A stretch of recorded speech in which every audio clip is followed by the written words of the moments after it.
Defeating a superhero to acquire a super gene serum? Collecting a gemstone to obtain Kaiser's silver wings?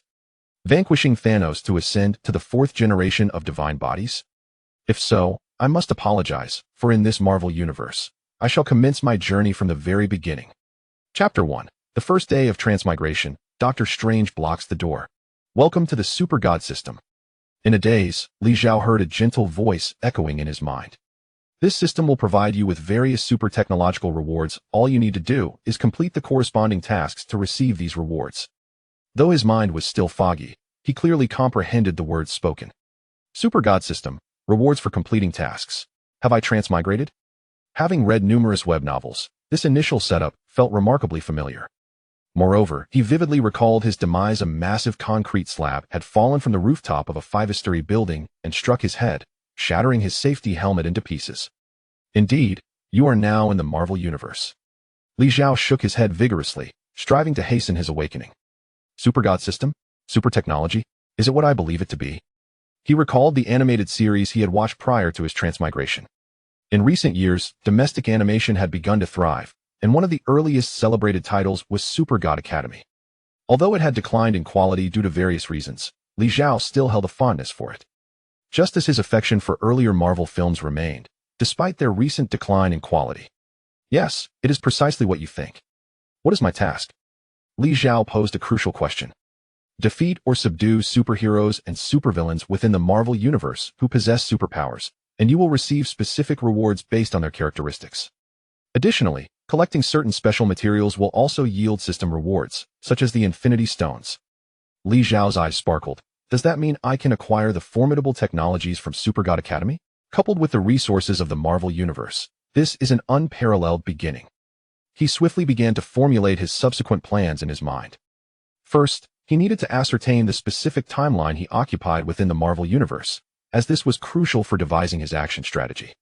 Then, he intended to target relatively weaker superpowered individuals to accumulate experience and rewards, thereby enhancing his own strength. Regarding the collection of special materials, the Infinity Stones were exceedingly rare and perilous initially. He planned to gather more accessible materials, such as vibranium, an incredibly precious metal in the Marvel Universe. With vibranium, he might forge powerful equipment. Moreover, he needed to be cautious of the formidable superheroes and villains, avoiding reckless actions. He must identify their weaknesses and devise a flawless strategy. With this in mind, a smile crept across Li Xiao's face. He could hardly contain his excitement to make his mark in this Marvel Universe.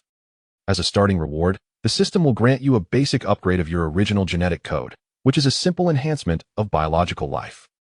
Li Xiao remarked, isn't that akin to the Black Knight's abilities, extending lifespan by several centuries and significantly enhancing physical attributes compared to ordinary humans? If his memory served him correctly, this basic upgrade should indeed be what he described. Correct, the Black Knight and ordinary Tiamat soldiers belong to this category of basic upgrades. The system introduction is complete.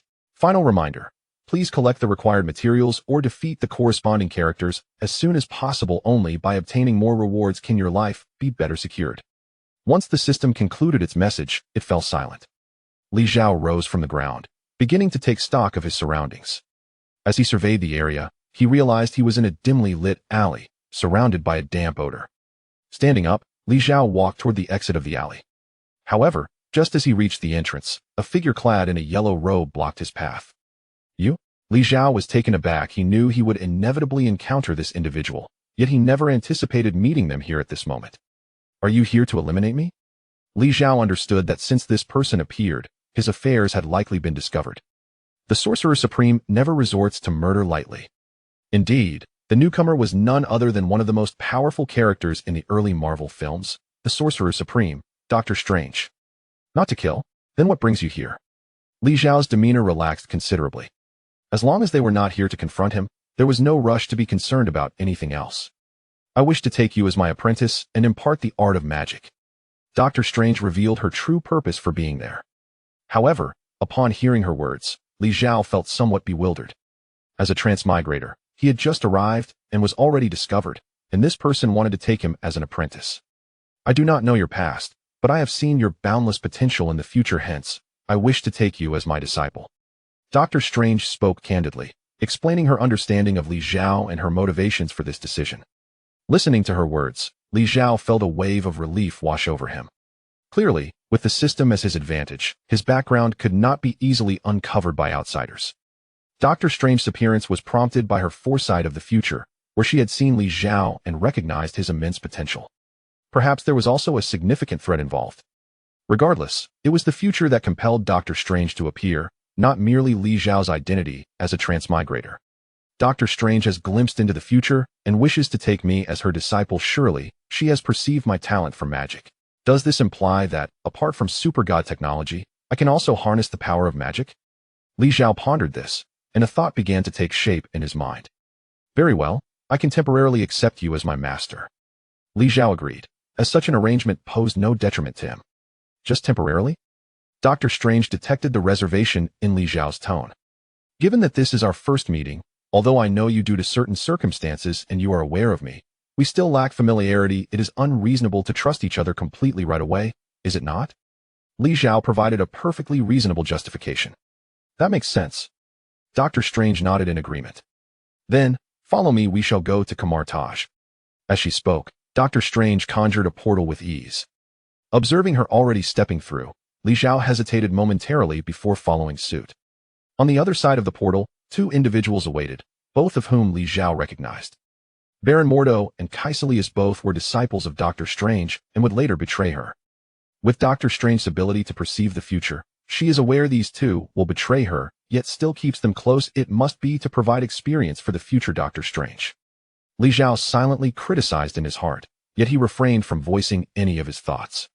Since Dr. Strange herself did not address the issue, he, as a newcomer, felt no inclination to intervene. Chapter 2, Teleportation Magic, Temporal Genetics. Modu, this is the new junior disciple henceforth. You shall be responsible for guiding him in the art of magic. Though Ancient One held great regard for Li Xiao, she chose to teach him in the same manner as others, to avoid any perceptions of favoritism. Yes, Supreme One. Modu addressed Ancient One not as a teacher, but as the Supreme One, a title bestowed upon her by all the sorcerers of Camartage. With that, Ancient One turned and departed from the hall, intent on peering into the future once more. Li Xiao stood quietly, resembling a dutiful newcomer. Modu regarded him with a scrutinizing gaze. After a moment, he set aside his critical scrutiny and approached Li Xiao, stating, "Follow me." Li Xiao offered no objections and quietly trailed behind. They arrived in the courtyard, where numerous individuals were diligently practicing various spells. Li Xiao's presence elicited little attention, as the practitioners were deeply focused, rarely distracted by external affairs. Modu approached a stand and retrieved an object resembling a ring. Li Xiao recognized it as a tool used by the sorcerers of Camartage for teleportation magic. While adept practitioners like Ancient One could conjure portals with their bare hands, novices typically relied on such aids. From this moment, I shall teach you the art of the teleportation spell. As Modu spoke, he tossed the magical ring to Li Xiao. This is the most fundamental and practical skill for a sorcerer, and it is the first spell you must master. After imparting this knowledge, Modu began to demonstrate, diligently explaining each step to Li Xiao. Li Xiao listened attentively and then mimicked the actions, beginning to rotate in the air. As he moved, golden sparks began to flicker. Within mere seconds, a circle began to take form. Modu was momentarily taken aback. He had surmised that Ancient One personally brought Li Xiao back due to his exceptional talent, yet witnessing it firsthand was still astonishing. Although the teleportation spell was straightforward, it had taken him an entire day to grasp, while Li Xiao seemed to master it in less than a minute. Ding! Detection indicates the host has acquired the magic suspension ring and mastered the teleportation spell. System rewards, Super Gene, Time-Space Gene. The system's voice resonated in Li Xiao's mind, and in the next moment, he felt an unusual sensation coursing through his body. His previously basic enhanced physique had now ascended to that of a first-generation super soldier, and he sensed a newfound, profound awareness of the surrounding space. The Time-Space Rose, a codename for a super gene developed by Morgana, essentially embodied the Time-Space Gene. With the acquisition of this gene, Li Xiao's physical attributes were elevated, alongside his ability to perceive and manipulate the micro-wormholes that permeated space. With a mere thought, Li Xiao's form suddenly vanished from sight. Modu, who had been astonished by Li Xiao's swift grasp of the teleportation spell, was now bewildered by his sudden disappearance. Moments later, he beheld Li Xiao reappear atop a roof several meters away. What? How did you do that? Modu was perplexed, unable to fathom how Li Xiao achieved such a feat. Well, it seems I can adapt quite well. Li Xiao nodded, feeling immensely satisfied with his newfound capabilities. Having mastered the teleportation spell and the ability to swiftly open micro-wormholes for transportation, he now possessed an exceptionally useful technique. In the Marvel Cinematic Universe, many superheroes wield only a couple of special abilities, with the likes of Captain America relying primarily on enhanced physical prowess and combat skills. Thus, with the time-space gene, Li Xiao had undoubtedly positioned himself as a formidable figure among superheroes. I never anticipated that my journey to Camartage with Ancient One would yield such bountiful rewards so swiftly. Li Xiao reflected, feeling validated in his decision, which had provided him with a solid foundation in the Marvel Universe. Once more utilizing the micro-wormhole for traversal, Li Xiao returned to Modu's side. Senior brother, are there any other spells you can teach me? Please share a few more. Li Xiao was now eager, curious if mastering additional spells would yield further system rewards. But, you have yet to fully learn the teleportation spell. Modu took a moment to regain his composure. No, I have mastered it. Upon saying this, Li Xiao raised his hand and effortlessly performed the teleportation spell, simply drawing a circle in the air, and a portal promptly materialized. What? Modu's worldview was repeatedly shaken, however. As the senior brother, he could not allow himself to appear as an unsophisticated novice. Very well, I shall now teach you combat magic. With that, Modu retrieved 2 staffs from behind him. These are enchanted staffs that can unleash magical power during attacks. Modu began his patient instruction, while Li Xiao attentively absorbed the knowledge. In contrast to his earlier casual approach to learning the teleportation spell, Li Xiao now displayed a much more earnest attitude. Previously, he had merely entertained the notion of possessing some innate talent for magic, but the current situation was different, as he realized that mastering spells could grant him rewards from the system. The first reward was the time-space gene. Although it was merely a first-generation super soldier gene, its potential ranked among the pinnacle of the cosmic hierarchy. Such a significant gain was not something Li Xiao could afford to overlook. However, during the subsequent lessons, Li Xiao did not enjoy the same fortune as before. After more than half an hour of attempting to learn combat magic, he had yet to fully grasp it, and the system remained silent. Modu observed Li Xiao, who was finally experiencing some difficulty, and felt a sense of relief. Had Li Xiao continued to learn as effortlessly as before, Modu might have begun to question his own existence. Finding an excuse, Modu left the courtyard, intending to have a serious discussion with his teacher. Li Xiao, meanwhile, paid him no mind, focusing solely on his practice. In the absence of more abilities and unclear next steps, the most prudent course of action was to excel in his current endeavors. Meanwhile, Modu quickly found Ancient One and recounted Li Xiao's progress truthfully. Chapter 3. True Desire. It has been over a month since the journey began. Despite significant gains in magic, the system has yet to bestow a single reward. Li Xiao stood atop the rooftop, his gaze fixed on the distant snow-capped mountains. As a traveler from another world, Li Xiao's greatest asset undoubtedly lies in the system. Thus, even though the magic itself could grant him enhancements, he appeared to be influenced by some unknown factors, resulting in a remarkable increase in both memory and learning aptitude. In just over a month, while other mages may have only mastered 1 or 2 spells, Li Xiao had already acquired nearly all the foundational magics. Could it be that a superior gene has developed his brain, thereby enhancing his innate abilities? This could indeed be a reason, especially considering that Xiaoluan transformed from a mere liberal arts student into a master of various technologies within mere years of becoming a super soldier. Or perhaps the system is providing him with an unseen boost. This too is plausible, as nothing surpasses the capabilities of the system. Alternatively, like Xiao Yin, perhaps travelers inherently possess a soul power that bestows extraordinary talents. Yet, contemplating these matters seems rather trivial. It is often said that when one is bored, their mind wanders to the most absurd thoughts. In his past life, laboring on construction sites, he would return home utterly exhausted, collapsing in a bed, and during rare days off, mindlessly scrolling through his phone. On fortunate days when he had some money and friends were free, going out for late-night snacks and beers would be quite delightful. If a foot massage followed, that would be pure bliss. Now, having traversed to this new world, a month spent merely practicing magic and indulging in fine food and drink seems rather uneventful. However, as the saying goes, when one is well-fed and comfortable, desires inevitably arise. This era lacks the allure of smartphones, Perhaps it is time to venture outdoors. With this thought, Li Xiao rose to his feet. The time he now inhabits aligns with the early narrative of the Marvel Cinematic Universe, specifically prior to the events of the first Avengers film. While Stark and S.H.I.L.D. may possess advanced technology, society at large remains entrenched in the era of flip phones, with smartphones still on the horizon, let alone the myriad software that accompanies them.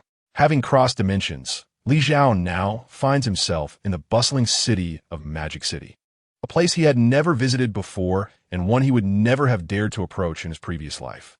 But now, embodying the lavish lifestyle often depicted in wealthy literature, he adorned himself in opulent attire and procured a flashy vehicle, ready to indulge in the high-end venues that awaited him. Kamatai, Supreme, are you certain this individual is suited to be a magician? Mordo harbored deep doubts about this matter. Although he refrained from delving further into the unfolding events, he could clearly envision Li Xiao entering the hotel, accompanied by two statuesque figures. While his talent for quickly mastering spells was impressive, his character left much to be desired. Mordo mused. At present, Li Xiao is absent. Had he heard those words, he would have certainly chuckled. Character? How dare one like you question my integrity? Were these two women coerced? It was a mutual arrangement, and I provided them with even more comfort. To be fair, one cannot deny that the physical prowess of a super soldier is indeed remarkable. Each individual possesses their own approach to life. As long as one does not bring calamity to the world, what does it matter what actions one takes? Gu Yi mused, fully aware of Li Xiao's circumstances, as he had foreseen the future. Yet, despite this knowledge, she promptly sought out Li Xiao to teach him magic. Thus, at least from Gu Yi's perspective, Li Xiao's current actions were innocuous. Upon awakening in the hotel and glancing at the two lovely women beside him, Li Xiao shook his head with a contented smile. A life like this was once merely a dream for him. Rising, he walked to the floor-to-ceiling window, gazing at the bustling city below and the vessels traversing the distant river mouth. Truly, the life of the affluent is enviable. Li Zhou, Gui. Li Xiao instinctively looked up, but did not see her figure.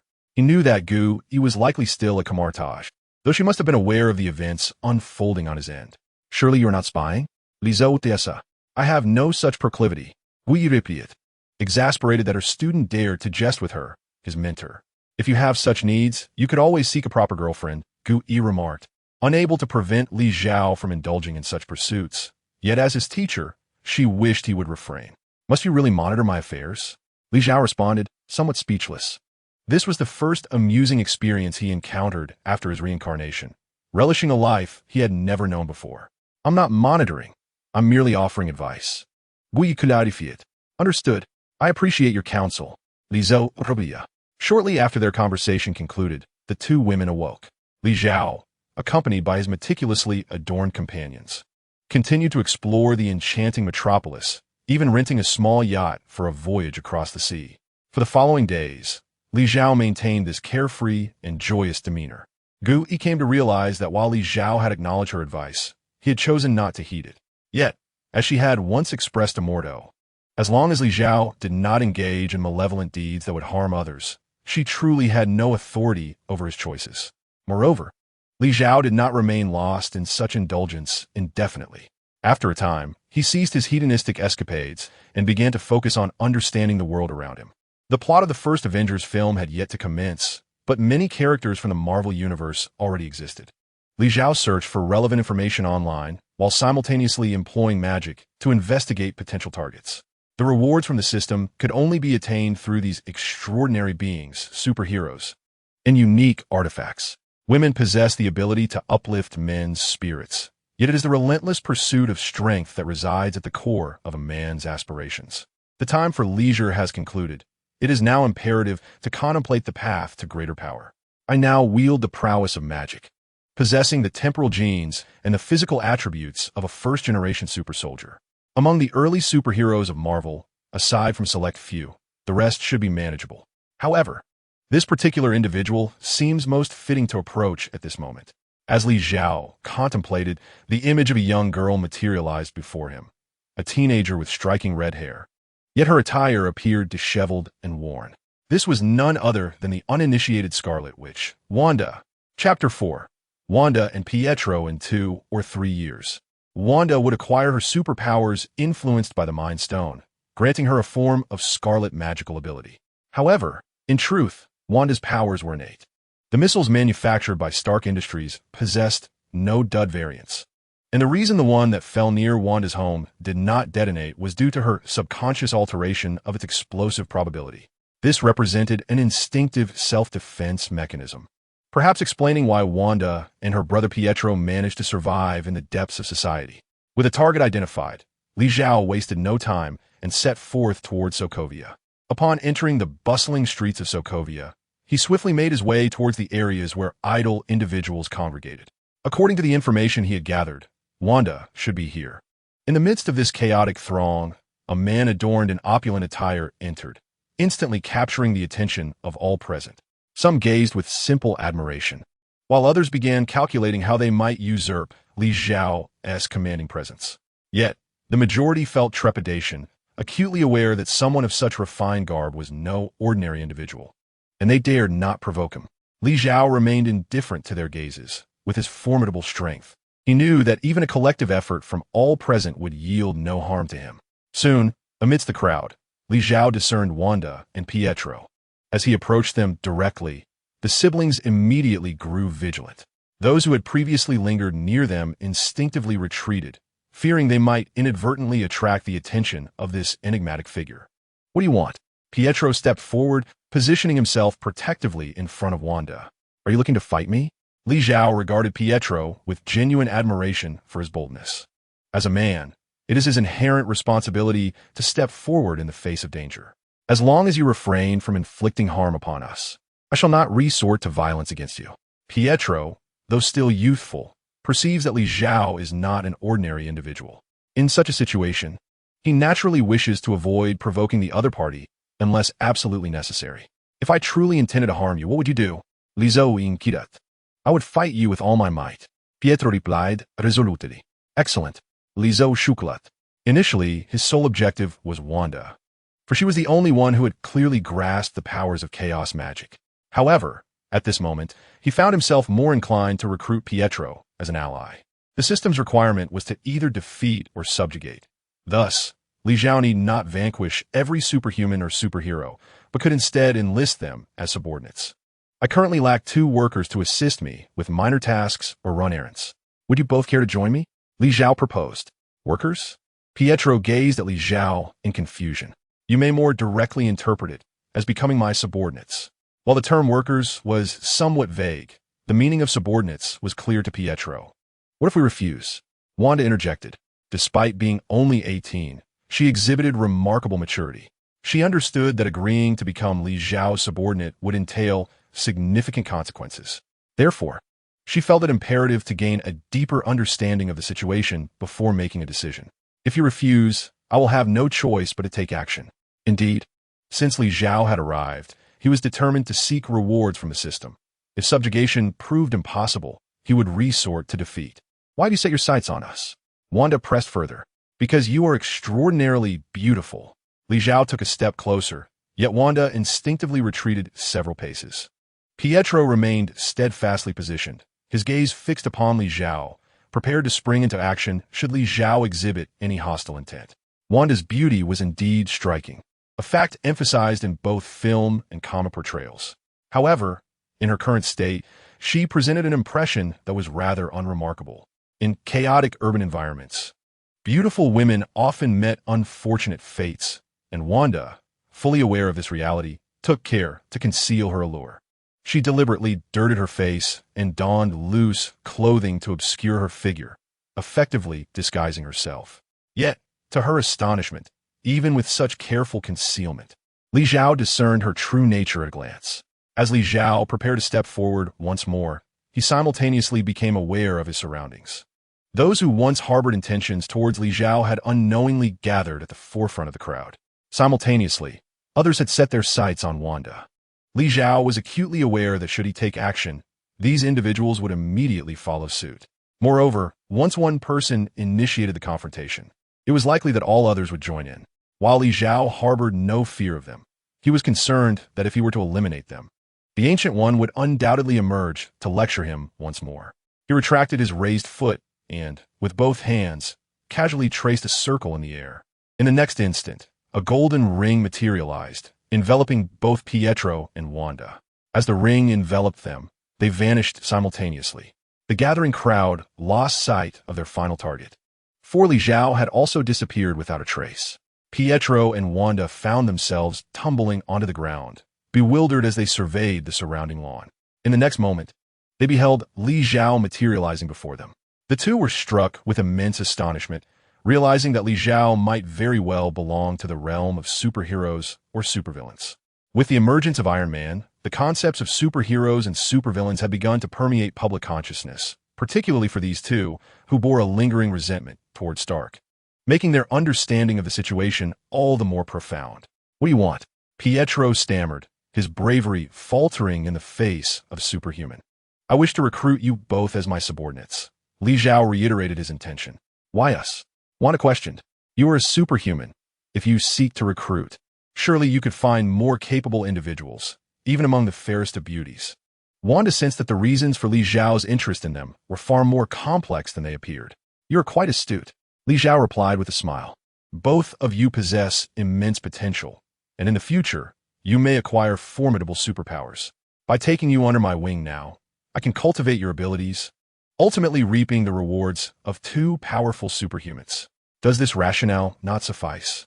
Li Xiao inquired, while Pietro and Wanda exchanged knowing glances. Chapter 5, Genetic Code. Power of the Galaxy. Pietro and Wanda, siblings endowed with extraordinary talent, were also among the most tragically fated characters within the cinematic universe.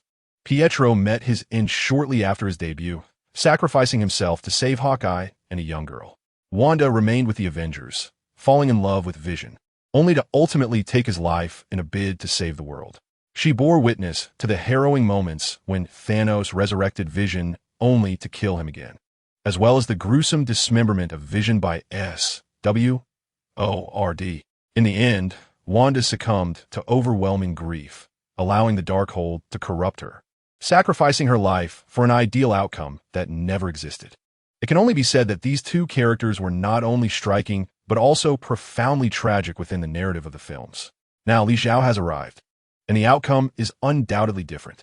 It remains uncertain whether these siblings will be willing to join his ranks. "Can you truly grant us superpowers?" Pietro inquired first. "Indeed, as long as you demonstrate sufficient loyalty to me, it will not be long before I bestow these powers upon you," Li Xiao replied decisively. For the truth was that he would not give them the ability. In a few years, they would come to realize it themselves. "Let me make it clear. We are not the type to engage in heinous acts," Wanda stated. She could choose to be a villain, but she was by no means devoid of morality. They had assisted Ultron against Stark, but upon learning of Ultron's sinister plot, they promptly withdrew. While a significant part of this was driven by self-preservation, it nonetheless indicated that their hearts were not as black as night. "I too shall not partake in such wicked deeds," Li Xiao asserted. "Very well, we accept your terms." Pietro did not hesitate further, for this arrangement was undeniably advantageous for them. After all, in the film, they willingly subjected themselves to Hydra's human experimentation. "I have one final request." Wanda stepped forward. "What is it?" Li Xiao asked, looking at her. "At an appropriate time in the future, we wish for a period of autonomy," Wanda declared. Li Xiao studied her and then glanced at Pietro. He understood what the siblings were harboring in their hearts. They were likely unable to shake off their nightmares. "Agreed, but I can only grant you a maximum of 3 months. If after 3 months you have not resolved your matters, you shall no longer have the freedom to act independently."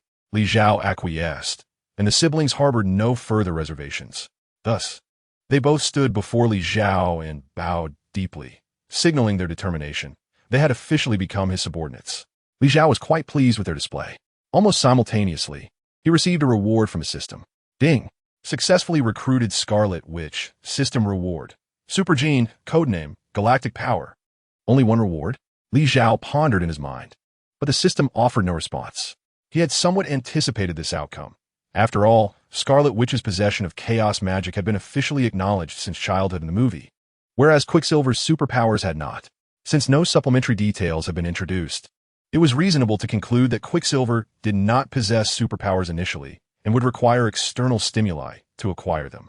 Nonetheless, the Galactic Power Gene, Li Xiao felt an uncontrollable excitement within him. The time-space rose and galactic power, two distinct models of super genes, were simultaneously provided by the system. Did this imply that Li Xiao could possess the abilities of both super genes, Star Eternity?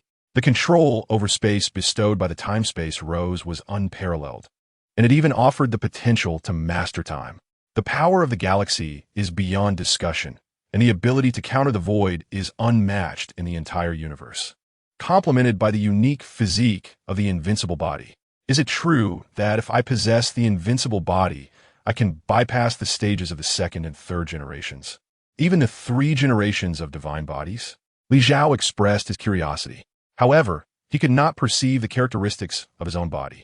He only sensed that he seemed to possess a more formidable strength at this moment. It must be said that without reference points or comparative data, it is challenging to assess one's own strength based solely on personal feelings. Reluctantly, Li Xiao decided to focus on the matters at hand. All right, there is no need for excessive rules while following me. Just be obedient. Li Xiao directed his attention to the siblings, Pietro and Wanda. Yes, they replied in unison. Raising their heads, having become Li Xiao's subordinates, they would now follow him without any further concerns. Meanwhile, Li Xiao needed to contemplate where to relocate the siblings. Camartage was certainly not an option.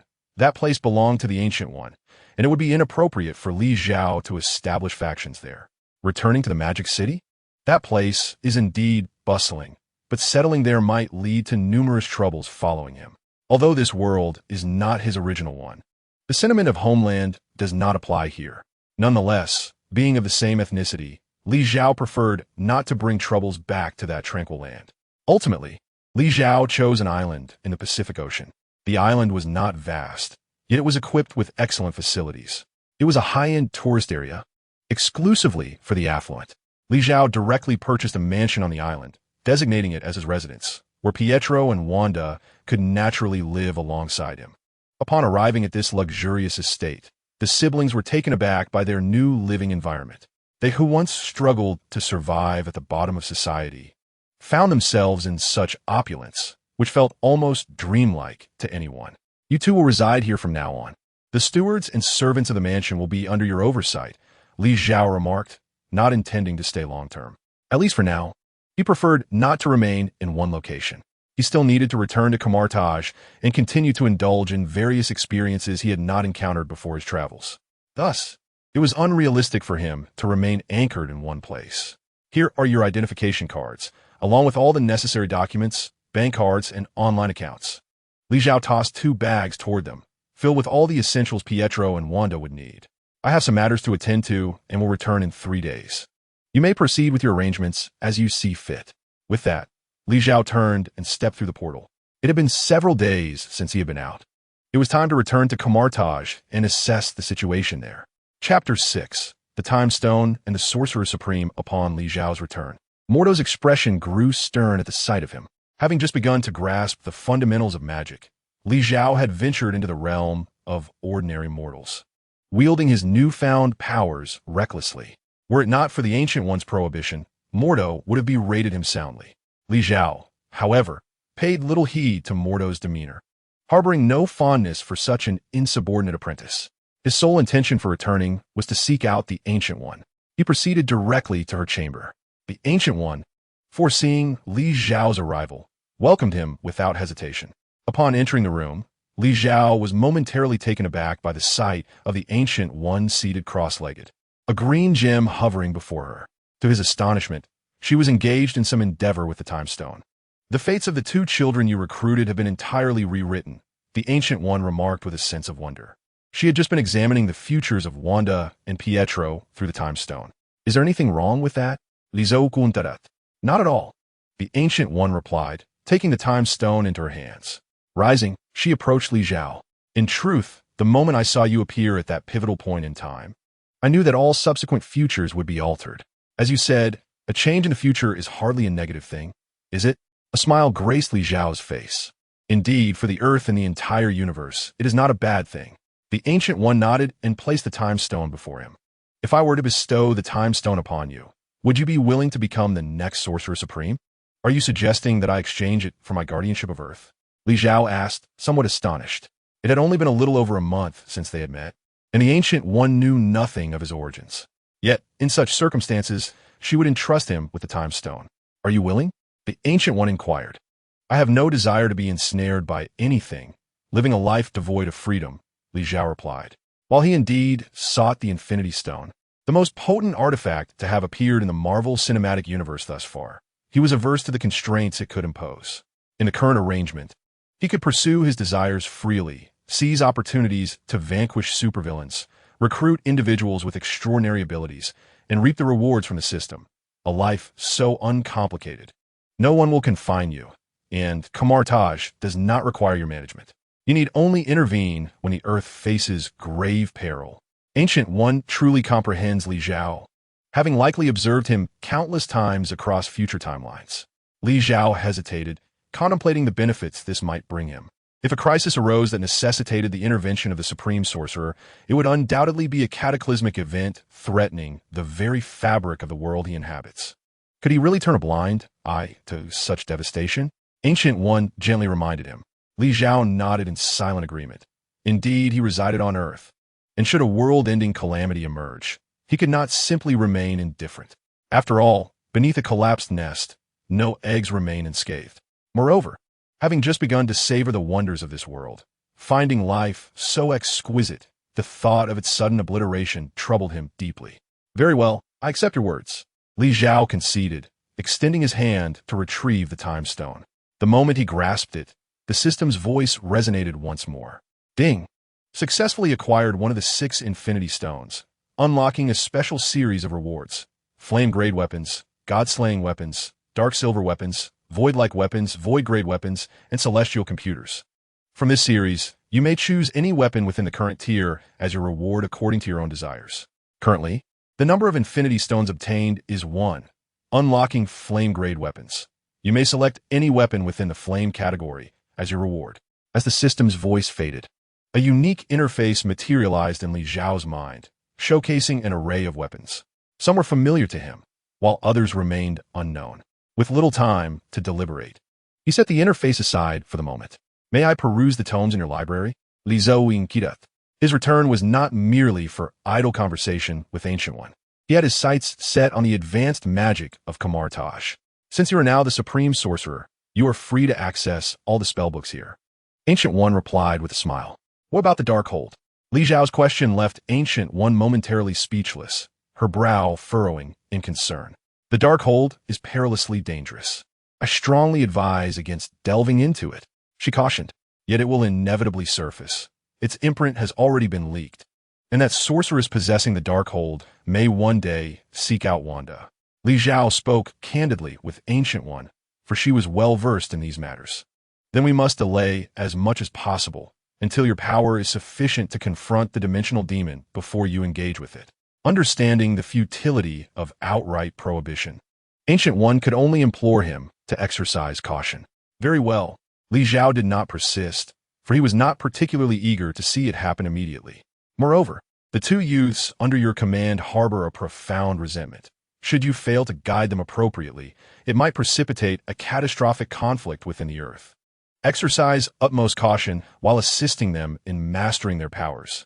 Since we have broached the subject of the Dark Tome, which pertains to the Scarlet Witch, it is imperative for Ancient One to address the matter between the Scarlet Witch and Iron Man.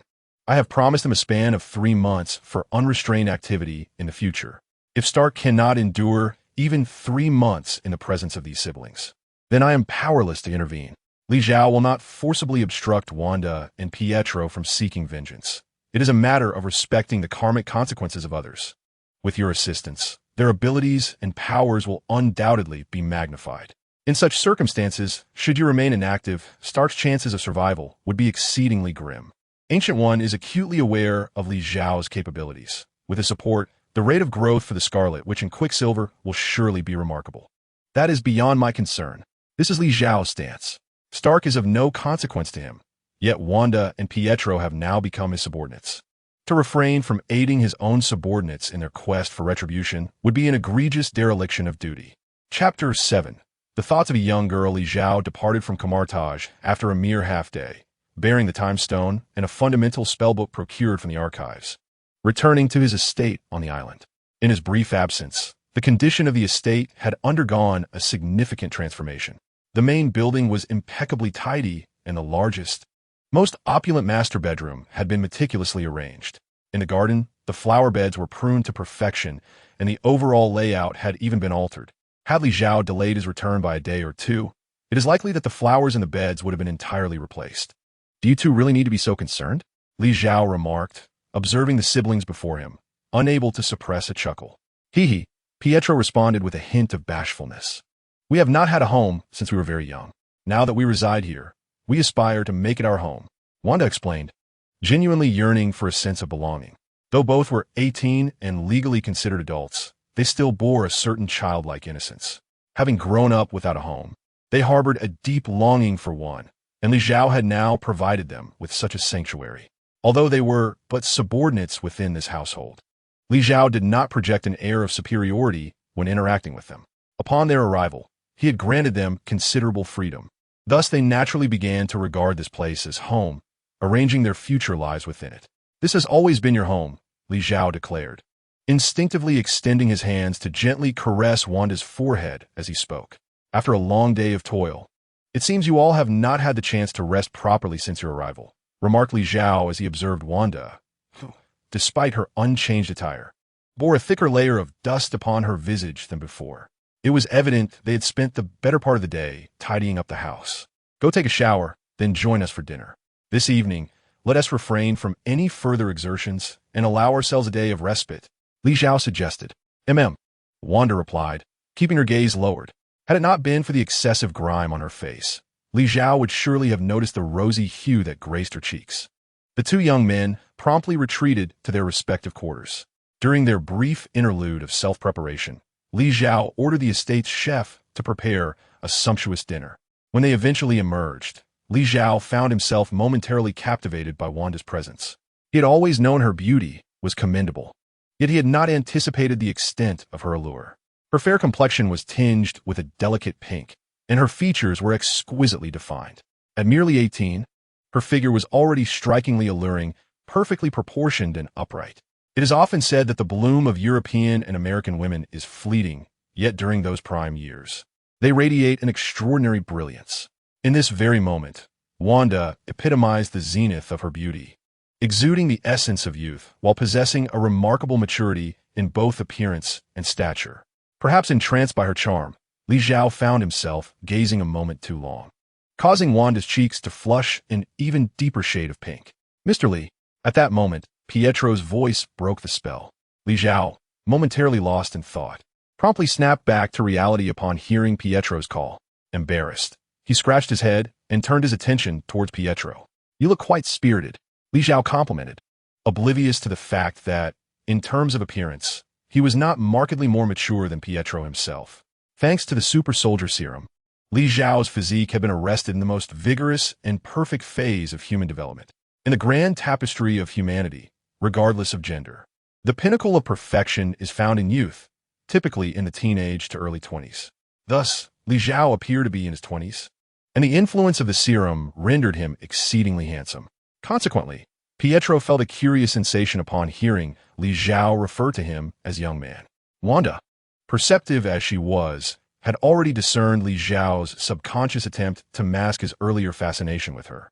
With a gentle smile, she took a seat beside Pietro. Li Zhao, observing her settle down, followed suit. The atmosphere at the dining table fell into a brief silence.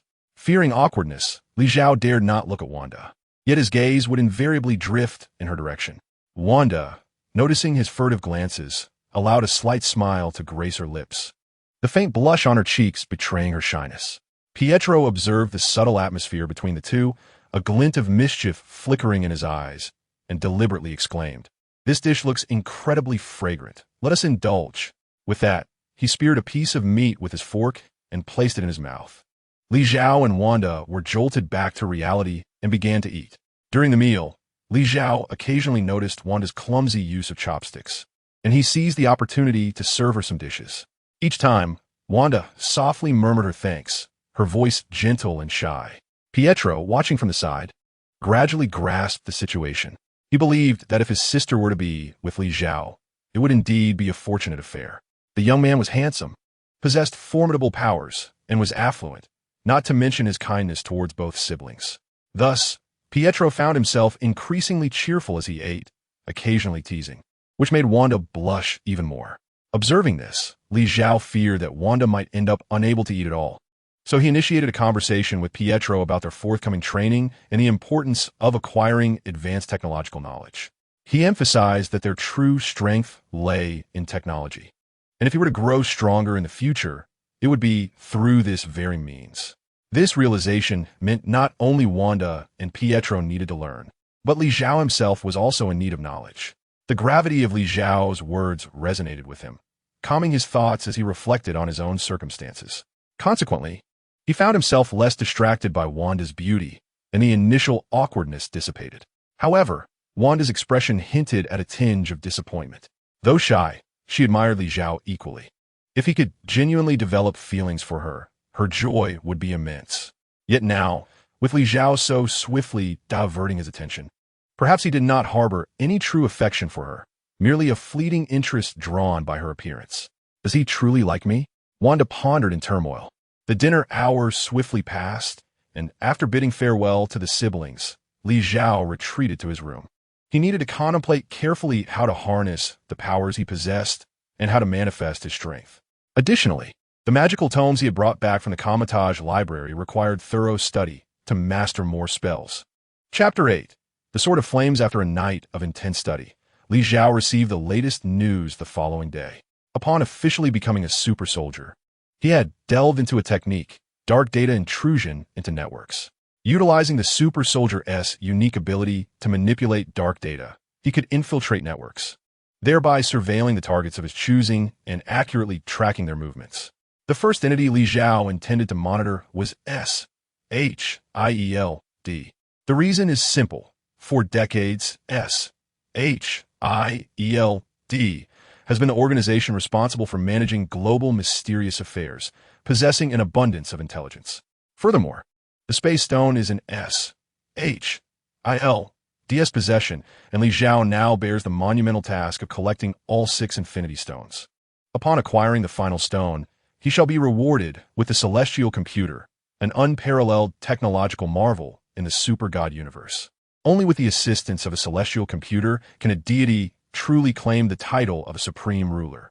The sacred repository of knowledge held by Kaiser, the orbital computation cluster of He-She, the grand clock of Death God Carl, and Morgana's hourglass.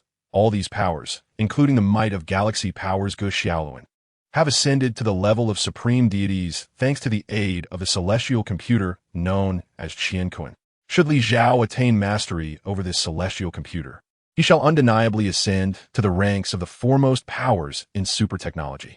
Thus, it is only natural that Li Xiao remains vigilant regarding the other Infinity Stones, devising every possible means to secure them. Recently, Li Xiao received alarming intelligence indicating a significant event transpiring within SHIELD. His surveillance revealed that the research facility responsible for the Tesseract had been destroyed, the Tesseract itself stolen, and several high-ranking agents, along with a leading scientist, had fallen under the control of an adversary. This situation mirrors the occurrences following Loki's emergence in the first Avengers film. Li Xiao could ascertain that Loki had indeed arrived, accompanied by the Mind Scepter. System, I wish to select a weapon from the first stage rewards. Li Xiao did not rush into action. Instead, he promptly began to choose from the rewards he had previously earned. After acquiring the Time Stone, the system had granted him an opportunity to select a flame-level weapon, but he had been too preoccupied during his time in Camartage, and upon returning, he had momentarily forgotten due to the unexpected incident brought by Wanda. Now that Loki had made his appearance, Li Xiao would soon find himself embroiled in the battle for the Infinity Stones, necessitating a powerful weapon for assistance. Please select the weapon you require. The system's voice resonated as an array of flame-level weapons materialized before Li Xiao. Among the virtual projections, the weapon he was most familiar with was undoubtedly the first one displayed, the Flame Sword. The Flame Sword is recognized as the most formidable among all known flame-level weapons in the universe. Utilized by the high-ranking angels of the Meluo Celestial Court, the Flame Sword, while inherently a flame-level weapon, is imbued with dark silver, rendering its blade exceptionally sharp. It possesses the capability to breach defenses that even god-slaying weapons might struggle against. During the clash between Angel Yin and the sword demon Otto, Otto's command sword posed little threat to Gu Xiaoluan and Angel Yin. However, upon acquiring the flame sword, Angel Yin effortlessly pierced through Gu Xiaoluan. Certainly, the most remarkable aspect of that battle was, in fact, the imposing black sword wielded by Gu Xiaoluan. In his hands, it seemed nothing more than a mere ornament, utterly ineffective. However, upon Addo seizing the black sword and gaining the necessary permissions from Demon Number 1, he effortlessly felled the Angel Yin with a single strike.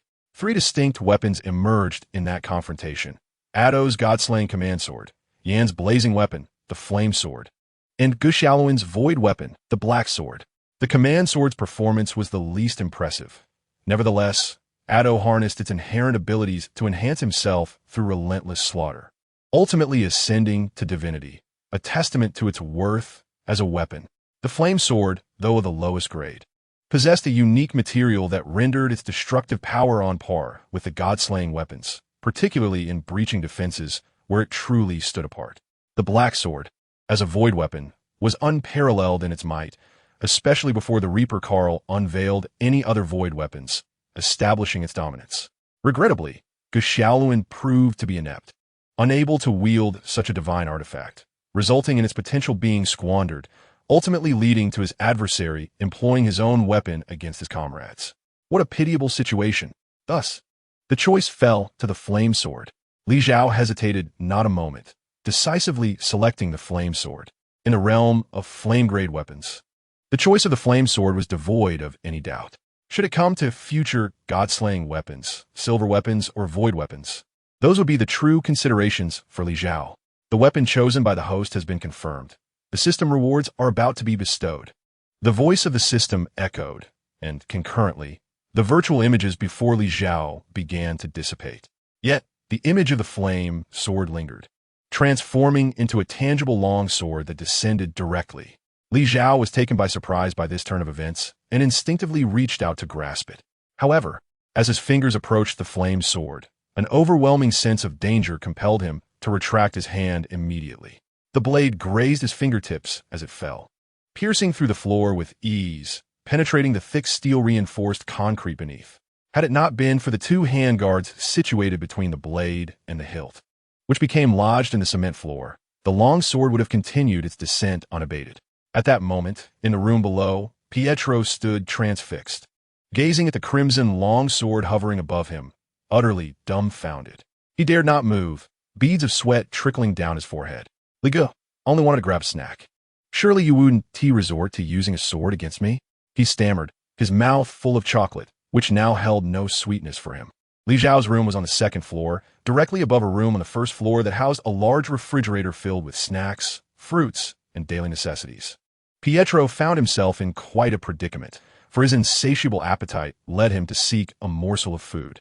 Little did he anticipate that as he took his first bite of chocolate, a long sword would pierce through the ceiling and land before him. Eating chocolate so early in the morning, he must be oblivious to the dangers of indulgence. He should promptly attend to a proper breakfast. Listening to Pietro's words, Li Zhao feigned an air of profound wisdom. Oh, I see. With a lingering sense of trepidation, Pietro hastily returned the chocolate to the refrigerator and turned to exit the room. From that moment on, he would likely refrain from sneaking snacks in the early hours. Chapter 9. Host, you lack affection and cannot soar. When Li Zhao descended from the upper floor, having stowed away the Sword of Flames, he found Pietro seated earnestly at the dining table. Before him lay an authentic Western breakfast. Wanda sat beside him, bewildered by her brother's seriousness, especially when Li Zhao approached. Pietro appeared even more earnest, his demeanor tinged with anxiety, which only piqued Wanda's curiosity further. Had something transpired the previous night that she was unaware of? Wanda gazed quizzically at Pietro and Li Zhao. Nothing out of the ordinary happened last night, Li Zhao replied with a smile. He was aware that Pietro had been startled by his sword, yet he had no intention of providing an explanation. The serendipitous occurrence suggested that Pietro was destined to experience such a shock. Thus, he would allow events to unfold naturally. Perhaps this would even yield unexpected benefits for Pietro. Wanda sensed that something was amiss, but with Li Zhao remaining silent, and Pietro unwilling to divulge anything, she hesitated to press further. "Let's eat. I have to step out later," Li Zhao remarked as he picked up a marinated egg from his plate. Unlike the Western breakfast of Pietro and Wanda, Li Zhao's meal was a traditional Chinese breakfast consisting of congee, pickled vegetables, and marinated eggs. Now that Li Zhao had acquired wealth and transformed into a super soldier, his appetite had greatly increased, as had his capacity for digestion, allowing him to indulge in whatever he desired, all prepared by the chef. It was all about enjoyment. Only after Li Zhao finished his breakfast and bid farewell to Wanda and Pietro did Pietro feel a sense of relief wash over him. "Pietro, what on earth is going on with you?" Wanda inquired, drawing closer.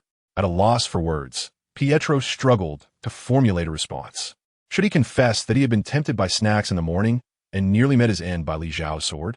Were he to reveal that, Wanda might worry for him or perhaps chide him for his gluttony. No, he could not share that. Ultimately, Pietro chose silence, treating the incident as if it had never occurred, striving to regain his usual composure. Wanda, unable to extract any information, noted that Li Zhao seemed unperturbed, leading her to suppress her curiosity. Following Li Zhao's instructions, they were to embark on a journey of learning various disciplines, and their instructor, whom Li Zhao had engaged, would arrive shortly. As 18-year-olds fresh from the confines of academia, they were well aware of the essence of education. Unlike their previous studies, which lacked purpose, they now understood that Li Zhao was preparing them to harness superpowers, prompting them to approach their lessons with utmost seriousness. Meanwhile, having departed from the island, Li Zhao arrived directly at the headquarters of S.H.I.E.L.D.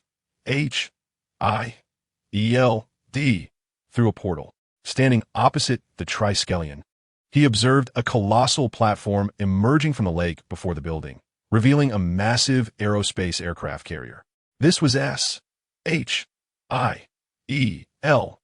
airborne fortress, designed as a formidable weapon to confront such superhuman crises.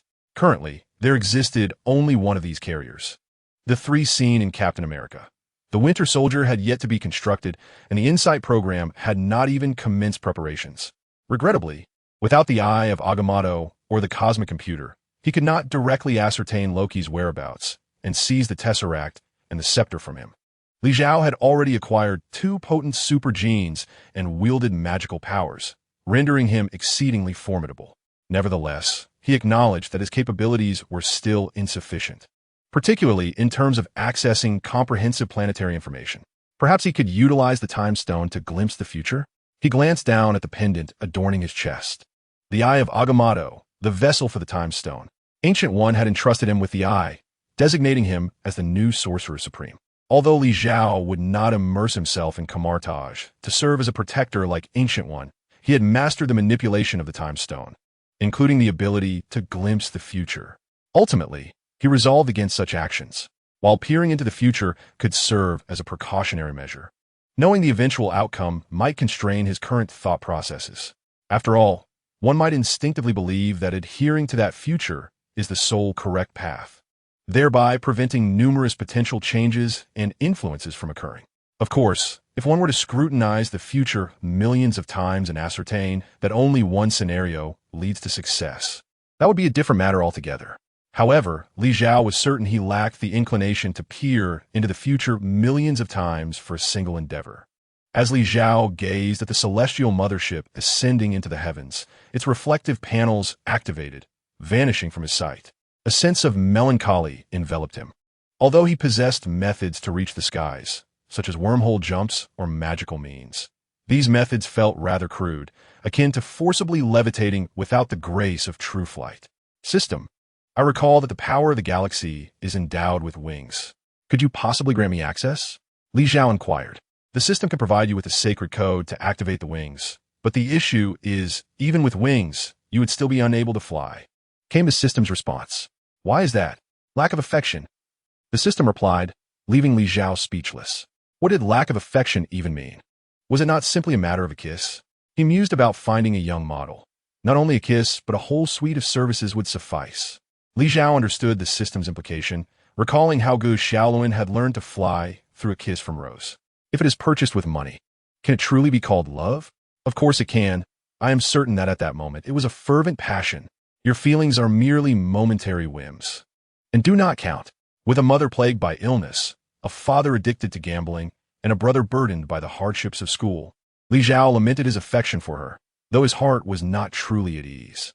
Such musings were merely fleeting thoughts. Could there genuinely be love involved? It seemed utterly impossible. Chapter 10. Expanding one's horizons. Host, you lack affection and thus cannot ascend. The harshness of these words struck him. How could a traveler such as he, equipped with extraordinary capabilities, inexplicably fall in love? Was it truly the case that without love, the angelic wings inherent to his galactic power would remain dormant? The super gene of galactic power is a collaborative creation of the Milo-Ocean Palace, the Super God Academy, and the Dexing civilization. The Celestial King, she, as the technical representative of the Milo-Ocean Palace, specifically imposed this restriction when bestowing the angelic gene, aiming to prevent this technology from falling into the hands of malevolent individuals. The system elucidated the reasons behind this predicament. Li Zhao recalled scenes from the Xiong Bing Lian animation, where the divine Kaiser had instructed she to incorporate elements of justice into the galactic power gene. At the time, it seemed trivial. Now, however, it became a significant obstacle for him as a traveler. System, you are a transcendent entity beyond this world. Surely, such a limitation cannot restrain your capabilities? Li Zhao could only cast this dilemma upon the system, as he trusted that if it so desired, it could effortlessly resolve the issue of such constraints. This does not fall within the purview of the system. This implies a lack of concern, does it not? Li Zhao felt a twinge of frustration. The system seemed devoid of compassion. Subsequently, he found himself unable to obtain any assistance from the system, save for the possibility of earning rewards once more. Unable to pursue further, he resolved to monitor all data pertaining to the Ark spacecraft. With this thought in mind, his covert data had already infiltrated the internal systems of the Arkansas. Even in the absence of the Eye of Insight, his clandestine data was invincible. No earthly system could thwart his intrusion. Armed with this data surveillance, Li Zhao chose not to linger any longer. He turned and returned to his island villa, standing atop the building as he gazed upon the distant clouds and sea. Wanda and Pietro, upon seeing Li Zhao's return, initially intended to inquire about the situation. However, upon his silent demeanor, they refrained from asking further questions. After all, despite their newfound sense of freedom and the semblance of home, they were merely subordinates and understood that they should not meddle in their master's affairs, particularly when he seemed preoccupied or troubled. At that moment, Li Zhao was diligently extracting information from the Ark spacecraft. Having breached S.H.I.E.L.D.S. data system, he was not merely awaiting Loki's situation. Seizing the opportunity and with time on his side, he aimed to gather all intelligence held by S.H.I.L.D. Thus he stood there, appearing lost in thought, while in reality, he was continuously absorbing various pieces of information. For instance, the advanced technologies possessed by S.H.I.E.L.D., the confidential files at their disposal, and other invaluable materials. The Tesseract was the most formidable weapon safeguarded by S.H.I.E.L.D., yet it was not the sole unique material in their possession. They also possessed URU metal, remnants of the destroyer armor that Loki had sent to confront Thor during his previous exile to Earth, which Thor subsequently dismantled. Additionally, Issa, Aki Ilade, held intelligence on the scrolls. Though only Nick Fury was privy to this information, relevant files were nonetheless retained within the agency. This indicates Nick Fury's profound confidence in his status within S.H.I.E.L.D. Apart from Captain Marvel, his most significant asset, he had entrusted nearly everything else to the organization. Whether it be cosmic power or temporal rose, the two super genes he currently possessed, despite their immense strength, were fundamentally rooted in the capabilities of a technological deity. The anti-void abilities of cosmic power, along with the later void controller, required a vast reservoir of knowledge as their foundation. If he had the grand clock, he would likely need to simulate the universe's operational processes to enhance his understanding. The temporal rose, much like the ability of the Rose of Dusk, experienced a swift enhancement, attributed to its proximity to Morgana. Under Morgana's meticulous tutelage, it ultimately flourished. Li Zhao pondered this deeply. His abilities stemmed from the system. However, since the super god technology was indeed technological, his own growth would be considerably sluggish without the requisite foundational knowledge. The more he contemplated, the more he felt it was high time to consider how to augment his reservoir of knowledge. To read a myriad of books and traverse a multitude of paths. Li Zhao recalled the age-old adage regarding the means to expand one's understanding, which encapsulated these two avenues. The time gem, a glimpse into the future. Lowering his gaze, he fixed it upon the pendant adorning his neck. Indeed, with the time gem in his possession, he could continuously acquire new techniques and knowledge through foresight. Thus, Li Zhao promptly seated himself upon the rooftop, facing the vast ocean, and began to weave intricate hand seals. As his magic unfolded, the verdant luminescence of the time gem ignited, and Li Zhao's focus became wholly absorbed in the endeavor. Before long, he found himself immersed in a vision of the future. He witnessed himself confronting Loki as he sought to engage the Avengers, observing how the Avengers fell into disarray under Loki's manipulation. At the pivotal moment when Loki attempted to open a portal, Li Zhao, embodying the Supreme Mage, sprang into action, thwarting Loki's plans and seizing both the Tesseract and the Scepter. What Li Zhao glimpsed was but one of many possible futures. Had he possessed a celestial computer, relying on its computational prowess could have yielded similar outcomes. Consequently, Li Zhao paused his observations, adjusting his strategy. He decided not to intervene until after Loki had opened the portal. The future then morphed into a scenario where the Avengers, formally established to safeguard Earth, exerted their utmost efforts to thwart Loki and the Chitauri army. Ultimately, after Stark dispatched a nuclear warhead through the portal and Black Widow sealed it, the conflict came to a close. Following the cessation of hostilities, Li Zhao clandestinely pilfered the scepter from SHLD, whilst allowing Thor to return the Tesseract to Asgard. Clearly, Li Zhao was not enamored with this particular future. The vision of the Avengers regarding him as an adversary, coupled with the fact that he could only acquire one Infinity Stone, left him profoundly dissatisfied. Chapter 11. Awaiting change, foreseeing the future can indeed become an addiction. Initially, Li Zhao's utilization of the time gem was motivated by a simple desire to behold more, aiming to enrich his understanding and thereby establish a more solid foundation of knowledge, facilitating the eventual mastery of the powers of the galaxy and the supergene abilities of the temporal rose. However, as he encountered a myriad of scenarios, he began to realize that employing the time gem to chart his future trajectory was equally prudent. For instance, the manner in which he must confront the Space Stone and the Mind Stone in order to maximize his gains can be elucidated through the foresight granted by the Time Stone. Ultimately, Li Zhao glimpsed numerous potential futures and discerned the precise course of action he ought to undertake. He secured the Time Stone and descended from the rooftop. His urgency regarding the monitoring of SHIELD's helicarrier had waned. He now awaited special circumstances to arise before addressing them in due course.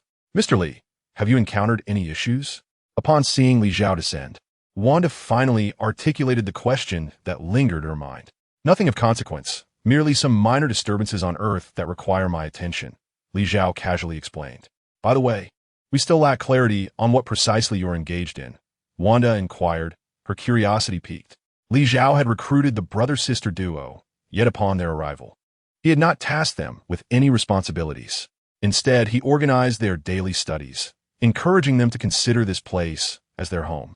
What Li Zhao was doing at that moment mirrored their experiences at the orphanage, albeit with greater care than the staff there had provided. To speak of mere trivialities, their daily sustenance was of the finest quality, and their living conditions were equally splendid. On this island, in this manner, everyone referred to them as young master and young lady. You need not do anything. Simply be yourselves. Li Zhao genuinely found himself at a loss as to what tasks to assign to Wanda and Pietro, as he did not require their assistance in any endeavor. The primary motivation behind Li Zhao's recruitment of the siblings was to fulfill a system task. He had already acquired the super gene of cosmic power from Wanda. Although he had yet to obtain anything from Pietro, the latter was now under his command, and upon awakening his abilities, rewards would naturally follow. This alone constituted their most significant recompense. "You expend such wealth on our care, yet do not demand our services?" Wanda expressed her incredulity. "Where in the world can one find a boss like this? It is almost more benevolent than what our own father offered us. Monetary matters are mere trifles to me. As the possessor of extraordinary technology and a transcendent being, money was nothing more than a sequence of digits to him. He could acquire as much as he desired. Thus, Li Xiao held little regard for monetary wealth. However, for Wanda and Pietro, who had once been stymied by a mere penny, it represented something of immense significance. In truth, for the average individual, and even for some with extraordinary abilities, financial resources are indispensable. Wanda, do not overthink it. My ability to recruit you both signifies that you will undoubtedly be of great importance in the future. Li Xiao discerned that Wanda felt uneasy accepting so much care without contributing anything in return. Your current mission is to learn and grow. Only through your development can you assist me more in the future, he assured Wanda, painting a hopeful picture, though he himself had not contemplated what tasks might require their assistance. Li Xiao understood that he must defeat those with superpowers to earn system tasks. And even if there were adversaries to confront, he would not permit Wanda and Pietro to intervene. Thus, he truly had no need for their aid. Well, if that's your stance, then we shall focus on our studies, Wanda conceded, uncertain of Li Xiao's true thoughts. She realized that unless he expressed them, her inquiries would yield no clarity. After bidding Wanda farewell, Li Xiao sank into the sofa, feeling a twinge of melancholy. He had glimpsed various potential futures through the Time Stone, but at that moment his focus had been solely on acquiring the Space and Mind Stones, neglecting the matter of Wanda and Pietro's roles. The system offered him the ability to recruit subordinates, suggesting their potential usefulness. Moreover, having allies could simplify many tasks. Yet, the system stipulated that only upon defeating or subduing those with superpowers could he reap rewards. A thought suddenly struck him. Could it be possible that if his recruits vanquished the superpowered adversaries, he too might receive system rewards? Just as he was about to inquire with the system, he recalled that it was currently in silence. Never mind. I shall wait until the next reward opportunity to pose my question, he resolved, reclining on the sofa. He closed his eyes and soon drifted into slumber. Though he had only sat on the rooftop for a few hours, it had felt like an eternity, for his mind had been immersed in the myriad futures calculated by the Time Stone. He had experienced a succession of possibilities, from the present moment to the eventual acquisition of both stones and the ensuing chain reactions. He viewed these scenarios at triple speed, yet even at such an accelerated pace. It demanded considerable mental energy. This exhaustive process accumulated over time, resulting in significant fatigue. Comparatively, Dr. Strange had managed to observe over 10 million timelines in one sitting, with a duration longer than what Li Xiao had just experienced. At that time, Dr. Strange must have felt immense strain, yet he persevered through sheer willpower. In this regard, it was evident that Dr. Strange possessed extraordinary talent and remarkable determination. Li Xiao, in this regard, was not lacking compared to Dr. Strange. However, at this moment, he felt no anxiety, nor was there any significant crisis awaiting his attention. Thus he adopted a rather casual demeanor. With his body relaxed and his spirit somewhat weary, it was only natural that he succumbed to slumber. During the time he was lost in sleep, the outside world was rapidly undergoing transformations. Members of the Avengers, under the auspices of S.H.I.E.L.D., began to assemble. Chapter 12. The Future with Answers, shrouded in confusion when Li Xiao awakened. It was already the following morning. A blanket lay over him, tenderly placed there by Wanda the previous night. Although he had been asleep, he was still aware of the happenings around him. He was simply too engrossed in his dreams to pay them any heed. Now, upon waking and witnessing this scene, he felt a warm sensation in his heart. Having a woman beside him was indeed a pleasant feeling. As Li Xiao reveled in this thought, his attention shifted to the status of his covert communications.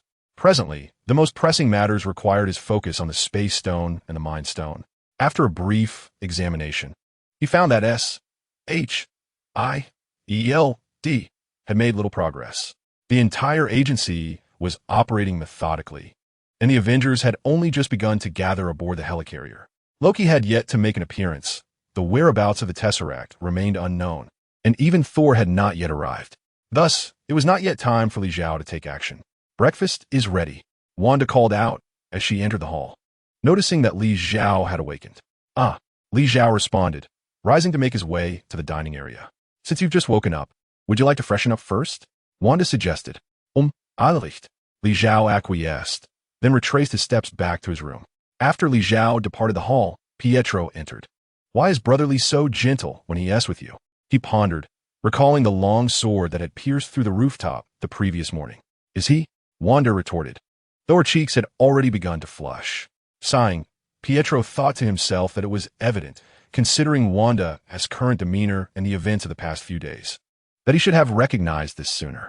A woman of such worth is not meant to remain unclaimed, and it seemed that his precious cabbage was indeed about to be taken by another. With this thought, Pietro resignedly made his way to the dining area, eager to finish his meal before Li Xiao and Wanda returned. Otherwise, when the three of them sat together, he would merely be a spectator to their affectionate exchanges, his stomach inevitably filled with emotional dog food.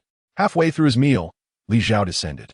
Upon seeing Pietro ravenously devouring his food, Li Xiao was taken aback. "Are you that hungry?" he inquired curiously. Pietro hesitated, as he was in the process of organizing his thoughts. "I am currently in a period of growth, requiring substantial nourishment." Pietro, reflecting on his circumstances, recognizes that he is still an 18-year-old youth, and it is entirely reasonable to assert that he is in a phase of development. Li Xiao, upon hearing this, concurs and chooses not to elaborate further. Among the trio, apart from Wanda, who consumes less due to her gender, both Li Xiao and Pietro possess hearty appetites. Li Xiao, in particular, is capable of devouring an array of over 10 varieties of breakfast dishes, both Eastern and Western. The bodies of superhumans are prone to various conditions. After Pietro awakened his powers and became Quicksilver, the rapid depletion of his energy necessitated considerable sustenance. Li Xiao, unable to wholly replenish his needs through dark energy, also finds himself consuming copiously. In the animated series Xiong Bing Lian, Duke Ao once remarked on the early iterations of the super soldiers, noting that their resource consumption surpasses that of an entire army. While this does not solely pertain to food intake, it is indeed true that super soldiers require specific nourishment at critical times for energy replenishment. Only upon reaching the divine body level, akin to that of an angel, can one transcend the bounds of dietary needs. After all, with sufficient development of the divine body, one can convert the energy from surrounding space to meet their requirements, rendering the act of eating merely a matter of mood. Angel Yin roasts exotic game, Otto enjoys watermelon, and Morgana indulges in Kentucky Fried Chicken, not out of hunger, but for sheer enjoyment. Yesterday, Li Xiao's glimpses into the future have rendered his thoughts notably more vibrant today. It remains uncertain whether this newfound clarity stems from an expanded worldview or the overwhelming multitude of divergent futures he has witnessed, leading to this peculiar state. Li Xiao, if you have no pressing matters, do come find me at Kamar Taj. The voice of the Ancient One suddenly resonated. Actually, you should come here. I am currently having breakfast. Li Xiao responded, lifting his gaze. This moment caused Pietro, who was ravenously devouring his meal, to momentarily pause, while Wanda, who had just emerged from the kitchen with freshly steamed buns, halted in her tracks. "Very well," the Ancient One replied, and promptly, a golden portal materialized beside the dining table. Stepping through the portal, the Ancient One emerged, and only then did Wanda realize that Li Xiao's words were directed towards this bald woman. "I was just contemplating whether my thoughts had become more active due to the influence of glimpsing the future. Your request to meet me cannot be mere coincidence, can it?"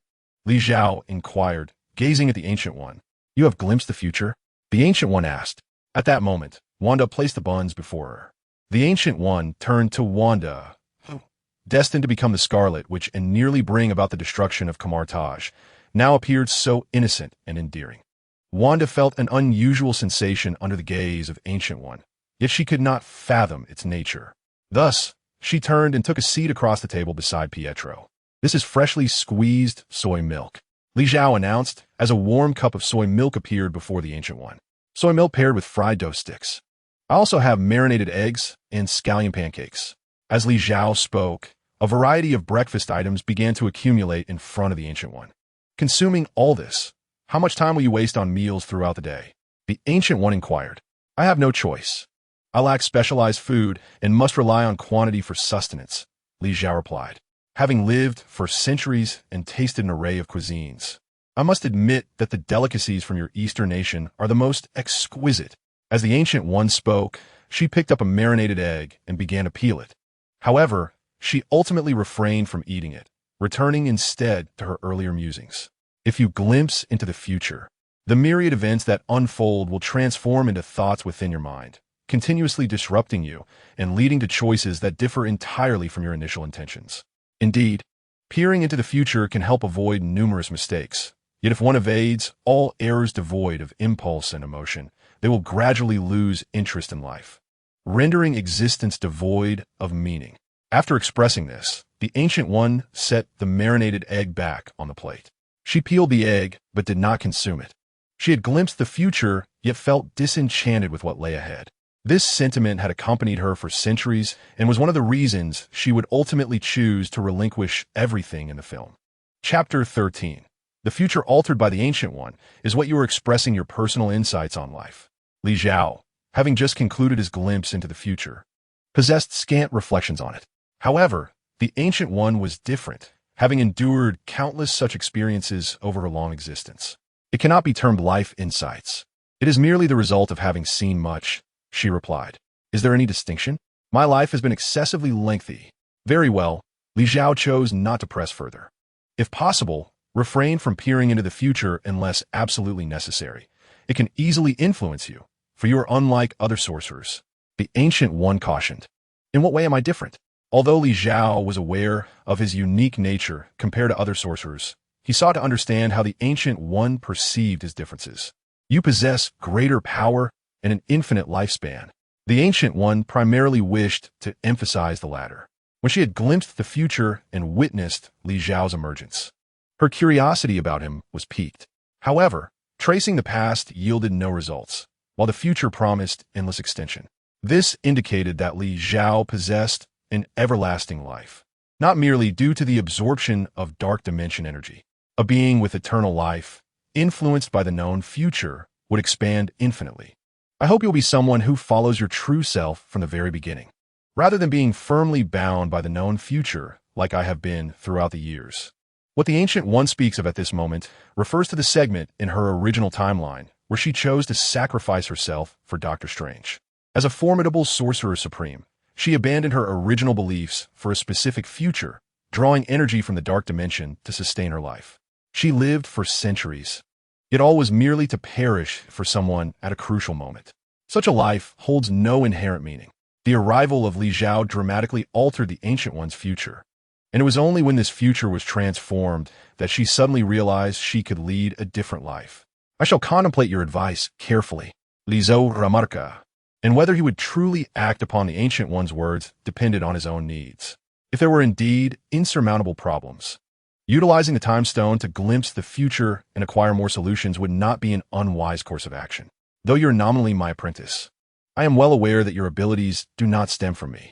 The Ancient One intended to convey to Li Zhao that he may not need to heed her entirely. Yet she genuinely cares for him. By liberating him from a fixed future, the Ancient One rendered Li Zhao a considerable service. Although their acquaintance had only spanned a month or two, she had grown quite fond of this unexpectedly acquired disciple. You are more than just my nominal teacher. Li Zhao smiled.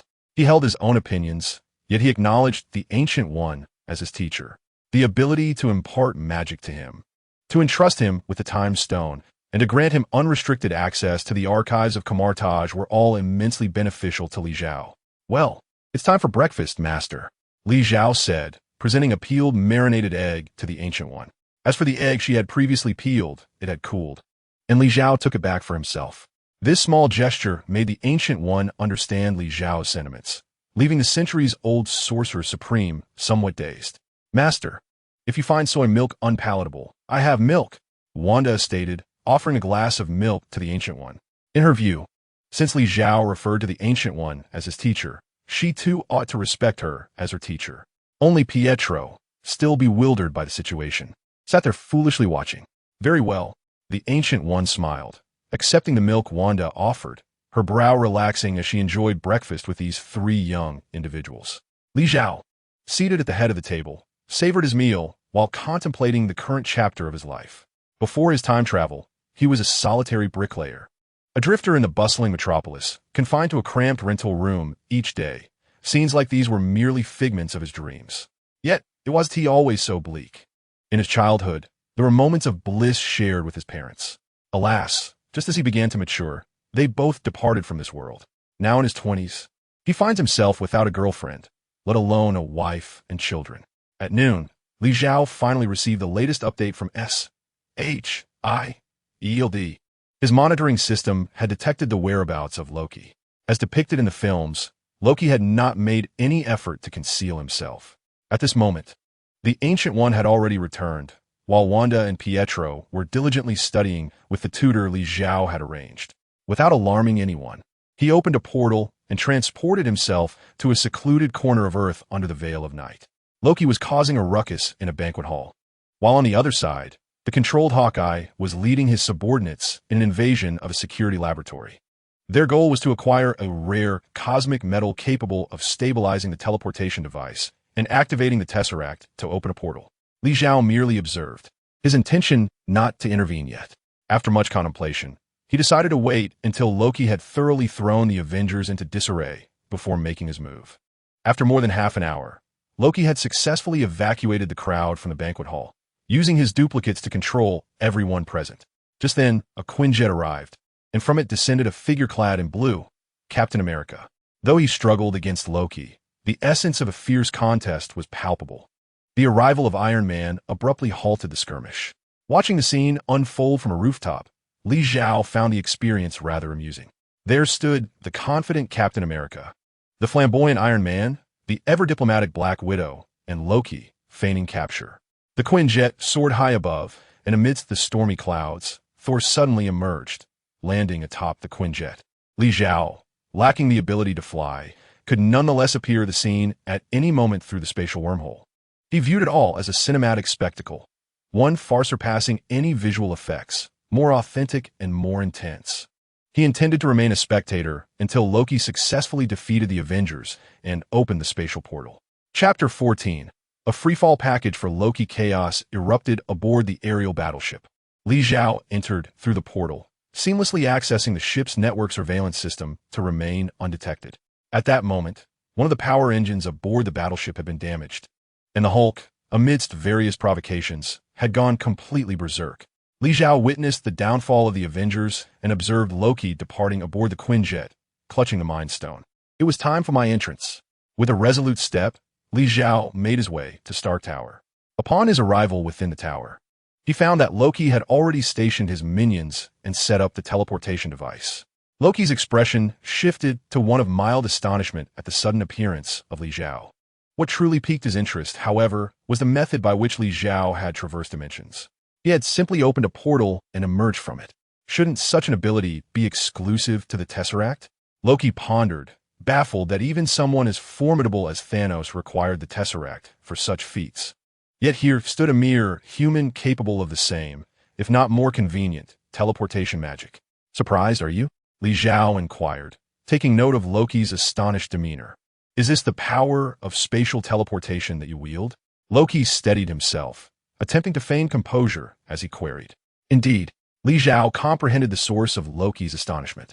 Thanos needed the Tesseract to transport his armies, and Asgard's unique Bifrost was a singular technology. Thus, witnessing an ordinary human on Earth wielding such similar or even more efficient teleportation magic was understandably shocking. By the way, there's something that will truly amuse you, Li Zhao proclaimed, as he traced circles in the air with his hands. In the next moment, a golden ring materialized beneath Loki's feet. No, Loki reacted, but just as he attempted to move, he began to plummet. He was in free fall, reminiscent of the time Doctor Strange had subjected him to a 30-minute descent during Thor, Ragnarok. Although the sorcerer's physique was somewhat fragile, it must be said that the power of magic was indeed formidable. Li Zhao reflected on this. He had never doubted the might of his advanced technology, yet he had not devoted much thought to magic. In the films, sorcerers did not exhibit particularly strong prowess, save for perhaps the Ancient One and the Scarlet Witch after acquiring the Darkhold. The true strength of advanced technology lay in the mass production of super soldiers and deities. Once the full potential of cosmic power was unleashed, it would be sufficient to overturn the very fabric of universal energy. At that moment, as he faced Loki, Li Zhao applied magic in a practical context for the first time and discovered its inherent strength and convenience. That Mind Stone, hand it over, he stated, as Loki appeared above him. In the instant Loki began to fall in a panic, Li Zhao swiftly extended his hand and snatched the Mind Stone from Loki's grasp. Give it to me. Loki's words had yet to escape his lips before he vanished once more. At this moment, the precise location of Loki's free fall remains a mystery to all except Li Xiao. The system's voice chimed in, announcing the successful acquisition of the second Infinity Stone and unlocking the second phase of the Infinity Series quest, offering a choice of one weapon from the God-slaying arsenal as a reward. Before Li Xiao, a plethora of weapon icons materialized, all belonging to the God-slaying category. His gaze instantly fixated upon the God-slaying axe of the stellar war god. The God-slaying weapons occupy the second tier in the super-god universe, with the only stronger counterpart being the void weapons. However, within this system, a distinction exists between God-slaying weapons and the darker, silver weapons of the abyss. Many of the renowned God-slaying weapons featured in the Super God Academy's animated series are, in fact, abyss silver weapons, as the most illustrious arms are often wielded by angels and demons alike. Morgana's Demon Claw, Kaiser's Silver Wings, Hishi's Star Fate, and the swords utilized by Angel Yin and Gu Xiaolun are all crafted from abyss silver. In the Super God series, while there are notable God-slaying weapons not forged from abyss silver, they are relatively few. Lu Chuang's Battle Axe, Wei Ying's God-slaying crossbow, and Otto's Sword of Command are among them. Nonetheless, a significant disparity persists between these God-slaying weapons and those forged from abyss silver. When considering power, the God-slaying axe of a stellar warrior undoubtedly reigns supreme. However, with the flame sword already in his possession, wielding an axe in one hand and a sword in the other seems impractical. Although Li Xiao initially chose the God-slaying axe, he hesitated upon reflection. In his strategy, abyss silver weapons were not a primary consideration. He would certainly opt for Kaiser's Silver Wings, as they constitute an entire set rather than a mere weapon, and could further unlock the Holy Domain. As for the subsequent void weapons, Li Xiao was inclined to select a long sword, specifically the one wielded by Hua Yi, which possesses the capability to harness a black hole engine. In this context, if both the flame sword and the chosen god-slaying weapon were melee weapons, it would be a sheer waste. Should he select the god-slaying crossbow instead? Li Xiao's gaze shifted to the crossbow, which boasts long-range striking capabilities and pairs well with wormholes for optimal effect. Yet, if he were to acquire Kaiser's Silver Wings later, would the effectiveness of the crossbow surpass that of the wings? Deciding to postpone his choice until after securing the Space Stone, he resolutely closed the system selection interface. Lifting his head, he focused on the soldiers before him, who appeared lost in thought. These mercenaries, recruited by Hawkeye, were acting under Loki's command. However, Loki had suddenly fallen into a pit, re-emerging momentarily only to vanish once again after uttering just 2 words. Consequently, these mercenaries were now at a loss as to how to proceed. Would they turn against Li Xiao? However, Li Xiao was evidently not an ordinary individual. Could they truly prevail? Would they simply turn and flee? If Loki were to return, would he seek retribution against them? Your words warrant a swift passage to prison. As Li Xiao spoke, he casually snapped his fingers. In an instant, all the mercenaries were transported to the confines of a prison, their weapons abandoned. With this matter settled, Li Xiao finally turned his gaze towards the outside, observing Dr. Selvig preparing to activate the teleportation portal on a balcony. It had always been Li Xiao's plan to have Dr. Selvig open the portal and allow the Chitauri forces to enter, which explained why he had been so leisurely contemplating the god-slaying weapon options provided by the system moments earlier. Chapter 15. An opportunity bestowed upon you. Li Xiao stood in the corridor, watching as the teleportation device began its operation. At that moment, he spotted Stark, the hurried Iron Man clad in tattered armor. Do not attack. Once that device is activated, it cannot be destroyed by mere brute force. Li Xiao interjected as he observed Stark raising his hands. Who are you? Stark finally noticed Li Xiao and the Mind Stone in his possession, prompting him to inquire further. The Sorcerer Supreme. Li Zhou Raplia. Sorcerer Supreme? Stark was bewildered, having never heard of such a title before. We are the Sorcerers, special beings dedicated to safeguarding the earth and the realms of reality. As Li Xiao spoke, he turned to enter the room, beckoning Stark to follow him inside. After a moment's hesitation, Stark, still skeptical, fired a shot at the teleportation device, only to discover it was indeed indestructible. He then soared to the unloading platform and stripped off his dilapidated armor. Upon re-entering the room, Stark remained vigilant, cautiously inching towards the wine rack. If you feel unsafe, you may don your armor first, Li Xiao remarked as he settled onto the sofa. With a casual gesture, a bottle of whiskey materialized in his hand. Suddenly, A table appeared before the sofa, followed by a crystal glass atop it. Li Zhao leisurely began to sip his drink. The teleportation device required some time to transition from preheating to activation, much like the negotiation between Stark and Loki in the film. You mentioned so you have a group? Stark inquired, not opting to wear his armor just yet, but donning the wristband capable of summoning it. Kamartaj, we are a collective of sorcerers who have silently guarded the safety of the earth for centuries. Out in the world, we assume our own identities. Moreover, Li Zhao's words held truth. The Ancient One had bestowed the Eye of Agamotto upon him, designating him as the new Sorcerer Supreme. Li Zhao remained one of the Ancient One's disciples. In this context, Li Zhao was not merely a member of Kamartaj, but its esteemed leader. Whether he referred to himself as the Supreme One or proclaimed that they had been safeguarding the earth for millennia, both assertions were perfectly reasonable. Since you claim to be the protectors of the earth, why have I never heard of you before? Stark mused, believing himself well acquainted with the planet. It is precisely because you have not heard of us that you should understand, Li Zhao replied. We have always maintained a low profile. My master especially wished for Kamartaj to remain undiscovered by outsiders. However, I believe that since we have taken on the mantle of guardianship, we ought not to shroud ourselves in secrecy, for there is nothing ignoble about our endeavors. Moreover, with the so-called superheroes of Earth on the brink of collapse, we cannot afford to stand idly by. Should they falter once more, the entire planet could face dire consequences. Upon hearing this, Stark's countenance darkened, as Li Zhao's words clearly pointed toward him and the Avengers. This coalition of superheroes had united to form the Avengers to combat Loki, only to have their entire alliance thrown into disarray by him. The portal was on the verge of opening, and an alien army was poised to invade. In 1 minute, the portal will open and the aliens will come through. Have you devised a plan to handle the situation? Li Zhao inquired, sliding a glass of whiskey toward Stark. My team and I will do everything in our power to stop them, Stark replied resolutely. To stopping them? Li Zhao pressed further. The adversary commanded an army, numerous and well-equipped. Stark understood Li Zhao's implication. Yet the intelligence they had gathered indicated that the Chitauri were indeed vast in numbers and possessed weaponry far superior to that of Earth's forces. Beyond merely obstructing them, they were at a loss for alternatives. Here, as the proposition.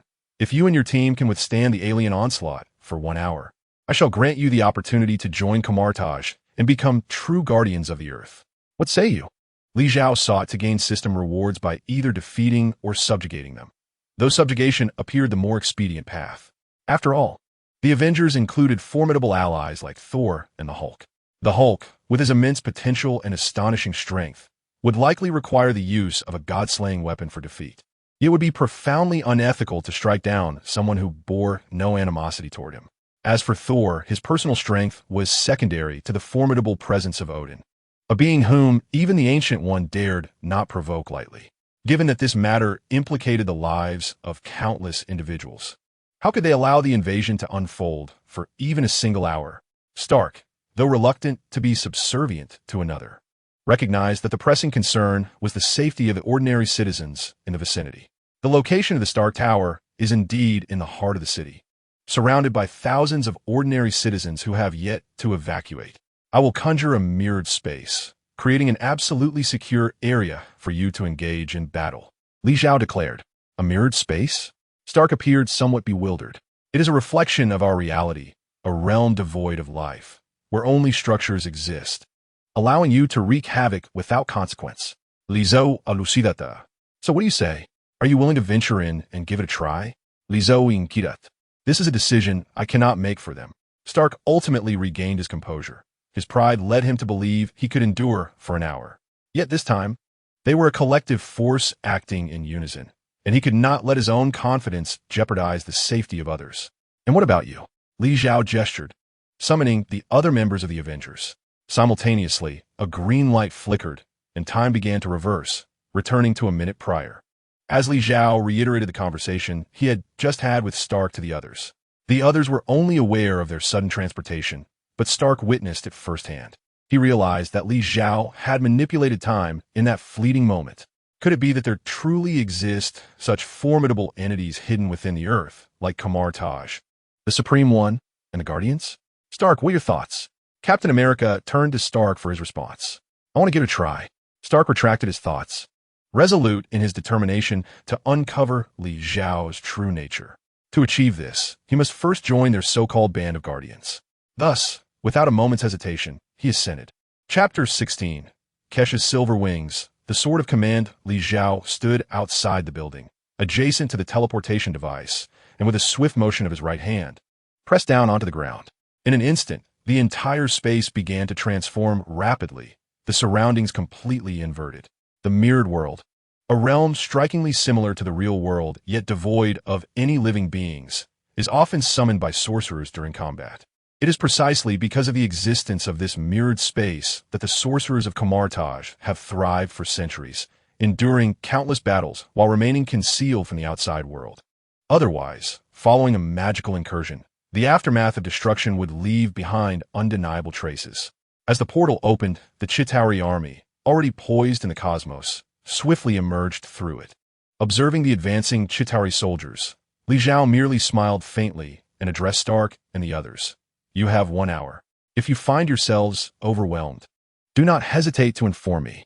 Without hesitation, Stark donned his armor and soared into the air, charging headlong towards the Chitauri forces. The original Avengers, Captain America, Hulk, Thor, Hawkeye, and Black Widow, joined the fray, engaging in a battle of unparalleled intensity, surpassing even the most fervent clashes depicted on screen. With the absence of civilians to safeguard, the Avengers devoted their full attention to resisting the relentless Chitauri forces. Stark, in particular, was determined to secure victory. He not only needed to endure for an hour, but also to thwart each and every Chitauri soldier. However, as time progressed, it became increasingly evident that the situation was spiraling beyond his expectations. The sheer number of Chitauri was far greater than he had anticipated, as was their combat prowess. When the Leviathan emerged, barreling towards the Avengers, the struggle intensified dramatically. Li Zhao observed for a while before approaching the teleportation device. Confronting such a multitude of Chitauri soldiers armed solely with his current weaponry seemed daunting. Contemplating this, he began to weave intricate hand signs, conjuring a new portal through the cosmic cube's energy.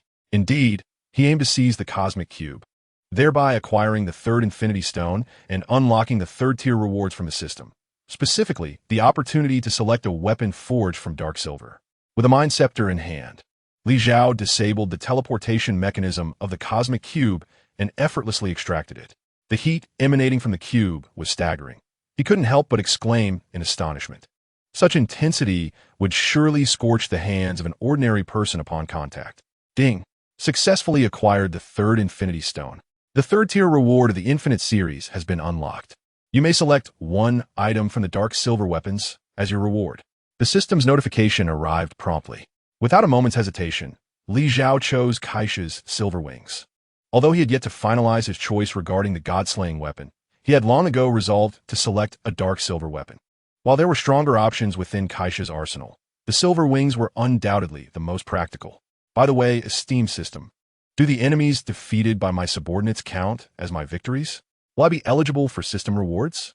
Li Zhou Ying Kidat. The system, not always responsive to queries, was currently in the process of dispensing rewards, prompting Li Zhao to seek clarification swiftly. Yes, the system affirmed. Then I could simply delegate such tasks to my subordinates, thus saving considerable effort, he mused. Considering you have already claimed the third-tier dark silver weapon, you must select your second-tier system reward within 3 minutes. It will be automatically issued by the system reminded him. Li Zhao hesitated, casting his gaze upon the interface of unselected options. There lies the god-slaying weapon, the reward for the second phase of this series of quests. The Silver Wings of Kaiser are now in hand. This weapon is worth 100 ordinary god-slaying weapons. However, it would be a disservice to disregard the god-slaying weapons entirely. Such a dismissal would be a waste. System prompt. The Sword of Command carries divine-level genes, should you require it. It can forge a divine warrior for you. The Sword of Command? Li Zhao's gaze fell upon the sword mentioned by the system. This weapon belonged to Addo, who, in the ranks of the Heroic Legion, was not yet a divine body in his earlier days. It was only after acquiring this sword that he ventured to Farizer and annihilated an entire nation, ultimately elevating himself to a divine form. Thus, this sword inherently possesses the energy required to cultivate a divine warrior. Very well, I shall choose it. Without hesitation, A weapon capable of birthing gods deserves decisive selection. As for the god-slaying axe's ability to cleave planets, that is attributed to the divine power bestowed by the god of the Nova Star. It is not merely an axe that can achieve such feats. Although Li Xiao may also have opportunities in the future to obtain the genes of the Nova Star god. At present, bolstered by various super genes, the issue of strength can be easily resolved. The crux of the matter lies in its application. Possessing diverse functionalities will yield a multitude of extraordinary effects. With the Sword of Command, I can seize an opportunity to create a divine powerhouse as an aid in the future, which is indeed splendid. Furthermore, he has now realized that the superpowered foes his subordinates have vanquished can also yield system rewards for him. The Sword of Command has manifested, alongside Kaiser's silver wings. In Li Xiao's grasp, an additional black, oddly shaped great sword emerged. Moreover, four immense silver steel wings sprouted from behind. The silver wings of Kaiser, though appearing in the form of wings, can actually morph into any shape. I must procure a leather chair to sit upon. Li Xiao recalled the scene of Kaiser wielding the silver wings, sitting upon the throne, suspended in mid-air, with a gentle flick of the finger. She could effortlessly command the wings to eliminate any enemy. The aura of prestige was palpable. With this thought, Li Xiao felt an irresistible urge to join the fray and test his mettle against the Chitauri. Stark, it appears you are on the verge of collapse, Li Xiao remarked. He could see that the weapons on Stark's armor were nearly depleted.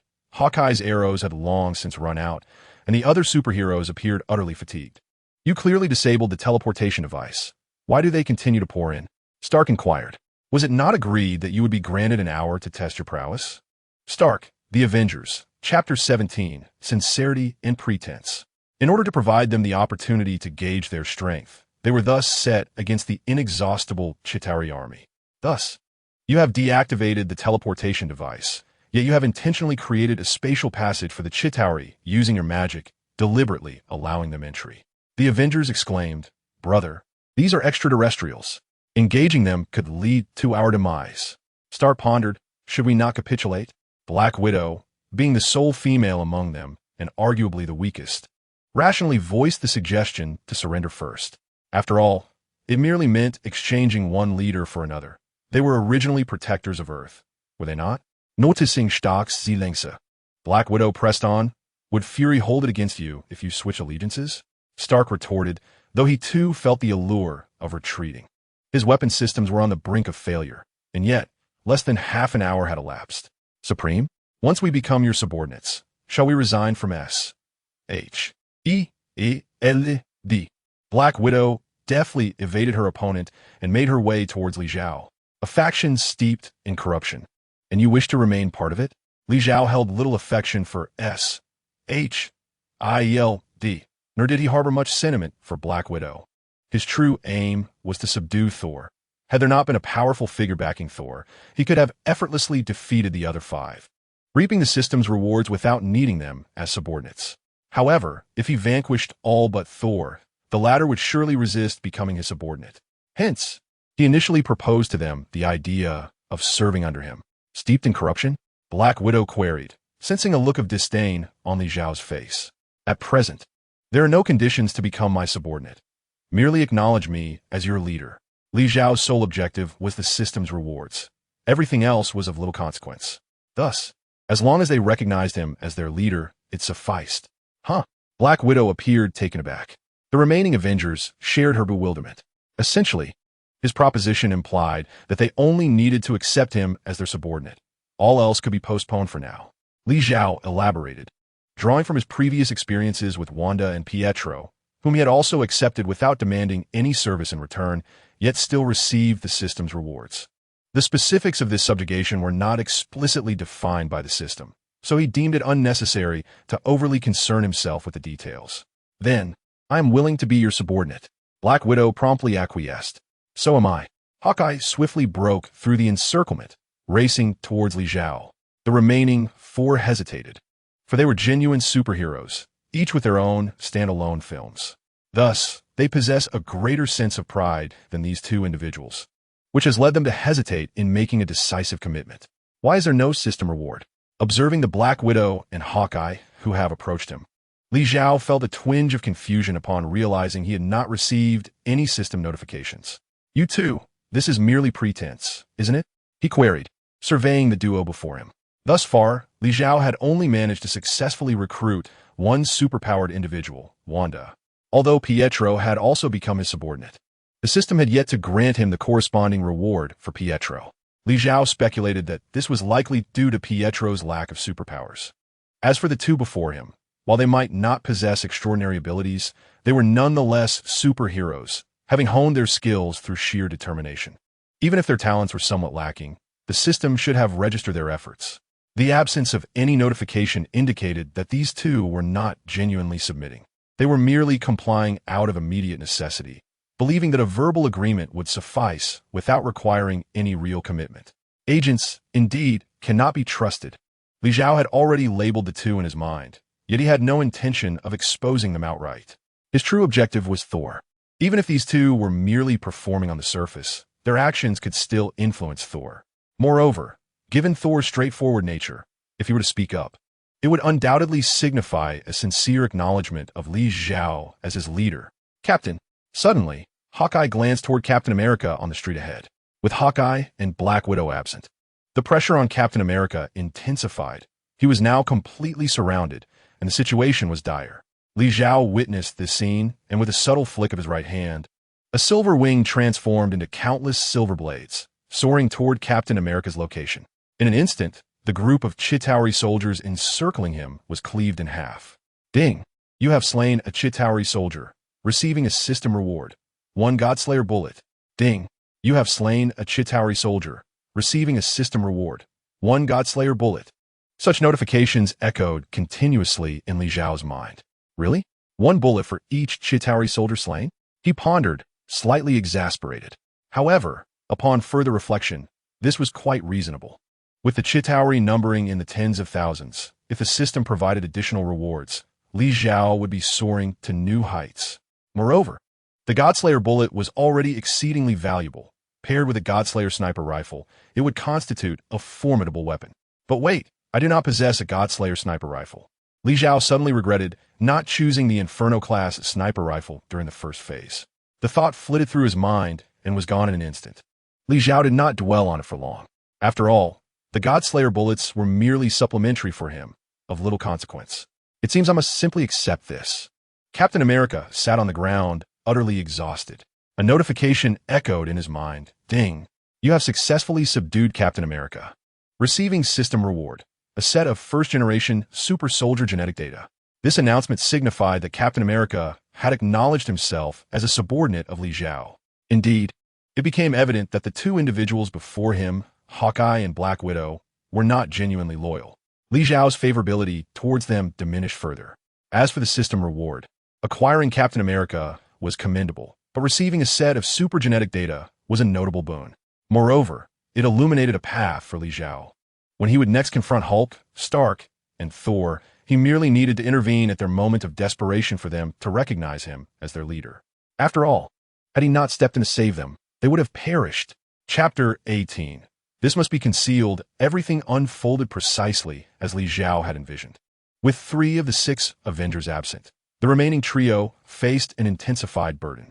Although the departed 3 were among the weakest, perhaps collectively outmatched by even a mid-tier Iron Man, let alone the formidable Thor and Hulk. Their absence meant that the Chitauri soldiers would focus their attention on the remaining 3. Consequently, the pressure naturally escalated, compounded by the exhaustion from prolonged combat, leading to a decline in their weaponry and physical stamina. Ultimately, Stark, having exhausted all his resources, reluctantly chose to join Li Xiao, approaching his side directly. Upon witnessing Stark's capitulation, Thor and Hulk also ceased their resistance, joining Li Xiao without hesitation. As Li Xiao observed the trio aligning with him, the system notifications rang out in succession. Ding! You have successfully subdued Iron Man. Receiving system reward. A suit of black armor. Ding! You have successfully subdued the Hulk. Receiving system reward. A beastly enhancement gene. Ding! You have successfully subdued Thor. Receiving system reward. The gene of thunder, directly infused into your being by the system. As the final notification resonated, a torrent of formidable energy began to flow into Li Xiao's body. This was the Thunder Gene, the very essence of Thor's might. In that moment, Li Xiao felt his physical energy surge, even the strength of his divine form experiencing a significant enhancement. Initially, Li Xiao believed that his divine body required successive upgrades through generations, from the first to the second, and eventually to the third, to achieve divinity. However, he now sensed that his divine form had been constant from the outset. It merely grew stronger as it absorbed more energy, amplifying its power exponentially. The invincible body is inherently possessed by the galactic power gene. As the most exalted existence among all known super genes in the super god universe, the galactic power boasts an extraordinarily powerful foundational genetic code. Perhaps it is precisely due to this strength that, upon merging with the time-space gene, the divine body can manifest as an invincible form. Li Xiao was filled with curiosity regarding his current combat prowess. He yearned to ascertain the stage he would occupy within the super god universe if he were to reveal his strength. Would he be at the level of a third-generation super warrior, or could he ascend to divine status? However, the essence of true strength lies in the ability to effectively wield such power. A genuine third-generation super warrior would undoubtedly be able to overpower him effortlessly, considering that Li Xiao's rapid growth was facilitated by system augmentation, while the super warriors in the super god universe had been honed over centuries. Take Gu Xiaoluan, for example, who, despite possessing the galactic power, struggled against Tao Tai after a brief training period, ultimately relying on the sheer resilience of his invincible body to claim victory. Unlike Gu Xiaoluan, Li Xiao was not as reckless, armed with a godlike perspective from having perused the Super God Academy comics. And after spending over a month mastering the magic of camartage post-transmigration, he had acquired commendable combat skills. As for practical experience, he currently had at least one encounter under his belt. Just watch me, and I shall demonstrate what true slaughter looks like. Li Xiao declared, his arms spreading wide. In an instant, shards of black armor materialized from the surrounding space, cascading onto him and assembling into a striking black and gold suit of armor. With a gentle step forward, a silver throwing knife appeared beneath his foot, enabling him to step upon it effortlessly. This maneuver did induce a hint of anxiety within Li Xiao. A moment's lapse in control could result in the knife's blade pointing upward, risking a piercing injury to his foot due to its sharpness. Fortunately, with the time-space gene coursing through him, Li Xiao excelled in micro-wormhole manipulation, and the Dark Suyin series weapons were inherently compatible with time-space genetics. Consider Du Qiangwei, who, upon acquiring Star Destiny, not only mastered its control swiftly, but also innovatively developed its attack methods, achieving effects akin to time-space projections. In essence, the same Star Destiny could be projected onto a single target from different times and spaces simultaneously. Thus, with the augmentation of his time-space gene, Li Xiao adeptly controlled the silver wings he had acquired. Step by step, he advanced forward, behind him unfurling 4 massive wings crafted from silver metal, radiating a chilling luminescence. How magnificent! The Black Widow could not help but exclaim, and beside her, Thor, Hulk, and Hawkeye nodded in unison. Stark wore a peculiar expression, while Captain America remained fixated on the vast army of Chitauri. A man of few words, Captain America, despite being in his early 30s, carried himself as if he were a century old due to decades of being encased in ice. He was entirely focused on the outcome of the impending battle, fearing that if the extraterrestrials breached their defenses, they would shatter the mirror dimension and wreak havoc upon the real city. To Captain America, the mirror dimension was akin to a fragile reflection. Although it existed independently, its vulnerability was apparent. Were Li Xiao to possess the Eye of Insight, he would likely be astounded by the thoughts swirling in Captain America's mind. Stark's odd expression stemmed from a simple, yet profound realization. They were both armored. Yet why did Li Xiao exude such an undeniable charisma? Once the most dashing figure in the world, Stark now found himself overshadowed. This was precisely the effect Li Xiao sought. He desired to appear cool. Prior to his transmigration, he had been captivated by the image of Luo Feng, clad in armor and striding confidently, which had struck him as incredibly stylish. Now, Li Xiao found himself in a similar position, adorned in striking black armor and dazzling silver wings. He felt compelled to flaunt his impressive gear. The remarkable aspect was that his display felt entirely natural. His previous displays of power had already established his formidable prowess. For someone of such capability, it was not mere pretense, but an authentic demonstration of strength. As Li Zhao advanced step by step, the Chitauri soldiers instinctively recoiled at the sight of him. They had noticed him earlier, even had some soldiers approach him. Yet those who drew near found themselves inexplicably passing through him, their attacks having no effect whatsoever. Initially, Li Zhao had refrained from aggression, leading them to assume he was merely an illusion and disregard him. However, when Li Zhao finally unleashed his power, he swiftly dispatched a group of Chitauri, rescuing Captain America in the process. Now, as he donned his armor and approached, even these fierce warriors felt a chill of fear. Their primal instincts warned them that this man before them was exceedingly dangerous. Come forth. Let me witness the true battle prowess of your fearsome cosmic legion. Li Zhao beckoned, inviting them to advance. The Chitauri exchanged glances, and ultimately, two soldiers at the forefront raised their weapons, aiming directly at Li Zhao. Two azure beams of laser shot forth, targeting the critical areas of Li Zhao's head and heart with ruthless precision. As he spoke, the space before him subtly warped, causing the incoming lasers to vanish in an instant. In the next moment, the two Chitauri soldiers who had fired the shots were obliterated, their own lasers turning against them. This unexpected turn of events instilled a deeper fear in the Chitauri, prompting them to instinctively retreat. Yet at that very moment, a colossal Leviathan surged towards them from a distance. The Leviathan was under control, devoid of autonomous consciousness, and thus felt no fear. Upon spotting Li Zhao, it charged at him with urgency, its massive form twisting through the air like a gigantic leech gliding through water. Recalling a childhood memory of being besieged by leeches while planting rice seedlings, Li Zhao felt a shiver run down his spine. Cursing inwardly, he swung his right hand with determination. Behind him, a silver metallic wing transformed into a colossal sword, cleaving towards the Leviathan. The sound of metal slicing through flesh echoed as the beast was severed in two, its metallic exterior falling away as copious fluids erupted from within. Disgusting, Li Zhao exclaimed, as the silver sword disintegrated into countless shimmering blades that began to dart about. In an instant, the hundreds of leviathans that had once filled the sky were reduced to mere remnants, akin to young sprouts being mercilessly struck by a child wielding a delicate bamboo whip. With each strike, a multitude fell, and what had appeared as a dense swarm was dispatched in mere moments. Having not fully satiated his appetite for destruction, Li Zhao lamented the absence of any seedlings nearby to target. However, a multitude of superheroes stood behind him, but they were hardly suitable for such treatment. Ding! You have slain a Leviathan and received a system reward, a Godslayer sniper rifle. Li Zhao's expression momentarily froze.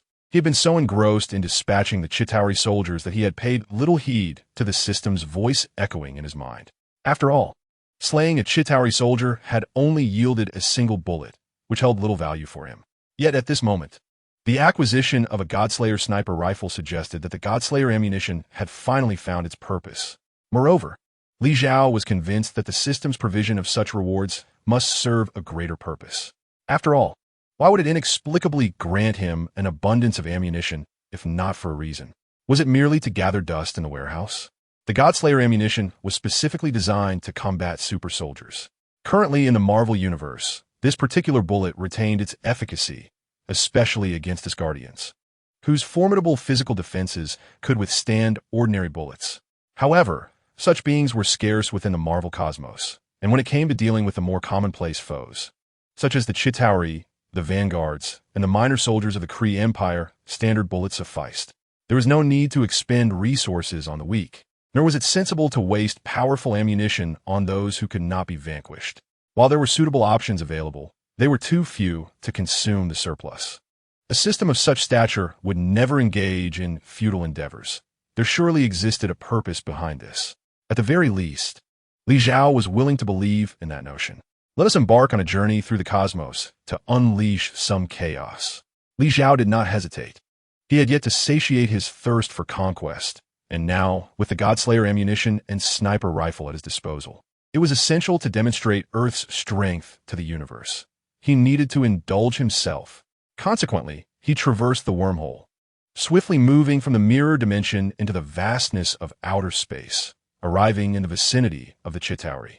Surrounding him were countless Chitauri soldiers. And in the distance loomed a massive mothership. Flame Sword. Li Zhao summoned the Flame Sword, raising it triumphantly above his head. Harnessing his innate abilities, he began to gather the energy in his vicinity. In the film, Stark obliterated the Chitauri mothership with a nuclear bomb. Now, Li Zhao intended to employ the judgment of Heaven's Blade to achieve the same destruction. All units, lock onto that human and obliterate him. A command reverberated from the mothership, prompting a swarm of Chitauri soldiers and numerous Leviathan beasts to surge toward Li Zhao, standing his ground, for silver wings behind him transformed, morphing into innumerable silver blades that danced around his form. While he could not conjure a divine realm of unparalleled might instantly, he could adeptly manipulate these silver blades using micro-wormhole technology for precise strikes. As long as they approached within a certain range, he could easily lock onto them. His cognitive abilities were sufficient to position the silver blades around the Chitauri soldiers. In that moment, even amidst the thousands of Chitauri and the relentless onslaught of Leviathans, Li Zhao remained composed. No matter how many came, he would eliminate them all. Chapter 20. Judgment of Heaven's Blade. As Li Zhao's released energy intensified, a colossal energy field began to form within the surrounding space. Within this energy field, everything appeared insignificantly trivial. Even the flagship of the Chitauri began to sway precariously. What was happening? How could the power possessed by humanity be so formidable? Inside the flagship, the commander gazed in astonishment at the energy intensity displayed on the monitor. Overwhelmed by disbelief, this was a flagship crafted with the assistance of Lord Thanos, equipped with a robust energy reading function capable of easily detecting the power of ordinary weapons. Yet, the energy being unleashed by Li Zhao had surpassed the flagship's reading capacity. This did not imply that the flagship was incapable of readings. After all, the colossal energy of the sun was within the calculation capabilities of its operating system. The true challenge lay in the unprecedented speed at which this energy was escalating, rapidly transforming from a minuscule point into a terrifying force that the flagship's computational system could not keep pace with. Allow me to unleash something monumental. As Li Zhao's voice resonated, boundless energy surged forth with the descent of his longsword, hurtling towards the immense flagship. In cinematic lore, even a nuclear bomb thrown by Stark was beyond the Chitauri flagship's endurance. Thus, the might of Li Zhao's judgment of the Celestial Blade far eclipsed that of a nuclear weapon. In the cosmic expanse, no sound of explosion echoed, yet the intense radiance and the inferno erupting from within the flagship sufficed to illustrate the overwhelming force of the assault it endured. Li Zhao did not linger in the cosmos. The moment he unleashed the judgment of the Celestial Blade, he retreated directly into a wormhole, departing from that spatial realm. Subsequently, the portal connecting to Earth was sealed, severing all ties between the planet and the Chitauri Legion. Within the mirrored space, Stark and his companions could scarcely glimpse the external situation through the portal. They witnessed Li Zhao effortlessly annihilate the Chitauri and ultimately unleash a devastating attack that obliterated the entire flagship. Now that the portal was closed, the remaining Chitauri soldiers in the mirrored space lost their vitality. As Li Zhao reappeared, they were all transported back to the tangible world, specifically within Stark Tower. Clad in a suit of black armor, adorned with four majestic silver metallic wings, he emanated an aura of formidable might. What do you think? Compared to me, isn't your combat effectiveness rather pitiable? Li Zhao inquired, his heart brimming with joy, for he had only recently acquired the system a mere 2 to 3 months prior, yet had already demonstrated the ability to effortlessly annihilate an interstellar legion. Although the legion itself may have been somewhat inflated, it was nonetheless an interstellar force. Li Zhao has only just acquired 3 Infinity Stones and possesses merely the Dark Silver weapon. If he were to obtain the 5th and 6th stones, and subsequently gain access to the Celestial Blade series of starships and celestial computers, one can only imagine the terrifying extent of his combat prowess. Your methods appear to be technological, yet they seem entirely disconnected from science. What, then, is the true nature of your abilities? Stark inquired, unable to suppress his curiosity. I call this divine power. Li Zhao replied with a smile. Is that what you refer to as divine power? Thor lowered his gaze at himself. He is indeed Thor, the god of thunder, yet even he felt diminutive in comparison to Li Zhao. Your power is also divine, but it is merely feeble with a singular attribute. Li Xiao remarked, if one day you could fully harness the divine power within you, confrontations like today's against the Chitauri would become far more manageable. Li Xiao's assertions are not mere words. Thor's performances in Thor, Ragnarok, and Avengers Infinity War illustrate that he possesses such potential. On the planet of the fire giants, he single-handedly defeated their king on their own territory and managed to escape unscathed amidst the onslaught of countless fire giants and fiery creatures. When facing the Outriders, even the combined forces of Wakanda and half of the Avengers were unable to withstand them. Yet Thor, upon his arrival, single-handedly routed the Outriders. Fully awakened divine power would render Thor's combat abilities immensely formidable, particularly in his manipulation of thunder. Fully awakened divine power? Thor looked at Li Xiao, perplexed. The time is not yet ripe, and I cannot assist you. You must rely on your own understanding. As Li Xiao spoke, he approached and gently patted Thor on the shoulder. Thor remained silent, contemplating the implications of Li Xiao's words and their veracity. It is nearly time. I must take my leave, Li Xiao declared, then waved his hand to open a portal. The Cosmic Cube and the Mind Stone, Black Widow, noticing Li Xiao's impending departure, quickly interjected. This elite agent of SHIELD had not forgotten one of their crucial objectives, to reclaim the Cosmic Cube. Of course, the Mind Stone was equally significant, possessing the ability to manipulate thoughts and exhibiting a potent energy signature. Both items harbor immense power, a force that should not be wielded by mere mortals. Thus, they must remain in my custody, Li Xiao explained, maintaining a semblance of politeness. However, should Black Widow persist in her demands, the consequences would be quite different. Should she be insincere in her loyalty, I would have no choice but to deliver a severe lesson, illustrating the fate that befalls those who dare to offend the supreme being of Earth. The Supreme One is indeed correct, Thor remarked, for both of these items are imbued with formidable energy that should not be entrusted to the hands of ordinary mortals. However, to return to Asgard, I shall require the power of the Tesseract. Thor desired the Tesseract, yearning to harness its might to facilitate his return to Asgard. When you are ready to return to Asgard, I will open a portal for you, but the Tesseract must remain in my possession. Li Xiao had already received system rewards through the Space Gem, and being a potent artifact in its own right, he had no intention of relinquishing it to another. Oh, how could I almost forget? As Li Xiao spoke, a portal materialized in midair, and Loki tumbled out. Chapter 21. Further research and enhancement needed. Boom! The moment Loki fell, the floor beneath him shattered, leading to the same fate for the layers below. This fall, though he had not faced any prior attack, severely drained Loki's vitality. Lying on the lowest floor, he weakly exclaimed, I free fell for an hour. His spirit was crushed, and he felt utterly despondent. He had not witnessed the invasion of the Chitauri, nor did he know if he would have another chance to reclaim his throne. All he understood was that he must never cross paths with Li Xiao again, nor provoke those capable of wielding portals. Li Xiao scratched his head, feeling somewhat sheepish. In the films, Doctor Strange had subjected Loki to merely 10 minutes of free fall, during which Loki was filled with rage, drawing his blade to confront Strange. Yet now, Li Xiao had bestowed upon him a full hour of this torment. Consequently, Loki's emotions transitioned from initial fury to a gradual calm, then to fear, ultimately culminating in a profound sense of despair.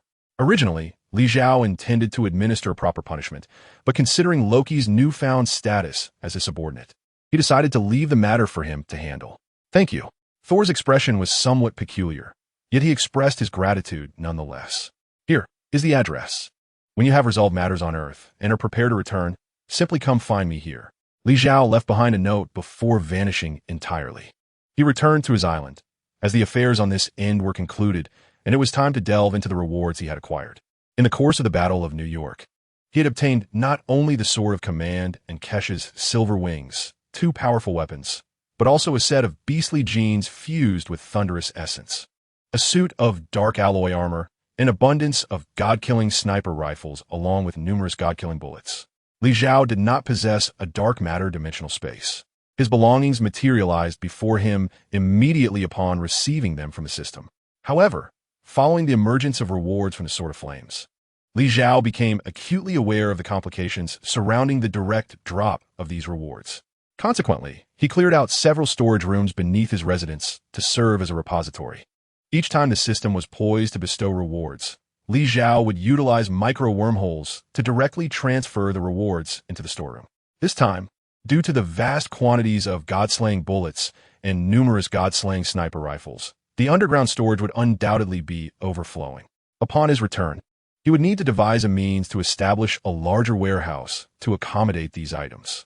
Simultaneously, he had to contemplate ways to resolve his storage dilemma. Ideally, possessing a dark dimension space would be most advantageous. However, such spaces are not readily available to all within the super divine universe. Galaxial Force Shaolin had access to it shortly after his awakening, but that was a preparation made by the Daxing eons ago, further reinforced by the Super Divine Academy and the Black Wall over time. Li Zhao's acquisition of the Galaxial Force gene was merely the gene itself, devoid of even the Black Greatsword, let alone the Dark Dimension space. It was likely that only upon completing more system tasks would he be granted such an ability. Alternatively, Li Zhao could embark on his own research, relying on his capabilities to open a dark dimension space. However, he lacked the technology for its construction, and should he invest time in research, progress in the short term would likely be minimal. Upon stepping into the portal, Li Zhao departed from Star Tower. The members of the Avengers fell into a sudden silence, uncertain of how to navigate the current predicament. This battle, which should have been intensely fierce, had virtually no impact on the real world. The cosmic cube they had united to reclaim was now in Li Zhao's possession. Meanwhile, on the lower floors, lay the primary instigator of this incident, the malevolent god Loki, who had orchestrated this interstellar invasion, leading the Chitauri to invade Earth. Upon returning to his villa, Li Zhao encountered a rather complex situation. Observing the god-slaying bullets spilling from the underground storage and the bewildered expressions of Wanda and Pietro standing at the exit, he felt a pang of exasperation. "I went out for a skirmish today. These are the weapons seized from the opponents," Li Zhao casually explained. "What kind of battle would involve such an arsenal? This must be enough for an entire division." Pietro inquired curiously. "An alien legion. I haven't counted them precisely, but there are at least tens of thousands," Li Zhao replied. Although he was uncertain of the exact number of Chitauri, their declaration as a legion suggested a considerable force, and they appeared quite numerous when they manifested in space. Thus, Li Zhao tentatively estimated their numbers to be in the range of tens of thousands to over 100,000. The necessity to further develop the mind weighed heavily on Li Zhao. Otherwise, the cognitive processing speed would inevitably lag behind. He mused, akin to those angelic warriors. The number of individuals could be discerned with a mere glance. Surely, a multitude of tens of thousands would not be limited to such a meager supply of ammunition and firearms. Wanda had made considerable progress in her recent studies, and she could roughly estimate the capacity of the underground warehouse beneath their building. Such minutiae were trivial. There was no need for excessive concern. Li Zhao abruptly diverted the conversation. He could not disclose to these two that merely eliminating a single Chitauri would reward him with a bullet from the system. "Pietro, please locate some workers and construct a large warehouse in the adjacent vacant lot. These items cannot remain exposed to the elements for an extended period. They require proper storage." Li Zhao instructed Pietro. "Understood. I will find some people immediately," Pietro replied before turning to leave.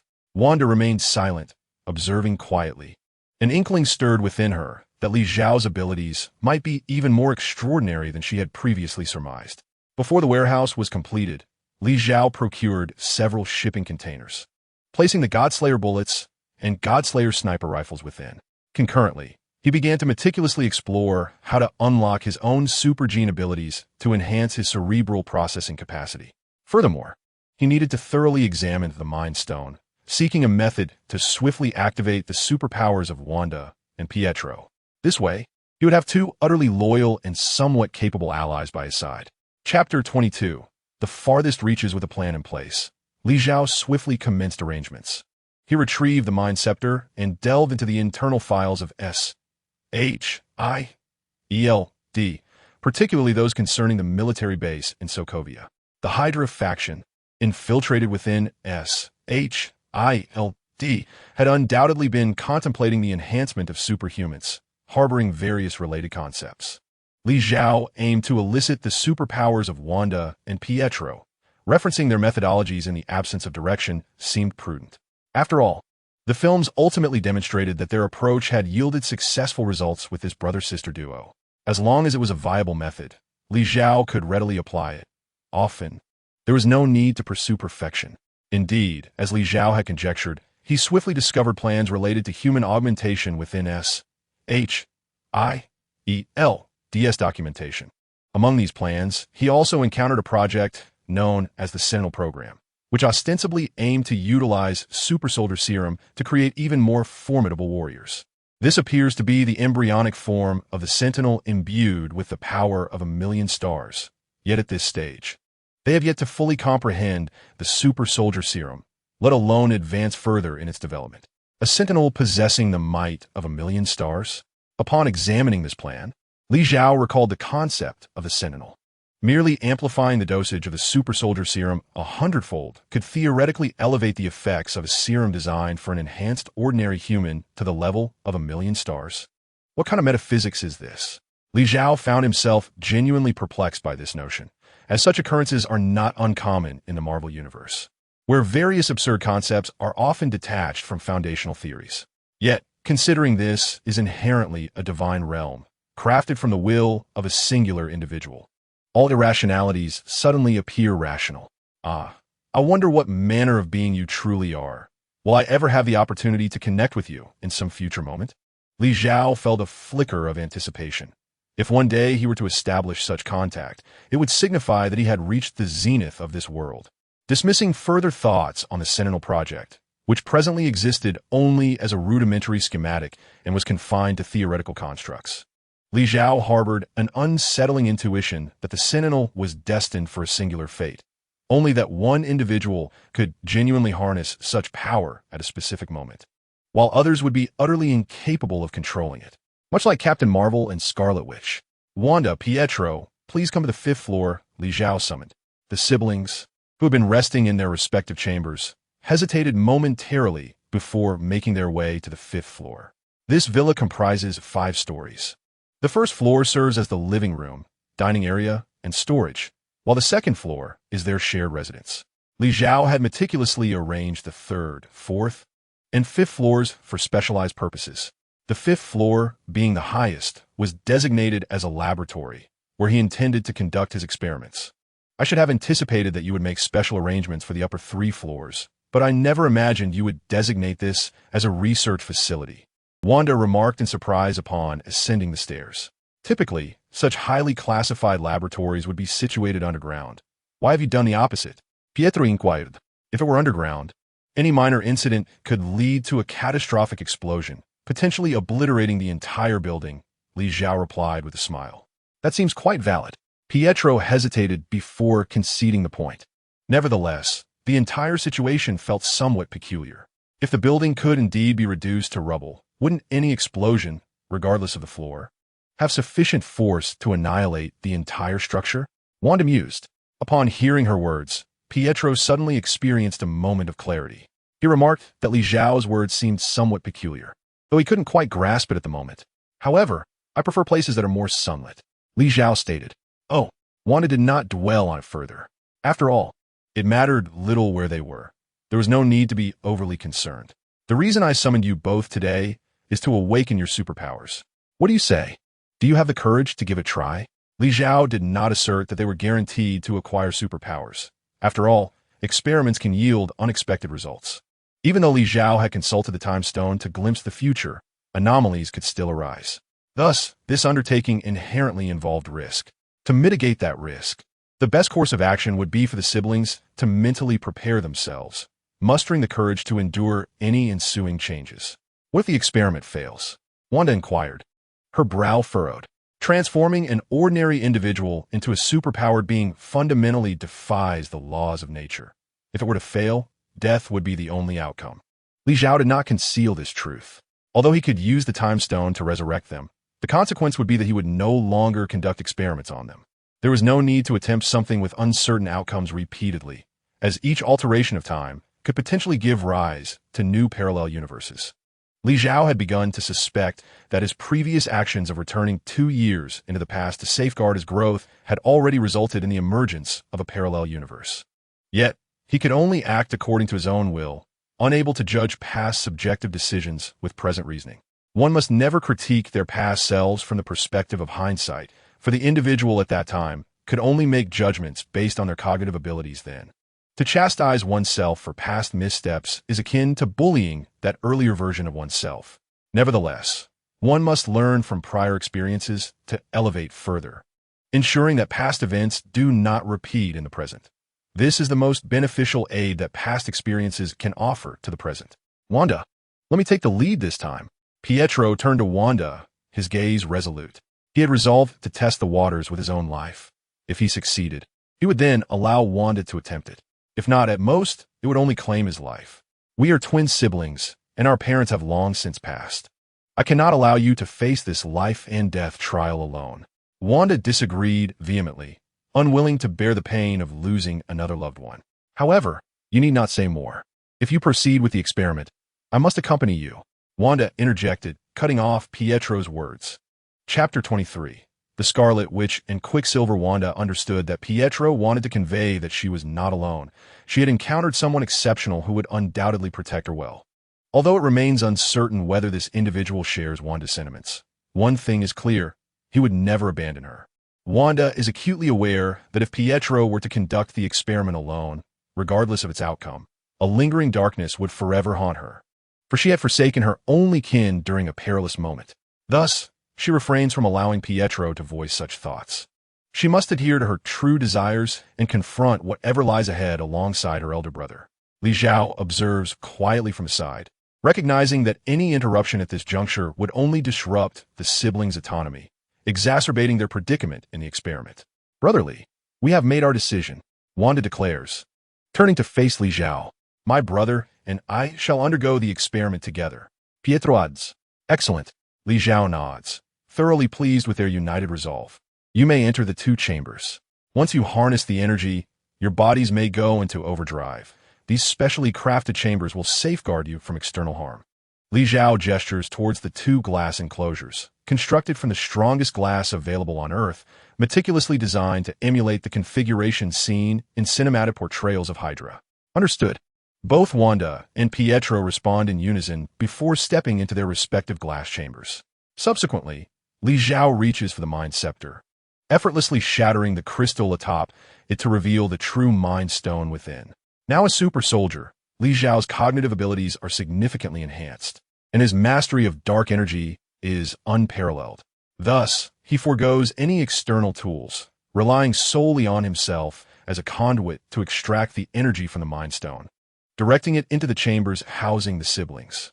As the power of the Mind Stone permeates the chambers, Wanda and Pietro immediately sense certain dormant elements within their genes awakening. This energy does not merely amplify their existing powers. Rather, it catalyzes the development of their latent potential, channeling the abilities they inherently possess. Initially, the siblings are taken aback, contemplating whether this force was always theirs. Yet, in the next instant, they are beset by an overwhelming discomfort, as if their bones and muscles are undergoing violent transformation, the excruciating pain causing them to tremble uncontrollably. Pietro cries out, collapsing to the ground, while Wanda sinks to her knees, clutching her head in anguish. Li Xiao, standing by, observes the unfolding scene, his efforts to guide their internal energy surges unwavering. After the anguished cries, Pietro gritted his teeth, steeling himself for the pain that he knew he must endure. Li Xiao had informed him early on that only by withstanding such intense suffering could he possibly attain formidable superpowers. Moreover, he noticed that his recent cries of distress had affected Wanda's emotions, plunging her into a dire state. Therefore, he resolved to endure. He could not allow his suffering to impede Wanda.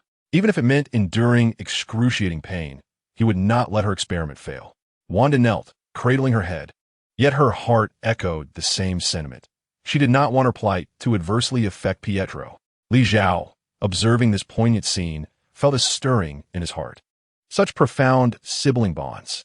Had Quicksilver not met his untimely demise, Wanda would surely have avoided such a dark path after Avengers Endgame, never allowing herself to be so easily corrupted by the Darkhold. Time passed, nearly an hour, during which both Wanda and Pietro had quieted.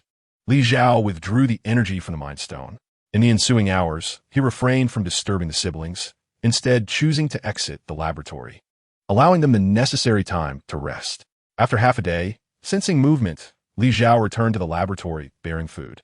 Both Wanda and Pietro had awakened, yet their condition was decidedly off, clearly unfit for sustenance. Red energy flickered between Wanda's fingers, the manifestation of her awakened magical powers. She was unaware of the nature of this magic, but sensed its immense destructive potential. Pietro's speed had become extraordinary. Even a simple shift in position would send him darting across the room. Had it not been for the specially designed glass confining his movements, he might have collided with numerous obstacles. It was only at this juncture that the siblings comprehended Li Xiao's foresight in preparing the specialized glass compartments for them.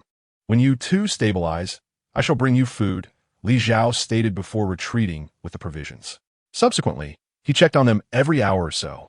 It was not until midday the following day that Pietro and Wanda finally calmed, allowing Li Xiao the opportunity to provide them with nourishment to replenish their energies.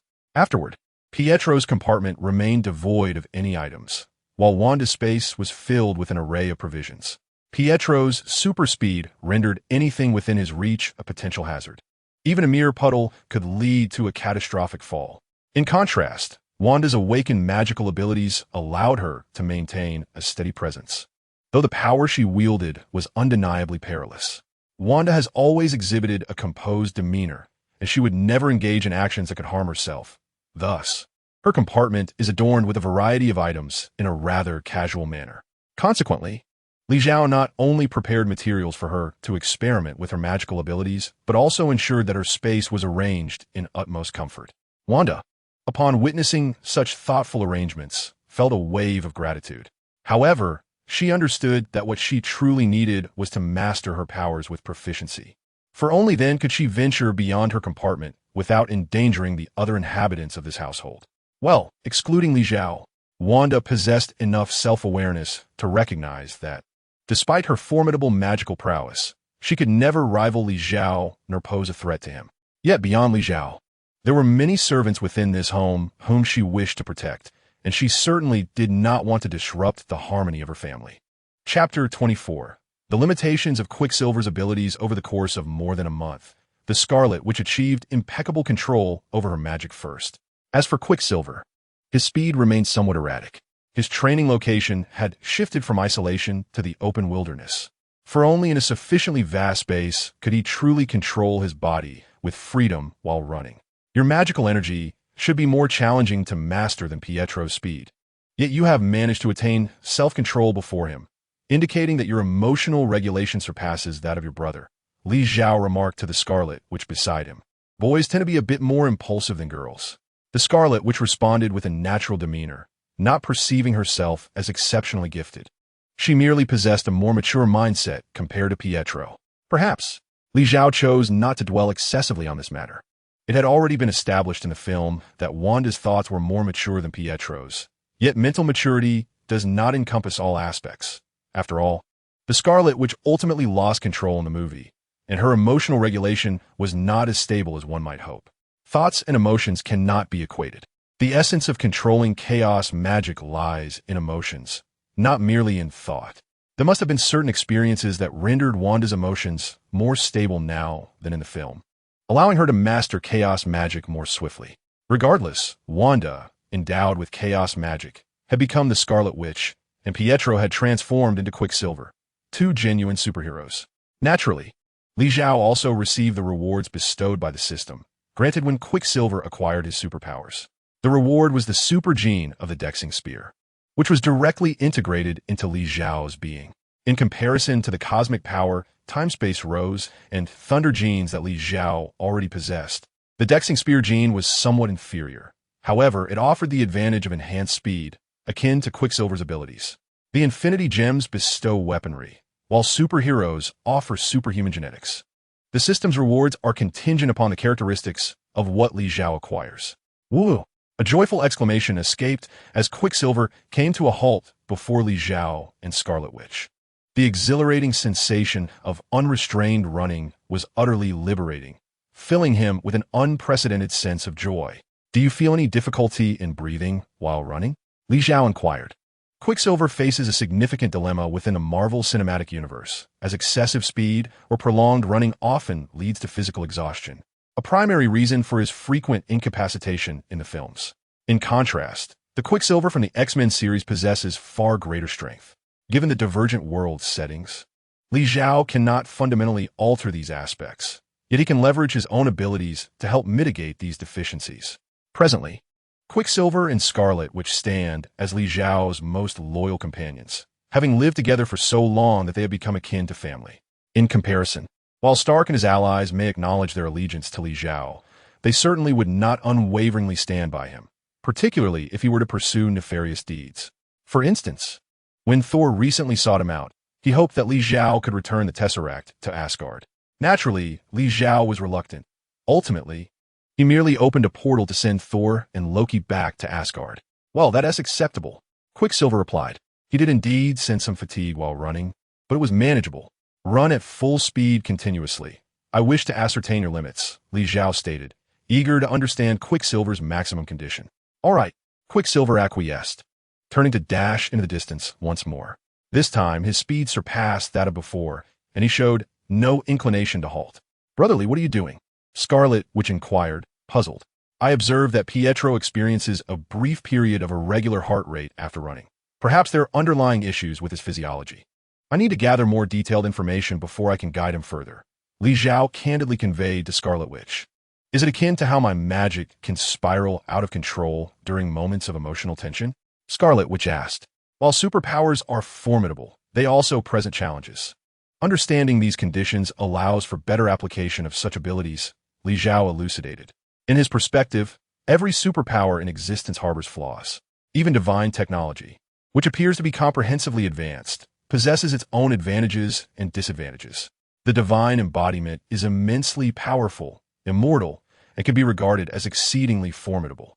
However, in comparison to the fourth-generation divine body, the sacred physique exhibits certain deficiencies in the utilization of wormholes, resulting in a slower speed of wormhole traversal. The fourth-generation divine body can instantaneously enter and exit wormholes, yet its energy capacity does not match that of the sacred physique. Of course, these so-called shortcomings are relative. If one were to compare a third-generation divine body with the fourth-generation divine body and the sacred physique, it would undoubtedly fall short in every aspect. Li Zhao's discussion of advantages and disadvantages is merely a foundation upon which further optimization might be contemplated. Technology, in its essence, is a relentless pursuit of self-enhancement and advancement. Quicksilver's testing extended over 10 minutes, and after sprinting at full speed, he finally came to a halt, collapsing onto the grass not far from Li Zhao and the Scarlet Witch, gasping for breath. He felt a sense of impending asphyxiation, his body struggling to keep up with the energy demands. However, this sensation quickly dissipated. As he paused, his body engaged in rapid metabolism, replenishing the expended energy. It appeared that the primary issue was not the energy supply, but rather the oxygen availability. Li Zhao approached Quicksilver, observing his labored breathing. "You are absolutely correct. When one runs at excessive speed, it can lead to a sensation of breathlessness, and the energy expenditure is indeed considerable," he remarked. Quicksilver echoed his sentiments, acknowledging the energy consumption. "I plan to research some specialized foods, as both you and I require substantial energy to sustain our bodily functions." Li Zhao was untroubled by this issue, having already commissioned several laboratories to begin investigating specialized nutrition. The critical concern remains the supply of oxygen. Currently, you can only breathe in the manner of an ordinary human, yet the oxygen consumption within your body far exceeds your breathing rate. Li Zhao, having examined the situation in detail, was acutely aware of the circumstances, yet he could not devise a solution in the short term. Chapter 25. Each to their own, the issue with Quicksilver was identified, but a swift resolution seemed unlikely. The three of them returned to the island, and Quicksilver retreated to his isolation chamber. For the foreseeable future, he would need to reside within this chamber, for if he were to sleep and dream of running, he could instantaneously reach speeds exceeding 100 kilometers per hour. Were it not for this specially designed isolation chamber, he could potentially cause a multitude of complications outside. If only he had a helper well-versed in super technology. Li Zhao sat on the sofa in the hall, gazing blankly at the television before him. He possessed immense power, Yet this strength was directly bestowed by the system. Li Xiao could gradually explore how to wield these super abilities, and based on his prior knowledge of the Super God Academy comics, he understood where to begin his exploration. The issue lies in the fact that he is not truly adept at mastering super god technology. He lacks even the knowledge to create a super gene, let alone the most rudimentary research plan for the first generation of super warriors. Might the system's rewards include those super warriors from the universe of super gods? As Li Xiao pondered this, he was suddenly struck by the thought of summoning. He recalled having seen certain systems that could directly summon helpers for their hosts. And if that were indeed the case, Li Xiao would be quite inclined to summon some. However, as it stands, there are no such rewards, nor has the system ever mentioned anything of the sort. Are you contemplating how to assist Pietro with his predicament? The Scarlet Witch approached, holding a glass of lemonade, a beverage Li Xiao had grown quite fond of during this period. Despite the air conditioning maintaining a comfortable indoor temperature in the building, it was summer outside, a sweltering season, making chilled lemonade particularly delightful. Li Xiao took a sip of the lemonade. It was refreshingly cold, with a perfect balance of tartness and sweetness. Truly delightful. Pietro's issue is rather serious. If not handled properly, it could potentially lead to complications under certain circumstances, Li Xiao remarked, referring to the peculiar situation where, in Avengers: Age of Ultron, he had been shot by machine guns while saving Hawkeye.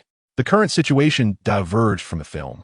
Quicksilver had acquired his powers 2 or 3 years earlier, and the Mind Stone was in Li Xiao's possession, rendering the plot of Age of Ultron non-existent. However, knowing the situation meant he could not simply ignore it.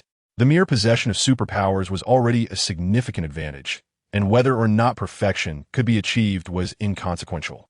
For true perfection does not exist in this world. The Scarlet Witch had a clear understanding of this. You are correct. There is indeed no such thing as true perfection in this world. Li Xiao nodded, surprised by her clarity on the matter. By the way, there is something I have yet to tell you. He recalled that he had not informed the Scarlet Witch and Quicksilver about his recruitment of the Avengers. Are you saying that you have already recruited Stark? The Scarlet Witch inquired. How did you know? Li Xiao asked, taken aback. Although I was still in the isolation chamber when Thor arrived, I could still sense his presence, the Scarlet Witch replied. Having awakened her chaos magic, she could perceive certain conditions around her, and given the overwhelming energy emanating from Thor, it was only natural for her to sense it. Thor has come specifically, and combined with the information previously provided by Li Xiao regarding the formation of the Avengers by S.H.I.E.L.D., Scarlet Witch can surmise that there is indeed a connection between Li Xiao and the Avengers. You are quite astute, Li Xiao remarked with admiration. At times, might being too clever be a disadvantage? Scarlet Witch pondered, a lingering feeling that foreknowledge of such matters was not necessarily a cause for celebration. No, cleverness is always advantageous. Li Xiao dismissed any notion that excessive intelligence could be detrimental to one's longevity. In truth, those who claim that being overly clever leads to an early demise are often simply not clever enough. For various reasons, my interactions with superpowered individuals and superheroes are plentiful, and in confronting them, I have but two choices: to either rally them under my banner or to subdue or eliminate them. The Avengers, a formidable team of superpower heroes, would not warrant a ruthless elimination, as that would be rather inhumane. Thus, I chose to embrace them. However, I'm aware of the conflict between you siblings and Stark, and I know you have long sought vengeance against him, which necessitates our conversation now, Li Xiao stated. He could not disclose the matter of his system to Scarlet Witch, yet she was aware of his identity as the Sorcerer Supreme. As Sorcerer Supreme, safeguarding the Earth is inherently a duty and a task. Under such circumstances, it becomes quite natural for Li Xiao to engage with these superheroes and supervillains. Scarlet Witch understood this as well, and though she initially felt some discontent, she ultimately accepted the situation. If you disagree, I can relinquish the pursuit of vengeance against Stark, she considered, knowing that she would undoubtedly choose to forego the latter in favor of retaining Li Xiao, who was no mere relative. No, I wish to assure you today that you need not concern yourself with my feelings. My prior commitments to you remain steadfast, Li Xiao declared. Having never intended to forcibly intervene in Scarlet Witch and Quicksilver's quest for revenge, such personal grievances were not his place to meddle in. Yet, he is now also your subordinate. Scarlet Witch emphasized the final two syllables with weight. For, in the public eye, She and Quicksilver were merely Li Zhao's subordinates, their standing akin to that of Stark. A promise is a promise. Words spoken cannot be disregarded, Li Zhao asserted. Scarlet Witch fell silent, uncertain of how to respond to Li Zhao's current declarations. Do not overthink it. Moreover, they are my subordinates, while you are not the same. You are my confidants. Li Zhao hesitated briefly before revealing that final distinction. Li Zhao's final words should have left the Scarlet Witch feeling somewhat disappointed, for there was little distinction between his followers and subordinates. However, the hesitation in Li Zhao's tone evoked a different emotion within her. In that moment, the Scarlet Witch realized that perhaps the nature of their relationship had long since diverged from its initial description. Chapter 26, Black Widow, Return Whence You Came. As Li Zhao delved into the latest technological advancements to further enhance his abilities, a Quinjet descended upon the skies above their island abode. Is someone arriving? Li Zhao pondered, lifting his gaze to the expanse above. Through his recent endeavors, he had heightened his sensitivity to the surrounding dark energy and data, enabling him to perceive the emergence of anomalous energies within the spatial realm. Yet, without the eye of insight, he was still incapable of comprehensively reading the entirety of Earth's information or accessing the memories of others. Before long, the transport craft landed, and the Black Widow emerged. Clad in a form-fitting combat suit with a poised and confident stride, her gaze imbued with an undeniable resolve. Li Zhao S.H.I.E.L.D. requires the Tesseract. It has always belonged to us. The Black Widow stated her purpose directly. Li Zhao regarded her with calmness, responding, the Tesseract is secure in my possession. You must understand that S.H.I.E.L.D. is an organization dedicated to maintaining global peace. All our actions are undertaken in the interest of protecting Earth. Only in our hands can the Tesseract realize its utmost potential. This line of reasoning had been prearranged by Nick Fury prior to her arrival. In truth, S.H.I.E.L.D. consistently employed this narrative externally, for the purpose of creating new weaponry. Li Zhao thought it unnecessary to express his skepticism. It was quite audacious for an organization like S.H.I.E.L.D. to claim itself as a guardian of world peace. Weapons are inherently neutral, yet in S.H.I.E.L.D.'s grasp, they become instruments of global stability. The Black Widow's assertion rang with conviction. A bemused smile escaped him. Silence can often elicit laughter. You may depart. If you wish to discuss the Tesseract further, send Rogers and Stark to see me. Li Zhao, weary of further discourse with the Black Widow, waved her away, casting her into the portal. Initially, she intended to resist, but by the time she collected herself, she found herself back at the Triskelion. Resigned, she turned to enter the Triskelion, ready to report her findings to Nick Fury. Meanwhile, within the island villa, the Scarlet Witch and Quicksilver stepped outside, gazing at the Quinjet stationed on the estate's lawn. You simply sent her back? Quicksilver expressed his astonishment at Li Zhao's actions. What other course was there? Li Zhao Raturta, striding purposefully towards the Quinjet. He entered the transport aircraft, meticulously inspecting the equipment within. From a technical standpoint, the Queen-class transport aircraft's performance eclipses that of all small transport planes and conventional fighter jets currently available worldwide. Its propulsion, hover design, and stealth systems far surpass the capabilities of all fighter aircraft from the pre-nuclear civilization. This aircraft is excellent.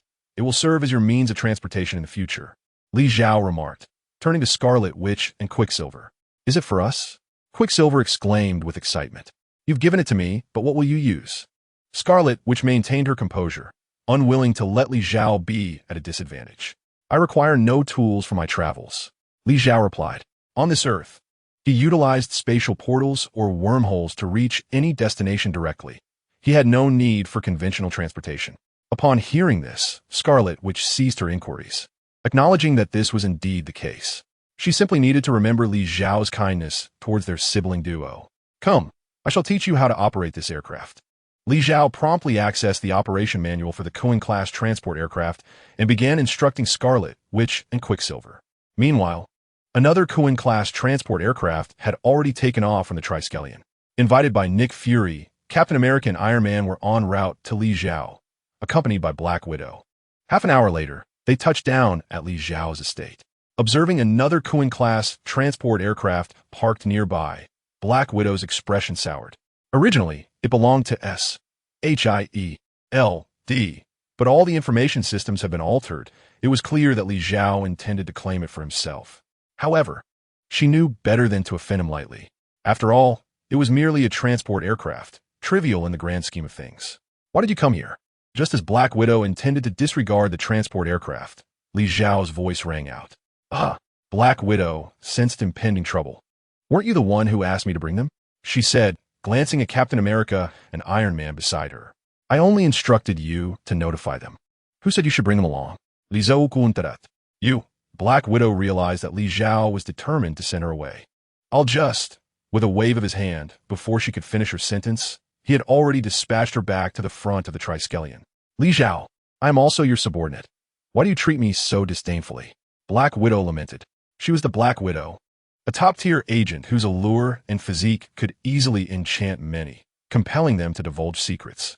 Wherever she went, men would either fawn over her or, at the very least, not harbor any feelings of aversion.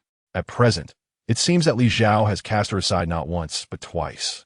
Perhaps his disdain is not directed at you, but rather at our S.H.I.E.L.D. Nick Fury's voice echoed as the director of S.H.I.E.L.D. had surprisingly awaited her arrival in the square. Did you know I would return?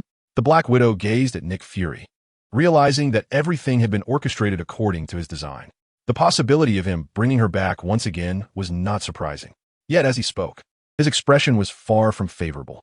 Li Zhao's attitude toward the Black Widow essentially mirrored his sentiments toward S.H.I.E.L.D. It was indeed troubling that one with the prowess to single-handedly confront the Chitauri army harbored such grievances against an organization dedicated to preserving world peace.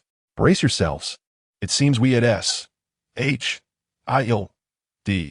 may soon encounter numerous complications, Nick Fury sighed before turning to enter the building.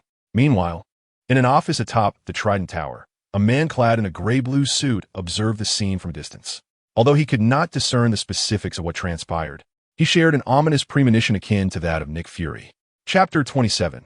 Revenge served instantly with the Black Widow dispatched. Only Li Zhao and Iron Man remained at the estate. Both Iron Man and Captain America were astute individuals. Particularly Iron Man, Li Zhao had specifically summoned them. And with the Black Widow now returned, it was clear that there were matters requiring their attention, matters that S.H.I.E.L.D. could not be involved in.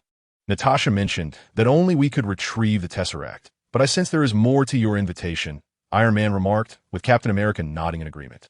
Come inside, Li Zhao said, turning and heading into the house. This action only solidified Iron Man and Captain America's belief that Li Zhao was indeed deliberately excluding the Black Widow. The three entered the villa and settled in the reception room on the ground floor. Scarlet, which soon approached, offering Li Zhao a cup of tea and presenting another before Captain America. However, when it came to Iron Man, there was nothing. While Iron Man was not particularly concerned about the absence of tea, the differential treatment struck him as odd. What is the meaning of this? Iron Man inquired promptly. She bears a grudge against you, Li Zhao replied, savoring a sip of the fragrant tea. But I have never even met her. How could she possibly harbor animosity towards me? Iron Man responded, bewildered. The notion that a stranger could suddenly be deemed an adversary, especially in the presence of his newly acknowledged superior, was perplexing. In detail, let the matter unfold gradually when you encounter them later. My purpose in bringing you here today is not for you to settle scores with them. Li Zhao did not continue on this topic. The Scarlet Witch and Quicksilver are inevitably seeking vengeance against Stark. Meeting in advance and informing Stark of this situation can, in fact, be viewed as a form of assistance. After all, if he were to confront these two superpowered individuals without prior knowledge, he would undoubtedly be at a disadvantage. Your half-finished statement is quite distressing. I assent it.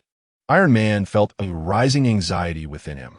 A touch of discomfort is not detrimental to you, Li Zhao remarked. Could it be that you harbor a grudge against me as well? Iron Man suspected he was being targeted. If I held a grudge against you, you would be with your great-grandmother by now. Li Zhao's casual remark belied the truth. If he truly had an adversary, he would have eliminated them at the first opportunity. Allowing an enemy to live even a moment longer would be to his detriment. Great-grandmother? Iron Man was momentarily taken aback.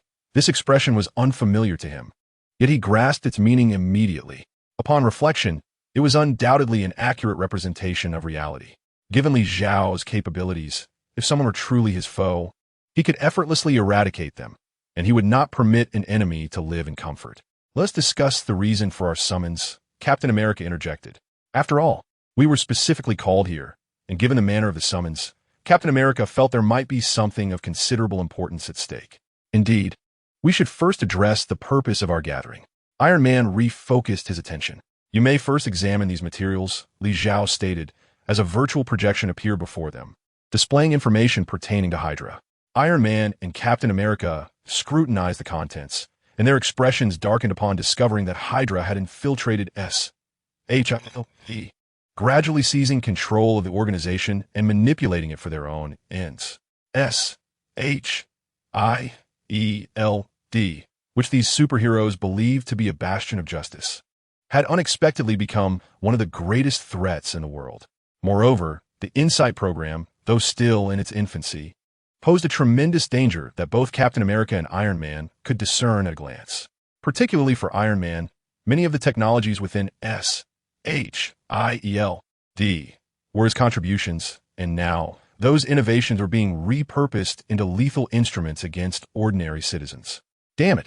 Iron Man exclaimed in fury, turning to leave. Stark, halt immediately. Captain America quickly intervened, stopping him. In your current hasty approach, apart from startling the serpent in the grass, you are achieving little else. Captain America's admonition ultimately caused Iron Man to halt his actions. Just moments ago, his instinctive fury had caused him to overlook the immense implications of the situation at hand. Now, with a modicum of composure, he recognizes that effectively addressing this matter cannot be accomplished through sheer force alone. At the very least, relying solely on himself and Captain America is utterly insufficient. Supreme, are the revelations you presented to us genuine? Captain America inquired, rising to his feet, his gaze fixed on Li Xiao, eager for further clarification. Is there any necessity for me to deceive you? Li Xiao Raturta. I comprehend now. Captain America dismissed any lingering doubts, focusing solely on how to adeptly navigate this impending crisis. Supreme, can you extend your assistance to us? Captain America surmised that if Li Xiao were inclined to lend a hand, the resolution of this predicament could be achieved with relative ease. If I were to handle this myself, would I even need to seek your help? Li Xiao's reluctance to take matters into his own hands was the very reason for their presence. The system had made it clear that his subordinates could manage those supervillains and superpowered individuals, thus earning him system rewards. The members of Hydra possessed few superpowers, and the caliber of their supervillains was rather mediocre. The rewards would likely amount to nothing more than a few Godslayer bullets. Li Xiao found such matters tedious and preferred to remain at home, developing the cosmic power and temporal rose gene. Thus, Li Xiao summoned both Iron Man and Captain America. Suddenly, he recalled an important detail. Following the events of the first Avengers, both Captain America and Iron Man had each starred in their own standalone films, each featuring new adversaries. Captain America confronted Hydra, while Iron Man was likely to contend with the extremist virus, wasn't he? At that moment, Li Xiao spotted Quicksilver descending the staircase. Quicksilver's gaze was fixed on Iron Man, evidently aware of his arrival and curious to ascertain the true visage of his adversary. Rogers, you may bring him along when dealing with Hydra, Li Xiao suggested, gesturing towards Quicksilver. You want me to accompany them? Quicksilver expressed his reluctance. No, Stark has other matters to attend to. You need only follow Rogers, Li Xiao clarified. Initially, he intended for Iron Man and Captain America to act in concert, as Captain America's influence within S.H.I.E.L.D., combined with Iron Man's combat prowess, would suffice to confront their foes. However, with the impending threat of the extremist virus looming over Iron Man, he could not involve him in the confrontation with Hydra. Certainly, Captain America can assemble a group of individuals to join him in his endeavors, much like in the films. However, should he proceed in this manner, the formidable supervillains they vanquish would not yield any rewards for Li Xiao. While the rewards may very well include the God-slaying bullets, which appear somewhat superfluous in Li Xiao's possession, they remain system rewards, strategic resources that even the demonic legion would not squander lightly. To speak of their worth, the minuscule quantities of dark iron contained within those God-slaying bullets could be extracted to forge numerous valuable items. Reluctant to allow Captain America to engage unrelated individuals for assistance, and recognizing that he alone could not resolve the matter, Li Xiao contemplated the inclusion of Quicksilver as a fitting choice. You have now attained a fundamental mastery over your abilities, and to further overcome your personal challenges, you must undergo some practical experience, Li Zhao stated.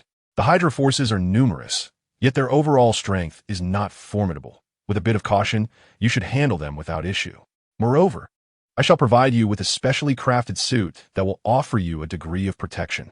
As he spoke, a metallic battle suit resembling clothing materialized in his hands. Crafted from vibranium, it was a form-fitting attire. Naturally, Li Zhao had altered the suit's design to a silver aesthetic, better suiting Quicksilver's rapid movements. As for the origin of this vibranium suit, it undoubtedly came from Wakanda. Although Li Zhao is often regarded as a technological savant, he humbly admits to possessing limited technological prowess due to a lack of instruction and resources. The system has granted him various abilities, genes, and weaponry. It has not imparted the requisite knowledge. It is only after acquiring the Tianren series battle spacecraft that he may truly bridge this gap. Upon merely glimpsing the suit, Iron Man immediately recognized its extraordinary nature. "This is crafted from vibranium?" he inquired, using Jarvis to analyze the suit's properties. Confirming that it was indeed composed of the same metal as Captain America's shield. Iron Man is all too aware of the shield's uniqueness. During battles, Captain America wielded it with unmatched prowess. During the previous conflict in New York, the shield withstood Chitauri laser assaults without a single scratch. Such an indomitable metal, capable of absorbing kinetic energy and reducing the user's own expenditure when fashioned into a suit, implies that the wearer would be virtually impervious to harm. Yes, the suit is indeed forged from vibranium, Li Zhao affirmed, not concealing the truth. Is there not but a small reserve of vibranium on Earth? How is it that you possess more? Captain America inquired, instinctively reaching for the shield on his back. The quantity of vibranium on Earth is, in fact, quite significant. However, it is primarily controlled by two particular nations. The only known piece that has found its way into the public eye is this shield, Li Zhao elucidated. Pietro, you now possess superhuman abilities. Your incredible speed allows you to dominate the battlefield. Yet, at this stage, I have no better means to help you overcome your vulnerabilities. This suit will at least ensure your safety if you need a halt mid-battle. Li Zhao had previously contemplated how to prevent Quicksilver from being felled by bullets. A potential solution might be to directly grant him super genes. If he could acquire the genetic makeup of the Daxing rifle, the results would undoubtedly be extraordinary. However, the genes Li Zhao obtained were directly bestowed by the system and integrated with his own, representing an enhancement within a vast genetic chain. Li Zhao did not resist this fusion, for each integration augmented his strength. By the time he reached the pinnacle of supergod technology, the power he wielded would surpass the limits of the supergod realm. Not to mention, possessing the capabilities of 3 divine engineering genes already rendered him immensely powerful. When Geshaluan crafted the solar system defense system, he required Lena's energy attacks. In combat, Lu Chuang exhibited traits even more formidable than those of the other two. Merging the 3 genetic abilities into one would create a hexagonal warrior with anti-void capabilities, limitless energy allocation, and overwhelming combat prowess. The notion of the galactic power being the supreme deity would be mere decoration in his presence. Yet, this meant that Li Zhao could not provide Quicksilver with super genes, rendering this straightforward and effective solution obsolete. There remained a set of super genes not directly fused into Li Zhao's body, but they belonged to beast warriors and were unsuitable for Quicksilver. Thus, Li Zhao contemplated enhancing Quicksilver's defensive capabilities. In the film, had Quicksilver possessed equipment capable of withstanding machine gun fire while saving Hawkeye, survival would have been assured. The vibranium suit was evidently the most appropriate choice. "Thank you, Brother Lee," Quicksilver exclaimed, receiving the suit with gratitude. "Since you're calling me Brother Lee, there's no need for further thanks," Li Zhao replied. "This time, endeavor to confront those with greater abilities. That way, you can rapidly enhance your combat experience," Li Zhao advised. "Yes, I will definitely take down all the formidable opponents," Quicksilver responded, unaware that Li Zhao's true intention was to prevent easily triggered rewards from falling into others' hands. Nevertheless, he was certain this was an opportunity to prove himself. "Now, Rogers, you two should set off and swiftly eliminate those Hydra scoundrels," Li Zhao directed, looking towards Captain America. "I will," Captain America affirmed. Captain America has always been a sworn enemy of Hydra, and it is his duty to confront them without hesitation. As for why Li Zhao did not permit Iron Man to accompany him, there must be a reason, though at present, he has no inclination to ponder it. Chapter 29. Iron Man and Stark, Quicksilver, and Captain America departed the island aboard a Quinjet. In the time that followed, their objective was to locate and eliminate every Hydra operative one by one. The specifics of the operation were of little concern to Li Zhao. After all, the system rewards from the entire Hydra organization were hardly worth his attention. However, after Quicksilver and Captain America had left, Iron Man remained troubled. Is there something special that requires my attention? Iron Man inquired. In truth, my original intention was for you to collaborate with Rogers in dealing with Hydra, Li Zhao replied. Then, what is the current situation? Iron Man hesitated, uncertain of the exact circumstances. I have recently detected the emergence of a group of extraordinary individuals on Earth. They have been affected by a peculiar virus, granting them superhuman abilities, along with a propensity for violent explosions. Li Zhao could not admit that he was merely recalling a plot from a film. He could only explain it in this manner. From what I understand, these individuals may have a significant connection to you, and they are likely coming for you. Therefore, in the time ahead, you must handle this matter on your own, eliminating those affected by the virus and eradicating the virus entirely. Li Zhao's words were duly noted by Iron Man Jarvis. Promptly began to analyze the situation, as Stark had already started investigating the so-called virus that could cause explosions. Since you are here and the tasks ahead are perilous, allow me to assist you with a small favor. Within your veins lie numerous tiny fragments of iron, which could potentially flow to your heart and lead to your demise. Li Zhao said, his gaze fixed intently on Stark's chest. I have inquired, and currently there is no physician in the world capable of performing such a procedure, so I cannot extract them myself. Stark felt helpless. Despite being Iron Man, there were limits to his abilities in the realm of medicine. What cannot be accomplished through medicine, I shall undertake, Li Zhao declared, and in the next moment, numerous tiny iron shards materialized before Stark. Stark was left astounded. Could something like this truly be achieved so effortlessly? Yet, upon further reflection, as the guardian of Earth and a being of supreme power, it seemed quite reasonable that he could accomplish feats beyond the reach of ordinary individuals. Donning your armor and wielding the arc reactor, you embody Iron Man. However, from this moment forth, during times devoid of conflict, you may relinquish this persona and focus solely on being Stark, Li Zhao remarked. Even a superhero should not perpetually inhabit that role. At times, one must embrace the life of an ordinary person. Li Zhao was subtly reminding Stark not to neglect his own identity. The Iron Man portrayed in the film, since emerging from that cave, had ceased to be his former self. He had transformed into a superhero willing to sacrifice for the protection of the world. Thus, now that Stark had become his subordinate, Li Zhao was inclined to offer his team some modest assistance, enabling them to lead relatively normal lives and strive for a complete resolution to their stories. As for those beyond his command, their fates were of no concern to him. Pietro seized the opportunity to give Black Widow and Hawkeye a sound thrashing. Li Zhao sent in a clandestine message, daring to feign allegiance while undermining me. I would consider it a show of restraint not to personally confront you. As Stark's focus returned, he glanced at the debris scattered across the table, feeling a significant alleviation of the physical strain. Return now. Seek medical attention for your wounds. And thereafter, you can live as an ordinary person. Li Zhao gestured, indicating that Iron Man was free to depart. Stark rose, offering heartfelt gratitude to Li Zhao before donning his armor and leaving the island.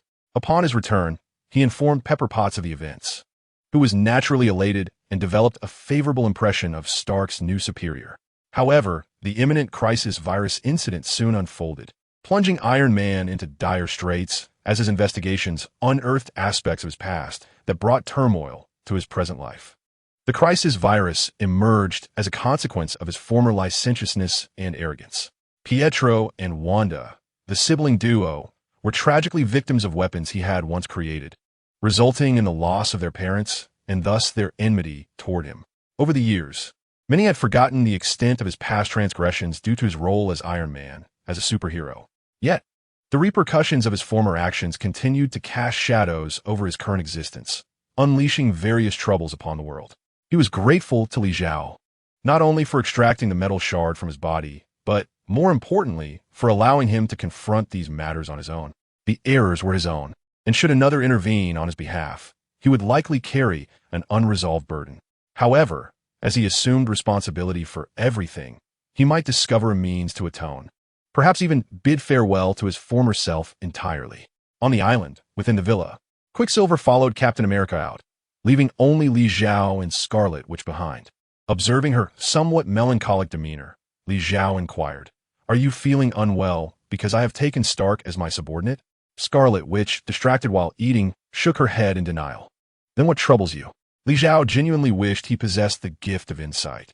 Pietro was still mastering his abilities. Was it not perilous for him to confront Hydra? Scarlet Witch lifted her gaze and voiced her inner concerns. "Are you worried about Pietro?" Li Xiao asked. "Yes," she nodded. Yet, in truth, she felt no anxiety, for she was aware that Pietro now donned a vibranium suit bestowed by Li Xiao, rendering him impervious to harm. Moreover, with his newfound superpowers, he, as the superhero Quicksilver, would pose an insurmountable challenge to ordinary soldiers. Nevertheless, the turmoil within Scarlet Witch's heart was not something she could candidly share with Li Xiao. Chapter 30. The emotional dilemma of Scarlet Witch. Pietro will be fine.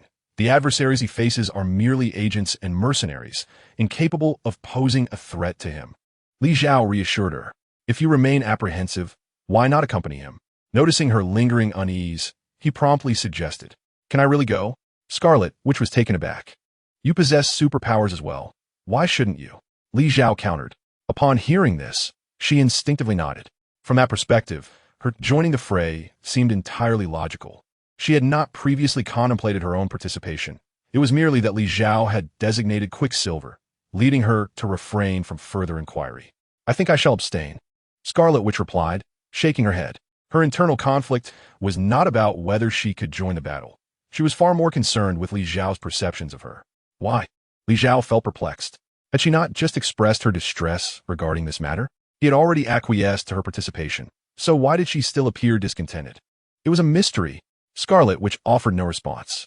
Moreover, she had discerned that while Li Xiao was undeniably powerful and capable, his emotional intelligence seemed rather lacking. In the following days, the two resided in the expansive estate. Despite the seemingly perfect opportunity for solitude, Scarlet Witch found little time to be alone with Li Xiao. Aside from mealtimes, he spent the majority of his hours in his laboratory, and whenever he occasionally ventured outside, it was merely to clear his mind from unresolved matters. In such moments, the Scarlet Witch refrained from approaching, even in thought, for fear of inadvertently disrupting Li Xiao's focus. I remarked, with such a splendid opportunity for solitude, "How is it that you have made no progress at all?" Quicksilver, listening to the Scarlet Witch recount recent events, could not help but interject with a sarcastic comment. "This cannot be entirely my fault. Brotherly is perpetually engrossed in his research." The Scarlet Witch felt equally helpless. She yearned for a deeper connection with Li Xiao, yet he had not granted her that opportunity. Moreover, even if Brotherly were not consumed by his studies, it was likely he would remain oblivious to her feelings unless she explicitly expressed them. Quicksilver shared in her frustration, acknowledging that while Li Xiao was admirable in many respects, his emotional responses were notably sluggish. Could it be that he simply does not harbor feelings for me? The Scarlet Witch's spirits sank at the thought, as this question had plagued her repeatedly. Given Li Xiao's impulsive nature, if he truly felt something for her, he would have surely revealed it by now. Yet, to this day, despite her overt displays of affection, he remained utterly unresponsive. Perhaps, all along, it has been a one-sided infatuation. The Scarlet Witch's countenance darkened further. "Surely not. I observe how well Brotherly cares for you." Quicksilver attempted to reassure her, though doubt began to creep into his own mind. "He is indeed attentive to me, as he is to you, but perhaps such attentiveness stems from a platonic friendship." While the Scarlet Witch entertained this notion, she held no resentment towards Li Xiao. No one could demand reciprocation of feelings merely based on personal affection. Besides, were it not for Li Xiao, she and her brother would still be struggling to survive in the slums of Sokovia. How could she have aspired to such a privileged life? Learning from esteemed mentors and even mastering her powers with Li Xiao's assistance? If, and I emphasize if, Quicksilver reiterated solemnly, "Were it true that Brotherly does not return your feelings, would you then consider leaving him?" Quicksilver inquired. "That is inconceivable. I would never abandon Brotherly."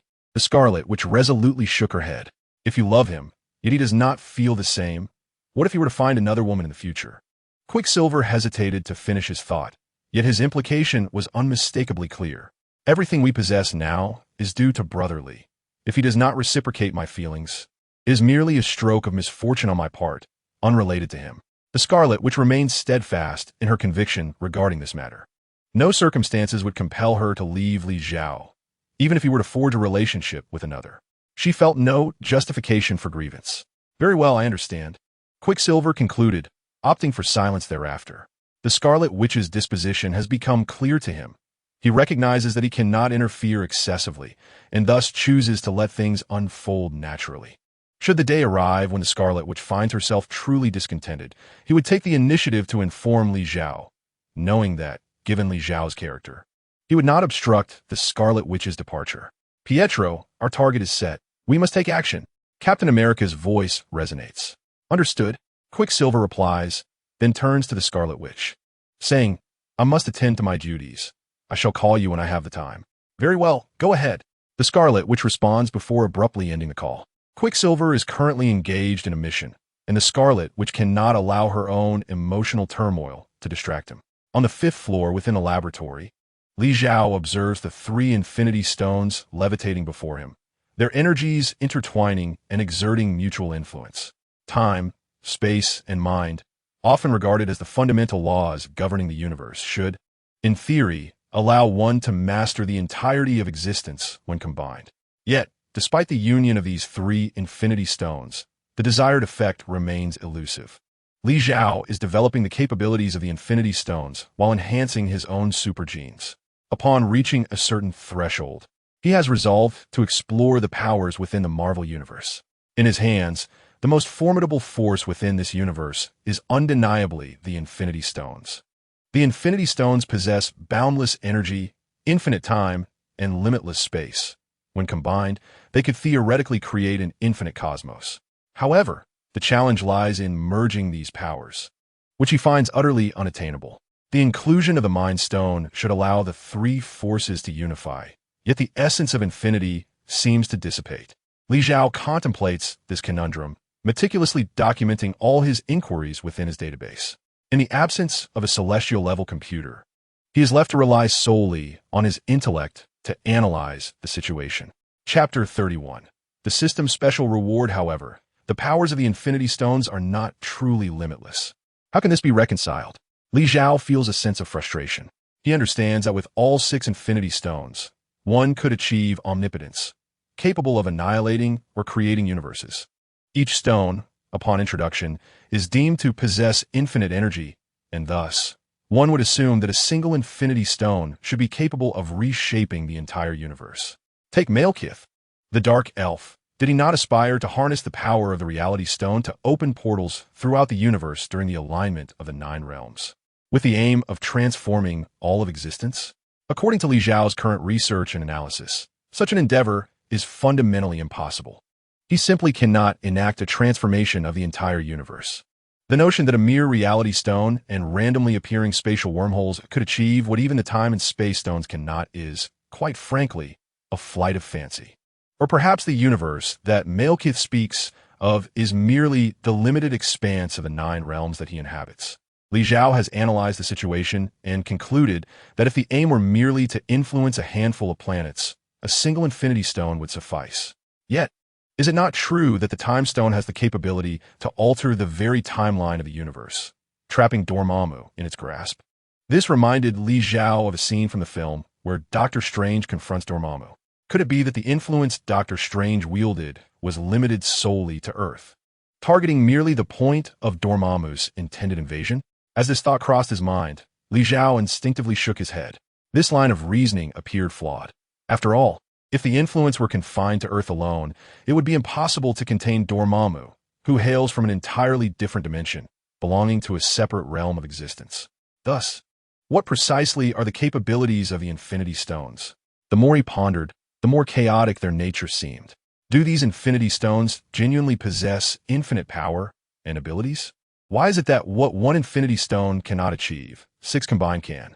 Furthermore, in a realm beyond time, the Infinity Stones lose their efficacy. What, then, becomes of the Time Stone, which is ostensibly designed to govern time? Indeed, Contemplating the Marvel Universe can render one quite foolish. Li Xiao mused, and decisively tucked away the 3 Infinity Stones. There was no escape from the paradox that enveloped his thoughts. However, one certainty remained. The Infinity Stones are not truly infinite. They possess limitations, albeit invisible to the untrained eye. Much like the ocean, which appears boundless from the shore, yet has a finite area that remains unseen. With the Infinity Stones secured, Li Xiao reclined on the sofa. He realized that he could not unravel this conundrum in the immediate future, and the development of his supergene abilities had reached an impasse. He was unsure of how to proceed. Beep. Your subordinate Quicksilver has successfully eliminated a supercriminal. System reward: 1 God-slaying bullet. Beep. Your subordinate Iron Man has successfully defeated a desperate warrior. System reward: 1 God-slaying bullet.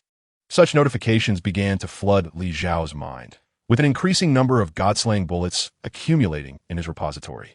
It seemed that Pietro and the others had been engaged in quite the fierce battles recently. Li Xiao reflected. Feeling bored, he suddenly considered whether he should seek out some supercriminals to engage in a skirmish. It might serve as a worthwhile distraction. Beep.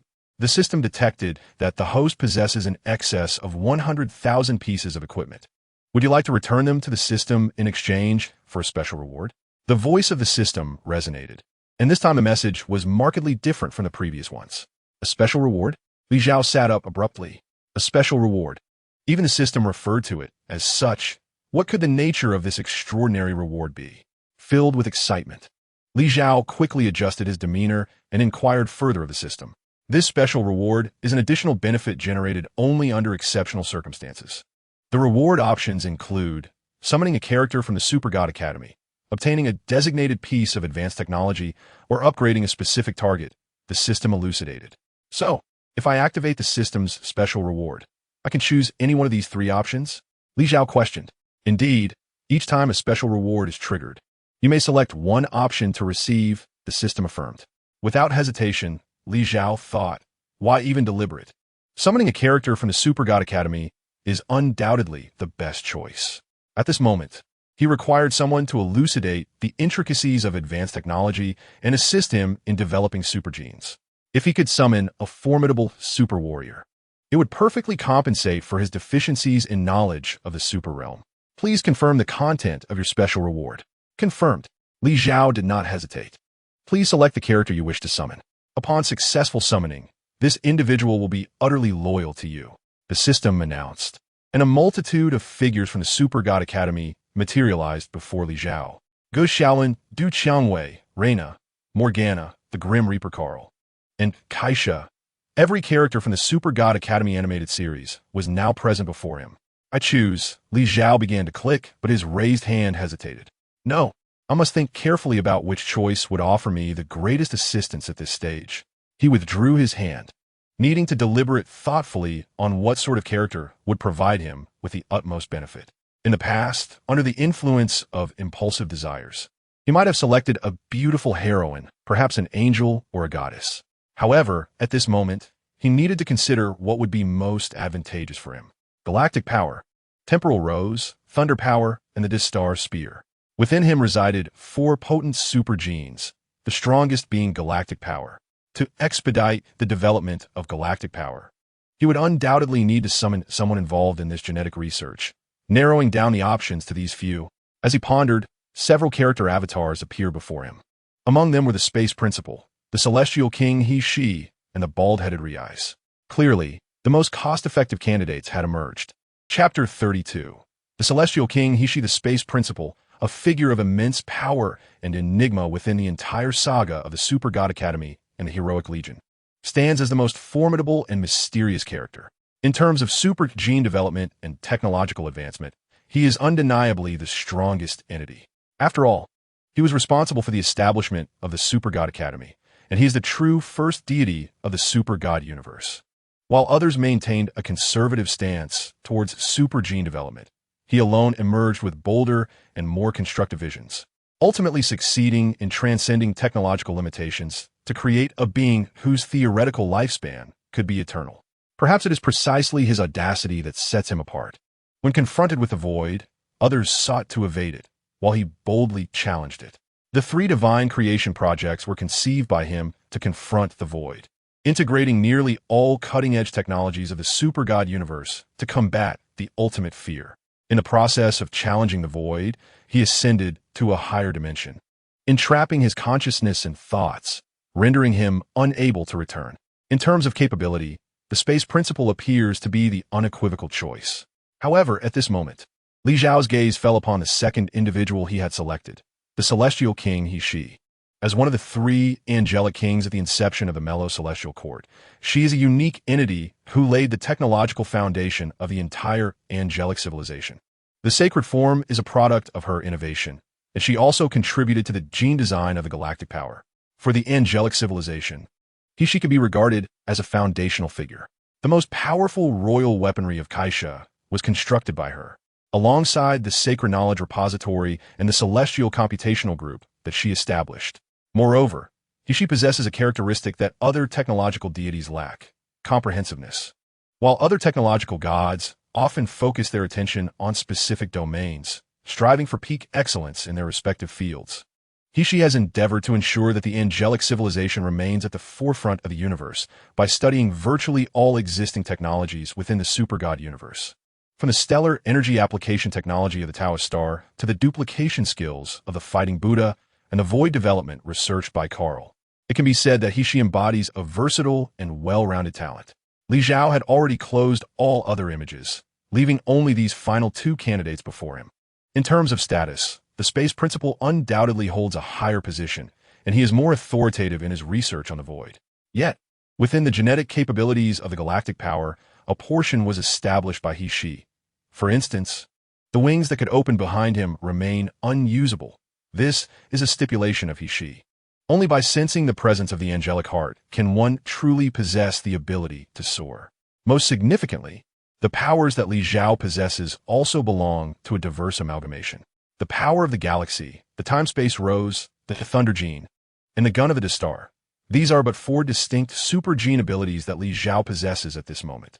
As the system tasks unfold, it is certain that Li Zhao will acquire even more capabilities bestowed by the system. To fully develop these abilities, having a versatile individual to assist would undoubtedly yield remarkable results. It is decided. She shall be the one. At the moment Li Zhao's words fell, he decisively tapped on the avatar of the celestial king, He Shi. This marked the finalization of his choice. The first individual he sought to summon was none other than He Shi, one of the three celestial angels of the super god universe. Beep. Summoning target confirmed. Summoning procedure initiated. The voice of the system echoed, followed by a series of metallic clinks emanating from outside the house. The numerous god-slaying bullets stored in the warehouse were vanishing at an astonishing speed, and a formidable energy began to coalesce in the surrounding space. The tremendous commotion startled the Scarlet Witch within the villa. She hurriedly emerged, standing within the estate, gazing at the scene unfolding near the newly constructed warehouse. Li Zhao soon followed, approaching the Scarlet Witch, his eyes alight with excitement as he observed the gathering energy. "Brotherly, what is happening?" the Scarlet Witch inquired, her heart suddenly gripped by an ominous premonition as she noticed the exuberance on Li Zhao's face. The words of Quicksilver inexplicably resurfaced in her mind. "A friend of mine is coming over," Li Zhao explained, and almost as soon as he spoke, the immense energy reached its zenith, culminating in a brilliant burst of white light at its center. Instinctively, both the Scarlet Witch and Li Zhao raised their hands to shield their eyes. Moments later, the intense radiance gradually dimmed until it completely dissipated. At that moment, they slowly lowered their hands, allowing their gazes to return to the scene before them. To their astonishment, they discovered a figure materializing in the previously empty space. It was a woman, her long hair cascading like a silver waterfall over her shoulders, shimmering with a faint silvery glow, reminiscent of moonlight gracing her tresses. Behind her, a pair of wings, as pure and white as snow, gently unfurled, each feather appearing soft and resplendent, as if crafted from the finest silk. This woman floated serenely in midair, resembling an angel descending to the mortal realm, her beauty captivating all who beheld her. With a look of bewilderment gracing her features, she surveyed her surroundings, ultimately fixing her gaze upon Li Zhao. "Is it you who has summoned me?" The celestial king, He Shi, directed her inquiry towards Li Zhao. Her tone indicated a clear awareness of his circumstances. She understood to whom her allegiance was owed upon her arrival in this new realm. Indeed, Li Zhao nodded and remarked, "The power that has summoned me here is evidently more formidable than any I have encountered before." In her mind, she held knowledge, or rather, a pact existed within her consciousness, a covenant of absolute loyalty to the summoner, as one summoned. The definition of strength varies based on context. Li Zhao refrained from providing a direct affirmation. To declare oneself powerful would be inappropriate, for the abilities he currently possessed paled in comparison to those of the celestial king He. Conversely, to assert that he lacked strength would also be illogical, as he possessed a system that enabled him to achieve feats beyond the reach of others, such as summoning the celestial king He from another realm. Chapter 33. Perception unveiled. Understanding dawned upon her. He's eyes momentarily turned white, and Li Zhao recognized that she had employed her power of insight. "Your super genes are remarkably potent. From what I can ascertain, at least 4 distinct models of super genes coexist within you, perfectly integrated without any conflict. The ability to summon me and to possess such a powerful amalgamation of super gene models marks you as an unparalleled presence in the entire super divine universe. Yet, your current strength remains feeble. You must have recently acquired these abilities and are unaware of how to wield them." He's words deepened her comprehension of the situation. Why had Li Zhao summoned her? Why did the nature of his strength depend on specific definitions? Indeed, those who ascend to kingship are anything but ordinary. Li Zhao reflected on this, aware that she possessed acute insight into his circumstances. She had already discerned the true reason for his summoning. "Now that I have been summoned, I shall assist you in mastering your abilities," she declared, affirming her stance. "Then, I will rely on you, Celestial King." Li Zhao responded with utmost courtesy, recognizing that, in theory, she was his most loyal subordinate. Yet, as the Celestial King and the second-in-command of the Meluo Celestial Court, she was among the elite deities of the super-divine universe and deserved respect. She nodded, her gaze shifting toward the scarlet witch beside Li Zhao. "If you harbor feelings for him, you should express them directly. Remaining silent and anxious, fearing he might be taken away by another, will only lead to self-inflicted torment." Her words startled both Li Zhao and the Scarlet Witch. Li Zhao turned, astonished as he looked at the Scarlet Witch, who blushed and instinctively took several steps back. "The man you cherish possesses the extraordinary ability to summon allies from other realms, where countless perfect angels, akin to myself, reside. Should you continue to waver, it is likely that your opportunities will soon diminish entirely." He's words prompted the initially bashful Scarlet Witch, whose sentiments had been laid bare, to abruptly lift her gaze. "Is what you say truly authentic?" she inquired. "I have no reason to deceive you, my dear girl." In He's eyes, the Scarlet Witch was but a youthful maiden. In fact, even Li Zhao appeared as a mere child to her, for she had lived for 30 millennia, while the combined ages of Li Zhao and the Scarlet Witch barely surpassed 40. In her presence, they were but fledglings. Listening to He's remarks, the Scarlet Witch clenched her teeth resolutely. She had resolved to express her true feelings. Even if her chances seemed increasingly bleak, she would not shy away from the endeavor. She turned to face Li Zhao, her gaze unwavering as she took a step forward. However, Li Zhao felt a sense of discomfort. He was not oblivious to the Scarlet Witch's feelings, nor was he devoid of emotional intelligence. In fact, he had long since discerned her affection. Yet he himself was not one to be particularly faithful in matters of the heart. Shortly after his arrival in this world, he found himself unable to resist the allure of youthful models, which had prompted Baron Carmithage Modu to protest against his behavior. In Li Zhao's perspective, he was no longer an ordinary man.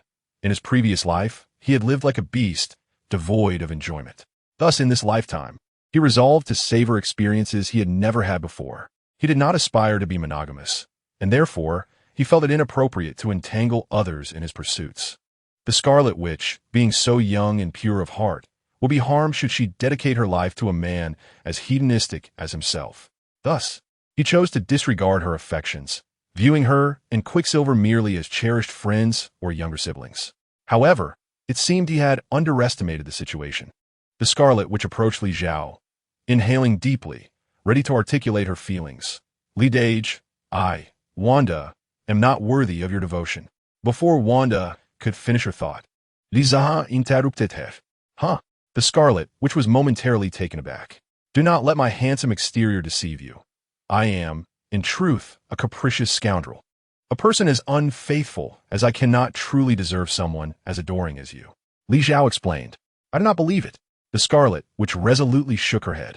She had known Li Xiao long enough to recognize that if he were truly that kind of scoundrel, she would have seen through him. You do not believe? Li Xiao gazed at the Scarlet Witch, who decisively shook her head. Well, take a look at this, he proclaimed, conjuring the eye of Agamotto through magic and invoking a specific spell to unveil a fragment of memory. This vision depicted the moments following his departure from Camartage, where he sought solace with a young model. The revelation struck the Scarlet Witch profoundly, shattering her illusion of Li Xiao as the quintessential perfect lover, awakening her to the truth that he harbored flaws, revealing him to be a man of carnal desires. Yet, is there truly a man devoid of such inclinations? Meanwhile, the celestial monarch He, upon witnessing these scenes, merely shook her head, yet her gaze was drawn to the object adorning Li Xiao's chest. The ornament, resembling an eye, housed a green gem that evidently possessed extraordinary and potent powers. Li Xiao lacked the eye of insight and did not possess a cosmic computer to command global information, indicating his inexperience with information retrieval. The presentation of such a memory was clearly influenced by the gem's might. It did not resemble mere data retrieval. Rather, it appeared as a playback of past events. Could it be that this gem wielded the power to manipulate time? She found herself captivated by the green gem and resolved to study its nature thoroughly in due course. Brother Liu, the Scarlet Witch was profoundly saddened.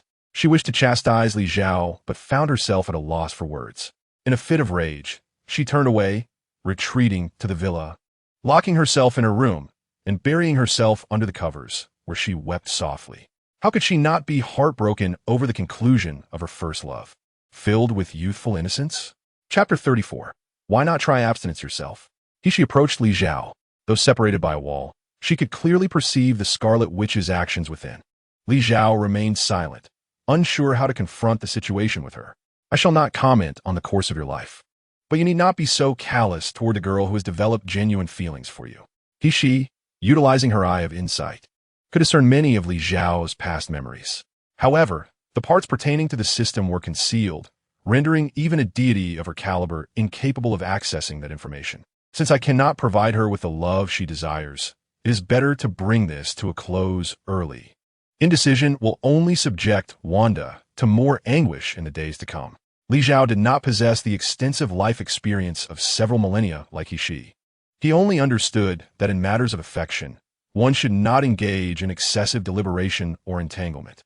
A rather straightforward yet effective approach is to exhibit a degree of indifference and emotional detachment. She nodded, though not entirely in agreement. She comprehended his perspective.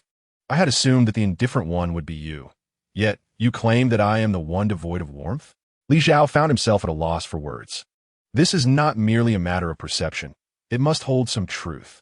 She had lived for 30,000 years, and, while she often did not concern herself with many matters, she placed significant importance on emotional connections, demonstrating great care in her relationships with Kaiser, Liang Bing, and other celestial beings. Li Xiao was unsure of how to respond. He had indeed made some assumptions, yet he had not witnessed the reality firsthand.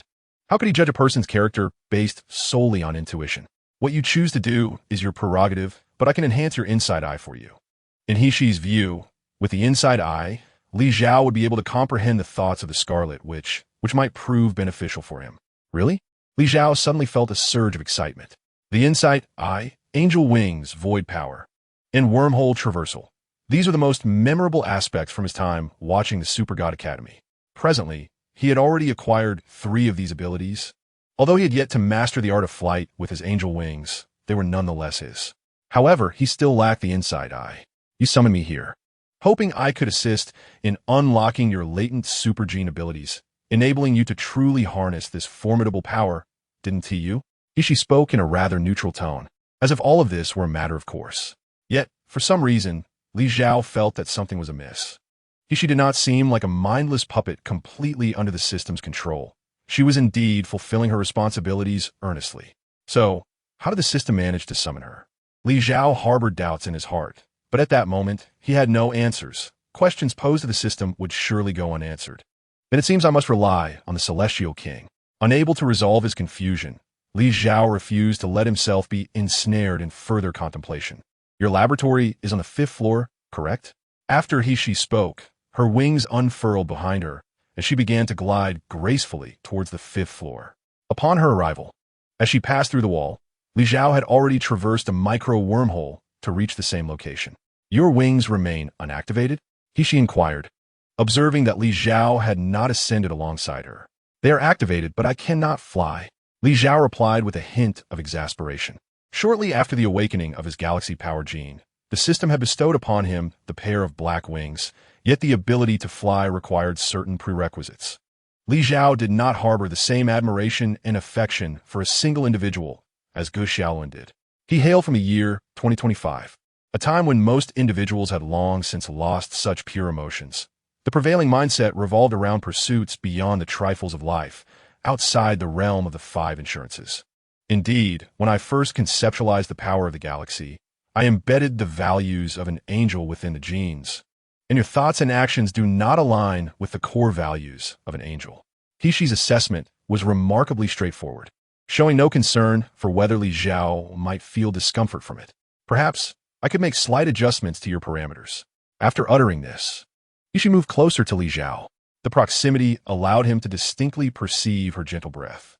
The fragrant scent wafting towards him quickened his heartbeat. This was an angel, the most beautiful and alluring among them. Little one, your emotions are quite lacking. Would you care to emulate an angel and undergo a century of abstinence?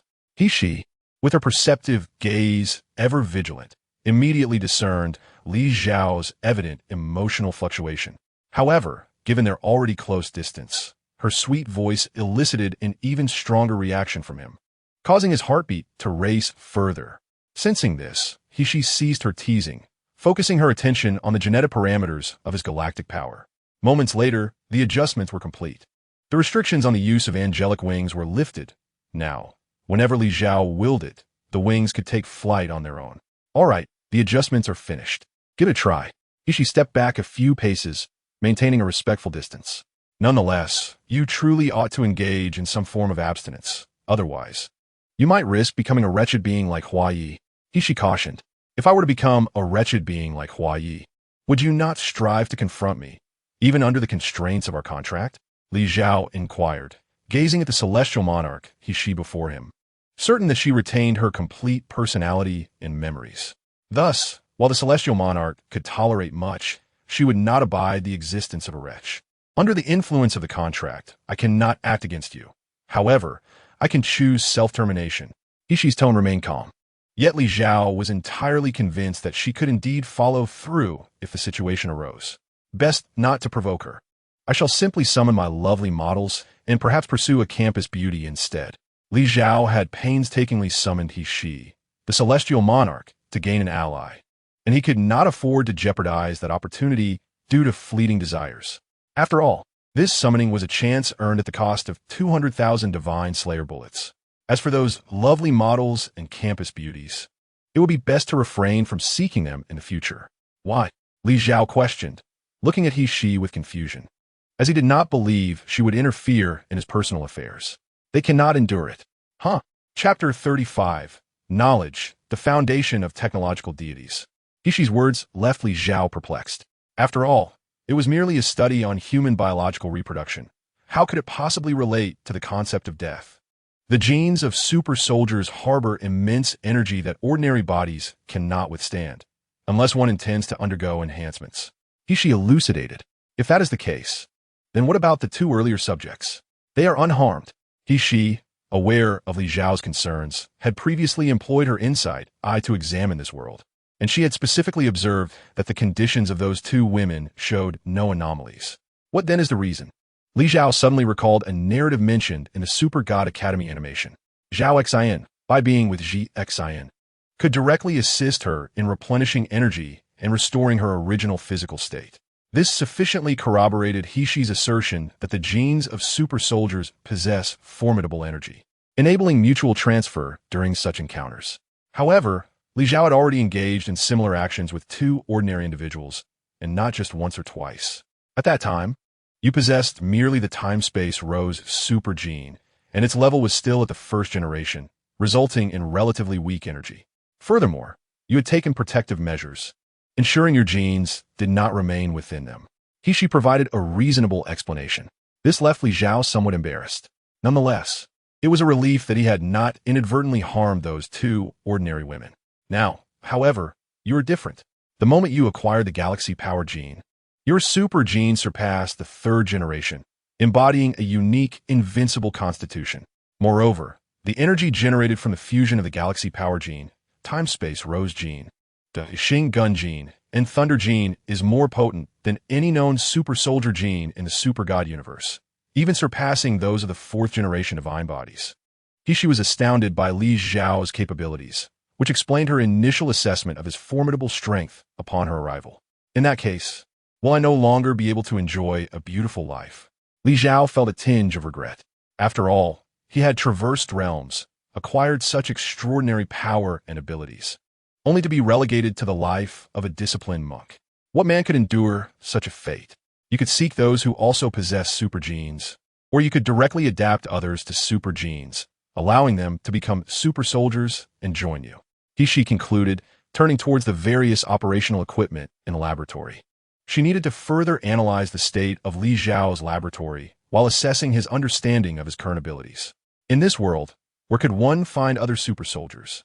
Li Xiao expressed his grievances, and then his gaze fell upon She. Indeed, she was the only other super warrior in this world apart from himself, and moreover, she possessed the divine form of an angelic warrior. Such thoughts could be perilous. Although she did not turn around, she discerned the sudden notion that had invaded Li Xiao's mind. Li Xiao ceased his speech and ponderings. At worst, he would simply refrain from considering such matters for the time being.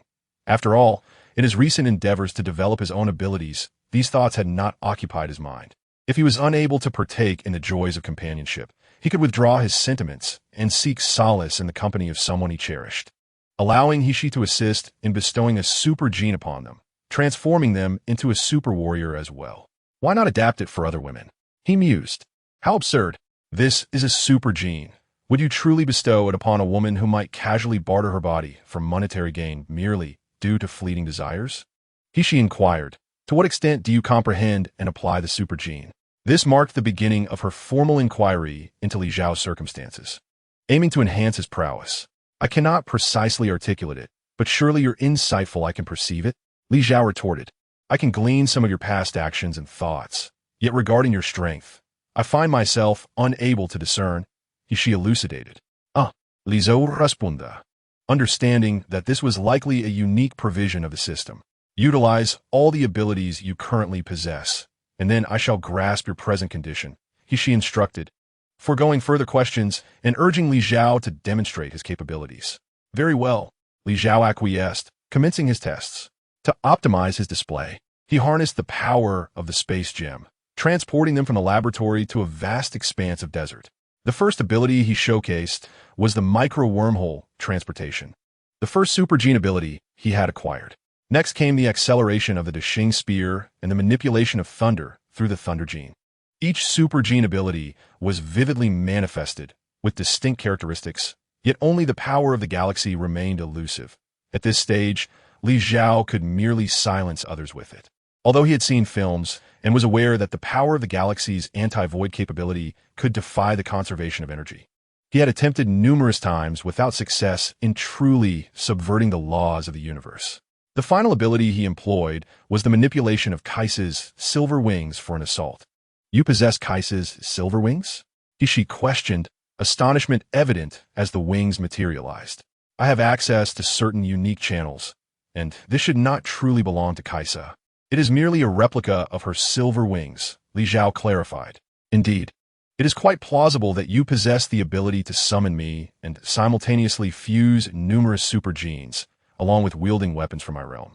She's bewilderment was merely instinctive, as such formidable dark silver weapons had always been meticulously safeguarded within Kaiser's armory, under her dedicated watch. However, upon a moment's reflection, she quickly grasped that such occurrences involving Li Xiao were entirely reasonable. Super soldiers are akin to deities, yet they do not conform to the traditional definition of divinity, as their autonomy is inherently limited. She commenced elucidating the status of super soldiers to Li Xiao. to harness the capabilities of a super soldier. A profound foundational knowledge is requisite, particularly concerning the super genes known as space-time rose and galactic power. This is especially true for galactic power, whose anti-void force is fundamentally rooted in the laws of the cosmos. Thus, a clear comprehension of the concept of the universe is essential for its development. Yet, it was evident that you currently lack such foundational knowledge. Chapter 36. Shall we construct a celestial computer by hand? To fully master the anti-void force, one must first grasp the universe. But how can I possibly come to understand the vastness of the cosmos? Li Zhao inquired. The simplest approach would be to utilize a celestial computer to simulate the birth of the universe, allowing you to intuitively comprehend the operational principles and laws governing the entire cosmos. He replied. But I do not possess a celestial computer at this moment. The closest Li Zhao could come to a celestial computer would be after he had gathered all 6 infinity stones. And as of now, 3 remain elusive. Oh, but you have the technology, do you not? Why not construct a celestial computer for me? Li Zhao gazed at He with fervent anticipation. I possess the technology, yet with the resources currently available on Earth, it cannot be produced. While He was capable of overseeing the establishment of the Sacred Knowledge Repository and the Orbital Computing Collective, the construction of a celestial computer demands an immense allocation of resources. Even a rudimentary version necessitates a civilization's substantial investment of manpower and materials. As far as I know, Gu Xiaoluan from a super god universe can indeed construct a celestial computer by hand. Li Zhao was well aware that conventional methods of producing a celestial computer required significant resources, yet there exist unconventional methods. With the capabilities of the Xiongxin, Gu Xiaoluan can create one directly based on the design principles. Although it may be a low-tier version, it is still a celestial computer. It seems there is some truth to that. During that period, she had been preoccupied with countering the Heavenly Palace group's resurgence. Hence her limited awareness of Earth's situation, but she was indeed aware of the development of small-scale celestial computers. Yes, that is correct, Li Zhao affirmed. Through the power of the Xiongxin, one can directly create matter, thereby constructing a celestial computer with one's own hands, though the subsequent energy infusion will be facilitated by Reina. Li Zhao has already resolved to proceed with this course of action. He intends to first upgrade the Xiongxin engine, followed by the creation of the Qianquan, ensuring that all matters will be resolved smoothly. Moreover, the upgrade of the Xiongxin proves to be a straightforward task. As a student of He, the angel Jixin can assist Gu Xiaoluan in completing the upgrade. With He personally present, Li Zhao is confident that the two of them together will undoubtedly succeed in their endeavor. It seems you have formulated a comprehensive plan. He has accessed the relevant information. Indeed, Li Zhao replied with confidence and proceeded to articulate the entire plan. By merging the capabilities of the void and the anti-void, they can create a void controller, which in turn would enable the creation of matter from nothing. With a sound understanding of the principles, Li Zhao could construct a celestial computer with his own hands. As for the energy infusion, while He may not possess the brilliance of solar light, her abilities in stellar energy manipulation are commendable, and she will certainly devise a solution. After listening to Li Zhao's plan, He nodded in agreement. Jixin is remarkably astute, managing to conceive such ideas so swiftly. He held a deep admiration for the angel Jixin's ingenuity. Frankly, even if she had been present at that moment, she would not have so quickly thought to combine the contrasting abilities of the void and anti-void to forge a new void capability. After all, had she been on Earth at that time, there would have been simpler methods to contend with the glutton and the demon legion. She could have relied on sheer strength to overpower them, thus negating the need to seek alternative routes. In contrast, the angel Jixin, trapped in a state of sealed abilities while facing dire circumstances on Earth, had no choice but to contemplate new avenues. Furthermore, Jixin has always been a thoughtful individual, diligently studying various technologies, probing into her areas of confusion, and further contemplating how to upgrade them. The reason Kesha chose angels Yin and Jixin as guardians of Anishida, equipping them with secondary biological engines, was precisely due to these considerations. One excels in combat while the other in research, as long as angels Yin and Jixin are present. Even if Kesha and He were to fall, the heavenly court of Malo would still possess a promising future. Kesha's foresight is, as always, remarkable. He reflected.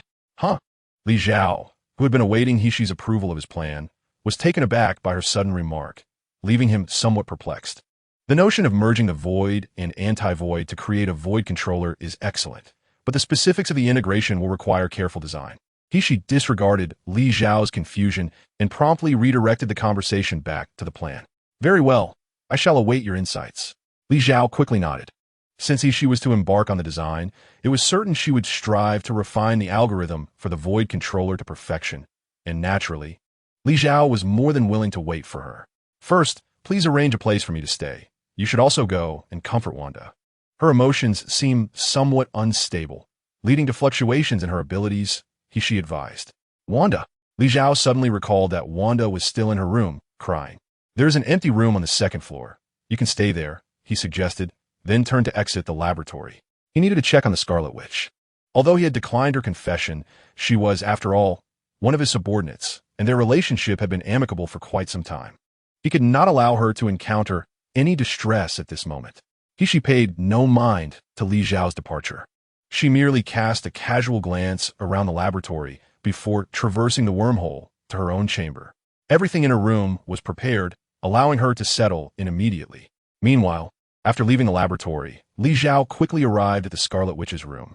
Standing at the door, he took a deep breath to compose himself before knocking. Knock, knock, knock. The sound reached the Scarlet Witch, yet she was engulfed in her lowest moment, her chaotic magic emanating uncontrollably, rendering her indifferent to the knocking. Noticing the lack of response, and sensing the energy within the room becoming increasingly erratic, Li Zhao called out. Wanda, it's me. Can you please open the door? We need to talk. He realized that his earlier actions had been rather rash. It was not easy for a young girl to muster the courage to confess. Only for him to present the harsh truth so brutally. It was no wonder her heart felt shattered.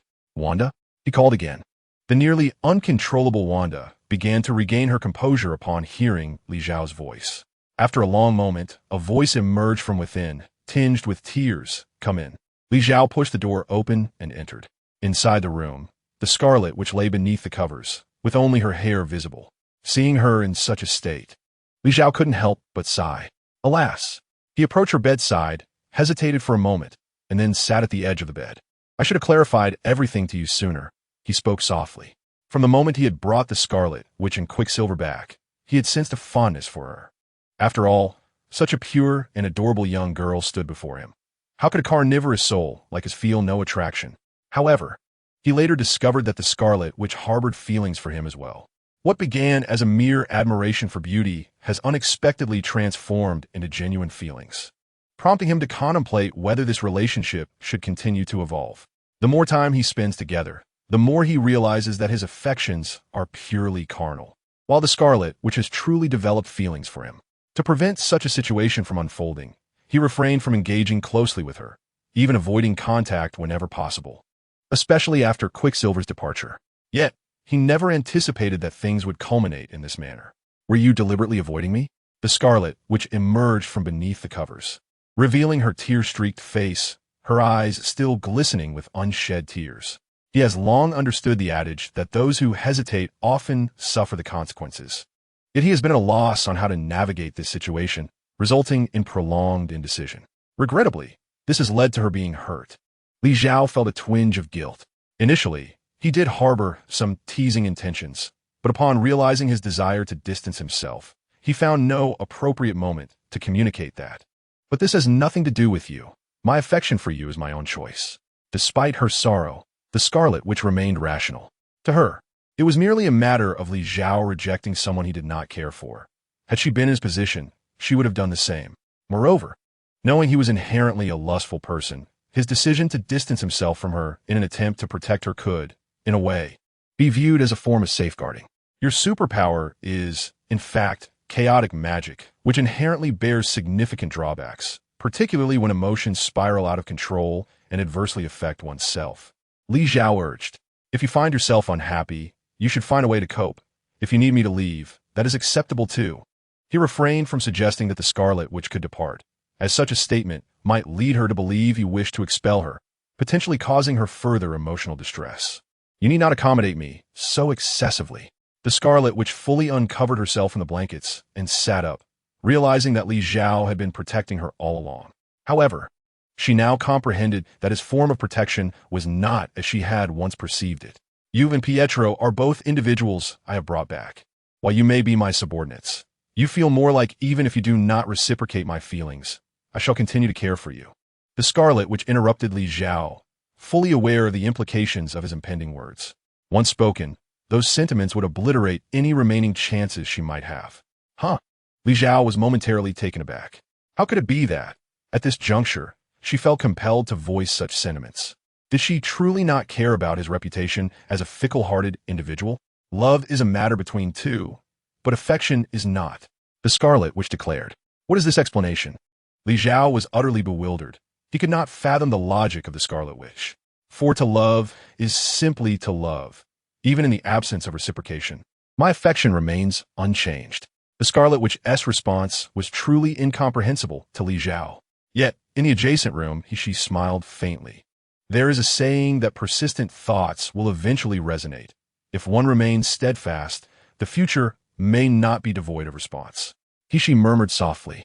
Thus, this day came to an inexplicable close. She settled into this new world. Li Zhao returned to his room, utterly confounded, and found himself unable to sleep throughout the night. The Scarlet Witch sat by the bedside, gazing at the moon and twinkling stars above. Although her confession had faltered, at the very least, she had expressed her feelings. The following morning, when Li Zhao arrived at the dining hall, the breakfast laid out was identical to that of the past. As he sat down, he observed the Scarlet Witch approaching, cradling a large cup of milk as per her usual custom. Li Zhao couldn't help but feel a twinge of oddity at her unwavering routine. A young woman remained unaffected, yet he, a grown man, was troubled. He heard she's voice at the entrance. She had also come to the dining hall. What you say is true, Li Zhao replied with frustration. No normal person could remain entirely indifferent to such matters.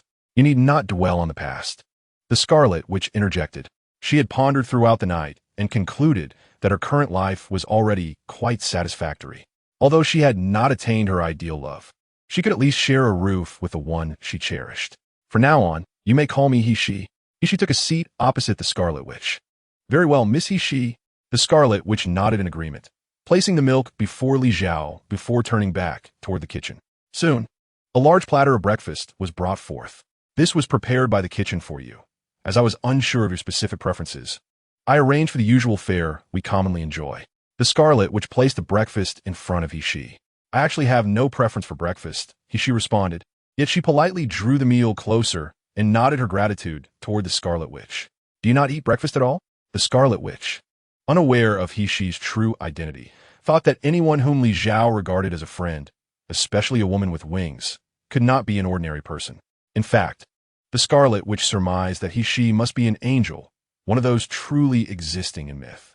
Upon ascending to the divine form, super genes could replenish themselves through the energy of the cosmos. The energy derived from food was utterly negligible. As he-she spoke, a teapot appeared beside her breakfast, emanating a rich aroma of tea. Although she did not require food to replenish her energy, the delightful flavors of certain dishes were still quite appealing. Pouring herself a cup of hot tea, she began to savor the taste of her meal. In Chapter 38, the Iron Man's setback, the entire day felt peculiar to Li Zhao. The Scarlet Witch appeared rather untroubled, aside from her slightly reddened eyes from yesterday's tears. She focused intently on designing the Void Controller, leaving little room for distractions. Li Zhao found himself at a loss, unsure of what to do next. Perhaps he should first check on Pietro and Stark.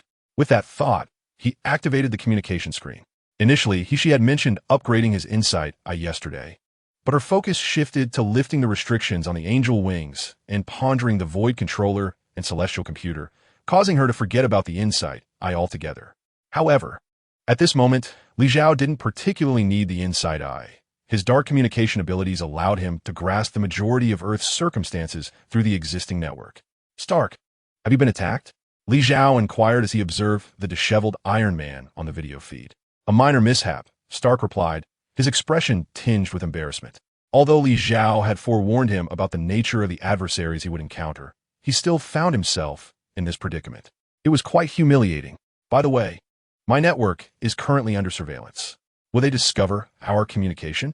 Stark attempted to divert the topic. Do you have some misunderstanding regarding the Supreme's abilities? Li Zhao expressed his incredulity. Stark was aware that his reasoning was somewhat tenuous. Given Li Zhao's prowess, anyone seeking him out would undoubtedly face utter annihilation. From the looks of it, you seem reluctant for me to intervene. So, continue your efforts, but remember to send me a message if you find yourself truly overwhelmed. Li Zhao Biza. Understood. Stark felt a surge of gratitude at Li Zhao's seemingly nonchalant tone. His reluctance to solicit help stem from a belief in Iron Man's capabilities. The offer to message him when in need suggested that there was still support waiting in the wings. Such an understanding leader was a rare find. After ending the call with Stark, Li Zhao turned to contact Captain America. Despite having a closer relationship with Quicksilver, this operation ultimately fell under Captain America's jurisdiction, prompting Li Zhao to reach out to him. Once the call connected, Li Zhao immediately accessed the surrounding surveillance, allowing him to observe Captain America's situation in detail. At this very moment, Captain America is not accompanied solely by Quicksilver. He is also joined by Black Widow, Falcon, and the Winter Soldier, albeit in a restrained state. The Hydra dispatched him with the intent to thwart Captain America and his allies from systematically eliminating their operatives. However, this elite assassin, who exuded formidable prowess in Captain America, the Winter Soldier, was swiftly subdued by Quicksilver. Under the latter's extraordinary speed, the Winter Soldier had no opportunity to escape. It appears that your side is progressing quite smoothly. In contrast to Captain America's team, Iron Man's situation seems considerably more dire. While Captain America's group is thriving and even acquiring spoils, Iron Man finds himself isolated, enduring a rather severe predicament. From what you say, has Stark encountered trouble? Captain America inquired with concern, to which Quicksilver scoffed dismissively. Initially, he had anticipated Iron Man to be a formidable force, yet here he was, struggling to manage a single assignment, unlike himself who effortlessly dominated the scene. Although he may not be the leader of this faction, every individual regards him with utmost respect. It's merely a bit challenging. He may need to exert more effort, Li Zhao thought to himself, refraining from disclosing that Iron Man had been overwhelmed, as the latter was rather prideful. Shall we lend a hand? Before Captain America could finish his sentence, he furtively glanced at the Winter Soldier. Clearly, he was aware of the latter's predicament and intended to assist Iron Man in resolving their grievances. No, you should focus on your own mission. There is no need for you to interfere in others' affairs. Li Zhao declined Captain America's proposal. Pietro, do make sure to call your sister more often. I shall refrain from further idle chatter. With that, Li Zhao terminated the communication. Each day, system rewards are credited, albeit in meager quantities. As he accessed the system, he noted the notifications displayed. The most prolific day was when he annihilated the Chitauri army, which yielded a staggering number of god-slaying bullets and a god-slaying sniper rifle. His ability to summon He-She primarily depended on the rewards bestowed by the Chitauri. To continue acquiring special system rewards in the future, he would require significant accumulation of these rewards, and opportunities to amass such substantial rewards may be scarce moving forward. Li Zhao meticulously reflected on the battles depicted in the Marvel Cinematic Universe, from the first Iron Man film to the climactic Avengers Endgame, noting that there were only 4 or 5 major confrontations: the Chitauri invasion of Earth, Ronin's Dark Army assault on Xandar, Thanos' Vanguard invading Earth, and the final battle in Avengers Endgame. In the midst of several encounters of lesser magnitude, such as the clash between Ultron's robotic legion and the Avengers, it appeared that a multitude of robots were present. In reality, however, the number likely amounted to merely hundreds or thousands, far from the scale of the interstellar wars. Moreover, the Mind Stone was already in the hands of Li Zhao, leaving Iron Man and the others without the means to summon any more of Ultron's machines. Should he venture into the cosmos? Li Zhao mused, his hesitation lingering but a fleeting moment. Considering the passage of time, the emergence of the Power Stone was imminent. For Li Zhao, whether in pursuit of the Infinity Stones or in annihilating the Darkstar Legion to secure additional system rewards, this was of utmost significance. Under such circumstances, how could Li Zhao refrain from traversing the universe? Once he upgraded the core and crafted the celestial computer, he would embark on that journey. Thus, he resolved to do just that. Rising from his seat, he made his way to the laboratory where He-She was diligently refining the design of the Void Controller. What's the rush? He-She inquired, instantly grasping Li Zhao's current state. Indeed, I must prepare for my journey into the cosmos. Expediting the development of the Void Controller and the celestial computer will greatly assist me, Li Zhao replied with a nod.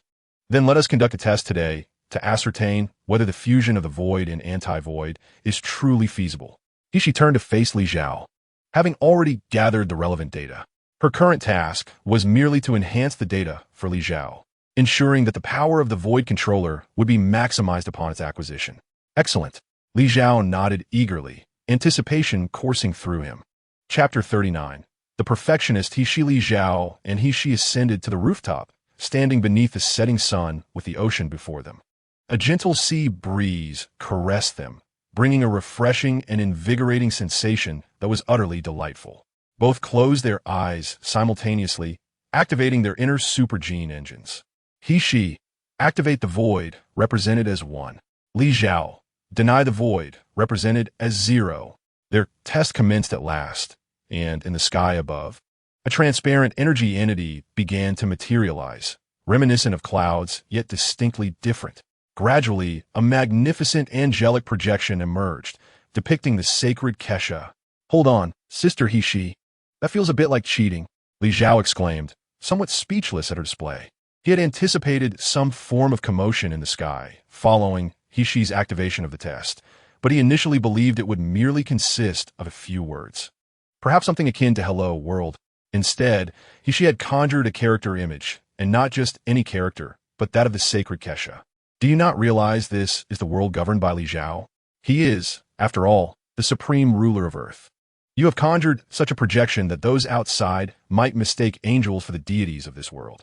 In any case, it is merely a test. What does it matter what is created? He remains unfazed by this, for the extensive preparation she undertook was not as simplistic as Xi's approach. The void controller she aims to design must elevate its capabilities significantly. All right, you are impressive. Do as you please, Li Xiao remarked with resignation. He was utterly convinced that He would not bring him harm, and that was sufficient for him.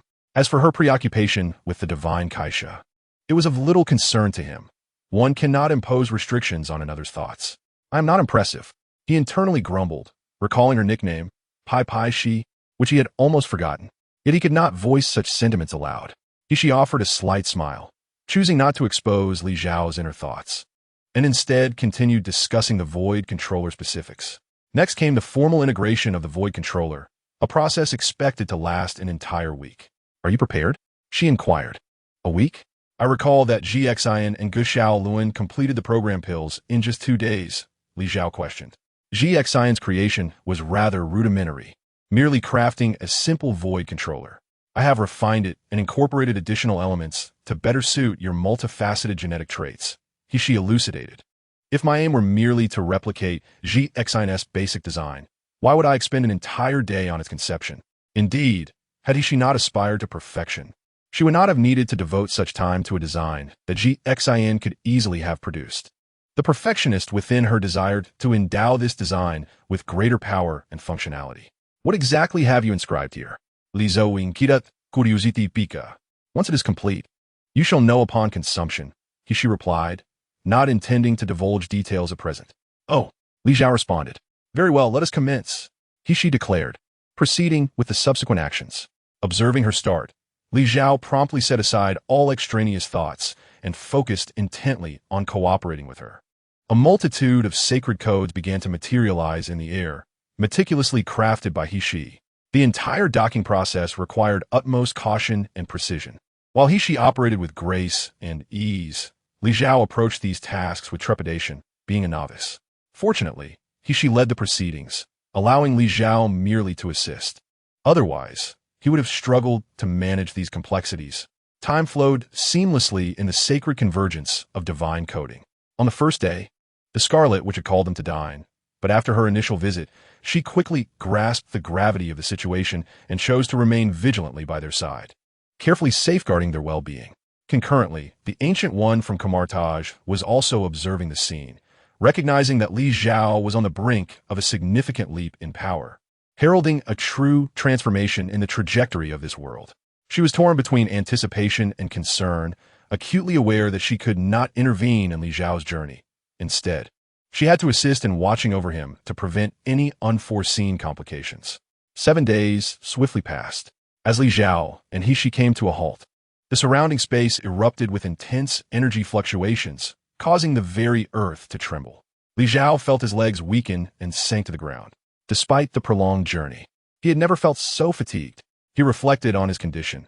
Physically, he was intact, having merely refrained from sustenance for 7 days. Yet, mentally, he was truly exhausted.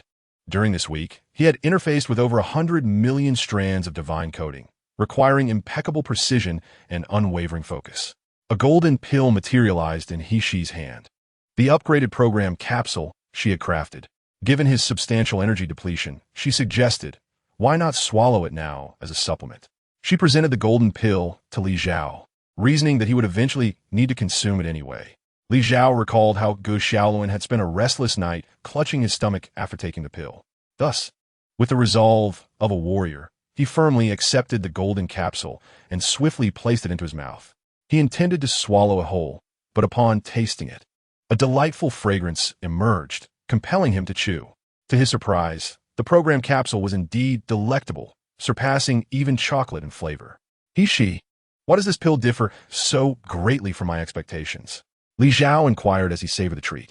I added a final coating line to enhance its flavor and taste during the formulation, He-Shi explained. Such was the hallmark of a perfectionist. Even amidst the daunting task of integrating countless strands of divine coding, she had the foresight to refine the taste of the program capsule. It was evident that she had meticulously arranged other aspects of the capsule as well. As anticipated, after consuming the pill, Li Zhao did not experience the stomach pains that plagued Gu Xiaoluan. Instead, he felt a rapid surge of energy. That very night, he sensed his power beginning to rise, as his super gene engine immediately embarked on a transformative journey, achieving a flawless upgrade. In the past, the myriad capabilities of the galactic power that remained untapped have now been unleashed all at once.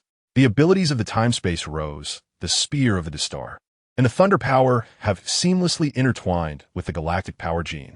Moreover, Li Zhao has accessed an immense reservoir of information within this super gene engine, clearly designed by He-Shi to compensate for his lack of exposure. Li Zhao must commend He-Shi with a resounding thumbs up for this Void Controller. Chapter 40. The Void Controller. Welcome to the dark matter dimensional space. I am your super gene engine system, codenamed Melos Heart. What on earth? Li Zhao found himself somewhat bewildered.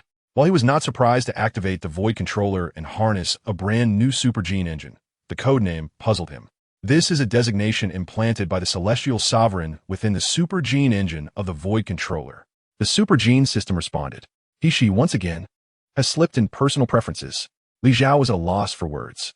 The Melos Heart, the very core of the angelic civilization, now named for the Void Controller, unmistakably implies that this creation is the handiwork of the angels.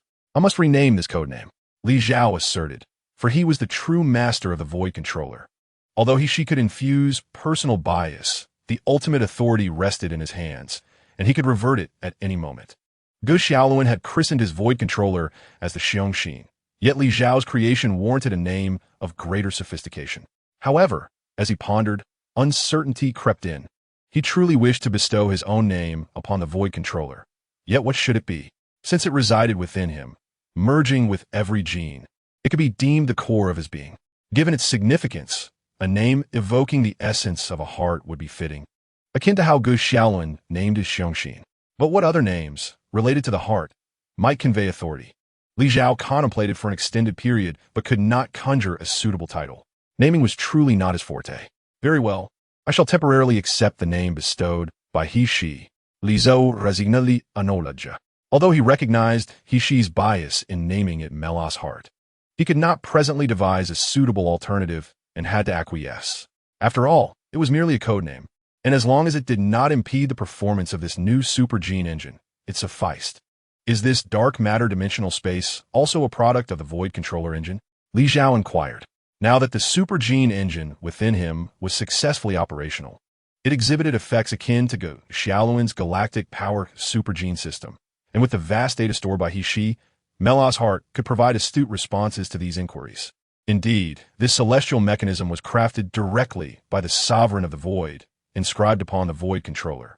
The energy generated through the fusion of your super genes with the Void Controller can be directly manifested, responded Meluo's heart. Excellent.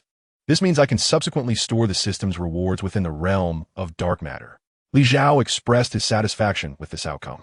He withdrew from the dark matter dimension and was greeted by the smiling countenance of He-She before him. Noticing Li Zhao retracting his consciousness, He-She inquired, "What do you think? Is my design of this void controller not superior to Guxiaoluan's?" "Impressive," Li Zhao generously praised, though he added in a hushed tone, "It would be perfect if you hadn't added your personal embellishments. I have selflessly assisted you. I merely named your super gene engine, and you dare to complain?" He-She discerned that Li Zhao's remarks were purely jestful, devoid of malice. However, her serious demeanor belied a mischievous spirit that occasionally surfaced, prompting her to banter back. "You are not as selfless as you claim. Had it not been for the system, would you heed the words of a novice like me?"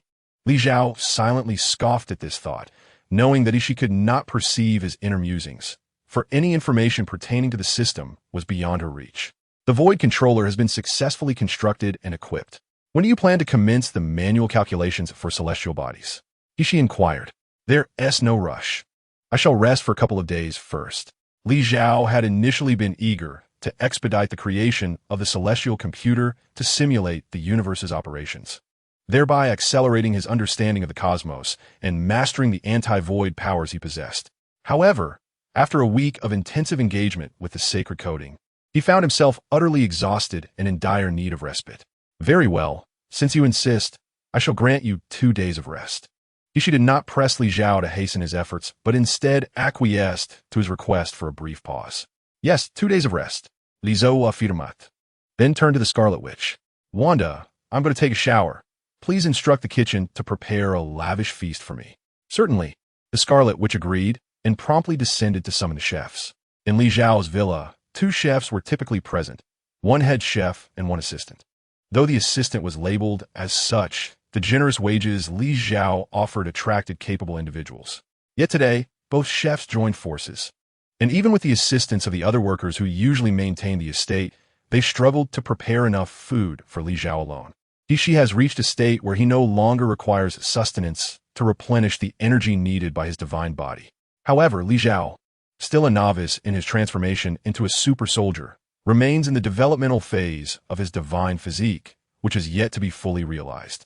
Thus, he relies on food to supplement his energy. In the past, the quantity of food consumed was of little consequence, as his energy expenditure was minimal. Yet, after 7 consecutive days of intense cerebral calculations, the magnitude of energy Li Zhao expended is evident. Although his super genes began to convert the surrounding energy for replenishment post-exertion, the conversion rate was insufficient to quell his hunger.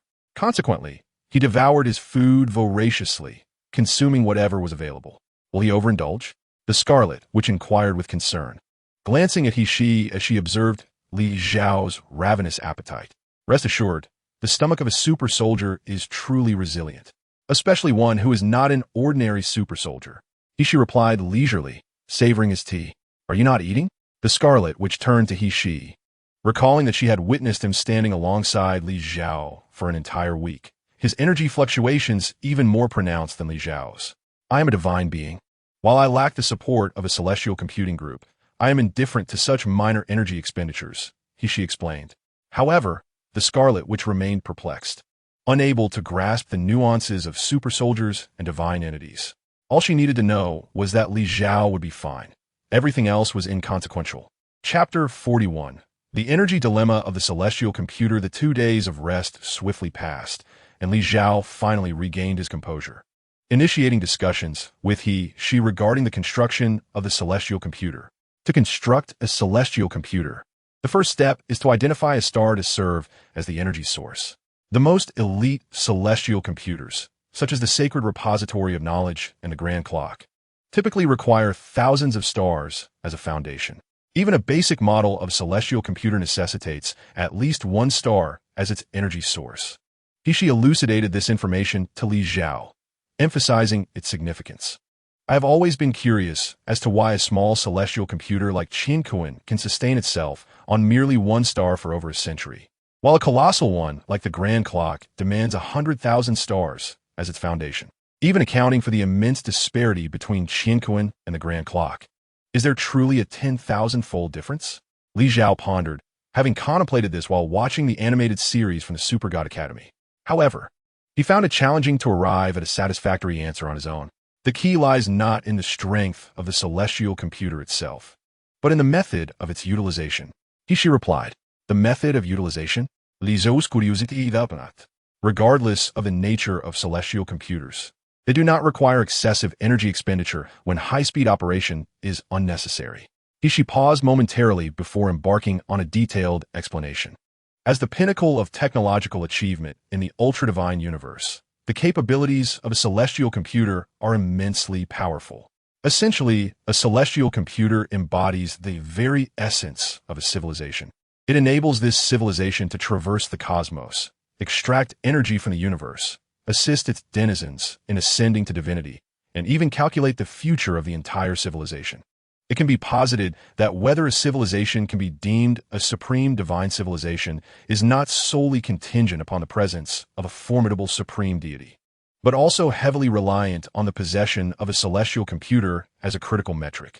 At this juncture, she paused again, allowing Li Zhao to swiftly digest this information. The energy consumption of a celestial computer is contingent upon the efficiency with which the civilization utilizes it.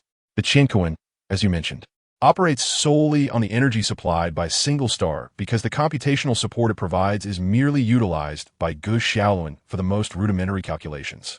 Moreover, the energy it harnesses is forcibly extracted from the star, concentrating its energy entirely while actively igniting the combustion of the stellar material to acquire additional energy. Upon hearing this, Li Zhao nodded silently. When Qinquan was created by Gu Xiaolun, Reina was responsible for regulating the energy output of the star to sustain its operations. At that time, if left to natural laws, the star could have existed for an extended period. However, after Reina interfaced with the energy, she candidly stated that the star could only provide energy for Qinquan for a century.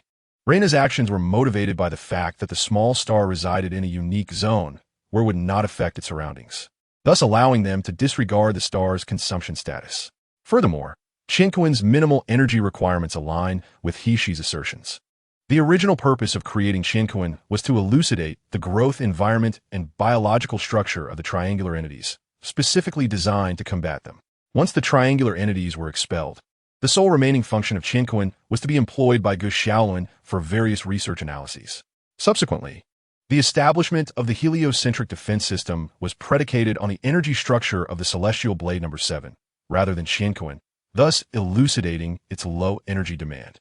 As the most formidable celestial computer in the ultra-divine universe to date, the Great Clock indeed boasts unparalleled performance and dimensions that far exceed any other celestial computer. However, the reason why the Grim Reaper Carl necessitates the energy from 100,000 stars is not due to the inherent energy requirements of the Great Clock, but rather because upon arriving at the Nether River star system, Grim Reaper Carl embarked on a millennia-long study of ultimate fear. The ultimate fear is notoriously challenging to study, as you are undoubtedly aware. After all, this is a phenomenon that has eluded the comprehension of all the supreme civilizations within the superdivine universe, including the ancient God River civilization, despite their extensive efforts spanning 100 millennia. For the Grim Reaper, Carl, to sustain such intensive computations, an immense energy source is imperative to power the Grand Clock. Moreover, the incessant consumption of stellar energy would wreak havoc upon the cosmos. Carl, in his madness, seems indifferent to the potential ramifications for the universe. Yet our mellow heavenly court will not permit such senseless depletion to transpire. Thus, in order to ensure a stable energy supply for the Grand Clock, he has opted to harness the power of over 100,000 stars simultaneously. This strategy allows him to maintain the clock's rapid operation without forcibly extracting stellar energy or diminishing the lifespan of those stars. In fact, the mellow heavenly court employs a similar method to energize the sacred knowledge repository. Otherwise, the energy required to oversee the entirety of the known universe could conceivably shorten the lifespan of a star. At this juncture, He has elucidated the issue regarding the energy consumption of the celestial computer quite thoroughly. However, Li Zhao harbors some skepticism regarding Hexi's assertion that the mellow heavenly court consistently avoids the consumption of stars. The divine Kasha, in her quest to identify the most suitable successor, has unhesitatingly drained several stars without a second thought. Yet, It is plausible that the mellow heavenly court forbids others from engaging in such reckless actions. Kasha's operational style has always been characterized by this kind of audacity. Consequently, if I were to attempt to manually fabricate a celestial computer, it could indeed function with the support of a single star. However, the extent of its capabilities would be severely limited, would it not? Li Zhao inquired, his interest in the moral implications of the super-divine universe being rather minimal. Yet he was keen to ascertain the benefits he could derive from the celestial computer. In a scenario where the existence of a star's impact on the universe is of no concern, a solitary star would suffice to meet your current needs. However, should you wish to avoid any depletion of a star's lifespan while simultaneously not disturbing the surrounding celestial environment, relying solely on the energy naturally emitted by a star, you would likely require not just 1 or 2, but rather 8 to 10 stars to meet your demands. Ishi's explanation was clear and easily comprehensible. If I were to propose utilizing this entity as an energy supply, do you deem it feasible? Li Zhao inquired, casually producing a blue gemstone. Chapter 42. The infinite gem of boundless energy in light of the celestial computer's energy consumption challenges. Li Zhao effortlessly revealed an infinite gem. The mere sight of this object sparked a glimmer of intrigue in Ishi's eyes. A single glance confirmed its extraordinary nature. This is a space gem, one of the infinite gems, renowned for its purported possession of limitless energy. Li Zhao believed that the combination of the infinite gem with the celestial computer would indeed be a match made in heaven. An entity endowed with infinite energy and another capable of consuming vast amounts of energy can significantly enhance its computational performance. Infinite energy? Is there truly such a wondrous phenomenon in this world? Ishi's face bore an unmistakable expression of astonishment. The term infinite lends an extraordinary quality to anything associated with it. To the best of Ishi's knowledge, only 2 true infinities exist: the boundless expanse of the universe and the endless river of time. Although the Meluo Celestial Court has always proclaimed that angels have dominion over the entire cosmos, the reality is that even the headmaster of the Celestial Academy, after spending countless millennia in relentless exploration, has merely calculated a known universe through grand clocks.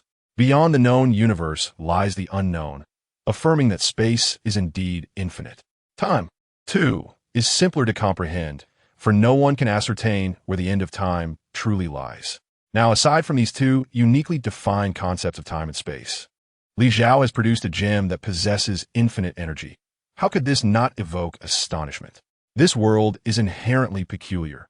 It harbors many such entities with infinite effects, Li Zhao remarked, and within his recollections, he recalled that besides the infinity stones in the Marvel Cinematic Universe, there existed the eternal flame. A fire that burns eternally generates energy, and its perpetual combustion signifies the possession of infinite energy. Does it not? It appears that the rules of this world are far more intricate than those of the super-god universe. Ishi pondered that such a transformation might present an opportunity for super-god technology, potentially leading to further advancements within this universe. However, it could also pose a threat, as the assistance provided by super-god technology might not ensure Li Zhao's absolute dominance in this realm. Every situation bears duality. Distinguishing good from evil is presently an impossible task. The energy utilized by the celestial computer is immensely substantial. How much energy can this gem emit in a single instance? Moreover, what attributes does the energy of this infinity stone possess? Ishi gazed at the blue space stone and began to inquire. I have yet to conduct thorough research on this, Li Zhao admitted. Although he had acquired 3 infinity stones, aside from utilizing the time stone, he had only employed the mind stone to unlock the powers within Scarlet Witch and Quicksilver, having never once used the space stone. With no experience in utilizing the infinity stone, Li Zhao lacked the time to meticulously investigate its energy properties and the magnitude of its potential. Show it to me, Ishi requested. Li Zhao promptly handed over the space stone. Upon receiving it, Ishi immediately activated his eye of insight to conduct a detailed analysis and interpretation of the space stone. The fundamental attribute of energy is gamma energy, akin to the energy emitted by the sun.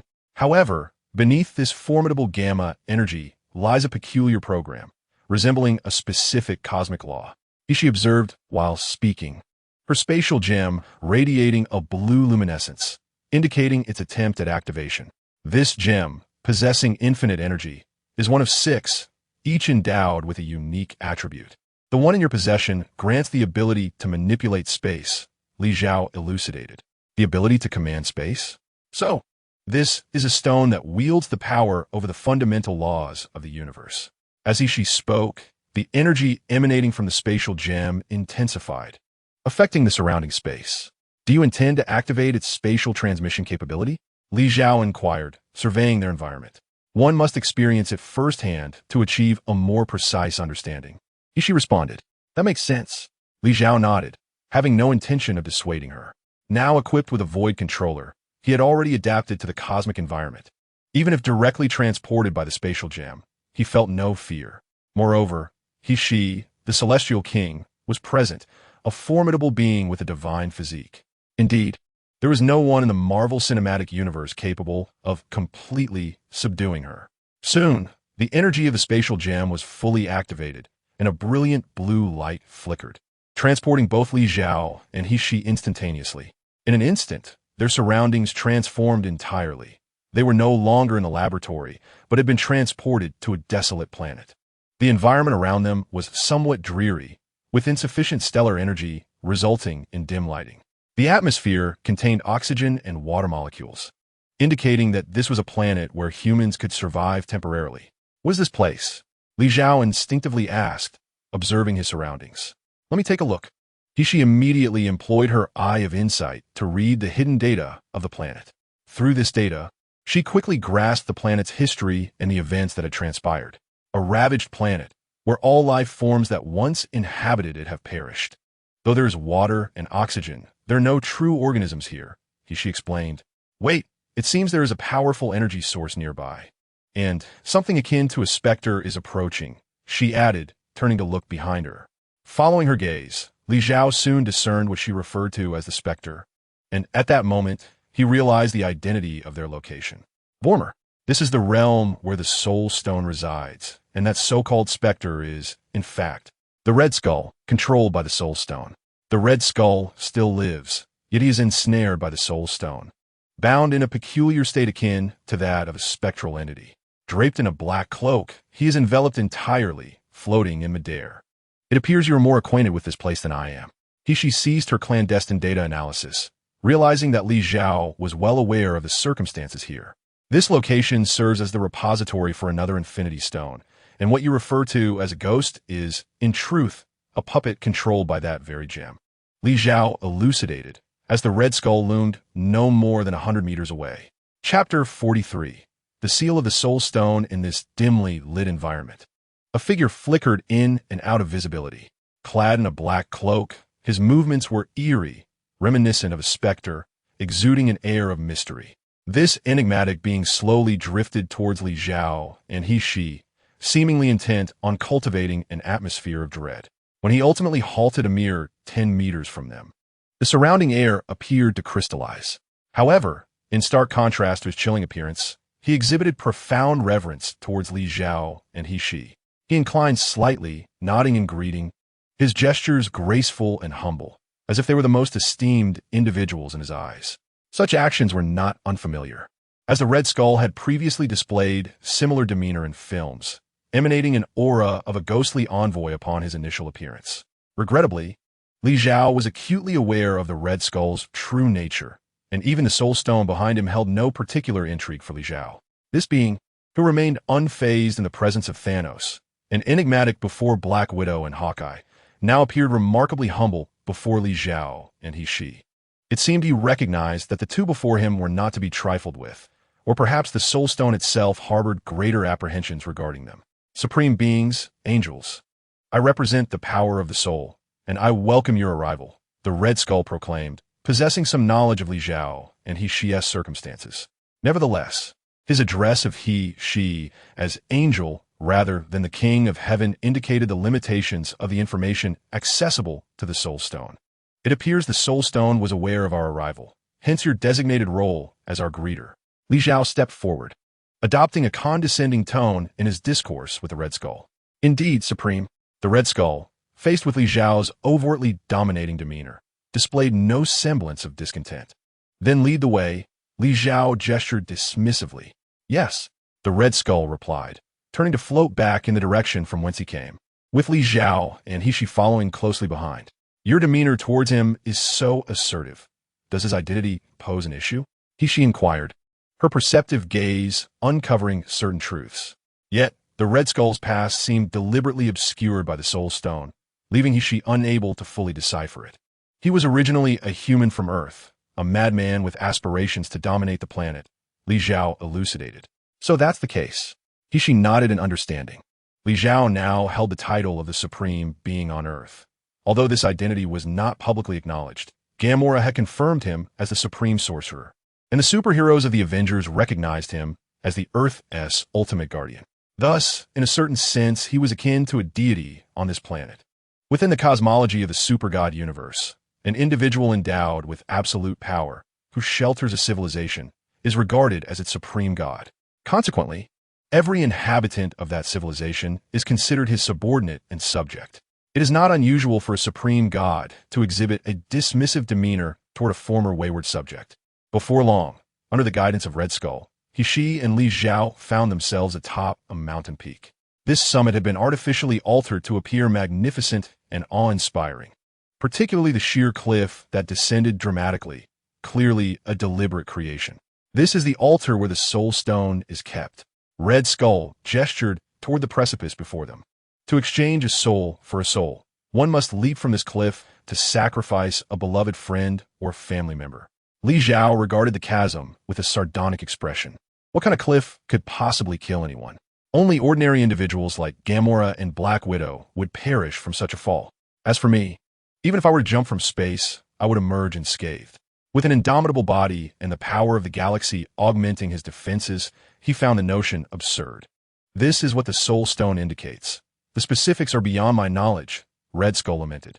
He was merely a gatekeeper and guide, unable to offend these formidable figures. Nor could he defy the commands of the Soul Stone. Let me take a look. He-Shi interjected, stepping forward to stand at the cliff's edge, gazing into the expanse ahead. In that moment, her eyes transformed to a radiant white, and a vast gray apparition materialized behind her, resembling an omnipotent deity. Fixating its gaze upon the scene before them, this spectacle left Red Skull momentarily stunned. Through the Soul Stone, he sensed that the two newcomers possessed terrifying power, far exceeding his comprehension, reaching a level unattainable by any mortal. A moment later, He-Shi retracted her power and turned to Li Xiao, saying, "This is a colossal temporal corridor. Only by fulfilling specific conditions can we unlock the spatial barriers and retrieve the Soul Stone. Is it akin to the mountain that sealed Abalon?" Li Xiao suddenly recalled the moment Morgana unleashed Abalon. In terms of complexity, this temporal corridor was far superior to the altar that had suppressed Abalon. He-Shi was aware of Abalon, as she had been the one to orchestrate his initial sealing. After Somali was exiled to Earth, He-Shi became aware of a creature that had mutated during the genetic modification process. To prevent it from harming the innocent on Earth, He-Shi instructed the angel responsible for escorting Somali to seal Dabuluan. "Well," Li Xiao said, then inquired further, "Can you unravel it?" Without the support of the Celestial Computing Group, deciphering such a space-time corridor would likely take several years. He-Shi's current power had diminished significantly. After all, she had merely been summoned here, while her Celestial Computing Group remained in the super-god universe. Then let us focus on creating the Celestial Computer for now. Li Xiao disregarded the Soul Gem. Although acquiring the 6 Infinity Stones would reward him with a Celestial Computer from the system, he preferred to have He-Shi assist in constructing the Celestial Computer instead of having her spend years on this endeavor. Once the Celestial Computer was operational, even a lower-tier version would expedite the calculations considerably. "I concur," He-Shi agreed, unwilling to waste years in vain. Once the Celestial Computer was built, the efficiency of its computations might allow them to decipher the space-time corridor in just a few weeks or even days. "You can upload the methods to my Celestial Computer, and I will retrieve them at the appropriate time," Li Xiao remarked. He suddenly recalled that items created by those summoned by the system did not count towards his system tasks, meaning if He-Shi assisted in obtaining the Soul Gem, he might not receive the system reward. Thus, it would be best for Li Xiao to acquire it himself. All right, He-Shi thought little of it. Since Li Xiao wished to handle it personally, he could do so. Chapter 44. Patience is key. As Li Xiao and He-Shi conversed casually, the Red Skull nearby felt a mixture of emotions. The sealing barrier set by the soul gem could not be breached by anyone unless the conditions demanded by the soul gem were fulfilled. Yet, Li Zhao and He seemed to have found a method to break it. They simply found it too troublesome to act. Did the most powerful forces in the universe truly seem so insignificant to these two? Activating the energy of the space stone would transport it to the location of the soul gem, suggesting a connection among the 6 stones. He paid little mind to the Red Skull's state. Her thoughts were occupied with the Infinity Stones. To my knowledge, when the powers of the 6 Infinity Stones are combined, they possess the formidable ability to create and destroy universes. As for their specific interconnections, I'm not well versed. She stated. Li Zhao mentioned this because the films did not provide detailed information on the subject.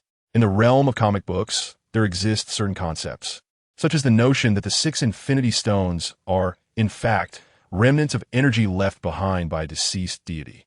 However, the Marvel Universe is replete with intricate lore, and one cannot rely solely on these narratives for comprehensive understanding. It is prudent to assess based on one's own circumstances.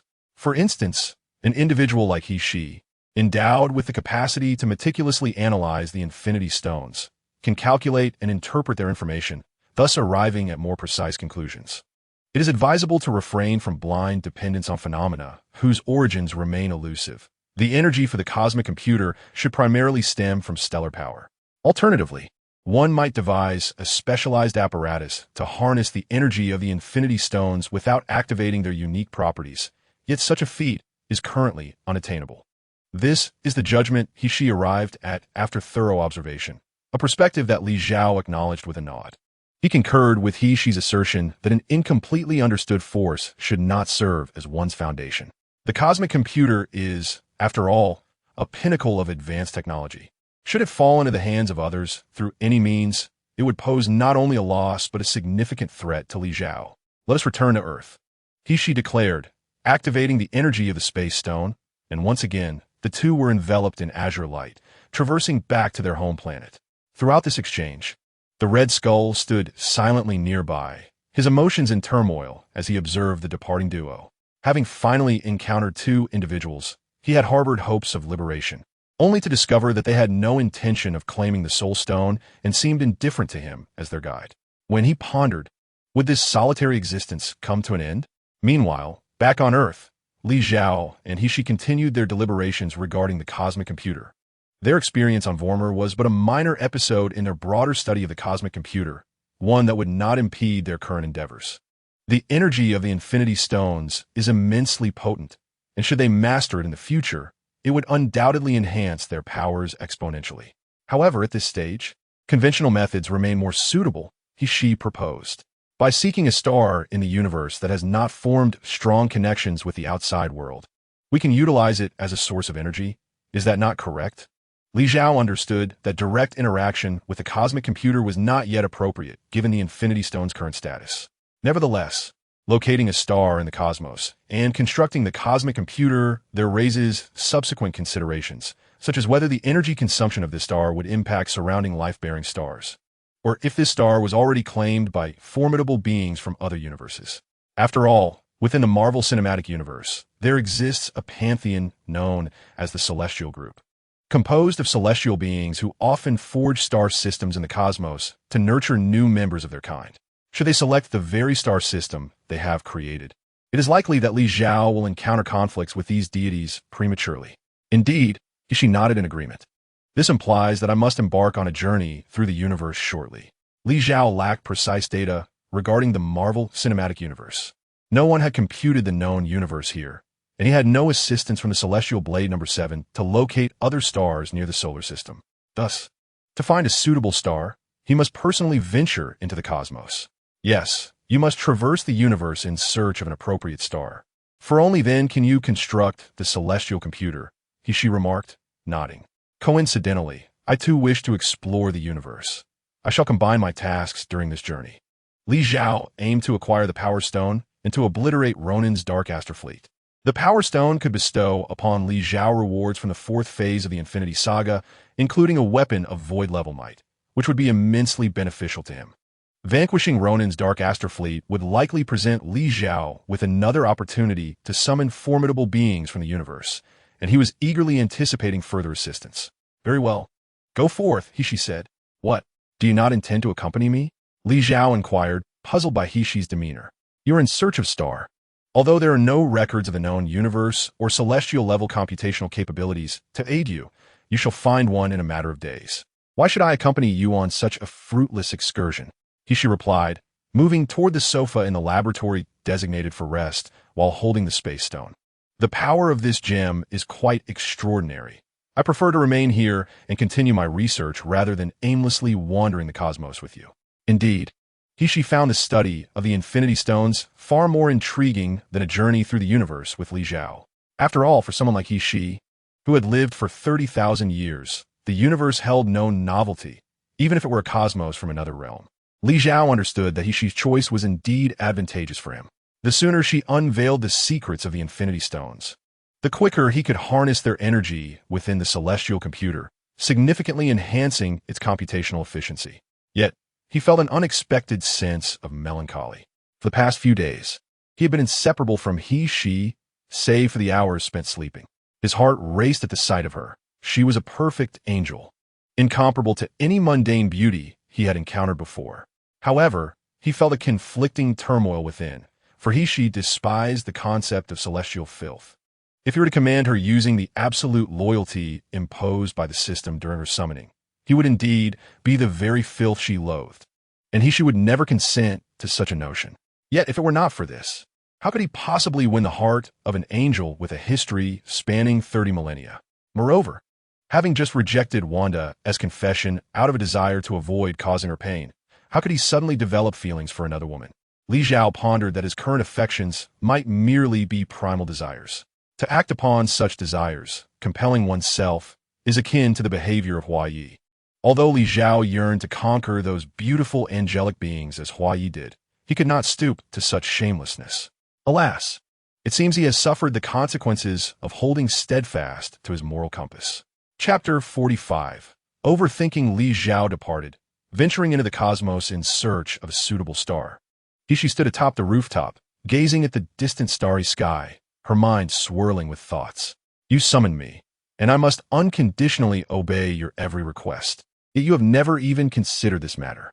He mused, aware that in Li Zhao's heart lay envy for Hua Yi, yet he would never become Hua Yi, for Hua Yi disregards the feelings of others. Li Zhao, when confronted with his own desires, could suppress that primal urge. When faced with the Scarlet Witch, he would contemplate how to avoid causing her harm. A person who considers the well-being of others can never be a villain. Hold fast to this kindness within your heart, and one day you shall attain all that you desire. Having spoken, she turned and made her way towards the staircase. She intended to return to her studies, to analyze the power and energy properties of the space gem. The sooner she clarified these matters for Li Zhao, the sooner he could enhance the celestial computer, and perhaps he might truly transcend all limits of the super god universe, becoming a singular and genuine supreme deity.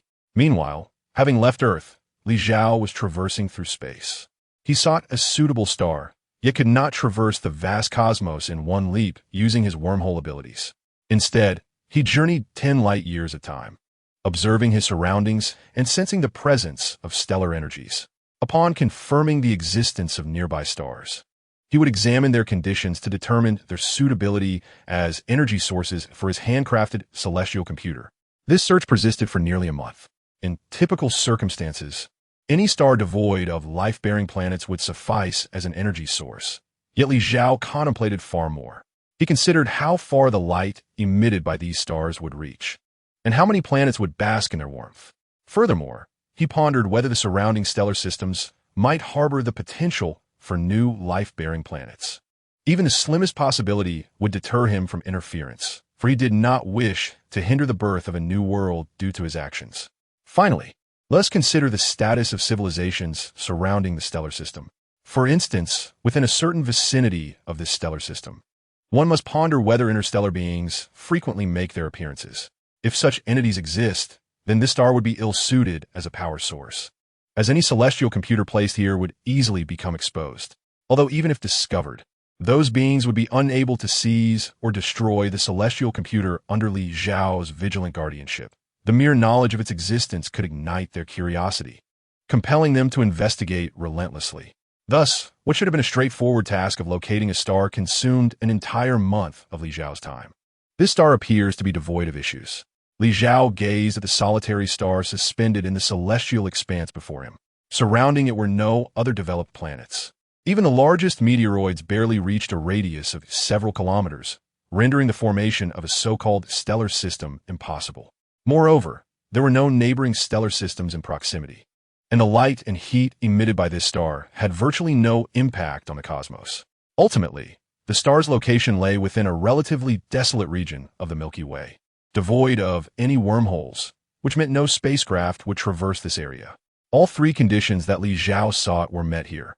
"Say he, I have found a suitable star," Li Zhao exclaimed, raising his right hand and gently pressing his fingers to his temple. "Found it?" After a month of searching, Say he's response came, tinged with a hint of mockery. In the super god universe, Earthlings would locate a celestial computer almost instantaneously upon identifying an appropriate star. I know what you're implying, but I lack the assistance of the Tianra number 7. The Marvel universe has not undergone the calculations of the Great Clock for the known cosmos. Is it not natural for the search to take longer in such circumstances? Li Zhao replied, frustration evident in his voice.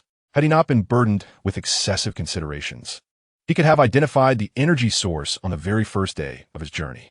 In truth, the primary reason for your prolonged search lies in your deliberations regarding this star's influence in the universe, does it not? Say he inquired. Isn't that something you beings from the super god universe contemplate as well? Li Zhao countered. Not quite. Our considerations are limited to direct connections. While you likely ponder whether the absence of this star would render it invisible from Earth, Say he remarked, prompting Li Zhao into thoughtful silence. Indeed, he had taken such matters into account. What if Earth lost a star? Would the Big Dipper be reduced to merely the 6 stars? You must be quite idle. Say he continued to jest. Enough with the jests. I've already located it. Come over here and assist me in retrieving the celestial computer. Li Zhao, eager to see Say he after a month of solitude. Just wait. After she finished speaking, she began to locate Li Zhao's position. In the next moment, a spatial wormhole appeared, and she gracefully stepped inside. On the other side of the wormhole lay the place where Li Zhao resided. Today, she resembled a celestial being descended to the mortal realm, captivating all who beheld her. Adorned in a flowing gown of shimmering silver, her skirt danced without wind, bestowing upon her an air of elegance and ethereality. Her understated makeup further enhanced her otherworldly charm, causing her to exude an enchanting aura that was simply intoxicating. Having not seen her for merely a month felt akin to a separation of decades. If Wanda were to witness your appearance, how heartbroken she would be. She mused. I have made my feelings abundantly clear to her. Why can she not let go? Li Zhao lamented, unwilling to inflict pain upon a young maiden, especially one as innocent as the Scarlet Witch, who harbored such beautiful aspirations of love. Matters of the heart cannot simply be dismissed at will. She was acutely aware of this truth. Do not overthink it. Time will ultimately reveal all answers. For now, we must focus on what we can do. Our priority is to establish the celestial computer. She decided that she should refrain from mentioning Wanda any further. Very well, let us proceed with the celestial computation. Li Zhao reined in his thoughts. Share the relevant data and principles with me, and I shall create using the Void Controller. Li Zhao turned his gaze toward the star, feeling the heart of Melos within him begin to stir. Indeed, she replied, providing Li Zhao with a wealth of information and data, which he would use to initiate the creation process. Chapter 46. The birth of the celestial computer, the ability to create matter from the void, is the most formidable and unique power of the Void Controller. In the cosmos, matter is generally constant, as the energy of the universe adheres to the law of conservation, where the transformation between matter and energy is a fair one-to-one exchange. However, the Void Controller can defy this law, allowing it to disregard the conservation of energy in the universe and conjure other forms of matter, which can also possess energy. Gu Xiaoyun's newly crafted weaponry, capable of firing lasers through the soldier's will, may not surpass the might of the weapons wielded by Tao Tai in terms of power.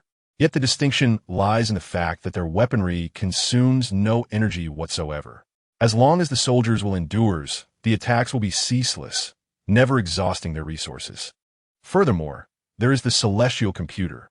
Others must first procure suitable materials from the universe to manufacture a celestial computer, requiring meticulous design to ultimately realize the creation. The entire construction process demands substantial manpower and resources. However, with the Void Controller, such necessities are rendered obsolete. It can directly create matter based on established theories, conjuring the entire celestial computer from nothingness. At this very moment, Li Zhao was engaged in such an endeavor. He stood still, raising his right hand, utilizing the myriad of data transmitted by He Shi, and subsequently simulating it in his mind until it materialized. An irregular diamond-shaped object emerged in the vastness of space, crowned with a floating octagram, while its base was composed of a crystalline substance resembling transparent water. The precise appearance of the celestial computer thus took form, and the subsequent task was merely to channel the energy from the nearby star into it. The efficiency with which the Sunfire civilization harnessed stellar energy was unparalleled. However, lacking the genetic inheritance of solar power and any familiar assistance in this domain, I must take on the task myself, He Shi proclaimed, extending her hands to summon a golden pattern in the air before her. A multitude of sacred codes shifted and shimmered, culminating in a brilliant beam of light shooting directly from the star towards them. With her hands outstretched, He Shi pointed at the radiant light with her left hand while her right hand rested upon the celestial computer. In the next instant, the incoming light followed the guidance of her hands, ultimately merging into the celestial computer. In a heartbeat, what was once a lifeless metallic object was instantly infused with immense energy, causing the celestial computer to begin a slow rotation. Bind the computational system of this celestial computer to yourself. This will significantly enhance your computational efficiency in an instant, He Shi advised. Upon hearing this, Li Zhao promptly closed his eyes. Activate the Void Controller, the heart of Melos, and interface with the celestial computer's data. Li Zhao's voice resonated as the Void Controller within him immediately initiated the generation of communication lines, gradually connecting with the emerging network data of the celestial computer. At the moment of successful connection, Li Zhao distinctly felt his energy levels surging, the energy he could command rapidly escalating, along with an enhancement in his cognitive abilities and sensitivity to the surrounding energy. This sensation led Li Zhao to comprehend why He Shi's first instruction to Angel Yin was to master the utilization of the celestial computer to aid in combat. A super warrior equipped with a celestial-level computer as assistance could unleash a combat prowess that was starkly different from that without such support. The possession of a celestial computer and the ability to combat using it were distinguishing traits common to all royal-level beings. He Shi approached to elucidate further. Your celestial computer is relatively small, categorized as a low-spec celestial computer, yet it can still provide you with substantial amplification. It will significantly aid your subsequent utilization of various abilities and the development and enhancement of your supergenes. Listening to He Shi's words, Li Zhao nodded silently, having personally experienced its efficacy, thus finding her assertions more comprehensible. You may now attempt to glean information from the surrounding universe. With the capabilities of the celestial computer, you should be able to swiftly acquire data from an extensive expanse of space, He Shi advised. Indeed, Li Zhao nodded, then turned his gaze to the surroundings. As his eyes scanned the environment, a torrent of data surged into his mind from the celestial computer, revealing all the information contained within the cosmic space nearby. He became aware of the material existence within the universe, the energy parameters surrounding him, and even conditions that had transpired in the past, all deciphered through the reading of dark data. Li Zhao's observations expanded continuously, initially focusing on the region of the star, then radiating outwards for several light years, and still extending further. That should suffice. He Shi's voice interjected from beside him. Huh? Li Zhao paused, turning back to He Shi with a puzzled expression. Take a look at the status of the celestial computer. He Shi pointed towards it. Instinctively, Li Zhao turned to observe, and he was taken aback. The celestial computer was operating at high speed, emitting energy more intensely than before, yet was also absorbing energy from the star at an accelerated rate. Did you just attempt to read all the dark data within several thousand light years in one go? He Shi inquired. Li Zhao felt a tinge of embarrassment. He had become so engrossed in his quest for knowledge that he had overlooked the implications of such extensive data retrieval, which inherently required a substantial amount of energy. Calculating the known universe to locate a celestial prince could consume the energy of multiple stars. While he was far from achieving that scale, his celestial computer was a low-spec version, reliant solely on the energy from this one star. Consequently, in order to perform his broad calculations, the celestial computer needed to intensify its energy absorption, and the energy emitted from the star was insufficient. When the naturally emitted energy proved inadequate, the system was compelled to actively stimulate nuclear reactions within the star's core to generate additional energy, a process that inevitably diminished the star's lifespan. I apologize for my earlier impulsiveness in neglecting the status of the celestial computer, Li Xiao admitted, feeling somewhat sheepish for having lost himself in the moment. Be more cautious in the future, or perhaps enable a precautionary measure within the celestial computer's operating system. For instance, it could issue alerts whenever energy consumption reaches a certain threshold, He suggested. Yes, I shall set that up right away, Li Xiao replied as he began modifying the celestial computer's operating program to incorporate an energy consumption alert feature. Also, this celestial computer belongs to you. You ought to give it a name, He reminded him. Chapter 47. The Celestial Inquiry. Once again, the task of naming fell upon Li Xiao. A daunting endeavor for one so bereft of creativity in this regard. The celestial computer certainly deserved a moniker. After all, referring to it merely as celestial computer would render it indistinguishable from its counterparts. However, entrusting this responsibility to Li Xiao posed a significant challenge, as he had never been adept at such tasks.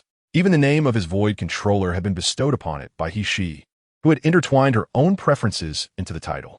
This celestial computer is your creation, and as such, it is only fitting that you assign it a name. He insisted, her logic impeccable, yet leaving Li Xiao in distress. Do you have any suggestions? He inquired, feeling a flicker of hope. After all, the void controller's name had been a product of He's whimsy, and he wouldn't mind her doing so again. It's merely a designation. You can name it whatever you wish, she replied, sensing his hesitation. Perhaps Celestial Inquiry. He mused, contemplating the name within the confines of his mind. Yet he hesitated. After all, Celestial Inquiry was the title of a planetary exploration mission by the space agency. What about Heavenly Palace? But that would evoke the name of Hua, Ye's conglomerate, which would surely irk He. Sky Vault? Sky Balance? Heavenly Court? Li Xiao found himself scratching his head in frustration. How about we settle on Celestial Inquiry? He suggested, perceiving his turmoil, yet also recognizing the resonance of the name in his thoughts. The term Celestial Inquiry inherently signifies a relentless pursuit of truth and the exploration of the cosmos. In Li Xiao's past recollections, it was synonymous with a series of missions aimed at probing the planets and asteroids within the solar system. Isn't your current ambition to explore the universe? Utilizing Celestial Inquiry as a tool to deepen your understanding of the cosmos aligns perfectly with your intentions. He's interpretation illuminated Li Xiao's mind. Indeed, the very purpose behind his creation of this celestial computer was to unravel the mysteries of the universe, thereby enhancing his own supergene capabilities. The essence of Celestial Inquiry, a quest for truth and cosmic exploration, could not be more apparent. With this realization, he promptly made his decision. Very well. It is settled. The celestial computer shall be named Celestial Inquiry, he declared. At that moment, the designation was inscribed within the computational program of the celestial computer, which Li Xiao had meticulously crafted. Thus, the celestial computer was officially christened Celestial Inquiry. She smiled and nodded in approval. She then inquired, "Are you returning to Earth to commence the simulation of the universe's birth, thereby deepening your understanding of it?" "Unfortunately, I have other matters to attend to and cannot return at this time," he replied. Li Xiao's venture into the cosmos this time serves a dual purpose. In addition to seeking stars capable of energizing the celestial computer, he harbors a more pressing objective: to locate the power gem and seize the opportunity to annihilate Ronin's Dark Star Legion. "This matter is urgent?" He inquired. "Indeed, the moment has arrived. I must depart at once," Li Xiao replied with a nod. "Then go forth. I shall establish a wormhole algorithm to conceal the Tianwen, ensuring it remains undetected by others in the universe. It is imperative to keep the celestial computer hidden," He affirmed. "Thank you for your assistance." Li Xiao had gradually grown accustomed to relying on her. With He around, she adeptly managed a multitude of tasks. Over the past month, He had traversed the cosmos while she diligently monitored the situation on Earth. Moreover, she had been researching spatial gems and was now assisting Li Xiao in configuring the protective wormhole algorithm for the Tianwen. The thought of a day without He filled Li Xiao with a profound sense of loss. Once one becomes accustomed to a life of ease and comfort, returning to a more arduous existence proves exceedingly difficult. The adage of transitioning from luxury to frugality is challenging, while the reverse is comparatively simple, aptly illustrates this truth. He offered a nonchalant nod. For her, undertaking these responsibilities was inherently her duty. She was naturally meticulous and methodical, envisioning every detail with exceptional thoroughness. Li Xiao did not linger unnecessarily. He promptly activated the spatial wormhole and set his course for the cosmos. To locate the spatial gem, the most effective strategy was to follow the trajectory of the original narrative and head directly to Morag. However, in addition to obtaining the power gem, Li Xiao also needed to contend with Ronin's Dark Star Legion, making it impossible for him to simply take the gem. With the power gem in hand, Li Xiao could lure Ronin out, but should the bait vanish, the fish would not bite. Thus, although he was aware that the power gem rested upon Morag, he redirected his journey to Xander. Ronin had yet to make an appearance at Morag. He had merely dispatched his underlings, the Cosmic Hunters, to seize the power gem. Subsequently, Ronin's legion did not launch a full-scale assault. Most of the time, only a fraction of his forces were deployed. Yet, there was one occasion, a singular instance, when Ronin committed his entire army to the fray. After acquiring the power gem, he intended to lead the Dark Star Legion in a forceful invasion of Xander, his aim being to land on the planet's surface. Once there, he could harness the gem's power to obliterate Xander entirely. Li Xiao arrived at the periphery of Xander, standing in space and gazing down upon the bustling planet below. In the Marvel Universe, there exist several formidable interstellar empires, such as the Kree Empire, the Shi'ar Empire, and the Skrull Empire, all of which boast exceptional military prowess, with their very races endowed with remarkable abilities. However, the Nova Empire stands out as a unique entity, relying on a legion reminiscent of superheroes for its protection. The Nova Corps, a military force of considerable strength, operates under a fundamentally different nature compared to traditional military empires. Lacking inherent racial gifts, the Nova Corps, and indeed the entire Nova Empire, is composed of various civilizations from across the cosmos, embodying a coalition-like structure. Perhaps it is this very aspect that grants them an openness unmatched by other planets in the universe. Sovereign worlds remain inhospitable. The Kree Empire is strictly militarized. Deterring any approach, the Skrull Empire rarely engages with outsiders before its downfall, and the Shi'ar Empire is shrouded in mystery, leaving little known to the outside world. Only Xander, in contrast, welcomes all who arrive via lawful means, with remarkably lenient admission processes. It is difficult to imagine individuals with criminal backgrounds, such as Star-Lord, Gamora, and Rocket Raccoon, gaining entry so easily otherwise. Chapter 48. Xander and the Nova Corps. Li Xiao entered Xander and proceeded directly to the command center of the Nova Corps. Eliminating Ronin's legion presented an excellent opportunity for system rewards, but incorporating the Nova Corps under his command would also provide substantial assistance to Li Xiao. Although the numbers of the Nova Corps are fewer than those of Ronin's forces, their combat effectiveness surpasses that of Ronin's legion. Consequently, the rewards obtained might be even more valuable than the Godslayer bullets. A considerable amount of Godslayer bullets could be exchanged for a special system reward, suggesting that a plethora of other system rewards might also yield opportunities for unique exchanges. Thus, Li Xiao contemplated strategies to engage the Nova Corps, yet adjustments were necessary. In confronting Ronin's legion, he could annihilate them without hesitation, as they were merely a detached military faction from the Kree Empire, devoid of a civilization like Xander or the Nova Empire requiring their protection. Their destruction would bear little consequence. However, the Nova Corps plays a critical role in safeguarding the existence of the Nova Empire and sustaining the prosperity of Xander. Should Li Xiao recklessly attempt to eradicate them solely for system rewards, it would amount to ruthlessly tearing apart the protective veil of the Nova Empire. Without this safeguard, a civilization as resource-rich as the Nova Empire, inhabited by a populace devoid of martial awareness, would undoubtedly be consumed or obliterated by other cosmic powers. In a cinematic portrayal of Xander, the Nova Corps suffered substantial losses while battling Ronin's Dark Starship. ultimately leading to their annihilation at the hands of Thanos and his legion due to their possession of the Power Stone. Faced with this predicament, Li Xiao found himself unable to directly defeat the Nova Corps, as such an endeavor would unavoidably entail significant casualties. Therefore, he resolved to devise an alternative strategy, ideally by incorporating them into his own ranks. Li Xiao proceeded to the entrance of the Nova Corps command center, whereupon two soldiers stationed there immediately intercepted him. "Who are you? Do you not realize this is a military zone, off-limits to unauthorized personnel?" they inquired, their duty as sentinels evident. Typically, the only individuals who frequented this location were officers and soldiers of the Nova Corps, rendering Li Xiao's unfamiliar visage, lacking an accompanying ally, highly suspect. "I have come to save you, Xander," Li Xiao declared. "What did you say?" The soldiers responded, their expressions rife with confusion and heightened vigilance, their hands instinctively gripping their sidearms. With Xander on the brink of catastrophic peril, the only individual capable of steering them away from such a disaster was himself. Li Xiao's proposal was to assist Xander in combating Ronin's forces, contingent upon the Nova Corps recognizing his leadership and adhering to his commands.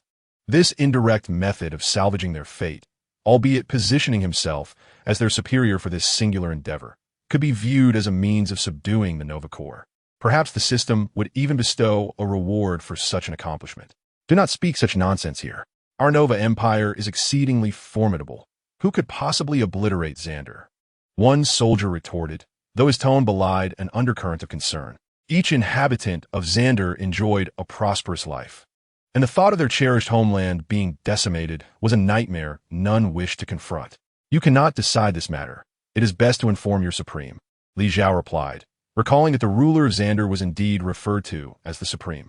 On Earth, there existed no Supreme, save for the singular title of Supreme Mage, a unique force solely tasked with safeguarding the realm of reality. Having inherited the title of Supreme Mage from Kamartaj, Li Xiao had subsequently referred to himself as Supreme in his encounters with the Avengers, leading those aware of him on Earth to adopt the same appellation. Thus, Earth now boasted an entity akin to a ruler, embodied by Li Xiao himself, a serendipitous parallel born of circumstance. The soldiers, recognizing the urgency of the situation, promptly reported the matter to their superiors. Initially, the Nova Corps personnel took the soldiers' report lightly, for such assertions could not be easily believed without corroborating evidence. However, for reasons of security, Sal, the commander of the Nova Corps, decided to meet with Li Xiao in person. "Are you the one who claimed that the planet Shandar is facing imminent disaster?" Sal inquired immediately upon seeing Li Xiao. "Commander Sal, are you not currently in a state of hostility with the Ronin Corps?" Li Xiao responded directly, highlighting Sal's name and title, a rather effective means of self-introduction. The ability to promptly identify the commander of the Nova Corps signified that Li Xiao was no ordinary individual who had recklessly ventured into the Nova Corps territory. "Indeed, we have our differences with the Ronin Corps, yet they are merely a minor faction of the Kree Empire. Without the support of the entire Kree Empire, how much havoc can they truly wreak?" Sal expressed his surprise at Li Xiao's knowledge of his identity, yet he remained cautious in his dealings. "If I'm not mistaken, Ronin must have recently launched an attack on a special prison of yours located in the cosmos," Li Xiao countered. "You are correct, but what does that signify?" Sal began to realize that Li Xiao possessed formidable sources of information. However, his primary concern was the nature of the threat Li Xiao alluded to regarding the planet Shandar. "Do you not find it curious why Ronin would target an inconsequential prison rather than other locations?" Li Xiao's words caused Sal to freeze, as he suddenly realized he might have overlooked something of great importance. "What I am about to disclose must also be conveyed to your supreme leader. Therefore, let us proceed to the command hall," Li Xiao stated, casually snapping his fingers. In an instant, both Li Xiao and Sal vanished from their original location at the entrance of the Nova Corps headquarters and reappeared in the command hall. The supreme leader of the Nova Empire, Commander Nova, was present, troubled by the havoc wrought by Ronin upon the cosmic outposts established by the Nova Empire. The sudden appearance of Li Xiao and Commander Sal startled many within the command hall, prompting the guards responsible for Nova's safety to swiftly position themselves between her and Li Xiao, their weapons drawn and aimed. "Supreme Leader," Commander Sal respectfully bowed before Nova. "Commander Sokka, what is the meaning of this?" Supreme Leader Nova stepped forward from the crowd. Although she was yet unaware of the specifics of the situation, she was assured that Sal's respectful demeanor indicated that the individual before her was not a threat. Because if this individual truly posed a significant threat, Commander Sokka would undoubtedly have rushed in immediately to subdue him. I remain unaware of this person's identity. However, according to his assertions, our planet, Xander, is on the brink of a catastrophic crisis. Commander Sokka elaborated. A catastrophic crisis? What precisely does this entail? Might we request this gentleman to elaborate? Supreme Nova's expression turned grave at this moment. The safety of Xander is at stake, and even if this were merely the word of one individual, they must ascertain the truth. Certainly, as Li Zhao spoke, he gestured towards the largest display screen in the command hall, and soon, several images materialized. The visuals depicted Star-Lord's arrest, with the items in his possession documented by the Nova Corps. Observing these images, the members of the Nova Corps appeared utterly bewildered. Li Zhao magnified the spherical object in the footage and declared, "This object contains an infinity stone, specifically the formidable Power Stone, capable of annihilating all life on a planet in an instant." What did you say? Upon hearing this, Supreme Nova's expression grew serious, and those around her were equally astonished. There exist 6 infinity stones in the universe: time, space, mind, soul, reality, and this most destructive Power Stone. Ronin's assault on your prison was motivated by his knowledge that the Power Stone resided there. Should he acquire it, he could launch a direct attack on Xander. And the moment his ship successfully lands, the instant the Power Stone touches the ground, it would herald the annihilation of the entire planet. Li Zhao explained. In that moment, everyone in the command hall held their breath. As a supreme being, Nova managed to maintain her composure. She stepped forward, her expression serious as she inquired, "Is what you say true?" "Indeed. How can you prove this?" "Undoubtedly, regardless of Li Zhao's prior statements. The crux of the matter lies here. Without evidence or a convincing rationale, they could not heed the words of a stranger without caution. Of course, it was not imperative for him to provide tangible proof, just as Star-Lord contacted the Nova Corps in the film, as long as the reasoning was sound. Especially considering the implications for the safety of all Xander, they would not hesitate to believe. For if they were deceived, they would merely have mobilized resources in vain. Yet if the threats were real and they remained unprepared, it would spell doom for the entire planet. At this moment, Li Zhao's method of addressing their skepticism was straightforward. He produced a time stone, because I'm also a bearer of an infinity stone. Chapter 49. This seems to have been misinterpreted. Gazing at the green gem in Li Zhao's hand, Supreme Nova and Commander Sarl fell into silence. They were unaware of the existence of the Infinity Stones. Yet Li Zhao's actions undeniably validated his earlier assertions. The planet Xander was indeed in peril. The accuser Ronin had discovered a weapon capable of annihilating them, and was on the verge of unleashing devastation upon the entire world. After a moment of silence, Nova Prime regained her composure, her expression grave as she regarded Li Zhao, and inquired, "Might I ask, sir, if you could assist us?" Nova Prime understood that at this juncture, they needed to fortify their defenses through their own strength. However, since Li Zhao had arrived and possessed a weapon akin to that of Ronin, she recalled his earlier words, that his purpose here was to save Xander. Thus, perhaps Li Zhao could indeed offer them some aid, providing them with a greater assurance to confront the impending crisis brought by Ronin. "My purpose for coming here is to aid you in combating Ronin," Li Zhao stated candidly. His intentions were clear. He had come for Ronin and the Power Stone, while also seeking an opportunity to have the Nova Corps at his command. "And how do you intend to assist us, sir?" Nova Prime asked politely, genuinely treating Li Zhao as a valuable ally and esteemed guest. Setting aside other considerations, simply informing her in advance about Ronin had allowed Xander to prepare for the impending threat, which was already a significant boon for them. "I can help you resist Ronin, but on one condition. The Nova Corps must fully submit to my authority and acknowledge me as their leader." Li Zhao understood that the Nova Corps would never betray the Nova Empire, as their very existence was tied to it. However, he did not require them to follow him to Earth, nor did he seek their betrayal of the Nova Empire. He merely desired their willing acknowledgement of his leadership. Much like Thor, who had already recognized Li Zhao as his superior, yet continued to serve diligently as the Prince of Asgard, engaged in his royal duties. The only difference was that, as the leader, Thor held Li Zhao in high regard. When he returned to Asgard with a mission from Odin to retrieve the Tesseract, he acquiesced to Li Zhao's refusal without further insistence. This exemplified the distinction between genuine allegiance and mere pretense. Take Black Widow, for instance. Although she claimed to be Li Xiao's subordinate, she was still inclined to extract his secrets for the benefit of S.H.I.L.D. The disparity was indeed striking. Thus, Li Xiao sought the Nova Corps recognition of his leadership, as long as they respected him, as long as they acknowledged him within their hearts. He had no intention of demanding they accompany him to Earth. Are you suggesting that you would be our leader? Commander Sal was taken aback. He could hardly fathom that the terms Li Xiao proposed for assisting Xander would be such. Confronted with Ronin's legion, I require the entirety of your Star of Sandar's Nova Corps to heed my command.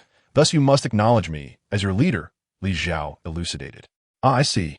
Commander Sal felt a sense of relief. Yet the notion of acknowledging a leader was rather absurd. However, should Li Xiao truly possess the capability to assist them in repelling Ronin's invasion and avert the annihilation of the entire Sandar Star, then accepting him as their leader and following his directives seemed a reasonable proposition. If it is merely for this battle that we are to comply with your command, I can directly represent the entire Nova Corps in acquiescing to your request. Everyone shall recognize you as our leader, Nova Supreme clarified, delineating the terms. They could regard Li Xiao as their leader, but solely for this singular confrontation against Ronin's forces. Beyond this engagement, Li Xiao would not have command over the Nova Corps. The greatest reliance of their Nova Empire could not be allowed to fall under another's dominion. What I seek is your genuine acknowledgement of me as your leader, Li Xiao insisted, though he promptly added, I have always preferred solitary pursuits and have no desire for titles such as Emperor of the Universe. But if you call me your leader now and later refer to me as your younger brother, I cannot accept that. This was Li Xiao's subtle way of conveying that they must sincerely recognize him as their leader, while also making it clear that he did not require them to perform any tasks for him. He merely desired their heartfelt acknowledgement. The individuals of the Nova Empire had never encountered such a situation, leaving them momentarily at a loss for words, each one bewildered. Do you not understand the concept of recognizing a leader as depicted in martial arts novels? Li Xiao suddenly recalled a fitting example. In many martial arts tales, a formidable hero roams the world, and numerous individuals acknowledge him as their leader. Yet, the hero, possessing great skills, does not require them to perform any deeds on his behalf. Their recognition is merely a fleeting whim. However, when a leader finds himself in peril, such as being besieged by a great villain, they swiftly rally to defend their esteemed leader. Observing the perplexity of the Nova Empire's members, Li Xiao decided to present a novel that encapsulated this theme, specifically highlighting relevant passages. What is this novel, you ask? The Legend of the Condor Heroes. When Yanghua emerged later in the story, he assisted many, never demanding that they serve as his subordinates. Yet, these individuals voluntarily became his allies, unwaveringly supporting him in whatever endeavors he pursued. Li Xiao briefly showcased the storyline to them, and subsequently uploaded this segment of the narrative to the Nova Empire server, ensuring that every soldier of the Nova Corps could access it. Regardless, Ronin will take some time before launching an assault on the planet Xander. So Li Xiao is in no rush. He simply grants him a day to read through the novel. Upon finishing the story, a singular thought sprang forth in their minds. This Mr. Li intends to become a great hero. Indeed, after reading the novel, their instinctive conclusion veered towards this notion, rather than the understanding of the nature of recognizing a leader that Li Xiao intended to convey. Nevertheless, the ultimate effect remains the same. Both Nova Supreme and Commander Sal of the Nova Corps agreed, and during their interactions with Li Xiao, they developed an inexplicable admiration for him.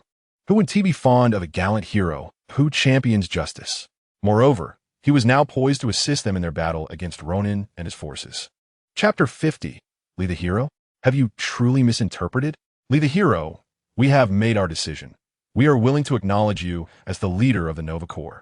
Commander Sal approached Li Xiao with utmost sincerity. Li the Hero? Wait. Have you truly misunderstood the situation?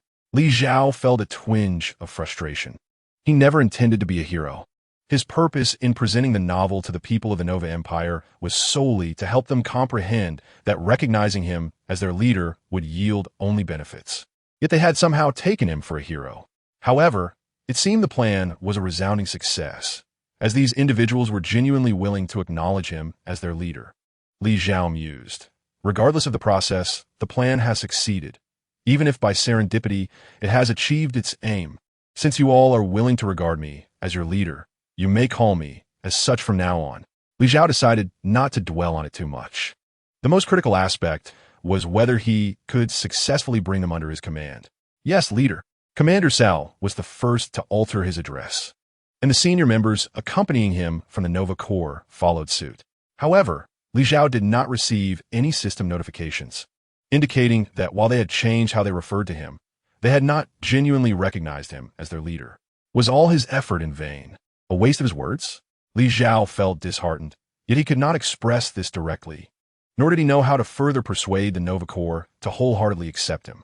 Perhaps it was best to let it go. After all, my initial goal was never to sway them. Li Zhao resigned himself to the situation, recognizing that he could not force this matter. The Nova Corps were the mightiest armed force of the Nova Empire, established to protect their planet.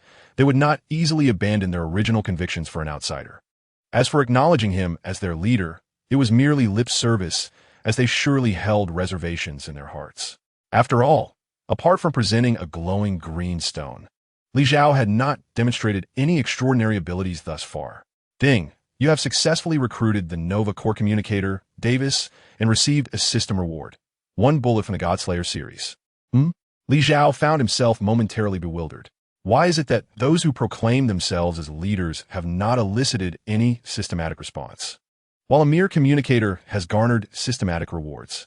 Li Zhao turned his gaze, and through the celestial computer Tianwen's enhancement, he could now perceive the information of those around him. The individual, named Davis, was seated at the very center of the command hall, manipulating the display screens. Yesterday, when Li Zhao took control of the screens to showcase the moments when the Nova Legion apprehended Star-Lord and sent him to prison, Davis was present at the scene. I understand now. The discontent these individuals harbor stems from their failure to recognize my capabilities. Li Zhao quickly deduced the situation. The reason others remained unresponsive while the communicator reacted is that the latter possesses control over the information within the command hall. Having long managed the Nova Empire's information network, he is acutely aware of its formidable strength.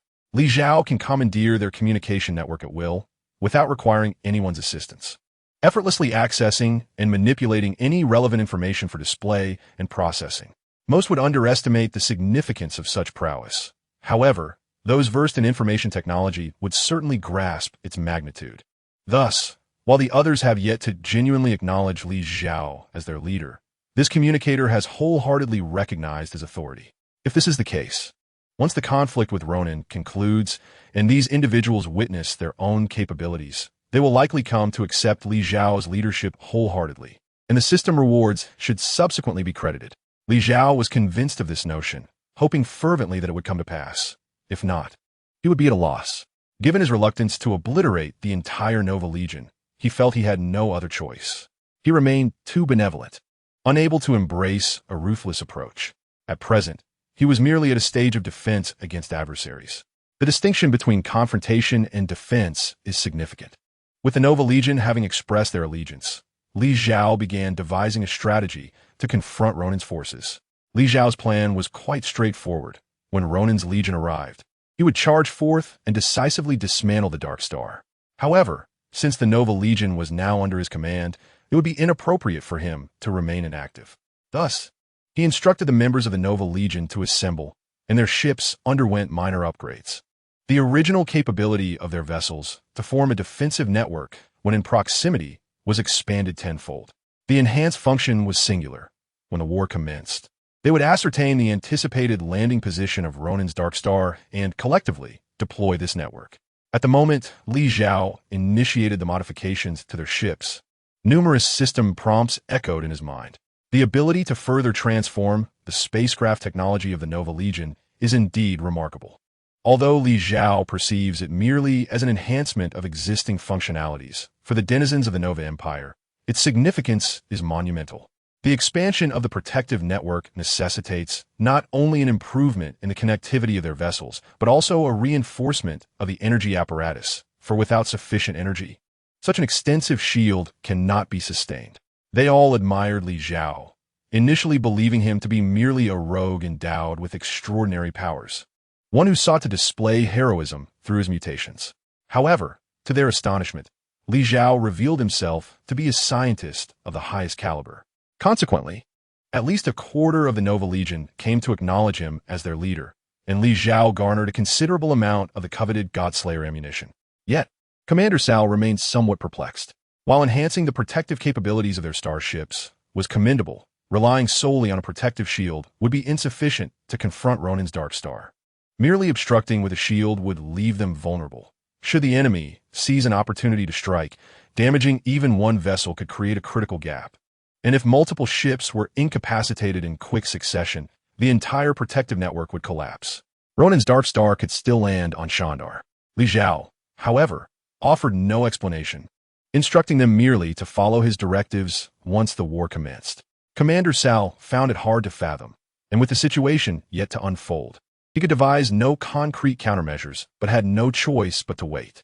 3 days later, they received unexpected news, a call from the cosmic marauder known as Star-Lord, relayed through the officer of the Nova Legion who had previously apprehended him. Ronin and his legion were poised to launch an assault on Shandar. Chapter 51. The invasion of Ronin's legion. This marauder must be the man referred to by Mr. Li as Star-Lord. Nova Supreme inquired directly of Li Zhao. The entirety of the Nova Legion was now cooperating with Li Zhao, particularly after he had fortified their spacecraft, leading them to firmly believe he was their savior. Thus, when someone proposed an alliance against Ronin, Nova Supreme and the commanders of the Nova Legion instinctively thought to consult Li Zhao. Indeed, he is Star-Lord, Li Zhao affirmed. Star-Lord's background is rather unique. Having been groomed as a thief from a young age, he possesses exceptional skills in larceny, which enabled him to acquire the cosmic orb. Li Zhao elaborated on Star-Lord's circumstances, yet those present instinctively categorized him as merely a thief. Nonetheless, this thief, at such a critical juncture, was willing to join forces with them against Ronin's legion. It could be considered a sign of redemption, at least demonstrating a semblance of conscience. His message is indeed true. The Ronin legion is already on its way, and the Nova Corps must prepare for battle. Li Zhao stated, "Yes, I will immediately issue orders for the Nova Corps to enter a state of readiness." Commander Sal responded earnestly, "You need not follow Star-Lord's commands. Everything will be governed by my orders when the time comes." Li Zhao's objective here was to obtain system rewards. Yet a substantial portion of the Nova Corps were not his subordinates. If they engaged and eliminated the soldiers of the Ronin Legion, the system rewards Li Zhao could acquire would diminish. Consequently, from the outset, his plan did not involve them in the conflict. Star-Lord's operational strategy, therefore, could not be executed. Commander Sal hesitated somewhat. "Let us proceed as Mr. Li suggests." At this moment, the Nova Prime placed her trust in Li Zhao. Although the information relayed from Star-Lord urged unity against the Ronin Legion, Li Zhao had arrived earlier, and based on the intelligence gathered, it appeared that Ronin had not yet acquired the power gem when Li Zhao had already discerned the eventual outcome.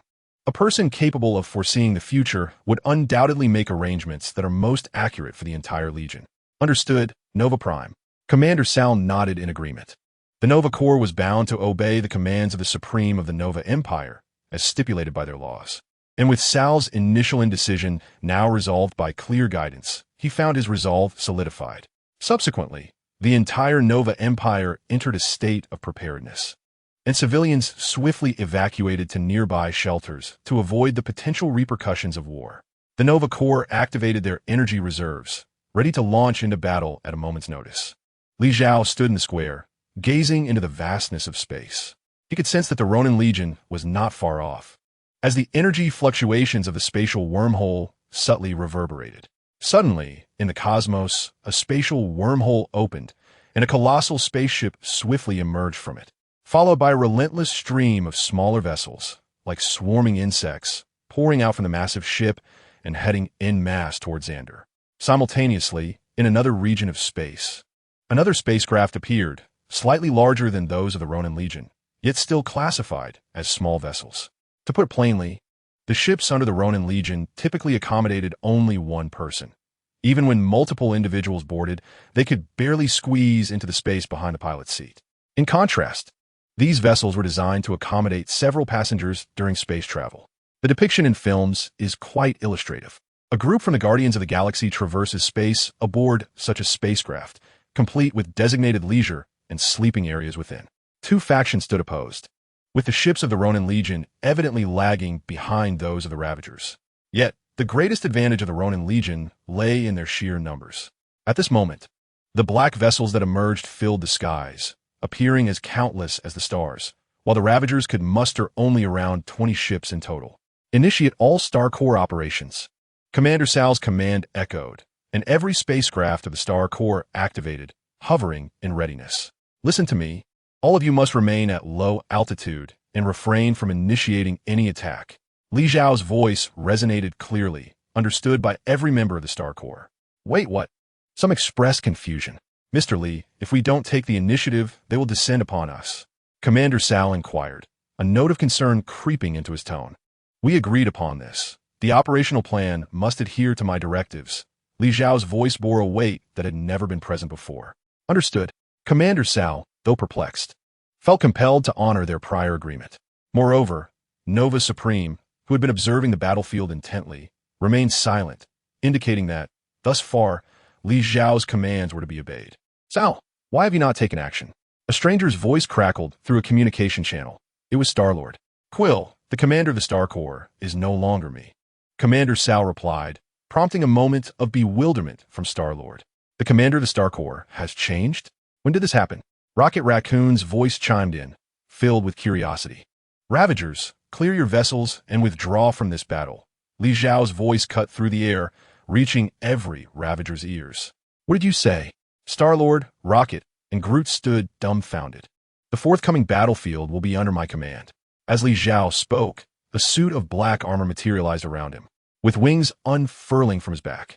He ascended into the air before the astonished eyes of the onlookers, wielding a long sword, while 4 enormous wings composed of silver metal floated behind him. This sight left all members of the Star Corps in awe. Many had sensed that Li Zhao might possess formidable strength, yet none had truly witnessed him unleash his true prowess, leaving them unaware of the full extent of his abilities. In that moment, witnessing Li Zhao in such a divine form, they felt as though they were in the presence of a god. Chapter 52. I can handle this alone. Clad in a suit of black armor, Li Zhao stood proudly against the heavens, grasping a sword of blazing flames, its entire blade engulfed in a fervent inferno. The flames danced like ethereal sprites upon its surface. Behind Li Zhao, a pair of black wings unfurled, their feathers resembling shadows in the night, each glimmering with a faint luminescence. These wings not only granted him the ability to soar through the skies, but also rendered his silhouette in the heavens strikingly majestic. Additionally, 4 colossal metallic wings loomed behind him. Crafted from resilient silver metal, a closer inspection revealed that these wings were composed of numerous sharp silver blades. When unfurled, they emanated a chilling brilliance that instilled a sense of dread. At that moment, Li Zhao was encased in black armor, wielding the fiery sword, with black wings and 4 massive metallic wings spread wide behind him. His presence akin to a deity emerging from the annals of mythology, evoking awe. The scene left the new Star Corps, who had previously doubted Li Zhao, utterly speechless, and rendered the arriving marauders in a state of shock. Who was that man? In the command room of the Dark Star, the accuser Ronin gazed at the figure who had suddenly materialized in the sky, unable to suppress his curiosity. I don't know. Nebula also felt perplexed by the unexpected appearance of this individual, unable to recall any such figure in the cosmos. However, among the marauders, Nebula's sister, Gamora, suddenly recollected some pertinent details. Recently, the Chitauri army dispatched by Thanos to invade Earth had been completely annihilated by a man with black wings. Compared to the intelligence received at that time, Li Zhao bore several discrepancies, such as the black armor he now wore. Yet, such minor differences were easily overlooked, as individuals inevitably change over time. After the Chitauri's defeat, it was quite ordinary for Li Zhao to have acquired a suit of black armor. What truly confounded Gamora was why Li Zhao, the protector of Earth, would suddenly materialize here. Quill, what is happening? Drax also inquired, eager to understand the current situation. I have no idea, Star-Lord replied, feeling exasperated. This situation was entirely unlike what he had anticipated.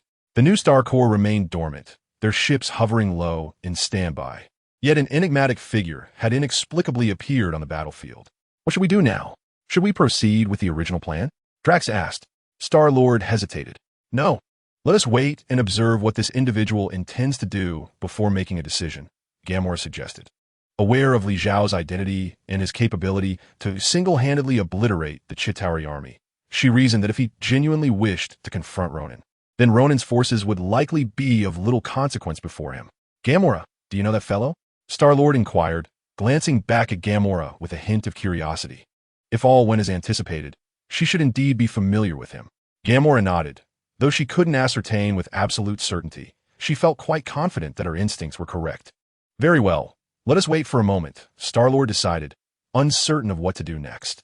Since Gamora seemed to have a lead, it was prudent to heed her advice and delay their actions until the situation clarified. That fellow possesses quite impressive equipment, Rocket Raccoon remarked, his eyes shimmering with a glimmer of anticipation. I advise you, it would be wise not to set your sights on him, Gamora cautioned. Understanding Rocket's nature, he had a tendency to covet what belonged to others, and if he were to suddenly attempt to pilfer Li Zhao's weaponry, it could lead to dire consequences. Is he really formidable? Rocket questioned, unable to perceive Gamora's current expression from their ship. You shall find out shortly, she replied enigmatically.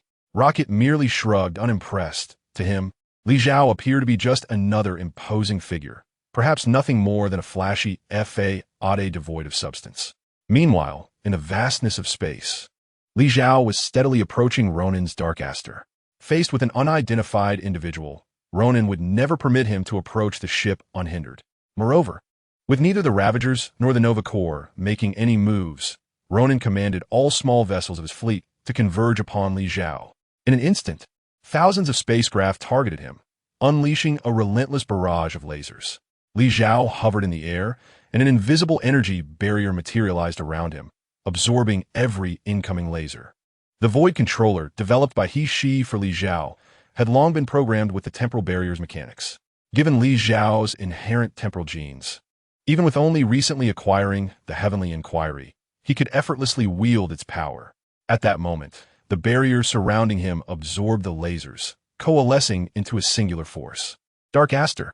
Li Zhao's focus was fixed on the ship as energy gathered in the palm of his left hand. With a resounding explosion, a green beam erupted forth, a manifestation of the collective energy from the earlier barrage of small vessels. The thunderous roar of an intensified explosion reverberated as the massive structure of the Dark Aster trembled violently, its flight speed plummeting. Charge directly at him. Ram him to oblivion, Ronan commanded, his body swaying unsteadily as he struggled to maintain his footing. Yet he continued to issue commands to his subordinates. Outside, thousands of small spacecraft, all devoted to Ronan, executed his orders unconditionally.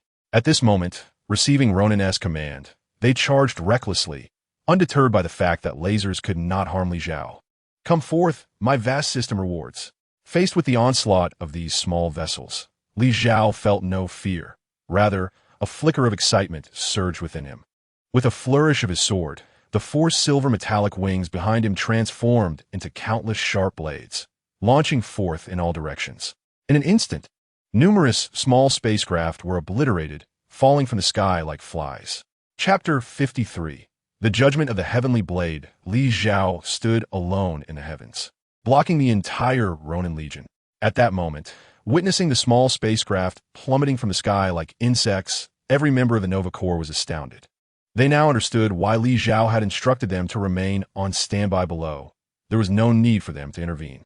Moreover, Commander Sal had grasped why Li Zhao had previously upgraded the protective net of their spacecraft. Nova Corps, deploy the defense net to intercept all debris falling from above. Commander Sal commanded, and the soldiers of the Nova Corps, previously in a daze, quickly sprang into action. They piloted their ships to disperse above the city, and soon, a golden defense net began to form between them. This net, originally designed in the movies to block the descent of the Dark Star, had now expanded in size by several folds, capable of intercepting all debris falling from the sky. Ding! You have successfully recruited Nova Corps Commander Sal. Earning system reward: 1 flame-level sniper rifle. Amidst numerous kill notifications, such recruitment alerts also began to echo in Li Zhao's mind. The prowess Li Zhao exhibited, along with the enhancements brought about by upgrading the Nova Corps spacecraft defense net, compelled those who had previously doubted him to sincerely accept Li Zhao as their leader. The valiant hero, known as Li Zhao, was indeed a figure of great power and benevolence. They were wholeheartedly willing to recognize such a strong individual as their leader. Where on earth had this person emerged from? Ronan, observing the state of his legion, began to feel increasingly agitated.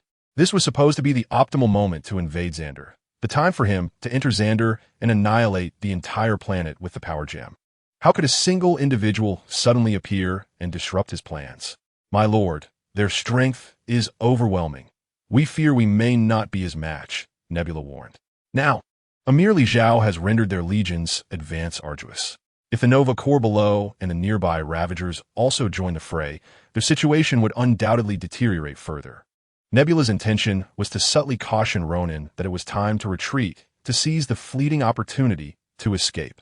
However, Nebula could not express this explicitly, for Ronan appeared to be in a frenzied state. A misstep in her words could provoke his wrath. Full throttle.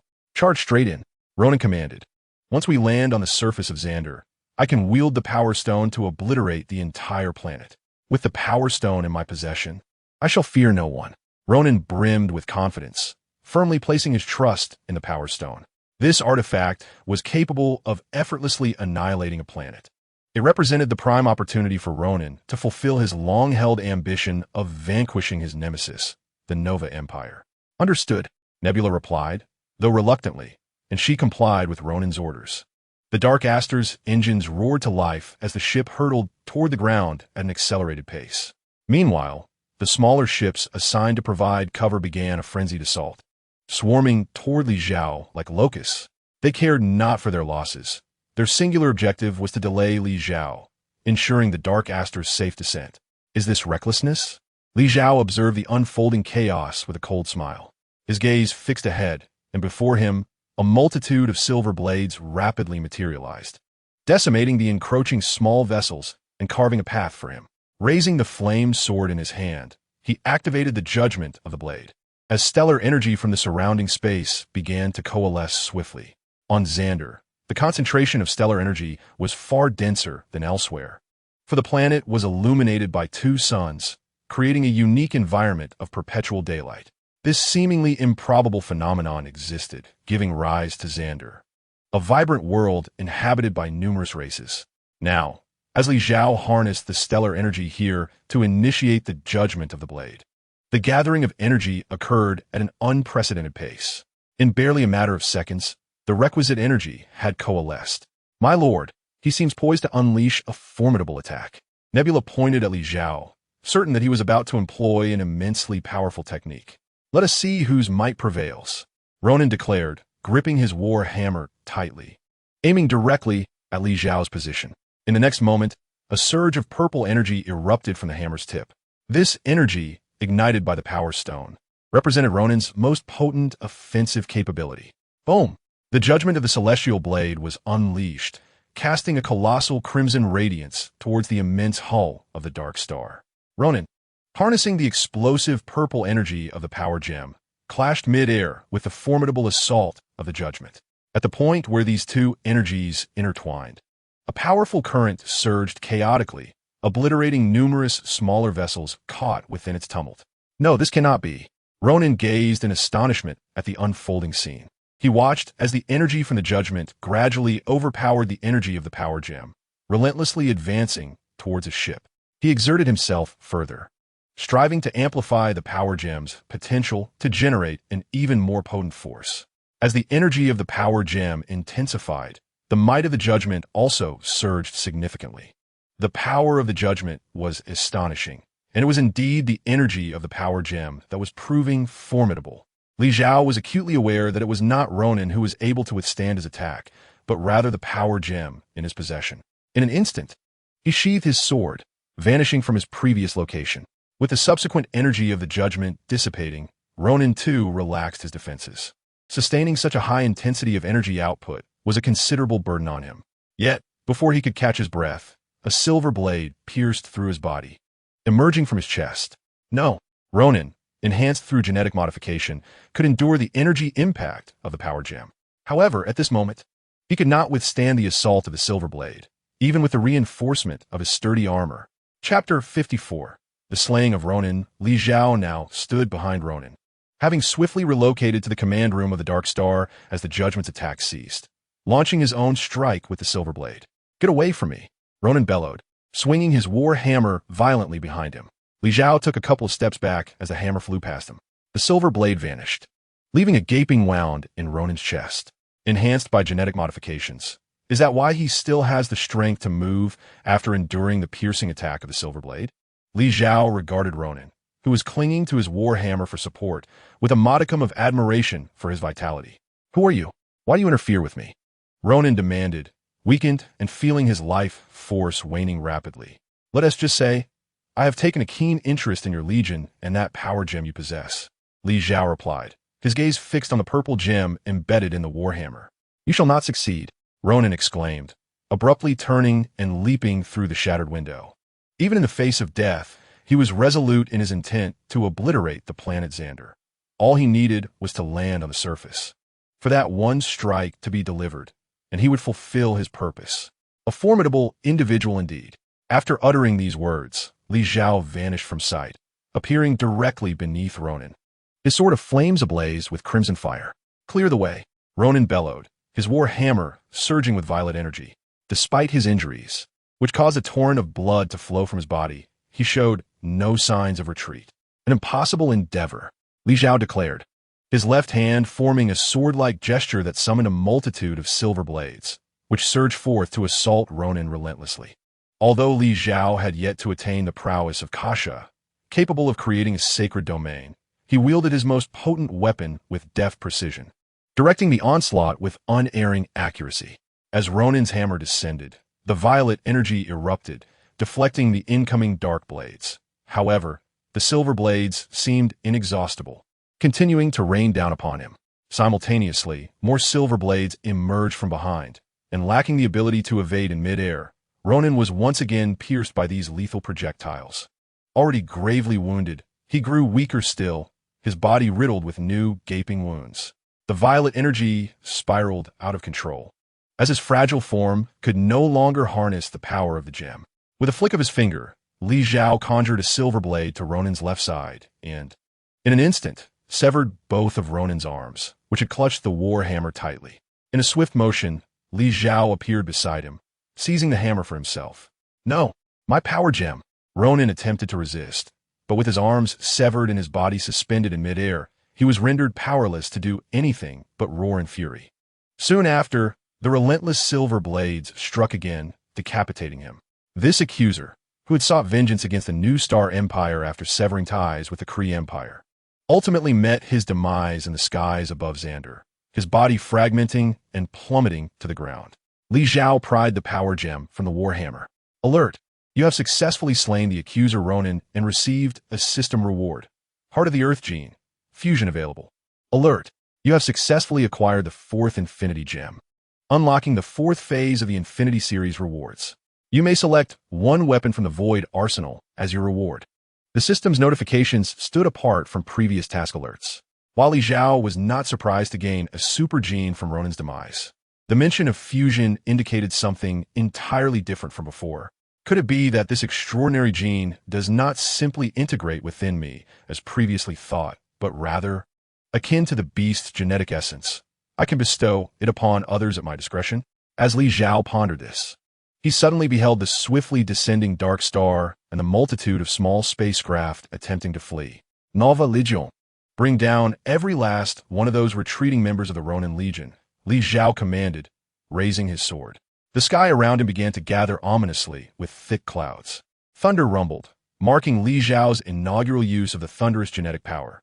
Infused with boundless might, Li Zhao's offensive capability surged dramatically. His singular focus was the Dark Star. With his sword aimed at the colossal vessel, relentless bolts of lightning rained down, causing the massive ship's hull to fracture, rapidly disintegrating. Upon hearing Li Zhao's command, the Nova Legion surged forth without hesitation, pursuing the small Ronin ships. As for intercepting the falling debris, such actions were intended to mitigate damage to the city. However, as the commander of this war, Li Zhao's orders were unequivocal. Moreover, having successfully eradicated the greatest threat posed by Ronin and obliterated the Dark Star, his subordinates were now wholeheartedly willing to accept Li Zhao as their leader, rendering them unlikely to disregard his commands. Furthermore, after their departure, They distinctly observed that the larger remnants plummeting towards the ground vanished before making contact, clearly indicating that Li Zhao had employed some measure to relocate them elsewhere. Li Zhao's decision to send the Nova Legion into battle stemmed from the realization that they had all become his loyal followers, fully acknowledging his leadership. By allowing his subordinates to act on his behalf, he too could reap the rewards from the system. Given the prospect of receiving such rewards, Li Zhao was more than willing to let his allies take the lead, conserving his own strength in the process. As for the Guardians, Li Zhao cast his gaze upon Yondu and the others. Setting aside other considerations, Yondu, Star-Lord, Rocket Raccoon, Gamora, Groot, and Drax the Destroyer were certain to yield unique rewards for Li Zhao, perhaps something akin to a super gene or other weaponry. Nevertheless, it seemed somewhat unreasonable to engage them at this juncture. Ultimately, Li Zhao reigned in his desire to annihilate the entire band of Guardians. These individuals had come to offer assistance. Though not directly aiding him, they were nonetheless supporting his followers. It would be one thing to show indifference, but to slaughter them would paint him as a cruel demon. Chapter 55. Guardians of the Galaxy? Perhaps a good thrashing is in order. The Legion of Ronin was swiftly obliterated, with only a meager number of 2 or 3 ships managing to escape, despite the presence of a somewhat unique nebula. The system reward of nearly 100,000 God-slaying bullets was indeed a significant boon for Li Zhao. Well done, everyone, he praised, observing the newly regrouped Nova Corps with satisfaction. Our leader is truly remarkable, Commander Star-Lord exclaimed, brimming with enthusiasm. Indeed, without our leader, we might have faltered in this battle. Even with victory, the Nova Corps and Xander would have suffered immense losses. Having such a leader protecting us is a tremendous blessing. Numerous voices of gratitude echoed among the members of Nova Corps, which pleased Li Zhao immensely. Acquiring system rewards while gathering a loyal band of followers was quite commendable. Pirate crew, would you care to join us? Li Zhao turned to the ships of the watching marauders. Let us get out of here. Without a second thought, the marauder captain altered their course and fled into the vastness of space. They were not a force to be trifled with. A single individual among them could decimate a dark starship and rout the entire Ronin Legion, regardless of how powerful or precious cosmic orbs and power gems might be. They held little value if one's life was at stake. As the marauders hastily retreated, Li Zhao chose not to pursue them. The day's gains were already substantial. The departure of a mere few individuals was insignificant to him. Moreover, not all marauders had left. At the very least, Star-Lord, Rocket Raccoon, and their fellow Guardians of the Galaxy remained. Star-Lord and Rocket's ships were parked on the open ground, and the entire Guardians team approached Li Zhao. Are you here to become my subordinates?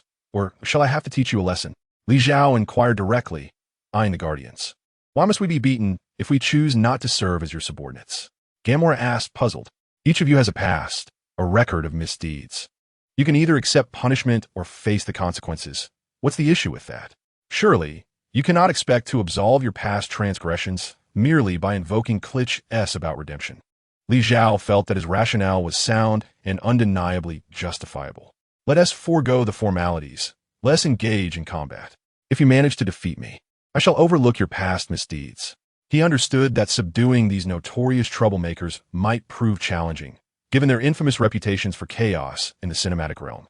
To compel them to willingly acknowledge someone as their leader would undoubtedly prove troublesome. It may be more prudent to simply engage them in combat. After all, the rationale for such action is readily available, and if only a few individuals are involved, there is little cause for concern about igniting a large-scale conflict that could incur significant losses. How could we possibly triumph over you? The Rocket Raccoon has witnessed the entirety of the battle between Li Zhao and the Ronin Legion. It is not merely these few individuals who would falter. Even if we were to bind the entire Nova Corps together, defeat would still be inevitable. I require no weaponry, and you need only to land a single blow upon me for it to be considered a victory on your part. Li Zhao graciously extends further concessions to grant them a greater advantage, thereby rendering refusal unreasonable. What is there left to discuss? Let us engage in combat. The destroyer Drax immediately stepped forward. The adversary has dispensed with weapons. 5 bare-handed individuals against 1. Should they fail to best me, it would not be a loss to acknowledge this leader. Gamora, Rocket, what are your thoughts? Star-Lord inquired, turning to the Rocket Raccoon and Gamora. I have no objections, Gamora replied, curious to gauge the true extent of Li Zhao's strength. Say, can we utilize weapons? Rocket Raccoon asked Li Zhao. Certainly. You may employ them as you wish. Li Zhao, addressing these individuals, was open to any conditions they proposed. Very well, then I have no further concerns. As Rocket spoke, he readied the firearms on his back. I am Groot. The tree-like Groot added. All right, I shall refrain from flying. Li Zhao acquiesced to Groot's request. Can you comprehend Groot's speech? Star-Lord gazed at Li Zhao in astonishment. I do not understand him, but I can grasp his intentions, Li Zhao replied, aided by a celestial computer. Even this lower-tier model enables him to effortlessly interpret the surrounding dark data. Groot's words were expressed in a unique language of tree folk, which Li Zhao could not comprehend. However, through dark data analysis, he was able to discern Groot's thoughts. Now, Sal, clear this area for me, so they can showcase their abilities. Li Zhao instructed. Yes, boss. Commander Sal affirmed, and the Nova Corps members began to withdraw, vacating the entire square. They kept their distance, observing the situation unfold. Soon, only Li Zhao and the Guardians of the Galaxy remained in the square. Li Zhao refrained from wielding weapons, even shedding the dark alloy armor he wore.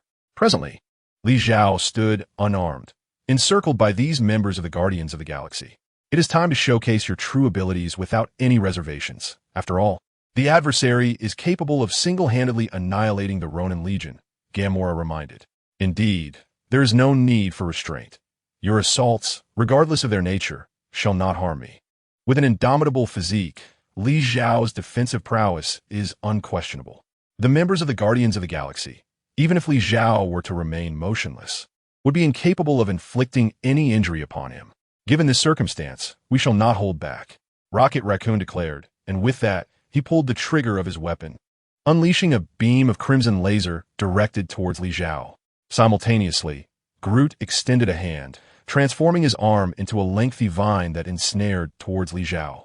Star-Lord activated the thrusters on his back and launched a barrage of lasers with deft precision.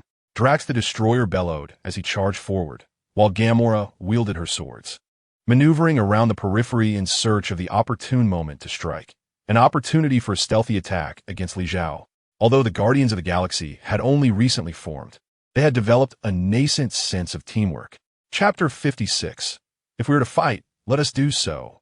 After all, I have resigned myself to fate. In the face of the combined onslaught from the Guardians of the Galaxy, Li Zhao remained steadfast. A temporal barrier enveloped him, repelling all incoming attacks, none of which managed to breach his defenses. However, Drax the Destroyer found an opening. Engaging in close combat, he charged towards Li Zhao, intent on clashing blades. While the calculations of the temporal barrier can interpret the majority of physical matter, the collision of flesh presents a unique challenge. The computation of human anatomy is far more intricate than that of inanimate objects. Particularly, Drax is no ordinary human. He belongs to a unique lineage capable of withstanding laser fire through sheer skin resilience, his genetics being notably exceptional. Consequently, without prior data at hand, the computational abilities of the system could not instantly decipher Drax's physical metrics, rendering it incapable of fully shielding him with the temporal barrier. Of course, had he employed a photonic shield, such an issue would not have arisen. A photonic shield is purely a physical defense, capable of deflecting all forms of physical assault. Nevertheless, Li Zhao deemed it unnecessary to alter his algorithm solely to counter Drax the Destroyer. He raised his hand, and as Drax approached, he unleashed a punch. Though Li Zhao remained stationary, his fist struck Drax's eye with remarkable accuracy, despite the two being separated by a distance of 2 to 3 meters, and the punch being capable of reaching only about a meter. Li Zhao's fist landed squarely on Drax's left eye, delivering a resounding blow that left him with a blackened eye. How could this be? Drax pondered, bewildered as to how he could have been struck despite Li Zhao appearing so distant. Enough of this foolishness. Attack now. The voice of Gamora echoed as she inadvertently bypassed Drax and charged towards Li Zhao. Just as she intended to attack, a fleeting thought crossed her mind, and she suddenly vanished from before Li Zhao, reappearing several meters away. Drax possessed a rather unique physique, while Gamora's bodily structure was relatively straightforward to analyze. Li Zhao, despite not having significantly enhanced his cognitive capacity, could effortlessly navigate her anatomy using the current algorithm of Tianwen. What has transpired? Why was I displaced? Gamora looked back, bewildered, towards Li Zhao's direction. I did not do anything. Drax, having regained his senses, approached Li Zhao once more, his dagger relentlessly thrusting towards his position. Li Zhao crossed his arms and, with a mere flick of his wrist, seized Drax's cumbersome hands. With a swift tug, he returned his crossed arms to their original state, causing Drax's body to spin rapidly in midair. Li Zhao's strength far surpassed that of Drax, rendering the latter's seemingly hefty form as light as a balloon in his grasp. This is futile. His transparent barrier can completely nullify our ranged assaults. If it's just Drax, he would be utterly overwhelmed. Star-Lord identified the crux of the issue and articulated it, urging the others present to swiftly devise a counter-strategy. It's pointless. I can't get close. Gamora readjusted her approach. Yet every time she closed the distance to Li Zhao, she inexplicably found herself teleported elsewhere. His teleportation must have limitations. Rocket Raccoon recalled the scene he had witnessed. The forces of Ronin unleashed ranged attacks on Li Zhao, but none posed a genuine threat, as all lasers were absorbed by the protective shield surrounding him. However, when the smaller ships collided directly, Li Zhao ceased relying on the shield, summoning silver blades to obliterate them from a distance. But why can Drax approach while I cannot? Gamora inquired, still perplexed and reliant on Rocket Raccoon for insight. Because Drax's body structure is more unique than yours. I need additional time to analyze him. Li Zhao directly informed them. He simply had not yet calculated Drax's parameters. Otherwise, no one would be able to get close. You engage us in battle, and yet provide us with specific strategies? This is absurd, Star-Lord remarked, feeling somewhat exasperated. What was the purpose of such a conflict? You promised to give us a thrashing. You can't just focus on one of us at a time. Who will be next? Li Zhao then lifted his foot and delivered a powerful kick to Drax's chest, sending him flying away. No, can we not concede? Star-Lord conceded, feeling that no matter how fiercely they fought, victory was beyond their grasp. That cannot be allowed. Li Zhao firmly refused. Ding. You have successfully defeated the destroyer Drax and have received a system reward. A portion of demon genes, fusion available. The system reward had been dispensed, and this demon gene was akin to the Earth-Hard gene reward previously obtained, both indicating a potential for fusion, suggesting it would not directly merge with Li Zhao's being. Gamora, did you not wish to engage closely? Come forth, Li Zhao beckoned her. However, Gamora's countenance was quite grim, aware of her impending defeat.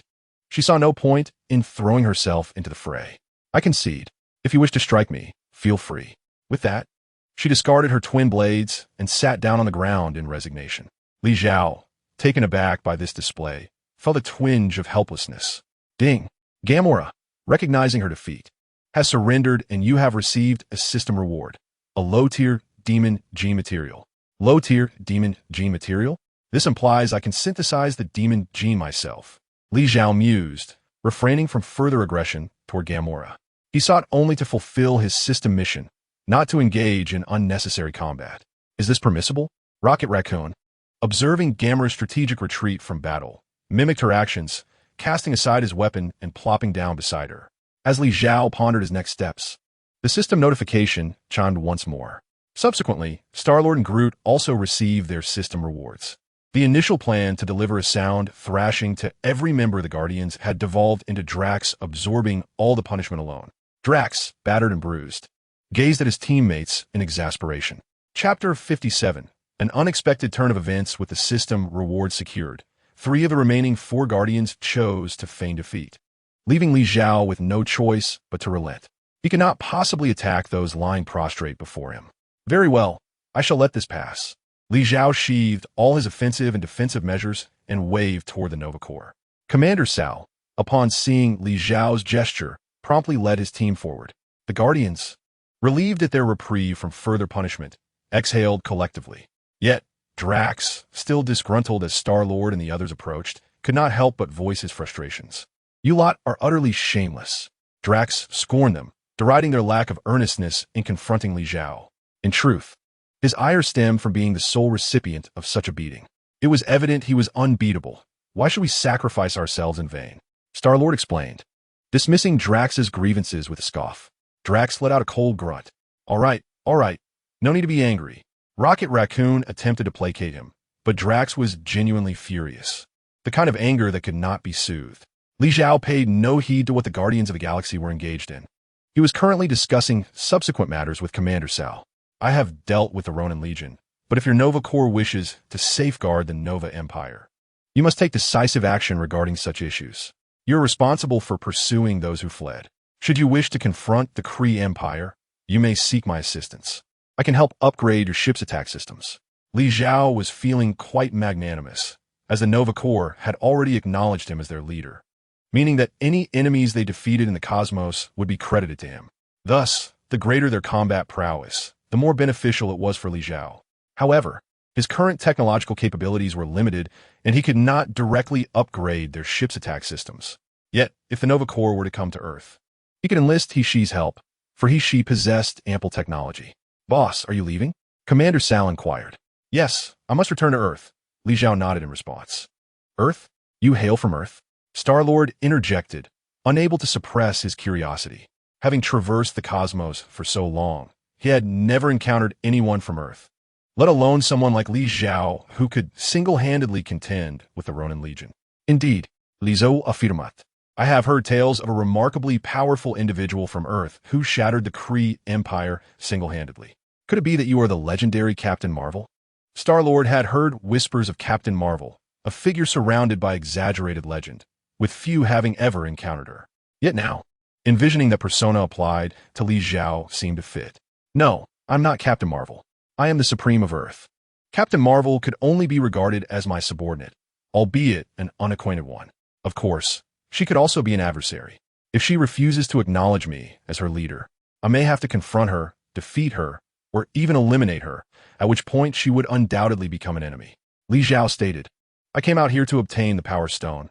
Now that I have secured it and dealt with the Ronin Legion, I shall return. He spread his wings and soared into the air. Farewell, boss. The members of the Nova Corps bowed in respect. Safe travels, and we welcome you back anytime. Commander Sal remarked, Hey, this is quite splendid. Li Xiao mused, feeling that this seemingly misguided group was rather commendable. Could this be considered an unconventional avenue for cultural exchange? Li Xiao opened the spatial wormhole, his mind still preoccupied with the question at hand as he stepped inside. In order to ensure that the members of the New Star Legion would wholeheartedly acknowledge him as their leader, he devised a narrative inspired by the legendary duo of the Divine Eagle and the Condor, which they would study with reverence. As a result, these individuals genuinely began to perceive Li Xiao as a chivalrous hero. The outcome was commendable, albeit the introduction of a martial arts ethos within this technologically advanced realm felt rather incongruous. Upon traversing the wormhole, Li Xiao swiftly returned to Earth, arriving at his villa on the island. The Scarlet Witch, who had not seen him for some time, immediately emerged to greet him upon sensing his return. The Celestial King, He-Shi, also made his appearance without delay. Impressive. You have managed to create a whole civilization of martial arts. He-Shi's remark was ambiguous, leaving Li Xiao uncertain whether it was a jest or sincere praise, which struck him as somewhat peculiar. His intention had merely been to provide a casual explanation. It seemed they had taken it quite seriously. Li Xiao felt somewhat exasperated, as this was not the outcome he had envisioned. I initially planned to offer you a framework of justice in order for you to emulate, but it appears that will no longer be necessary, He-Shi commented. The notion of justice and order left Li Xiao speechless. He-Shi's comments seemed less like a mere suggestion and more like an insidious attempt to instill their angelic ideology in him. I must ensure that the next time the system offers special rewards, it provides a counterbalance. If another angel appears, I might truly be swayed into becoming one myself. Li Xiao resolved to select a being that stood in stark opposition to angels in the future.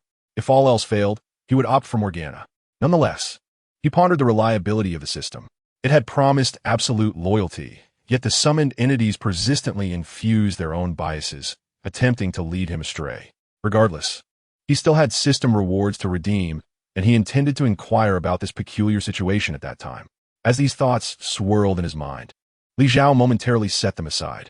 Wanda, how are Pietro and the others faring? He inquired, turning his attention to the Scarlet Witch. His absence from the universe had been lengthy, and during this time, Quicksilver and Captain America had been engaged in their efforts against Hydra. Throughout this period, Li Xiao had received intermittent system rewards, indicating that they were indeed combating Hydra, yet he still needed to grasp the full scope of the situation. A significant portion of Hydra's infiltrators within SHIELD has been identified, but in a bid for self-preservation, they ultimately compromise the agency's secrets, resulting in utter chaos within SHIELD's organizational structure. The Scarlet Witch explained. That was to be expected, Li Zhao replied, unfazed by the revelation. Chapter 58. Everything originates from the heart. The fall of SHIELD. When Li Zhao resolved to send Captain America and his team to eliminate the Hydra operatives, he anticipated that this day would inevitably come. Within an organization dedicated to maintaining global peace, a faction intent on world domination had been secretly entrenched, having strategically positioned its members in key roles over the past decades. The highest-ranking secretary of SHIELD was a Hydra affiliate, tasked with overseeing the combat operations of specialized task forces. While even the crucial research facilities were under the control of Hydra personnel, it seemed that Li Zhao had successfully identified Hydra's infiltrators. Captain America and Quicksilver would confront these individuals, ensuring that SHIELD would not falter. However, as Hydra's operatives were gradually eliminated, the remaining members would undoubtedly sense the shifting tides and react swiftly. Their initial response might involve deploying elite forces to eliminate those targeting them. It was during this tumultuous period that the Winter Soldier, Bucky, was likely captured by Captain America and Quicksilver. Once the dispatched agents were unable to thwart the impending threat and Hydra found itself cornered, they would resort to desperate measures. Should Hydra be faced with annihilation, they would first seek to dismantle SHIELD. Without SHIELD, a significant adversary would be removed from the equation, potentially granting Hydra a glimmer of hope for survival. Moreover, even if Hydra's members stood to gain nothing, they would be driven by a desire for mutual destruction. If they could not thrive, neither would their foes. Have you heard any news from Stark? Li Zhao inquired, though he soon deemed the question somewhat superfluous. Given the tumultuous relationship between Scarlet Witch and Iron Man, it would be remarkable if they did not clash, let alone keep tabs on Stark's affairs. Stark has managed to identify the creator of the Doomsday virus and has successfully developed an antidote. The entire incident has been resolved. Scarlet Witch replied, I didn't expect you to be attentive to Stark's situation, Li Zhao remarked with a hint of surprise. You are the supreme being of Earth, and he is its superhero. Though I hold a grudge against him, he is currently fulfilling your mission. In your absence, I must keep a watchful eye, Scarlet Witch stated. Her every action was driven by her dedication to Li Zhao. She would do anything that might benefit him, even if it meant focusing on her adversary. Indeed, Li Zhao nodded, feeling a twinge of discomfort. Despite the clarity of their situation, the persistence of affection can be quite burdensome. I've been exceedingly busy and rather weary.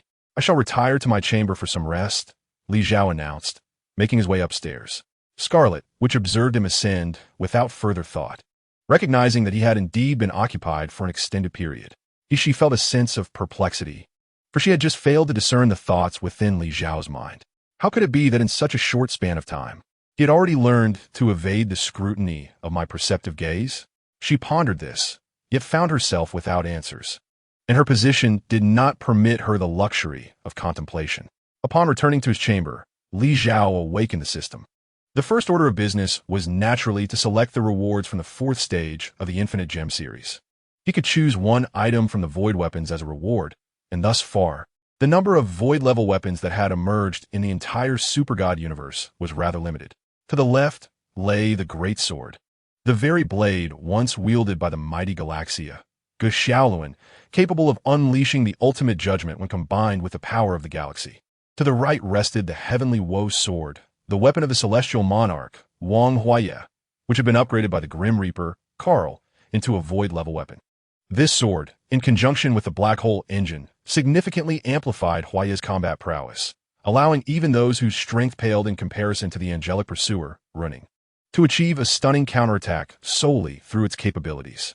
Beyond these two weapons, there existed a crystal and a scythe. The crystal was provided by the Grim Reaper, Carl, for his subordinates to dismantle the Heavenly Path Tower, while the scythe belonged to Snow. However, Li Zhao's choice was unequivocally the sword, as it could harness the ultimate judgment of the galaxy's power to unleash tremendous force. between the Great Sword and the Heavenly Woe Sword. The latter was undoubtedly the superior choice, for the Great Sword was merely a prototype, while the Heavenly Woe Sword was a true void-level weapon, crafted from the rare metal known as Dark Somber Silver. I choose the Heavenly Woe Sword, Li Xiao declared, and in an instant, the system confirmed his selection, manifesting the Heavenly Woe Sword within his dark matter dimension. System, there are certain inquiries that require your elucidation. Understood, the system replied. According to your assertions, those summoned through the system's special tasks are to be utterly loyal to me. Why then does she often harbor ulterior motives during our interactions? Previously, Li Xiao had merely speculated, but now he sought a definitive answer from the system. The summoned individuals are indeed loyal to the host. However, from the perspective of the celestial monarch, she, guiding you towards becoming an angel and nurturing you into a paragon of justice, is, in essence, the most beneficial assistance she can offer, thus justifying her actions. By your reasoning, if I were to summon the Grim Reaper, Carl, and he were to upgrade my phantom body, enabling me to merge with the void, would that also be an expression of loyalty?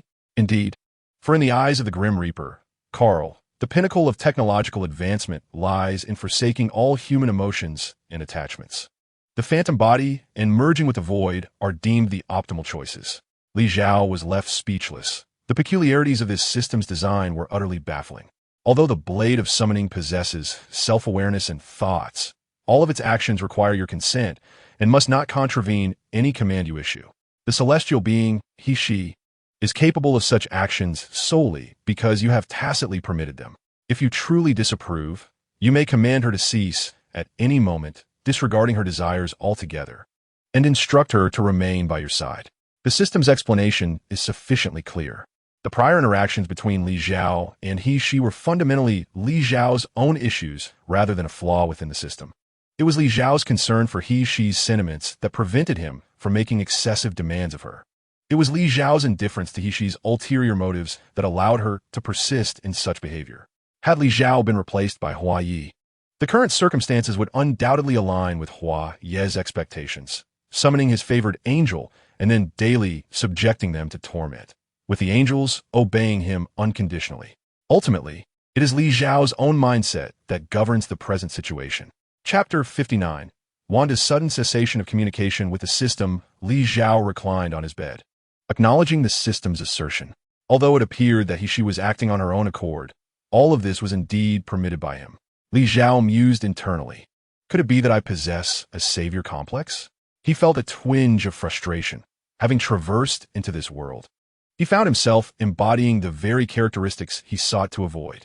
This was undoubtedly self-destructive behavior. No, he resolved he must not be indecisive, nor allow others to dictate his path. He must chart his own course. With this thought, Li Xiao sat upright, contemplating how he should proceed.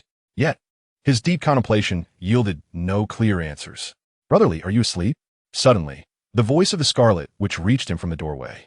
"Come in," Li Xiao replied. And at that moment, the door swung open. He turned to see Wanda enter, but today she appeared markedly different. Clad in a purple silk nightgown that barely concealed her exquisite figure, her bare feet made no sound as she glided in, her crimson tresses cascading gently over her shoulders. Li Xiao could not help but swallow nervously. Given the circumstances, it felt as though something was about to unfold this evening. "Wanda, is there something you need at this hour?" he asked, adjusting his posture to appear as natural as possible. Click. Wanda remained silent. Yet the sudden sound quickened Li Xiao's heartbeat. This situation felt amiss. Just as he was about to speak, Wanda lunged towards him. A pair of delicate arms encircled Li Xiao's neck, while a pair of crimson lips firmly pressed against his, leaving him breathless. 2.5 hours had passed, and Li Xiao lay on the bed, gazing at Wanda, who was flushed and panting atop him. "Are you certain? Are you truly willing to disregard everything to be with me?" Li Xiao inquired. "Yes, no matter your thoughts. I am unconcerned with how many women you may have in the future. I wish to be with you," Wanda declared. Having contemplated this deeply since her unsuccessful confession to Li Xiao, especially after he departed Earth for the cosmos, she pondered daily. Today, upon his return to Earth, he had scarcely exchanged a few words with her before retreating to his room. Wanda sensed an unprecedented feeling of estrangement. She feared that if she did not act soon, she would be entirely marginalized in Li Xiao's life, to the point of being forgotten. With these thoughts in mind, Wanda cast aside her hesitations and boldly approached Li Zhao's door, knocking to gain entry. What was meant to happen between them had indeed transpired, and though it was a mutual decision, Li Zhao could no longer extricate himself from her presence. "Well, I shall not concern myself further," Li Zhao proclaimed, enveloping Wanda in his embrace and shifting their positions. From that moment forth, the dynamics of their relationship had irrevocably changed. By the next midday, Li Zhao had risen and made his way to the laboratory. Wanda remained in bed, utterly exhausted. She would need a full day of rest to recuperate. She entered the laboratory and observed Li Zhao engrossed in his work, her expression tinged with curiosity. "What are you doing?" she inquired. Since she could no longer access Li Zhao's thoughts, this was the first time she felt at a disadvantage, as she was unaware of his intentions. "I am developing a super gene," Li Zhao responded. Indeed, he required a super gene that would be compatible with Wanda. Last night, he had lost control and consummated their relationship, only to realize later, upon entering Sage mode, that engaging with an ordinary person would impact her body. Even though Wanda possessed chaotic magic, complications were inevitable. To prevent such issues, he needed to create a super gene for Wanda. Only by transforming her into a super warrior could they continue their unabashed life together, allowing her to maintain her youthful and beautiful state permanently. "Do you possess the knowledge necessary to develop a super gene?" She asked, not out of disdain for Li Zhao, but rather because, given his current condition, he surely could not access such advanced technology. He had only recently become a super soldier and lacked a celestial computing device to record vast amounts of super gene data. Relying solely on the super gene abilities within him, how could he possibly create super genes directly? "I possess a sample of demonic genes, and I am currently analyzing whether their application to Wanda would yield any effects." As Li Zhao spoke, he displayed the data pertaining to the demonic genes. The moment she laid eyes on the demonic genes, her brow furrowed. Yet, as the system had indicated, she may have had her reservations. But her loyalty to Li Zhao was unwavering. Thus, even though the demonic gene was one of her greatest taboos, she refrained from intervening. "Are you intending to upgrade Wanda's super genes?" she inquired, a hint of confusion crossing her features. But in the next moment, her brow arched as understanding dawned upon her. Currently, she was unable to access Li Zhao's thoughts, yet she could still perceive Wanda's state. By employing her abilities slightly, she gleaned Wanda's condition. "Did you not express a desire to avoid harming a young girl's beautiful aspirations for love?" She questioned. "This is not about my intention to harm. She insists upon it," Li Zhao retorted, not seeking to shirk responsibility, yet the cause and effect must be clarified. She fell into a brief silence. Indeed, based on the information she had accessed, it was clear that Wanda was the one taking the initiative, and she fully embraced this path, willingly choosing to be with Li Zhao. It is a rare treasure to willingly accept. The choices of others are not hers to interfere with. Therefore, regardless of her internal musings, she could not voice any opinion on the matter and could only focus on fulfilling her responsibilities. If you merely seek a gene that guarantees she will not be affected by the dark energy radiation of your super genes, I can provide a compatible angelic gene for Wanda. She, responsible for the technology of the mellow, celestial realm, was well-versed in the backups of super genes accumulated over 30,000 years and could indeed find a suitable match for Wanda with relative ease. "I believe the demonic gene is actually more suitable for Wanda," Li Zhao replied. "Why is that?" She inquired, perplexed. The chaos magic that Wanda possessed inherently leaned towards dark powers. The demonic gene, in comparison to the angelic gene, carries far fewer restrictions, which would alleviate many unnecessary troubles for Wanda. Chapter 60. Upgrading Wanda. Li Zhao had faith in he, as long as he did not grant her permission. She could not introduce any ulterior motives into the genes provided. Nevertheless, he preferred to enhance Wanda with the demonic gene, as he perceived it to offer greater freedom than the angelic gene. The angelic gene embodies restraint, a manifestation of rationality. All angels must undergo multiple screenings and meet numerous conditions before being cultivated into qualified warriors from the moment they are discovered. However, in comparison, the demon gene is considerably simpler. The essence of the demon gene lies in the liberation of one's true nature, driven solely by unadulterated desire. Wanda's chaos magic grows more potent with the intensity of her emotions. Hence, excessive rationality imposes numerous limitations on her utilization of this magic. In this context, the demon gene is undoubtedly the most suitable choice, especially since Li Xiao already possesses a fragment of it. You make a valid point. Yet if the demon gene is not managed with care, it could easily lead one down a dark path. Are you not concerned that Wanda might ultimately succumb to the allure of darkness? He inquired, feeling the necessity to convey the potential dangers associated with the demon gene to Li Xiao. I have faith in Wanda's feelings for me, Li Xiao replied with conviction. However, this response harbored its own flaws. His belief rested in Wanda's affection for him, not in the certainty that she would never fall into darkness. In truth, there exists a significant likelihood of her corruption. Her demise in the film was a direct consequence of such a descent. Yet paradoxically, Li Xiao found admiration in that very corruption. If there ever came a day when he faced an unforeseen calamity, and a woman would dare to defy all odds to resurrect him, even if it meant the annihilation of the entire multiverse, what man would not desire such a woman? Given that, please articulate your specific desires, and I shall assist you in adapting the demon gene for Wanda, she stated. With Li Xiao having made up his mind, there was little more she could do. Summoned by the system and bound by a contract of absolute loyalty to Li Xiao within her soul, she could not willfully contravene his wishes. Very well, Li Xiao assented, and then began to articulate his ideas. He, in accordance with his intentions, began to readjust the demon gene, enhancing its perfection while also fortifying it, ensuring pathways for further upgrades remained intact. During this time of modification, Li Xiao was diligently studying. His purpose in summoning He was to leverage her assistance in his own advancement. The creation of cosmic computers and the synthesis of void controllers were all in pursuit of this goal. After upgrading Wanda with the super gene, Li Xiao would subsequently need to utilize He's aid to initiate simulations of the universe using the cosmic computer, striving to delve deeper into the essence of the cosmos. In truth, he could have commanded He to upload all the knowledge within her mind directly to the cosmic computer Tianwan's database, allowing him immediate access to that information for his own use. Yet, Li Xiao chose not to pursue this path. He preferred He to gradually share her knowledge with him, rather than forcing her to relinquish all her insights at once. After spending a considerable portion of the day, He successfully completed the transformation of the demon gene. At this moment, Wanda had already awakened. Her body had nearly recovered, save for a slight awkwardness in her gait. She appeared much like her usual self. You're a super soldier. How can you be so indulgent compared to an ordinary person? Upon observing Wanda's condition, He playfully teased Li Xiao. Li Xiao, at a loss for words, pondered how long it had been since he had savored meat. Last night, with such tender allure. How could he possibly restrain himself? Besides, he had exercised restraint. Otherwise, how could it have lasted only one night? At a loss for words, he chose silence.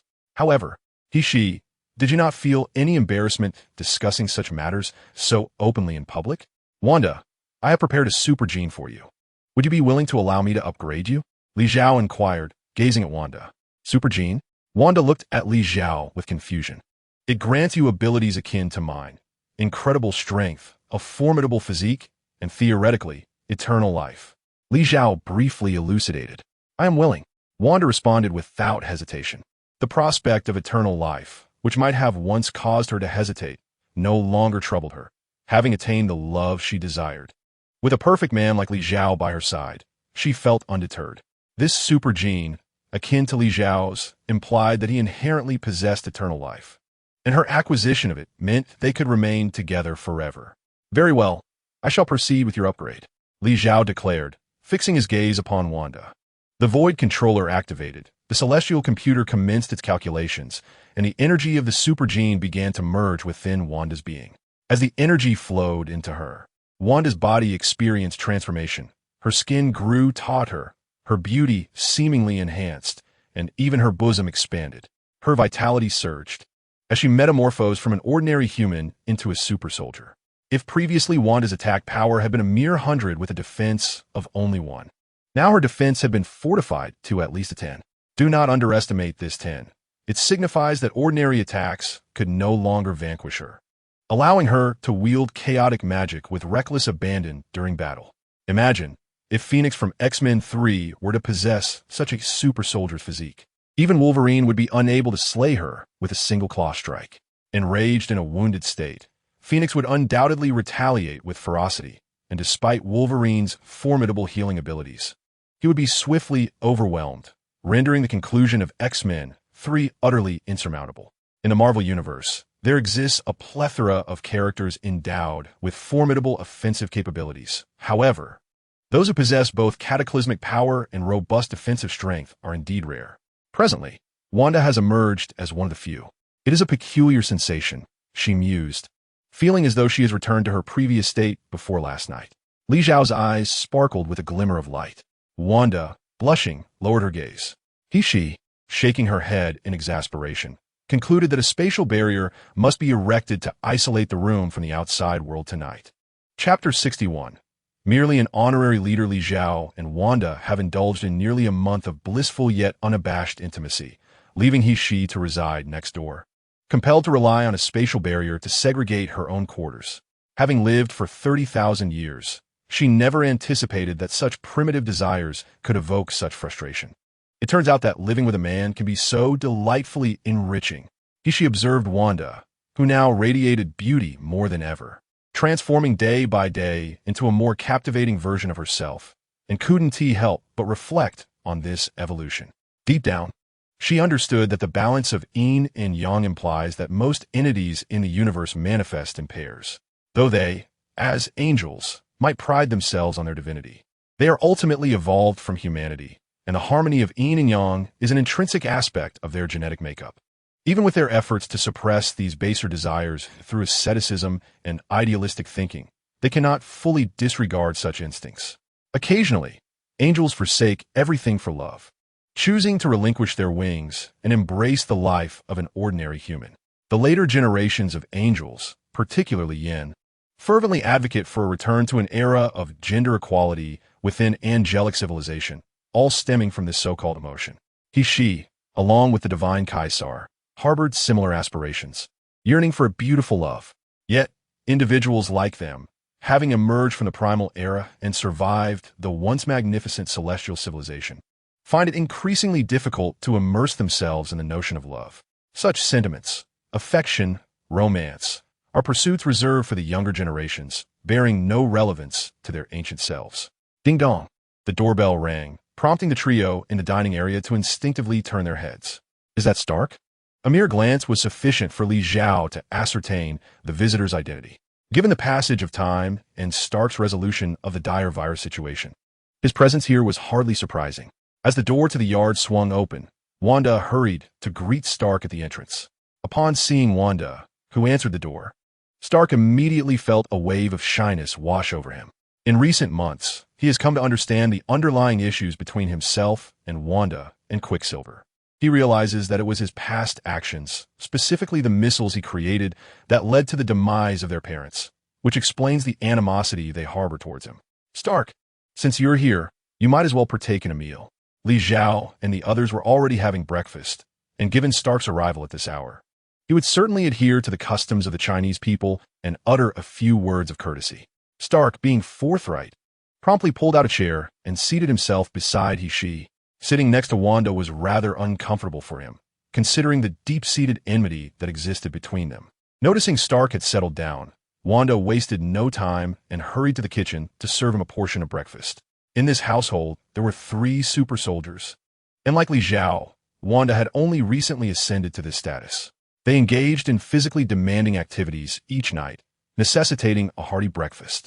Thus, preparing an ordinary person's portion for Stark amounted to merely placing it on a plate and providing a knife and fork.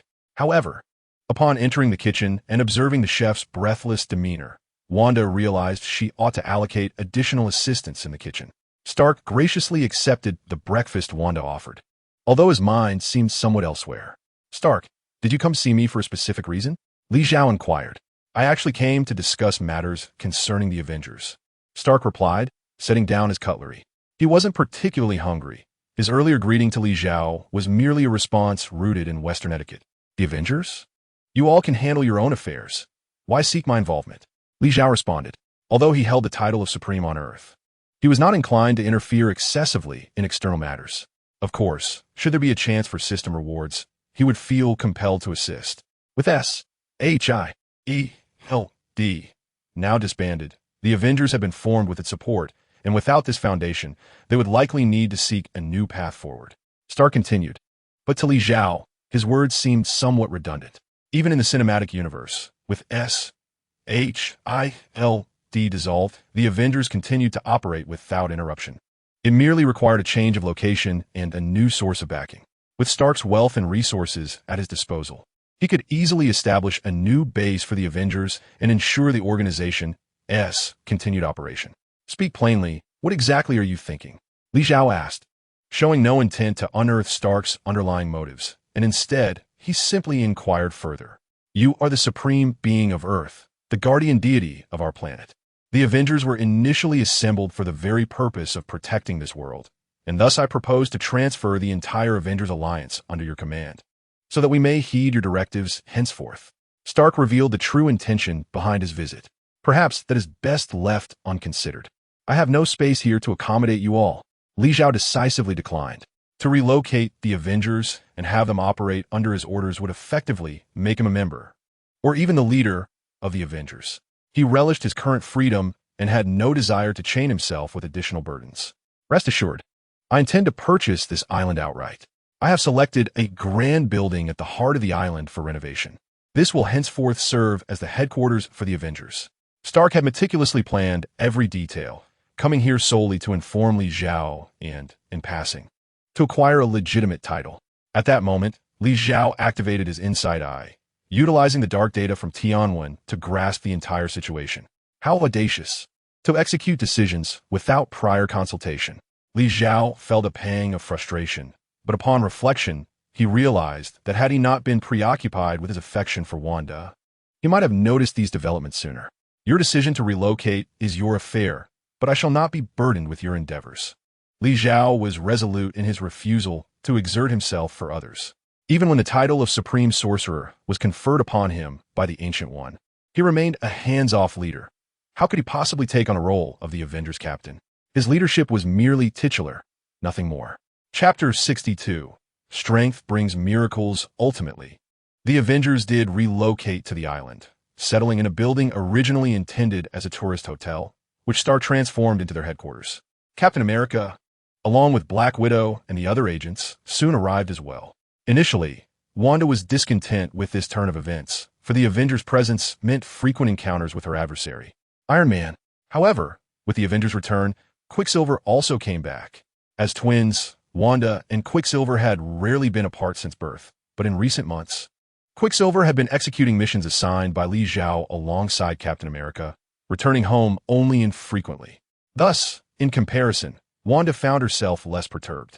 Most importantly, she had discovered her own happiness, spending each day with the one she adored, indulging in a life free from shame. The resentment of the past had largely dissipated. Wanda, is it true? Have you truly become a super soldier? Quicksilver, who had been enjoying his meal, immediately set down his chopsticks upon hearing Wanda speak of her situation. Indeed, Wanda affirmed with a serious nod. Isn't brotherly being a bit biased? I awaken my superpowers alongside you, yet I am out running every day, and he refuses to grant me an upgrade. You, on the other hand, remain at home without a care, and somehow you receive an upgrade? Quicksilver complained, though deep down he felt genuinely happy for Wanda. To become a super soldier is to possess an eternal life akin to Li Zhao's, a privilege unattainable for ordinary mortals.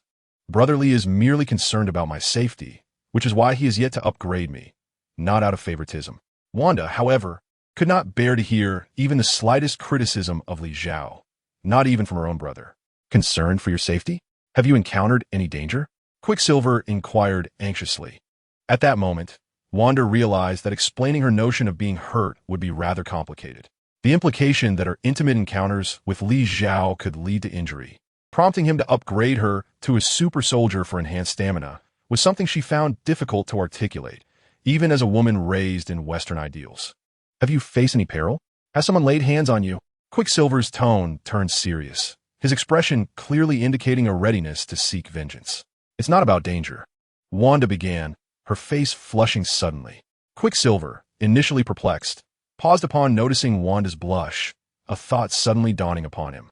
Are you and Brotherly together now? Quicksilver exclaimed with excitement. During his previous mission, Wanda had confessed her feelings to Li Xiao, only to be rejected at the time. Now, upon his return after several months, he was astonished to learn of this unexpected development. Yes, Wanda nodded shyly. That's wonderful. Quicksilver felt genuine joy for Wanda. However, didn't you mention that he rejected your confession? How did you end up together so suddenly? Quicksilver asked curiously. At this, Wanda hesitated once more. Don't be shy. Tell me everything in detail, Quicksilver urged. Yet, how could a woman share such intimate details with another man, even if he were a twin brother? Thus, Wanda merely recounted the basic sequence of events. It's a good plan, but Brotherly has stated that he is not a devoted person. If you insist on being with him, what will happen if he eventually falls for another woman? While Quicksilver was delighted for Wanda's newfound happiness, he was equally concerned about her future. He was well acquainted with Li Xiao, knowing him to be a pragmatic individual. Given that he has declared his nature, it is likely he truly embodies it. Now, while Wanda has achieved her objective by being with Li Xiao this way, it is improbable that he will fundamentally alter his lifestyle as a result. If, in the future, Li Xiao were to seek the company of other women, would Wanda not find herself compelled to share him with another? Having chosen to be with Brotherly, she is unperturbed by such possibilities. Wanda has articulated her sentiments clearly.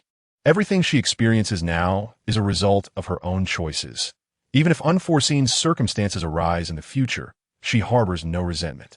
Moreover, Brotherly treats her with utmost kindness. Wanda's words are not mere comfort for Quicksilver. She genuinely believes in them. It was she who took the initiative to approach him, and now Li Xiao not only embraces his responsibilities, but also prioritizes her well-being, offering her a remarkable genetic gift he has painstakingly acquired. Over the past month, Li Xiao has attended to her every need, and she finds joy in each passing day. As for the future, even if she were to lose everything, the memories she cherishes today would leave her without regrets. You have expressed your feelings so, and I can only hope that you will have a splendid future, Quicksilver remarked. Indeed, Wanda nodded. They fell into a comfortable silence, continuing their meal together. Meanwhile, Li Xiao has delved deep into the study of the universe. With the celestial computer at his disposal, he is now capable of executing numerous operations previously deemed impossible, simulating the birth of the cosmos, exploring its laws, and understanding the algorithms of energy conservation. In essence, he is committed to pursuing all methods that could enhance his strength. He seeks to unleash the power of the galaxy within him, excavating the abilities of the 4 super genes he possesses and synergizing them to amplify their individual traits, thereby augmenting his own capabilities. Initially unaware of the vast knowledge involved, it is only through his earnest research that he comprehends the enormity of the task at hand. Li Xiao reflects on his earlier reliance solely on his innate strength and the rudimentary notes he took while watching animated shows. Now, as he truly engages in research, he realizes how rudimentary his previous application of those powers was. To effectively harness Kesha's silver wings, one must possess extraordinarily sophisticated algorithms, along with a wealth of accumulated knowledge and combat experience. The reason he can manipulate them lies in the harmonious fusion of multiple potent super genes within him. As she elucidates, when she was first summoned and witnessed Li Xiao wielding the silver wings, she was astonished that someone so newly transformed into a super soldier could exhibit such control. However, upon further investigation, she understood that Li Xiao's remarkable feats are a manifestation of sheer strength. Chapter 63. She, are you enticing me? The concepts of temporal genes, the power of the galaxy, thunder genes, and the spear of the star are all remarkable in their own right, with even the least impressive among them being equivalent to a divine assistant. Notably, 2 of these divine genes required the investment of thousands, even tens of thousands of years, along with considerable resources for their research and development. The temporal gene, proposed by Liang Bing over 10,000 years ago, aimed to consolidate all resources of the Milo-Ocean Court for its full-fledged development. At that time, although the angelic civilization had not yet attained the dominion over the known universe that it would later achieve, it was nonetheless the most formidable divine civilization. If such a powerful civilization had to dedicate its entire resources to develop a super gene, it could hardly be perceived as weak. Moreover, the temporal gene specializes in spatial manipulation. The first carrier of this gene, Du Qiangwei, effortlessly employed micro-wormhole transport technology in its first generation. Upon obtaining the star destiny, she swiftly developed an attack technique known as temporal projection, serving as a prime testament to its power. As for the power of the galaxy, it requires no further elaboration. During the era of the Divine River civilization, the space principle had already proposed the creation of 3 gods capable of challenging ultimate fears. After the destruction of the Divine River civilization, the space principle, along with the Super God Academy, dedicated several millennia to research and development. A practical operation was even conducted by the Xing 10,000 years ago. After millennia of experimentation and the trial and error process undertaken by the Xing, the true power of the galaxy was ultimately realized on Earth. From the moment it emerged, this gene was considered by all to be the future supreme deity, a weight that few could rival. With such an extraordinary configuration, Li Zhao's achievements would undoubtedly exceed the simplistic arithmetic of 1 plus 1 equating to 4. Even as a mere 3rd generation, his strength already matches that of He Shi, a being of divine stature. It is only due to Li Zhao's youth and his nascent acquaintance with super divine technology, lacking accumulated experience and foundational knowledge, that he has not yet ascended to the status of an invincible supreme deity under super divine technology. Li Zhao, have you ever considered visiting our super god universe one day? He Shi inquired. Visit the super god universe? Li Zhao responded, puzzled by He Shi's question. You were able to summon me from the super god universe, so surely you must have a way to return there. Don't you wish to see it for yourself? He Shi's logic was sound. If one could journey from the super god universe, then there must be a means to return. However, such a method lies within the system, not in Li Zhao's control. I have no reason to go to the super god universe, Li Zhao countered. Don't you have a fondness for beautiful women? In the super god universe, the angels of our Milo-Ocean court are the most perfect beings known. I can introduce you to a few as potential wives. He Shi's proposition was undeniably enticing, a clear allure. This notion stirred something in Li Zhao. Indeed, he felt a flicker of intrigue. However, he remained uncertain whether the system would orchestrate such a traversal for him. Even if his heart fluttered, there was little he could do. Having no experience himself, how could he ascertain whether you angels were truly perfect? It was only after Li Zhao mastered the Void Controller that she found herself unable to decipher his thoughts. Otherwise, she would certainly have ceased her conversation with him. Experience? What do you mean by that? Do I not appear more attractive than Wanda? He Shi countered. Attractive indeed, but have you not also lacked that experience? Li Zhao murmured. Your so-called experience. What can one say about that? He Shi was left speechless. You, my friend, have thrown the abacus beads right in my face. With that, He Shi turned to leave the laboratory. Truly, had she known Li Zhao was contemplating such matters, she would have refrained from asking those questions. I genuinely wish to be with you. Will you consider it? Li Zhao asked. Are you certain? He Shi abruptly turned back. She was at a loss, unsure of Li Zhao's sincerity. If he were serious, it seemed she had little choice but to acquiesce. Well, I merely spoke in jest. There is no need for such a strong reaction. Li Zhao would never coerce He Shi, even though he understood that the system had established limitations, and that He Shi could not refuse his commands. Yet, such matters should never involve coercion, unless one were a brute. After all, as He Shi hesitated, Li Zhao's own indecision reverberated within her. Absolute loyalty existed solely within the confines of Li Zhao's mindset. Just then, an alarm echoed through the laboratory. The red warning light illuminating the space as pertinent information flashed before them. What has transpired? Li Zhao swiftly turned, his face lighting up with excitement upon seeing the alarm and its accompanying details. A naturally occurring spatial wormhole. The reality stone is about to emerge. With the 6 infinity stones, one could receive the 6 stages of rewards bestowed by the system. From the initial flame-level weapon to the ultimate celestial computer, Li Zhao now needed only the final 2 infinity stones to complete the entire series of tasks, namely the celestial ship and the celestial computer. Although Li Zhao currently possessed the time question, it was merely a low-tier version of a grand clock, vastly inferior in performance to the truly formidable celestial computers. Moreover, the time question had a significant flaw. Its database lacked the necessary knowledge reserves. Li Zhao had already devised a plan. Upon fulfilling the system's tasks, his immediate action would be to summon the grand clock thereby replacing the time question and gaining the most powerful back-end support in the super divine universe. Moreover, the grand clock encompasses the vast majority of knowledge accumulated since the inception of the divine river civilization within the super divine universe, meticulously chronicling all of Death God Karl's research pertaining to the void. Acquiring the grand clock signifies that Li Xiao could instantaneously access nearly all of the most advanced technologies within the super divine universe. As for the soul gem, it presently lacks sufficient computational power. Obtaining the reality gem would enable me to acquire a celestial spacecraft forthwith. The computational capabilities of the celestial vessel, combined with those of the heavenly inquiry, should suffice to unravel the constraints surrounding the soul gem. It appears that I am on the verge of mastering the pinnacle of power within the super divine universe.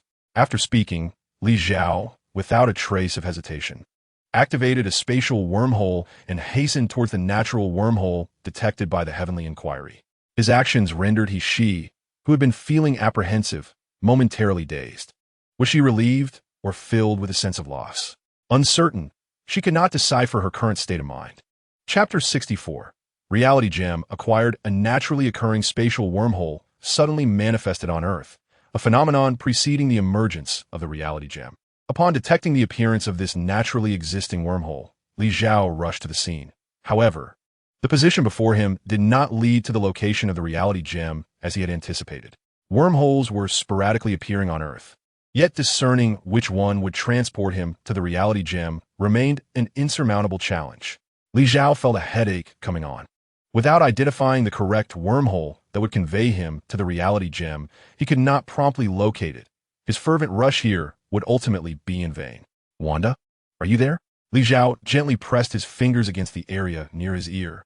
In truth, contacting someone did not necessitate any specific gesture. Yet Li Xiao instinctively performed this action, perhaps influenced by films he had watched prior to his journey across worlds. Yes, I'm here, Wanda replied. She had just seen Quicksilver off and was presently free. Come over to my location.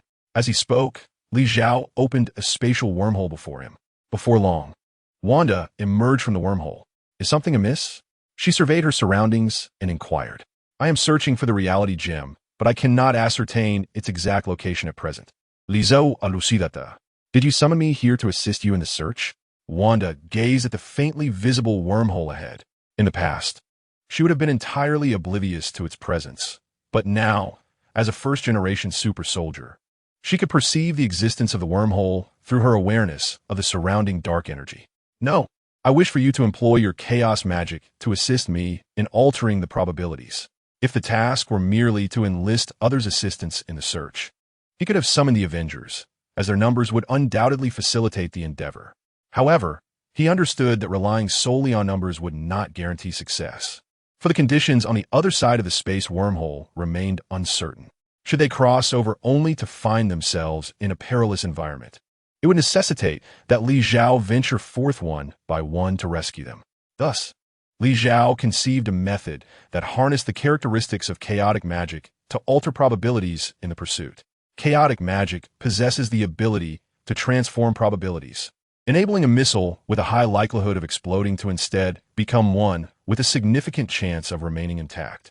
Consequently, it could similarly convert a space wormhole with a low probability of leading to the location of the Reality Stone into one with a high probability of doing so. With such a thorough explanation, Wanda was quick to comprehend. I understand.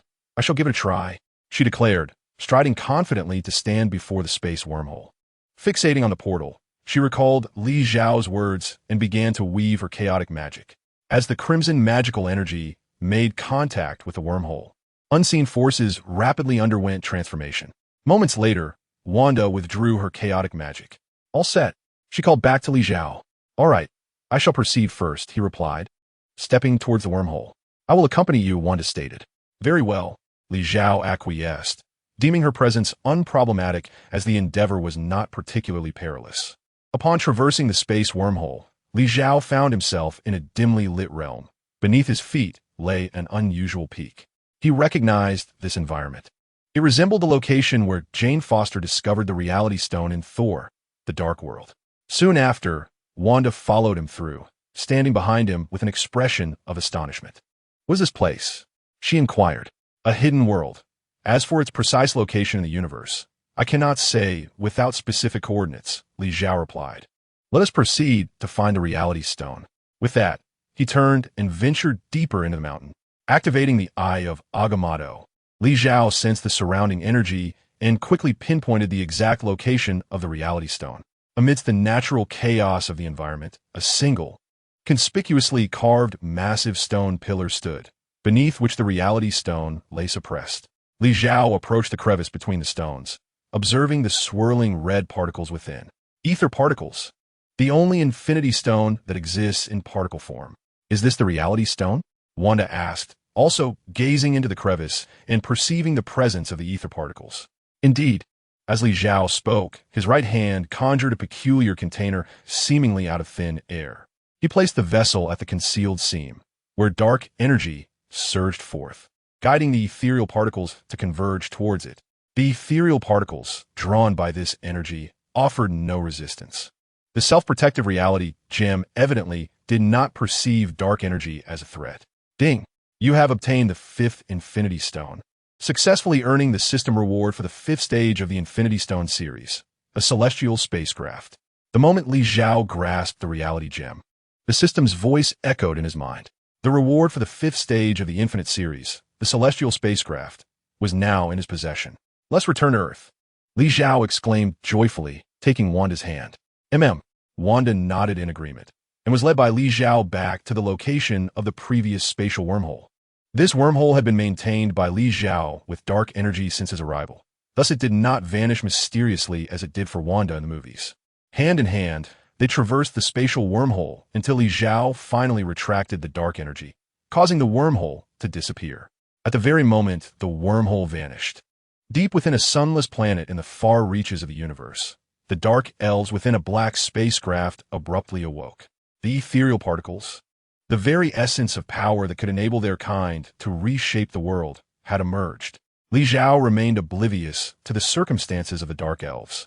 He was solely aware that the time to acquire the final Infinity Stone had arrived. Wanda, would you like to venture into space? Li Zhao turned to her. Given my current physical condition, am I able to enter space? Wanda inquired, perplexed. Absolutely, Li Zhao replied without a moment's hesitation. In the past, Wanda, being merely a first-generation super soldier, would not have been able to enter space, but now, with the celestial spacecraft at their disposal, she could journey into the cosmos without concern. Chapter 65, Celestial Blade Number 7. Under Li Zhao's guidance, Wanda ventured beyond the confines of Earth. As they entered space, they beheld 2 islands, one large and one small, suspended in the vastness of the cosmos. Before the islands loomed a colossal metallic support structure, resembling a long sword, piercing through the islands from above, effectively linking them together. Upon witnessing such a sight, Wanda was taken aback, yet in the vacuum of space, she found herself at a loss for words. Li Zhao swiftly led her onto one of the islands, and, as they crossed into its vicinity, Wanda sensed a transformation in the environment, as if it mirrored the conditions of the ground below. No, the air quality here is even more pristine than that of the surface. What is this place? Wanda could no longer contain her curiosity and inquired directly. This is the Celestial Blade Number 7, Li Zhao replied. The system rewarded him with a celestial spacecraft, and among all known celestial vessels, the Celestial Blade No. 7 stands out for its exceptional performance and striking appearance. However, in terms of capability, the Demon Number 1 is no less impressive. Li Zhao speculated that the Demon No. 1 might also belong to the Celestial Blade series, as each generation of the Sacred Wings is endowed with its own celestial spacecraft. Morgana, being the first generation of the Sacred Left Wing Guardian and a former Apocalypse King, would naturally possess her own celestial vessel. When she was captured by Keisha, she led the demons to invade the Mellow Celestial Court and even betrayed Keisha. At that time, Morgana was already within the Mellow Celestial Court and held the initiative. It would be improbable for her to leave empty-handed after orchestrating such an invasion. Perhaps the Demon Number 1 was acquired during that time, later altered in appearance, and subsequently reconfigured in the cosmos to complement the Demon Wings, thus enhancing its capabilities beyond all celestial vessels in the Blade series. The Demon No. 1 and the Demon Wings are interconnected, which is a primary reason why Li Zhao did not select the Demon Number 1. After all, He could only choose one celestial vessel.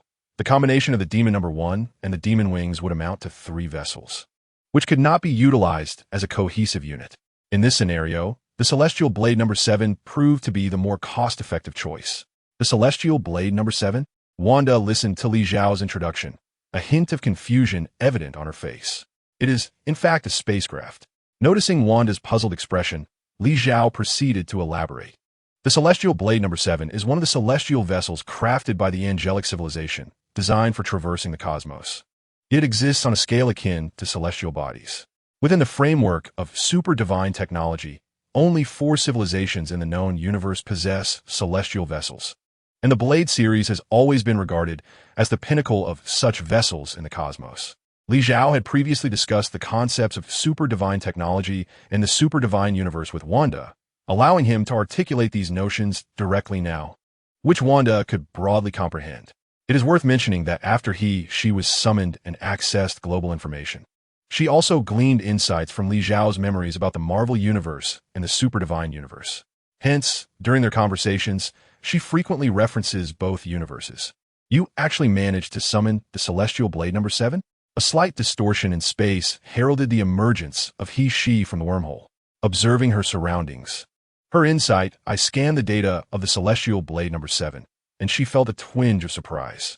I initially believed you could only summon super soldiers and basic weapons. I never expected you could even summon the celestial blade number 7. Does this mean you will also be able to summon celestial computers in the future? She inquired, gazing at Li Xiao. As long as I can obtain the final infinity gem, I shall summon the cosmic computer. Li Xiao did not conceal this ambition. To acquire the soul gem, the final infinity gem, Li Xiao would need to rely on she's abilities, for her understanding of the temporal corridor far surpassed his own. Was there indeed a prerequisite? She regarded Li Xiao with curiosity. There is nothing in this world that can be obtained out of thin air, Li Xiao replied. That makes sense. She nodded, choosing not to delve further into this matter. Li Xiao's secrets were not meant for outsiders to easily uncover, even though she was summoned by him. She cannot pry too deeply. Previously, due to insufficient computational power, retrieving the soul gem had been impossible, but now with the Tianra number 7 and the Tianwen computer, it should be feasible, right? Li Xiao inquired, for he was eager to obtain that final soul gem as swiftly as possible. It should be no problem, she responded. Well then, let us set forth to warm your star. Without a moment's hesitation, Li Xiao began issuing commands to the Tianra number 7, having been entrusted with the ship. All permissions naturally belonged to him, and the original configuration of the Tianra number 7 was fully intact.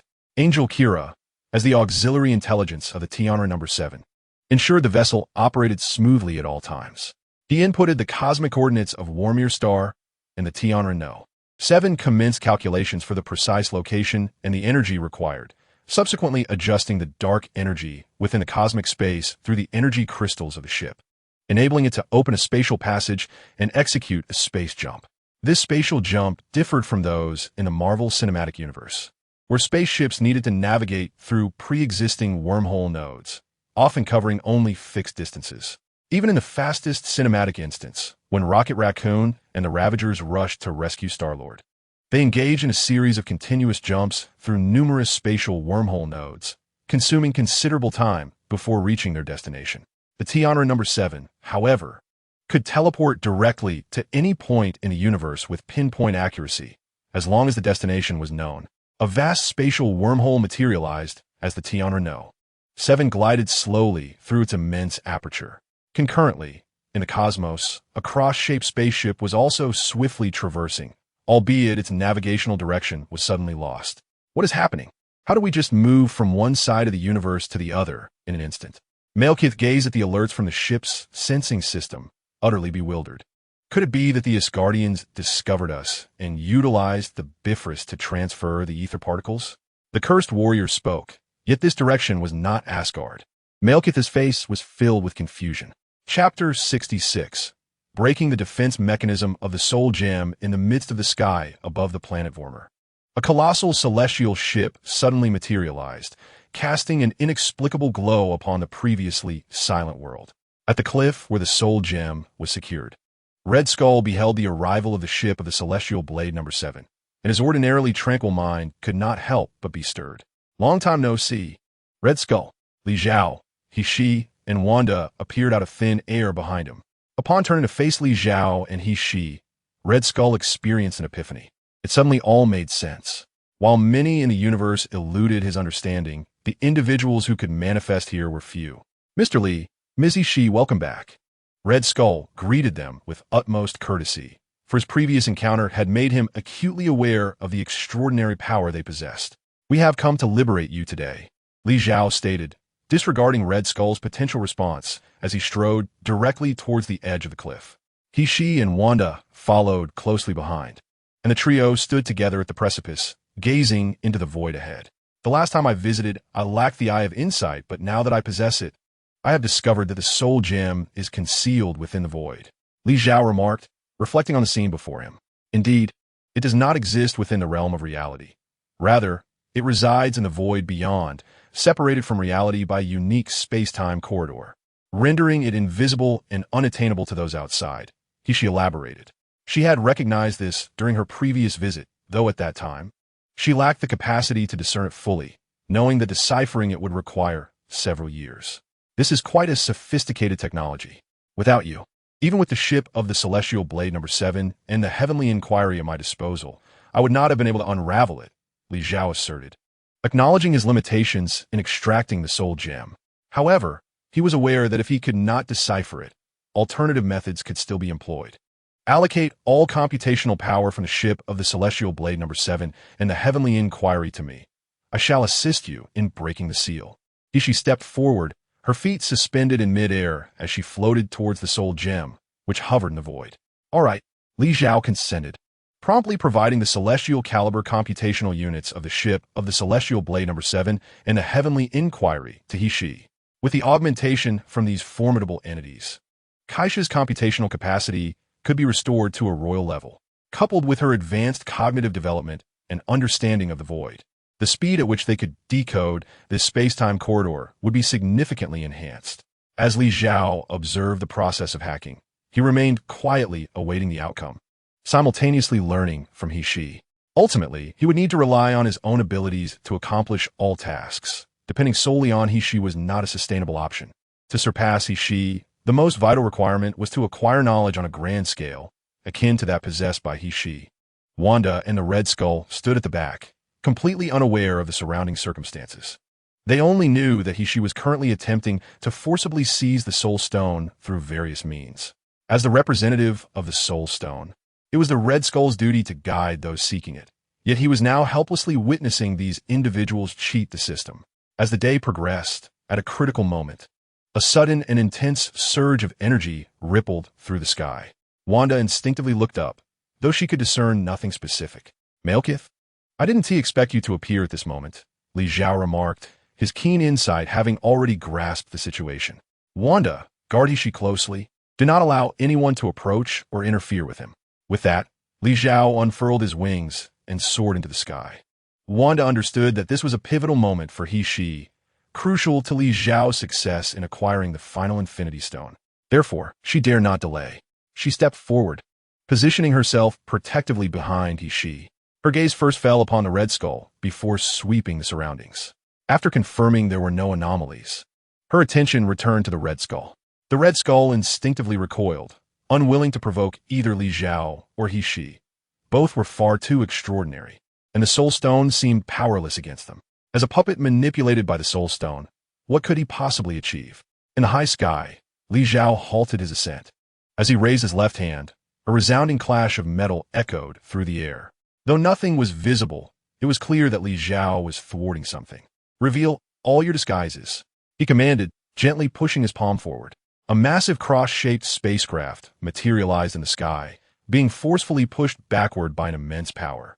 In the next moment, several smaller ships emerged from either side of the large vessel, heading straight toward Li Zhao. He made no movement, yet several silver blades materialized in mid-air, swiftly piercing through the small ships that intended to attack him, which promptly erupted in explosions. With the enhancement of his abilities and mastery of knowledge, Li Zhao's control over Kesh's silver wings had markedly progressed. To eliminate a few targets in this manner was now a trivial feat in his eyes. Raising his right hand, Li Zhao brought his index and middle fingers together, An abundance of silver blades materialized from the ether, gradually coalescing behind him into a colossal long sword. With a decisive motion, he swung the sword downward towards the immense spacecraft ahead. The sharpness of dark silver was renowned throughout the super-divine universe. It was the very material from which Kesha's silver wings were forged, thus its lethal edge was unsurpassed.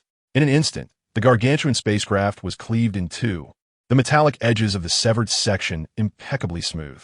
As the massive vessel was destroyed, a robust figure suddenly surged forth from the gaping breach, cradling a smaller individual in his arms, and leapt swiftly towards the ground. Li Zhao recognized them as the Cursed Warrior and Malekith. One was the mightiest warrior of the Dark Elf clan, while the other was its king. Although the ship had been annihilated and most of the Dark Elves perished, the Cursed Warrior protected their king, narrowly escaping doom. Chapter 67. The gene of the war god of the Nox Star. It seemed fortune was on their side to evade this calamity. Li Zhao observed the Cursed Warrior and Malekith tumbling to the ground, a smirk of disdain gracing his features. They could have sought refuge in safety, gradually nurturing their kin and revitalizing the Dark Elf lineage. Yet, they chose to remain secluded for thousands of years, only to emerge and meet their demise. In the films, their downfall came at the hands of Thor, where they at least had a fleeting chance to touch the ether particles, a glimmer of hope to alter their fate. But now, they faced Li Zhao, who wielded the Void Controller and possessed the Celestial Blade No. 7, along with the Cosmic Computer, Wenqianshan. As he emerged from the spacecraft, radiating formidable power, the reality was that they could not withstand even a moment before him. "Who are you?" Malekith steadied himself, prone on the ground, and gazed up at Li Zhao. A dying man, pondering the identity of his adversary, held no significance. Upon uttering these words, Li Zhao summoned the Silver Blades, which erupted from the earth and pierced through Malekith's chest. The leader of the Dark Elf clan, once able to contend with Asgard, was thus extinguished. Was there still a Cursed Warrior left? His fate was inevitable, from the moment he transformed into a Cursed Warrior through the use of the Cursed Stone.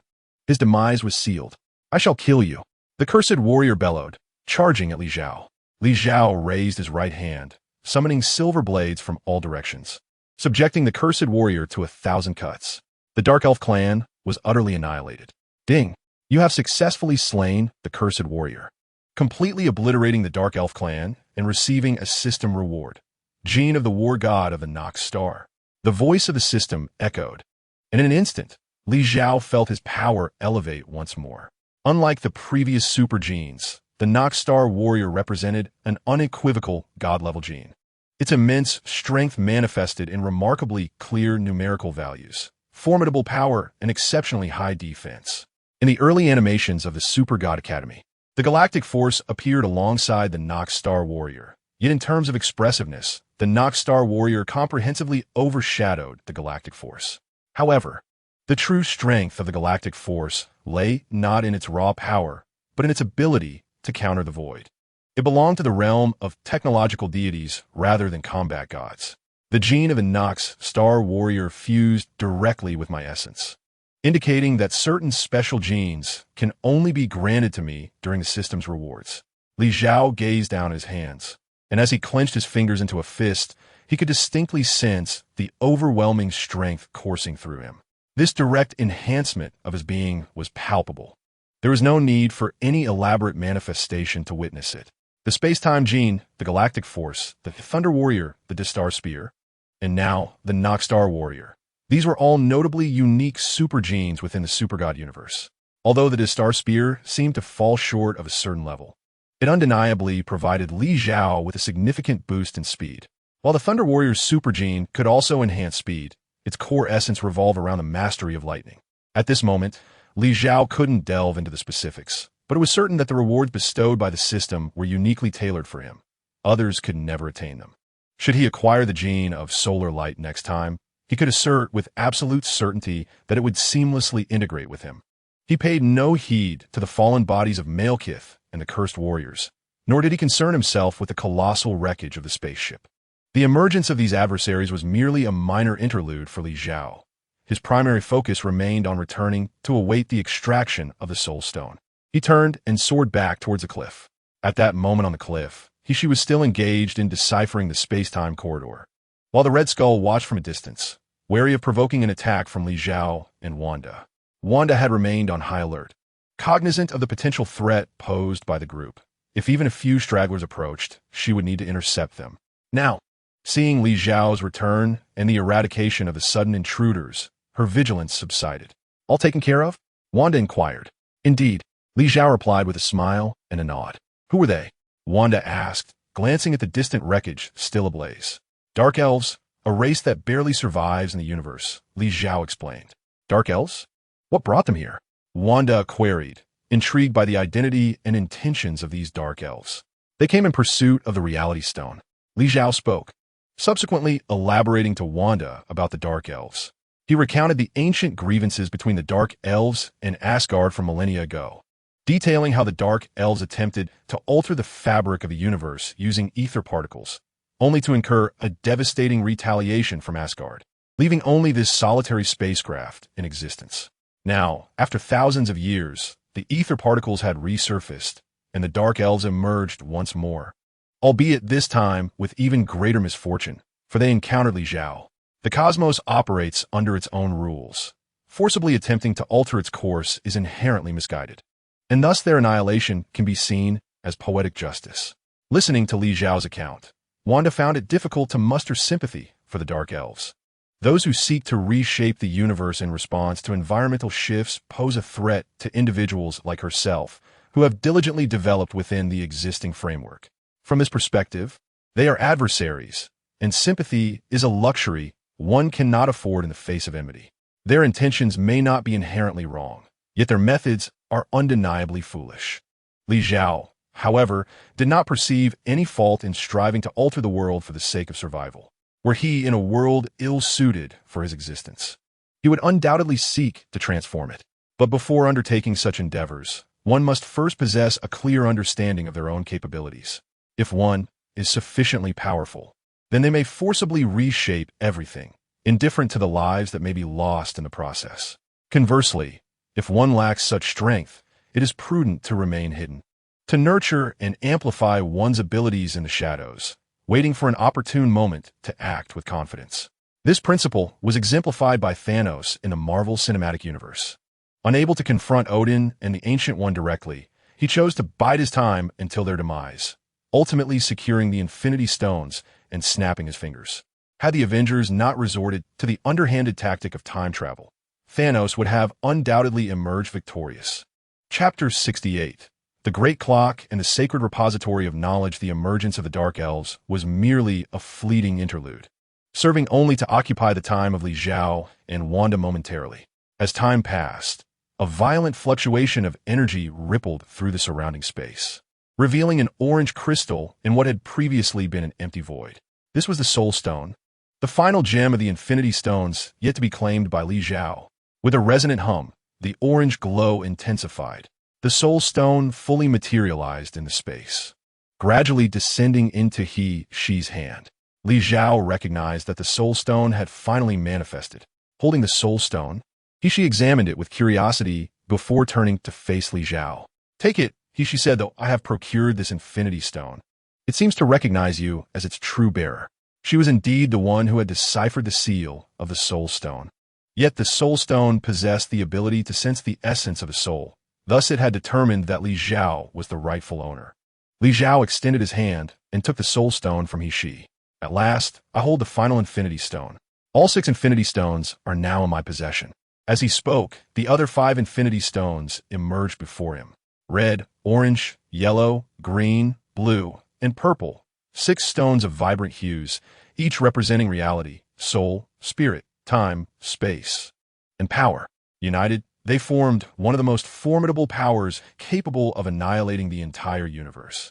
Beep, you have acquired the Soul Stone, successfully unlocking the 6th-stage reward of the Infinity Stone series, Celestial Computer. Beep, in light of your possession of the Celestial Computer, asking heaven, the system will assist you in transforming it into a vessel for the 6 Infinity Stones. With asking heaven as the core, the Celestial Computer you have obtained will no longer require energy considerations. The system's voice not only bestowed Li Xiao with rewards, but also offered something that surpassed the value of the Celestial Computer itself. By transforming the celestial computer into an energy core powered by the 6 Infinity Stones, he would no longer need to worry about energy issues. It is well known that in the super god universe, the celestial computer is the most powerful entity, yet each one demands immense energy. Even a low-spec version of Qian Kuan requires a dedicated star for its power, solely to assist Ge Xiaoluan in researching triangular bodies and enhancing his own abilities. The Sacred Knowledge Repository, for instance, necessitates multiple stellar energies for a single angel prince to function. The Great Clock requires hundreds of thousands of stars to sustain its energy for the Grim Reaper Karl's research into the void. Now, with the system providing energy from the 6 Infinity Stones, using asking heaven as a conduit for the Great Clock, the energy needs would be more than sufficient and infinitely sustainable, eliminating concerns over depletion. System, you are remarkable. Li Zhao praised the system with the highest accolades. Returning his focus, he gathered all 6 Infinity Stones into his possession. He, which do you believe is stronger, the Sacred Knowledge Repository or the Great Clock? Li Zhou inquired. Deep down, he had already concluded that the Great Clock was superior, as it was deemed the most powerful celestial computer within the settings of the Super God Academy. Nevertheless, he was eager to hear He-Shi's perspective, for she was the expert, having come from the Super God universe with her own base of celestial computations and as the architect of the Sacred Knowledge Repository. Her understanding of celestial computers far surpassed his own. The Sacred Knowledge Repository and the Great Clock. If one must declare which is superior, undoubtedly, the Great Clock reigns supreme. He-Shi's response closely aligns with Li Zhao's conjecture. However, there exists a noticeable disparity in functionality between these two celestial computers. What kind of disparity? Li Zhao inquired curiously, gazing at He-Shi. The Great Clock is the most magnificent celestial computer known in the realm of the Super God universe. Originally conceived during the era of the Divine River Civilization by its gods. Over the subsequent 100 millennia, the Divine River Civilization, along with the later Super God Academy, has ceaselessly enhanced and upgraded it, ensuring its position at the pinnacle of known cosmic technology. He-Shi elaborated, subsequently continuing her introduction of the Sacred Knowledge Repository. This repository was constructed based on the operational principles of the Great Clock, initially sharing a similar purpose. However, as time progressed, Kaiser surmised that solely emulating the Great Clock would render the Sacred Knowledge Repository incapable of surpassing it. Thus, she embarked on a journey of transformation and enhancement for the repository. Over the course of 30,000 years, the Sacred Knowledge Repository underwent continuous refinement, ultimately evolving into the most exquisite combat-oriented celestial computer. It possesses the capability to support all angelic warriors of the melodic heaven in cosmic battles simultaneously and can provide the most precise and formidable assistance during Kaiser's confrontations. It can be articulated that the Great Clock is the most comprehensive and powerful celestial computer, while the Sacred Knowledge Repository serves as the most compatible auxiliary celestial computer for Sacred Kaiser and the melodic heaven. In Kaiser's hands, the Great Clock's efficacy pales in comparison to that of the Sacred Knowledge Repository. He-Shi's assertion resonated with Li Zhao, for it was indeed comprehensible. The Great Clock is the mightiest in anyone's possession, as it epitomizes the zenith of technology. In Kaiser's grasp, the Great Clock is invincible, for it symbolizes her pinnacle. Did that rascal Hua Yi truly believe that acquiring the Sacred Knowledge Repository would enable him to contend with the Grim Reaper Karl? Could it be that the repository's combat enhancements surpass those of the Great Clock? Li Zhao queried. Hua Yi's perspective is, in truth, somewhat misguided and uninformed. He-Shi retorted bluntly. How so? Li Zhao inquired, intrigued. The Sacred Knowledge Repository is indeed the only celestial computer in the Super God universe capable of rivaling the Great Clock, but that is contingent upon being wielded by Kaiser. In Hua Yi's hands, given his intellect, he would utterly fail to unleash the repository's full potential, He-Shi remarked. It is often said that Sacred Kaiser is the mightiest being in the principal biological universe, the pinnacle of the Divine Right era. It seems this is no exaggeration. Li Zhao mused. Indeed, within the confines of the principal biological universe, Kaiser is indisputably the strongest. Even the former space principal, the later Grim Reaper Karl, and that foolish Hua Yi must concede to this truth. He-Shi spoke with unwavering certainty, for this was indeed the truth. Chapter 69. Trust in the System. Based on your assessment, aside from the divine Kaiser and her successor, anyone's first choice should undoubtedly be the Great Clock, Li Xiao remarked. Indeed, particularly for you. The Great Clock is undeniably your inevitable choice, He responded. Are you suggesting that there exists some other connection between the Great Clock and myself? Li Xiao inquired with curiosity, gazing intently at He. While there is no doubt in choosing the Great Clock, He's words led Li Xiao to ponder that perhaps there were additional layers to consider. Your physical condition is unlike that of any super warrior in the super divine universe, He elucidated. In the super divine universe, even early entities like the cosmic principle, a primordial blank slate, have a generally fixed trajectory in their later development. However, you are different. Although the specifics of your abilities remain unclear, your body can accommodate a multitude of super genes, each diverging in developmental direction. Presently, you possess the time-space gene, the power of the galaxy gene, the thunder gene, the star of destiny spear, and the last gene, the war god of the nova, which surprised He upon his discovery. Just recently, Li Xiao had merely combined 4 genes. How had he suddenly acquired such a powerful divine gene, seamlessly merging with the others? Your genes exhibit diversity, forming a multifaceted amalgamation. The Great Clock, as the most comprehensive entity within the celestial computer, encapsulates an immense reservoir of data and the technological achievements of all civilizations in the super divine universe over the past 100 millennia. It is, therefore, the most suitable choice for you. Only with the Great Clock and the accumulated experiences of the Super Divine Academy can you unlock your full potential in the shortest time possible. He's explanation illuminated everything for Li Xiao. The reason the Great Clock was the most fitting for him was that only the knowledge and technology recorded within it were so comprehensive. A supreme deity paired with the most all-encompassing celestial computer.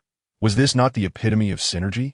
Thus, I find no reason to hesitate any longer, Li Xiao declared, having firmly resolved his choice in his mind. In the next moment, an overwhelming surge of energy enveloped Li Xiao as a colossal celestial computer materialized in the cosmos. Let us go and behold the Great Clock. With that, Li Xiao unfurled his wings and soared towards the celestial blade number 7. He and Wanda followed closely behind. Upon their entry into the celestial blade number 7, it immediately pivoted and ventured into space, where a magnificent celestial computer loomed in the vicinity of the Warmir star. When comparing the Tianwen to the Great Clock, it is akin to contrasting a ping-pong ball with a football. The disparity between the two is simply vast. However, the Grand Clock is undergoing a transformation, its form shifting in accordance with Li Xiao's vision. The system has begun to exert its power, integrating the celestial inquiry into the very core of the Grand Clock, while simultaneously remodeling its exterior. Nonetheless, the essence of the Grand Clock remains unchanged. Its inherent capabilities and the vast database it harbors will not alter. How did you manage to instigate this change in the Grand Clock? He inquired, observing the clock's continuous metamorphosis, still in the process of finalization. It is the will of chaos that assists me, Li Xiao replied, uncertain of how to articulate his thoughts, and thus concocted a casual explanation. He, being astute, grasped the implication of Li Xiao's words.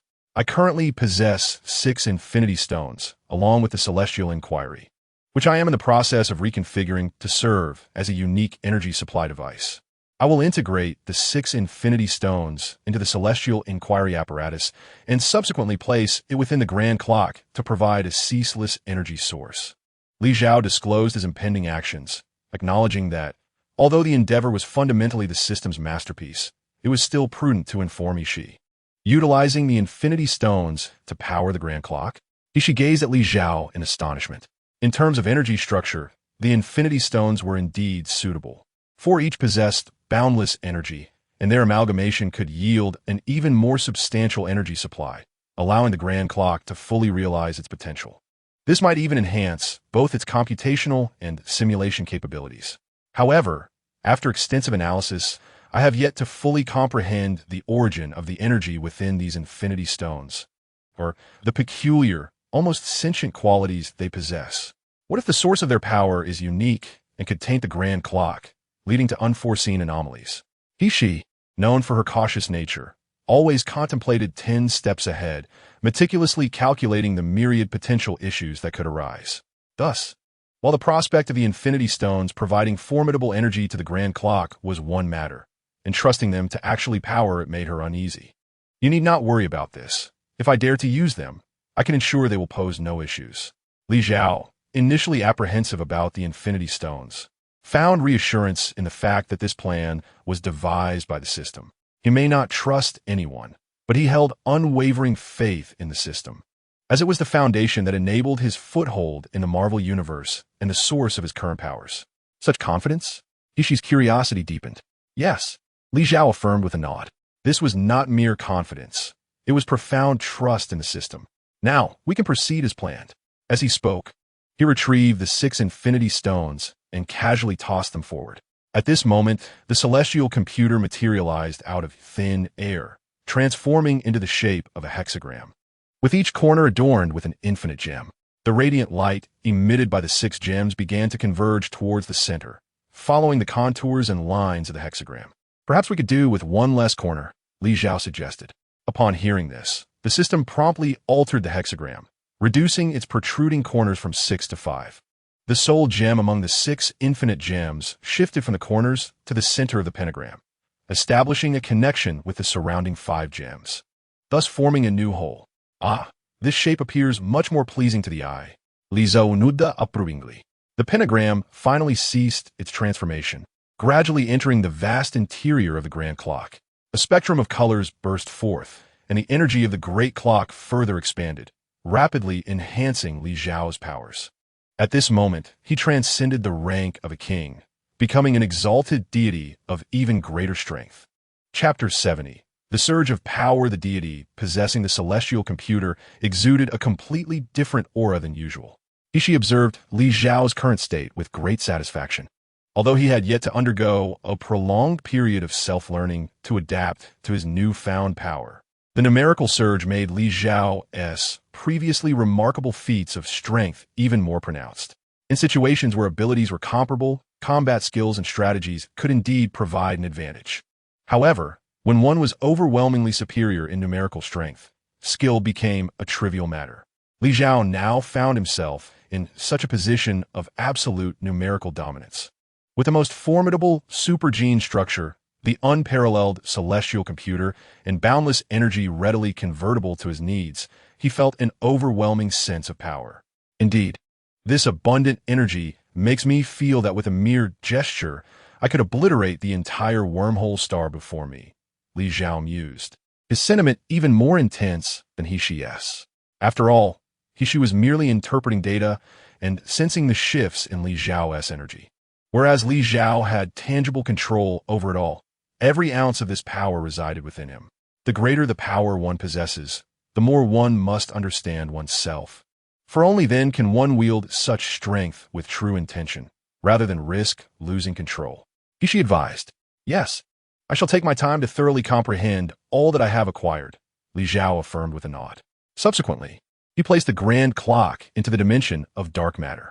Utilizing the energy provided by the infinite gems, the Grand Clock required no connection to the outside world.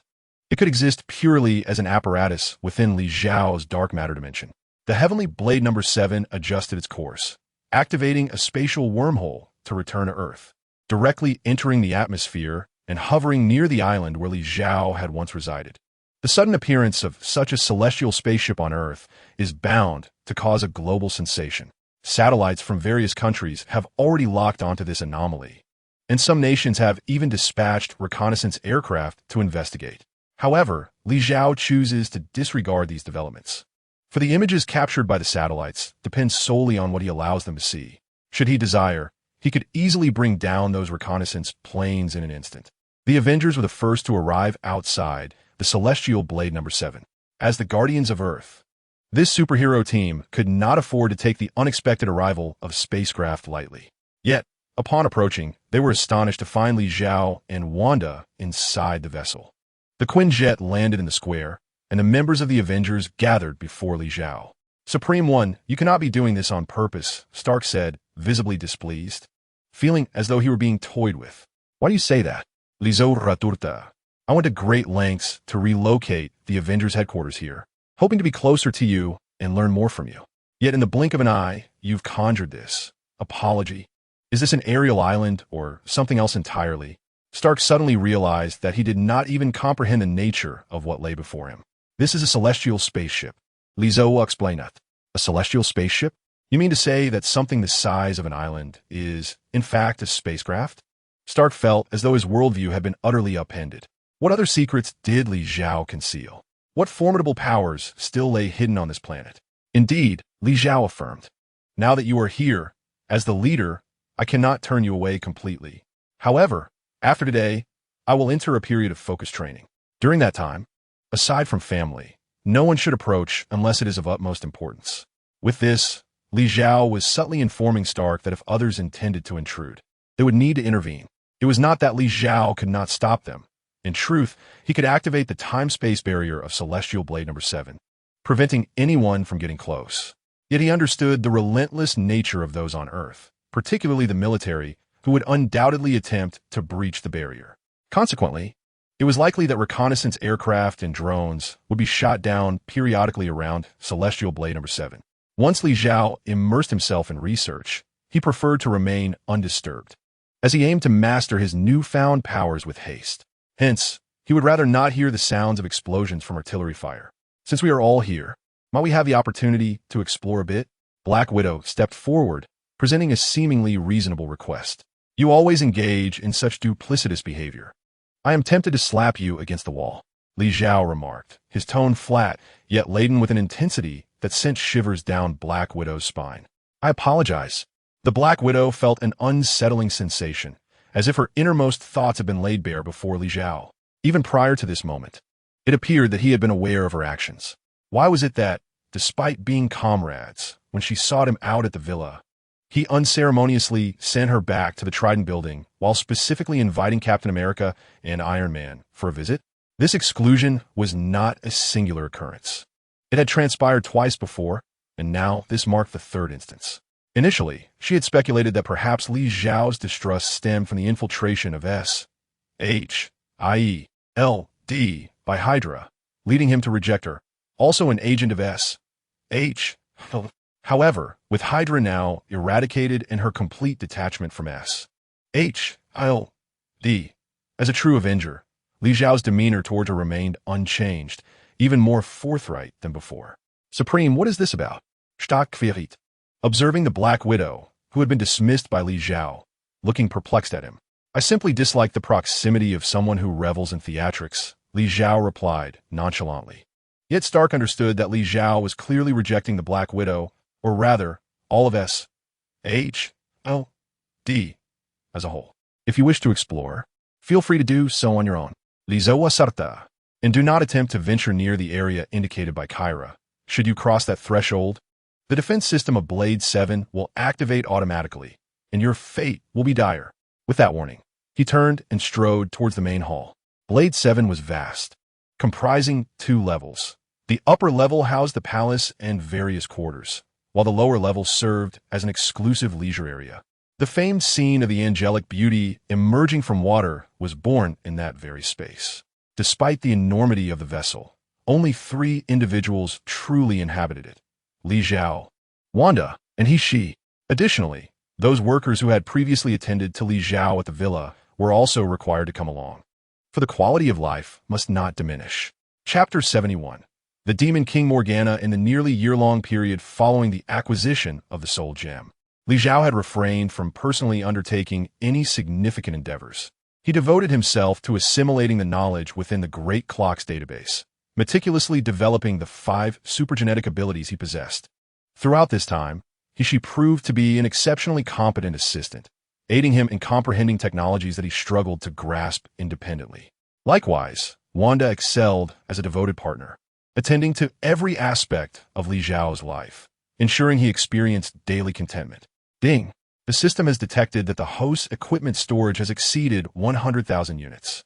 Would you like to return it to the system in exchange for special rewards? The system's voice cut through Li Zhao's concentration as he was engrossed in researching void technology, causing him to abruptly lift his head. Had the numbers reached that point? Li Zhao inquired, a spark of excitement igniting within him. In the course of this year, he had not ventured out to engage in any activities, yet he continued to receive system rewards intermittently. The source of these rewards stemmed from those he had subdued. On Earth, the Avengers occasionally eradicated groups of Hydra agents or notorious supervillains. Meanwhile, in the Nova Empire, the Nova Corps frequently engaged in battles against cosmic marauders and other criminals. Each action taken by those who had unequivocally acknowledged Li Xiao as their leader contributed to the accumulation of system rewards over time. Additionally, having previously vanquished the Ronin Corps on Xander and subsequently eliminated the Dark Elves, Li Xiao's amassed rewards ultimately met the conditions for unlocking a special system reward once more. The special reward, an additional boon generated by the system under extraordinary circumstances, included the following: the summoning of specific characters from the Super God Academy, the acquisition of a designated piece of advanced technology, or the upgrading of a specific target. The system provided a detailed explanation, and Li Xiao was now well versed in its workings. He chose to summon a particular figure from the Super God Academy without hesitation. A year prior, he had contemplated the summoning of the demon King Morgana, and during his studies of advanced technology, he became increasingly convinced of the correctness of this notion. Li Xiao possessed time-space genes, a creation of Morgana's exhaustive research, which implied that no one was more familiar with the intricacies of these genes than she. Moreover, Li Xiao harbored a fondness for Morgana, although his true admiration lay with the Apocalypse Queen, Liang Bing. Her extraordinary figure and captivating beauty, coupled with her formidable malevolence, were qualities Li Xiao yearned for. Upon confirming his choice of summoning, a vast surge of energy began to manifest in the sky, heralding the arrival of a new technological deity. This spectacle drew the attention of the busy heavenly king, He Shi, and the Scarlet Witch Wanda, who swiftly emerged from their quarters to observe the epicenter of the energy fluctuations. Li Xiao, too, found himself in the square, his eyes brimming with anticipation as he gazed skyward. In the blink of an eye, the powerful energy rapidly dissipated, revealing a stunning silhouette before him. Dressed in a form-fitting black leather suit that seemed to meld with the darkness, she exuded an aura of mystery and allure. The suit's silky texture clung to her curvaceous form, accentuating her sensuality and charm. "Why are you here?" She exclaimed, unable to contain her astonishment upon recognizing Morgana. "Morgana!" Hishi's eyes widened in recognition, noting the familiar face of a sister-in-arms from their long-past adventures, their reunion after more than 10 millennia. "Li Zhou, how did you manage to summon her?" Hishi approached Li Xiao, her expression tinged with confusion as she posed her inquiry. Li Zhou Shukalat. Yet he refrained from providing a comprehensive explanation. "Why is it that he can summon you, yet I cannot?" Morgana descended from the heavens, landing beside Li Xiao, subtly forming an angle of confrontation with Hishi. "You wouldn't be fond of her, would you? Hoping to draw her closer to you?" Hishi was well aware of Li Xiao's nature. He was commendable in many respects, save for his one flaw, his lecherous tendencies. In the past, when she could still access Li Xiao's thoughts, she had caught wind of his numerous desires to engage with her intimately, though he had ultimately refrained, likely deterred by his moral compass that disdained coercing others into such acts. However, with Morgana's arrival, the dynamics shifted entirely. Morgana, who pursued decay, eternity, and freedom, never adhered to lofty moral standards when it came to desire. In fact, she would actively ignite the passions of those she sought to recruit. "What? You refuse to indulge, yet deny others the opportunity?" Through her insightful eye, Morgana had gleaned much from the past, including the conversations Li Xiao once had with Wanda. While she could not perceive the present interactions between He and Li Xiao, the past records and Wanda's memories allowed her to form a general understanding of the situation. "You, an ancient hag of 30,000 years, truly yearn for the young grass, do you?" He, noting Morgana's forthrightness, ceased to hold back. "What's wrong with desiring the young? Don't you know that tender grass offers the finest flavor?" Morgana, the demon queen, prided herself on her unfiltered approach. "I wish to engage with you intimately, yet you are so brazen. Shouldn't you be enamored with Du Xiangwei instead?" Li Xiao's inquiry was indeed peculiar at this moment. "My relationship with her is of a different nature than with you." Morgana took no offense at Li Xiao's question, responding with candor. "Indeed, our natures are distinctly divergent." Li Xiao pondered for a moment, acknowledging that her answer held merit. "Let us proceed. We shall commence," Morgana declared, seizing Li Xiao's hand and turning to soar toward his chamber. She was well aware of which room belonged to him. "Wow, is this truly happening?" Li Xiao could hardly contain his astonishment. His admiration for many female characters in Super God Academy was indisputable, be it Angel Yin, Morgana, He-She, or Chi-Lin. Each was a paragon of beauty and allure. The prospect of immediate gratification upon summoning one of them was nothing short of exhilarating. Morgana, He-She called out, but Morgana remained unfazed, resolutely leading Li Xiao onward. Wanda, who had just arrived, observed this scene unfold, her entire being momentarily frozen. She had anticipated such a day would come, yet witnessing it brought an undeniable sorrow to her heart. Chapter 72. Who could endure this? In Li Xiao's chamber, he found himself unable to suppress the rapid beating of his heart as he lay upon the bed. Before him was Morgana, the Demon King, a tantalizing queen whose allure had captivated countless demons, embodying immense malevolence. Is there a temporal gene within you? Morgana inquired. Huh? Li Xiao was momentarily taken aback, as the ensuing developments diverged remarkably from his expectations. Why the hesitation? Answer this queen promptly. Morgana's demeanor had shifted, markedly different from her previous provocative teasing. Having drawn me into your chamber, do you not find it rather abrupt to pose such inquiries at this juncture? Li Xiao discerned that Morgana's earlier actions were likely intended to provoke He-She deliberately. She had perhaps sought an opportunity to be alone with him, eager to learn more. Morgana felt a twinge of embarrassment. Given my unwavering loyalty to you, is it not inevitable that I become your woman? There is no need for such urgency. Like He-She, Morgana was wholly devoted to Li Xiao. Moreover, within the tenets of demon civilization, absolute loyalty was paramount and unconditional. Thus, Li Xiao's desires were beyond her capacity for refusal. Since it's merely a matter of time, why not seize the moment? Without hesitation, Li Xiao rose and grasped Morgana by the shoulders, pressing her down upon the bed. Had she not drawn him in, he might have hesitated to act upon his inclinations. However, with the metaphorical bullet chambered and the safety off, any suggestion of jest from her would not be entertained. Marvelous. Simply extraordinary. I told you, what exists between us cannot be compared to what you share with Du Qiangwei. Li Xiao reclined contentedly upon the bed, indulging in playful banter. Indeed, this sensation is unlike any other. Morgana echoed his satisfaction, reveling in an unprecedented fulfillment. Do you still possess strength? She turned her head, her enchanting eyes shimmering with irresistible charm. How can one endure this? Li Xiao, undeterred, rolled over and continued. Wanda paced restlessly in the corridor, her demeanor radiating anxiety and unease. He-She, why have they not emerged yet? That is Morgana we are speaking of, if she truly harbors intentions. Even a day and a night might not suffice for Li Xiao to escape. He-She understood Wanda's concerns, her own heart entangled in turmoil. Yet, she knew Morgana well. If she genuinely fell for Li Xiao, their entanglement would be endless. 10 days and nights? Wanda gazed at He-She in astonishment.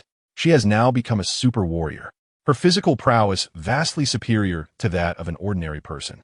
However, even when she spends 1 or 2 days with Li Xiao, her body becomes exceedingly fatigued, making her wonder how Morgana could be several times more formidable than herself. The crux of the matter is not the duration, but rather the essence of Morgana as an individual. Indeed, from He-She's perspective, time is scarcely the issue. As a super warrior, and one of divine caliber at that, she should be capable of managing her genes and stamina proficiently. Theoretically, she could endure for 10 days and nights, or even for eternity. Morgana? What of her? Wanda gazed at He-She in confusion. She is a fallen angel, and her creed is one of dissent. If her ideology were to influence Li Xiao, he might find himself irretrievably ensnared in despair. He-She lamented. She had once harbored the hope that, under her guidance, Li Xiao might one day ascend to true divinity, potentially becoming the savior of the supreme cosmic civilization. However, given the current trajectory, if matters were mishandled, the one she held in such high regard could become the second Demon King. At that juncture, not only would he fail to rescue the supreme universe, but the Marvel Cinematic Universe itself might descend into a veritable hellscape. Is it truly that dire? Wanda felt a surge of panic. She had initially thought it was merely a matter of her losing favor, but according to He-She, it seemed Li Xiao's very existence was at stake. I can only say that such a possibility exists. He-She stated, No, I cannot bear to witness my brother Li's descent into despair. I must intervene. Wanda declared, turning towards Li Xiao's chamber. The quarters aboard the Blade 7 were far from the ordinary rooms found on Earth, possessing a level of secrecy that was undeniable. Although Wanda and He were not far from Li Xiao's room, the tumult within was so intense that it felt as though the very ground was shaking, rendering any external anomaly imperceptible. Yet, as she approached the door, Wanda hesitated. While she could not discern the happenings within, she knew all too well what sort of situation Li Xiao and Morgana would be in, for she had experienced it herself during her time with him. "What troubles you?" He inquired, noticing Wanda's hesitation at the threshold.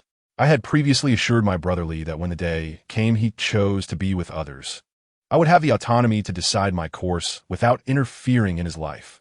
Indeed, Wanda had made such a promise during her time with Li Xiao. He had made it clear from the outset that his life would not revolve around a single person. His pursuit was akin to a vast forest, rather than a solitary tree. "You are not merely interfering. You are seeking to join," He cautioned. "Join?" Wanda's face flushed instantly. "Yes. He certainly enjoys the concept of 1 + 1 + 1. He had accessed Li Xiao's past data. Li Xiao had just become a superhero, emerging from his training at Comartage with a burst of energy. However, Wanda hesitated. "Go."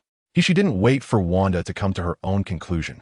She swiftly delivered a gentle but firm push on Wanda's back, propelling her through the wormhole and into the room. Wanda's arrival startled the two individuals who had been engaged in an intense exchange. Yet, upon expressing her desire to join them, Li Xiao seamlessly included her in their endeavor. Ultimately, this resolution eased the concern that had long weighed on He's mind. What could have been an endless standoff between two was now solidified in time with the addition of a third. Observing Li Xiao emerging from the room, seemingly back to his normal state, she finally breathed a sigh of relief. "If you hadn't come out, I would have gone in," she remarked with a hint of exasperation. "Had I known it would turn out this way, I should have persevered," Li Xiao mused regretfully. Chapter 73. The development of temporal genes. Joyful times are fleeting, yet one cannot remain in a state of perpetual merriment. Li Xiao still needed to allocate sufficient time to enhance his abilities. "Why does it seem as though your temporal genes remain undeveloped?" Morgana inquired, now undeniably close to Li Xiao, even more so than she. Li Xiao hesitated. The reason for his limited development in temporal genetics was his unfamiliarity with the subject. His primary focus had always been the power of the galaxy. Although temporal genes, the power of the galaxy, and the cosmic war god are all classified as divine genes of the same caliber, those familiar with the Super God Academy animations know that the power of the galaxy is, in fact, the most potent among them. Otherwise, the title of Supreme God would not solely rest upon it. Moreover, Gu Xiaoluan, as the protagonist, possesses the strongest core configurations, a consensus among traversers. "Have you always relied on He to guide your strength?" Morgana asked. He has been immensely helpful, but after acquiring the Grand Clock, many of my abilities have also been developed through it, Li Xiao answered candidly. "Precisely," Morgana nodded thoughtfully. He is indeed a formidable individual, yet she embodies a polymath, dabbling in various fields and possessing knowledge of nearly all techniques. However, in the realm of temporal studies, she is relatively lacking compared to me. Morgana's tone may have been somewhat exaggerated, yet reflected the truth. He indeed explores a wide array of fields, from dark energy propulsion to stellar energy drives. The development of dark silver weapons and techniques like cloning. She seems to grasp nearly every technology that has ever emerged in the universe. He's research, much like Kesha's philosophy, aims to benefit a greater number of angels. She considers the unique characteristics of each angel, dedicating herself to exploring methods that can empower everyone. However, with an increasing number of individuals to consider, it inevitably becomes challenging for her to concentrate on a single direction. In stark contrast, Morgana is an extreme perfectionist. In the early days of the Melrose Heavenly Court, despite the fact that all angels had emerged from dire circumstances alongside her three siblings, she firmly believed that the entirety of the civilization's resources should be harnessed to develop a deity of time and space. Ultimately, the emergence of such a deity could indeed serve as a stabilizing force, allowing the formidable Du Qiangwei to be born in the Melrose Heavenly Court a full 10,000 years ahead of time, making her virtually unmatched in that era. However, this singular focus would constrain the development of the other angels in the Melrose Heavenly Court, creating an unfair situation for them. Had she been the leader of the Melrose Heavenly Court, she might have proposed a more balanced approach, such as gathering resources to develop temporal genes while simultaneously assisting other angels. Unfortunately, at that time, the Melrose Heavenly Court was under the dominion of the revered Kesha. Like Morgana, was equally obsessive. Kesha believed in equal treatment during that period and was thus unwilling to entertain Morgana's proposal. In a bid to extinguish Morgana's ambitions, she even expelled the Super God Academy from the Melrose Heavenly Court. What began as a minor issue escalated into a fierce rivalry between the two obstinate figures, culminating in a bitter enmity that sparked a war between angels and demons lasting over 10,000 years. Caught between the two, she ultimately had no choice but to retreat into the shadows, becoming a reclusive scientist devoted to her research. "You have a great clock. Have you read the book I wrote?" Morgana inquired. Li Xiao hesitated, as he had not thoroughly examined Morgana's tome on time and space. "Now, go retrieve that book and read it carefully. Otherwise, guiding you without context would be utterly exhausting for me." Morgana expressed her weariness. If he were not her man, and if Li Xiao did not possess temporal genes himself, she would have certainly given up. "Understood," Li Xiao acknowledged, realizing he had previously been somewhat biased, focusing nearly all his attention on developing the power of the galaxy. Thus, he accepted Morgana's momentary irritation.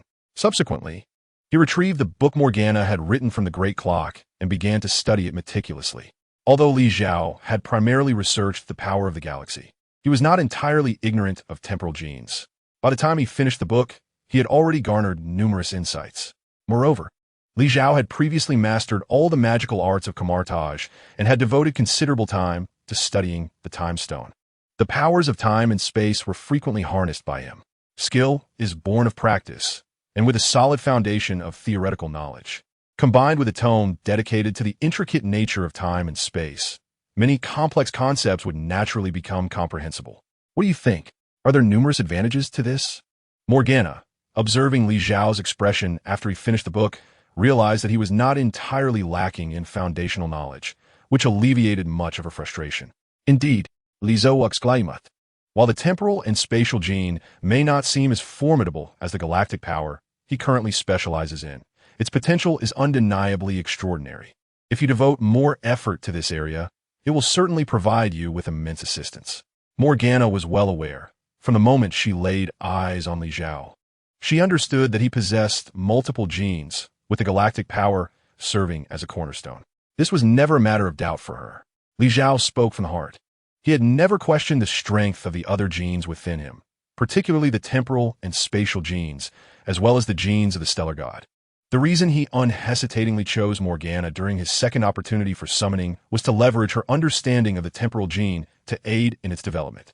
Well then, if there are any areas of confusion, please feel free to ask, and I shall elucidate them for you, Morgana said with a smile. Li Xiao nodded, and proceeded to express some of the more profound elements from the book, as well as his insights regarding the refinement of the temporal gene. Thus, the two began a deeper exploration of the temporal gene together. Chapter 74. Hishi's Dilemma. As time passed, the interaction between Li Xiao and Morgana grew increasingly natural.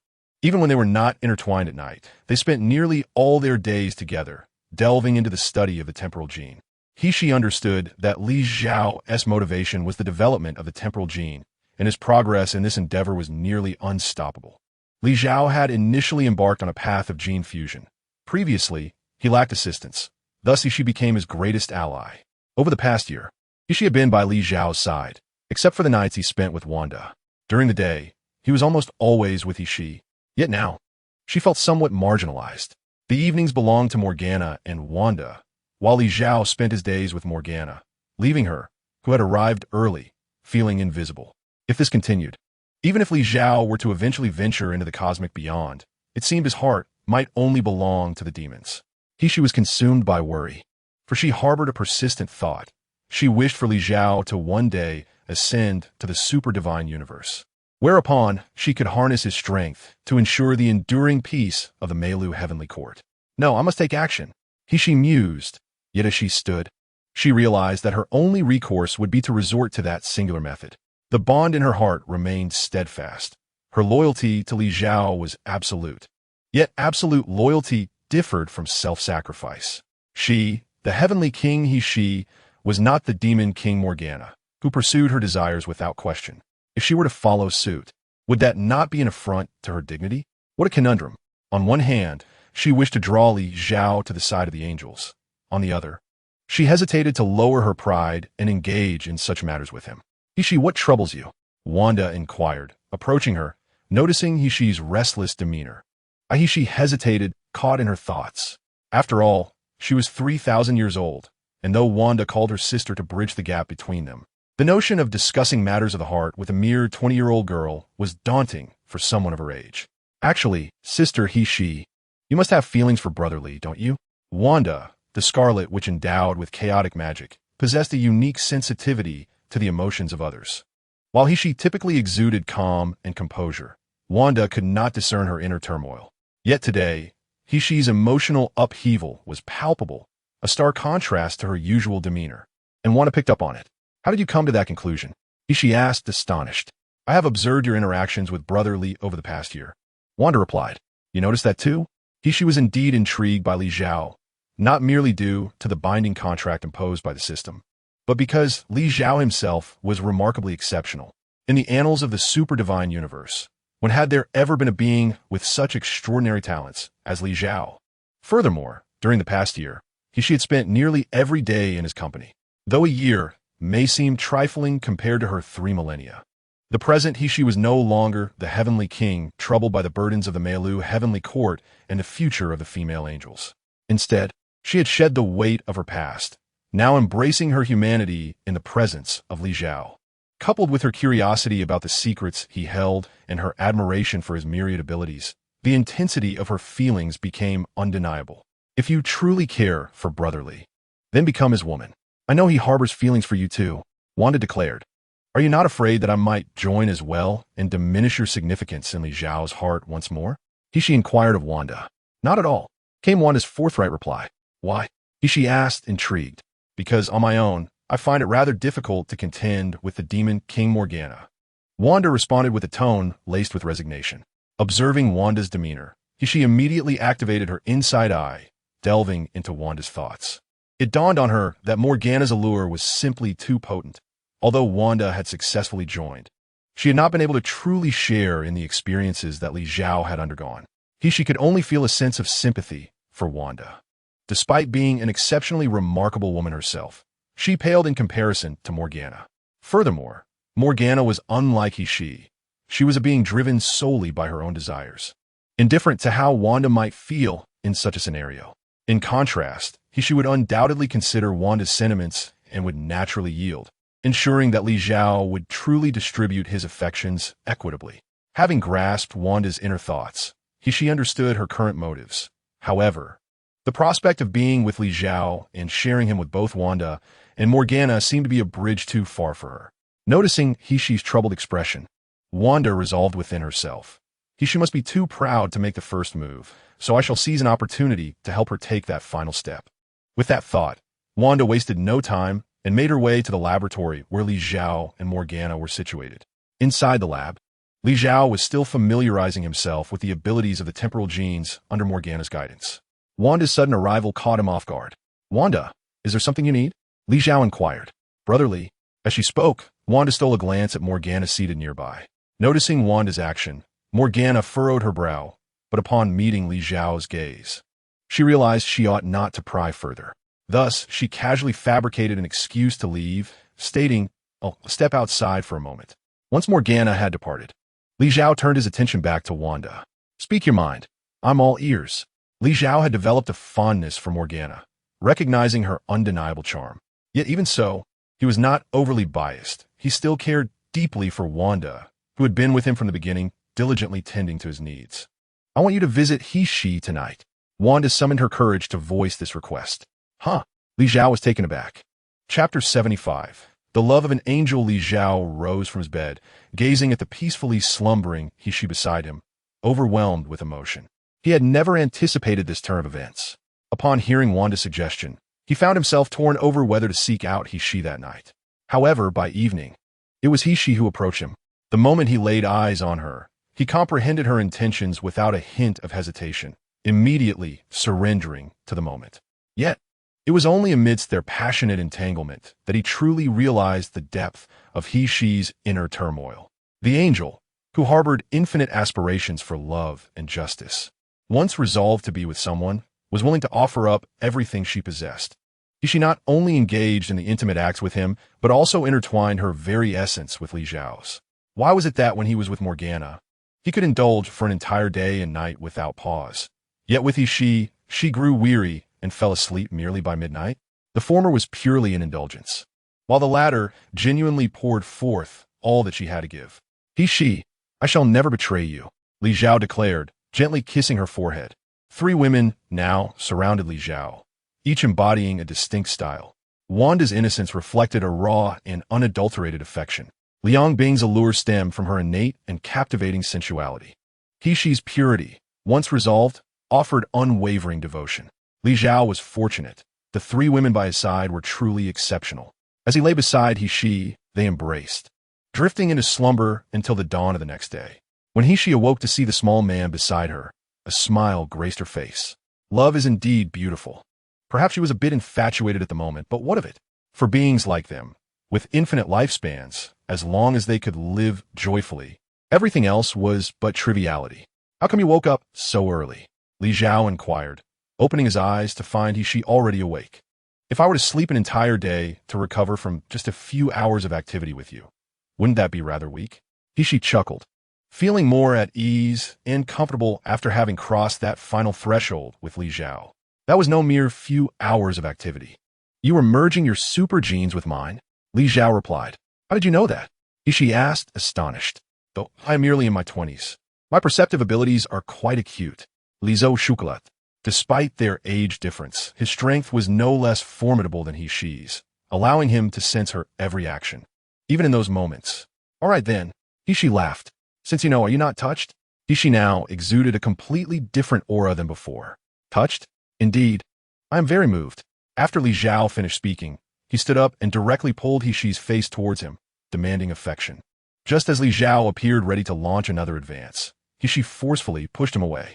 You may do as you please at night, but during the day, you must not succumb to temptation. You cannot allow your desire for beauty to lead you astray. She was issuing a cautionary reminder to Li Zhao while simultaneously guiding him. Men may possess a natural inclination towards lust, but they must not become ensnared by it. This trait is not exclusive to men. Women too harbor such inclinations. However, once one becomes entrapped, it can lead to a deterioration of willpower and a complete distortion of thought. The male angels of the celestial realm fell into despair for this very reason, ultimately becoming irredeemable. Furthermore, Huai devised a method whereby male angels could forcibly extract energy from female angels during their encounters, implanting thoughts of servitude that rendered the women devoid of the will to resist. The plight of the female angels who fell victim to Huai's resurgence illustrates this point. Each of these women was once a valiant warrior within the angelic legion, yet under Huai's influence, they became submissive and easily manipulated. It is within this oppressive environment that Kasha's ability to rise and lead the female angels in rebellion becomes all the more commendable. Indeed, that makes sense. Li Zhao acknowledged with a nod. So it's settled. I will attend to my duties during the day and indulge at night. Before he could finish his sentence, she silenced him with a kiss. Such declarations should not be so bluntly articulated. All right, rise now. She released Li Zhao and tossed aside the covers to get up. However, the sight of her pristine form before him made it increasingly difficult for Li Zhao to resist. He instinctively reached out to draw her closer, seeking further affection. Yet, She's resolve remained steadfast. No matter how insistently Li Zhao pursued her, she granted him only 2 hours, refusing to allow their encounter to extend endlessly as it had with Liang Bing. Li Zhao was not oblivious to this. He understood that Heishi's intentions were for his own good, so he ultimately relented. As they emerged from the room and entered the dining area, they found Liang Bing and Wanda already waiting for them. Wanda wore a smile, for her scheme had succeeded.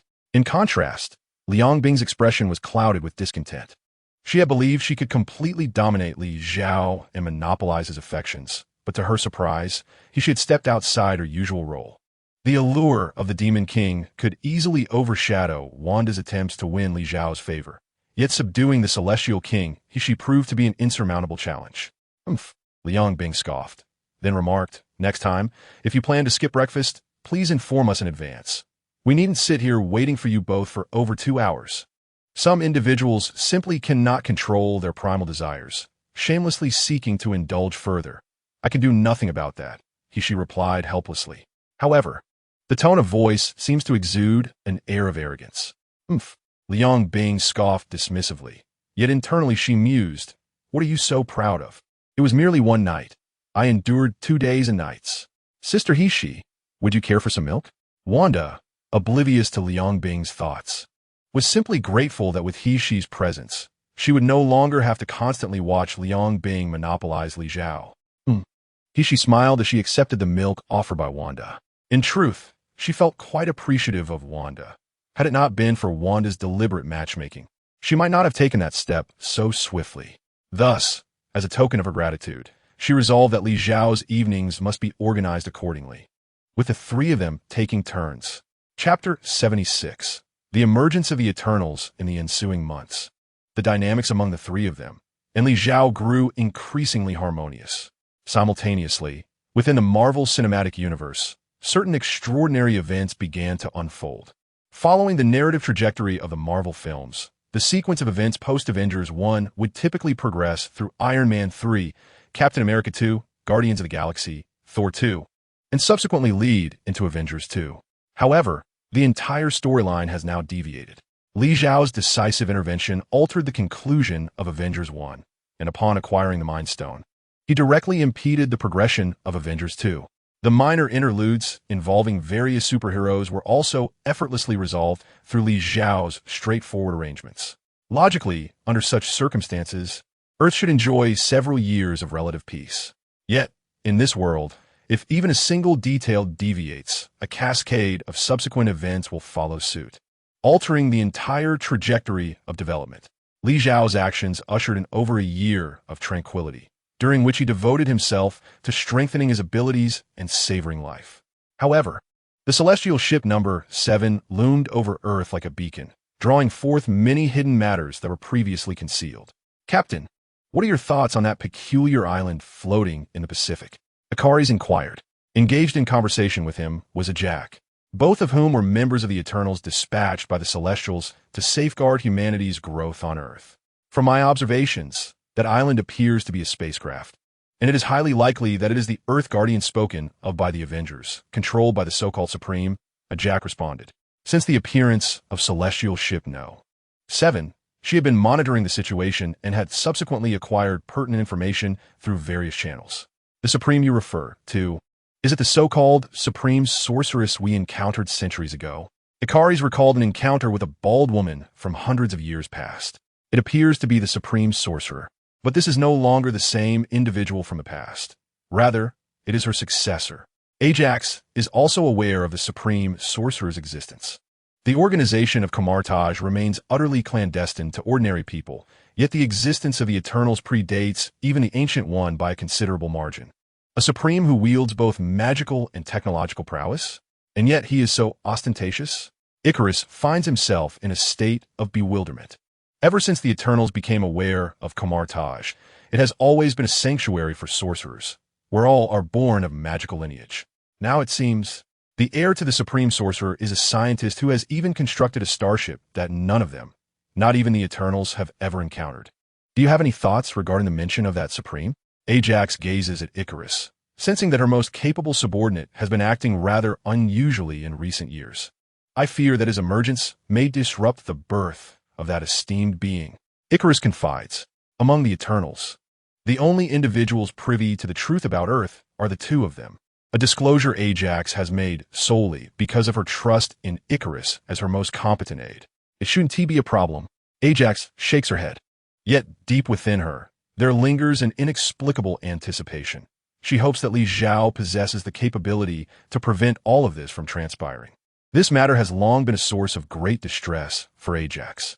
As the captain of the Eternals, she has been imbued with a singular mission from the outset, to safeguard humanity with unwavering dedication. ensuring the proliferation of both its numbers and civilization, thereby preparing sufficient conditions for the birth of the Celestials. However, after spending such an extended period on Earth, from the dawn of humanity to its evolution into a formidable technological civilization, she has developed genuine feelings for its inhabitants. Caught between her mission and her emotions, she found herself in a quandary. Ultimately unable to bear the burden any longer, she disbanded the Eternals, allowing them to disperse across the globe to live the lives they desired. Yet now, she can sense that the day of reckoning is drawing near. I still have my reservations. I wish to investigate further. Icarus asserts, you must consider carefully. Given the Supreme Sorceress' abilities, they will undoubtedly sense any actions you take. Ajax has never doubted the prowess of the Supreme Sorcerer of Kamartash. I will exercise utmost caution and will not venture close to the vicinity of that ship. Icarus reassures Ajax, understanding her concerns. Since you have made your decision, then go ahead.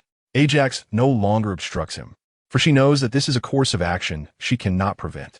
Although she is the captain, her combat prowess within the Eternals is rather ordinary. Her true strength lies in her healing abilities. Icarus, the mightiest warrior endowed with exceptional attributes, possessed the remarkable abilities of flight and laser attacks. With a resolute nod, Icarus gazed skyward, his form swiftly levitating into the air.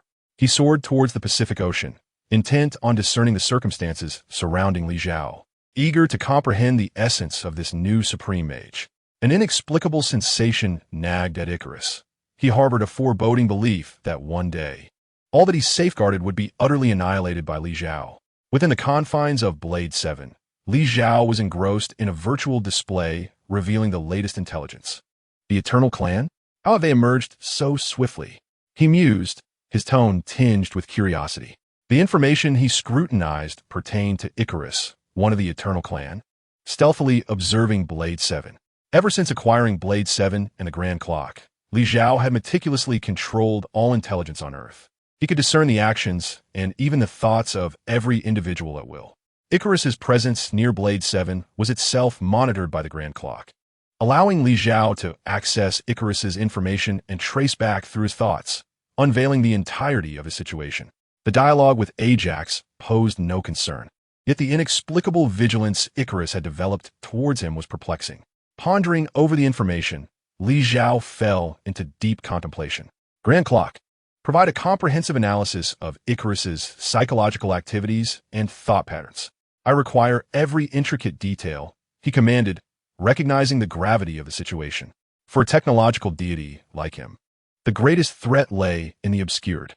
The reason nearly all gods in the super-divine universe feared ultimate dread was that it represented the wholly unknown, a force capable of appending their hard-won achievements and obliterating their theoretically eternal existence. Now, confronting Icarus, although aware of his background and prowess, Li Zhao found Icarus's inexplicable wariness towards him profoundly unsettling. The enigmatic often proved to be the most vexing. The seemingly trivial could evolve into a colossal crisis, potentially leading to perilous calamities. Soon, the Grand Clock extracted all information from Icarus's mind, meticulously studying his existence over millions of years on Earth. With a casual wave of his hand, Li Zhao selected certain distinctive elements, magnifying and scrutinizing specific segments for closer examination. As he was engaged in his endeavors, Liang Bing approached. In truth, she had been with Li Zhao all along, for he was currently immersed in mastering the temporal genetic intricacies. Earlier, she had felt the urge to stretch her legs and had ventured outside for a brief stroll. Upon her return, she was taken aback to find Li Zhao deeply engrossed in deciphering the information pertaining to Icarus. Who is this fellow? Why are you so earnestly studying his memories and thoughts? Liang Bing inquired. Icarus, a unique life form crafted by the Celestial Assembly, Li Zhao elucidated. A unique life form? Liang Bing echoed. Her curiosity piqued as she examined the data. Eternal lifespan, formidable defense, the ability to fly, and the capacity for laser vision. Those attributes are rather commonplace. Indeed, in Liang Bing's eyes, the mightiest of the Eternal, Icarus, seemed rather unremarkable and unworthy of significant attention. Why are you so intrigued by this insignificant being? Having grasped Icarus's abilities, Liang Bing grew even more perplexed regarding Li Zhao's fixation on the information within his mind. This fellow inexplicably harbors a wariness toward the celestial blade number 7. I suspect there is something peculiar concealed beneath the surface, Li Zhao expounded.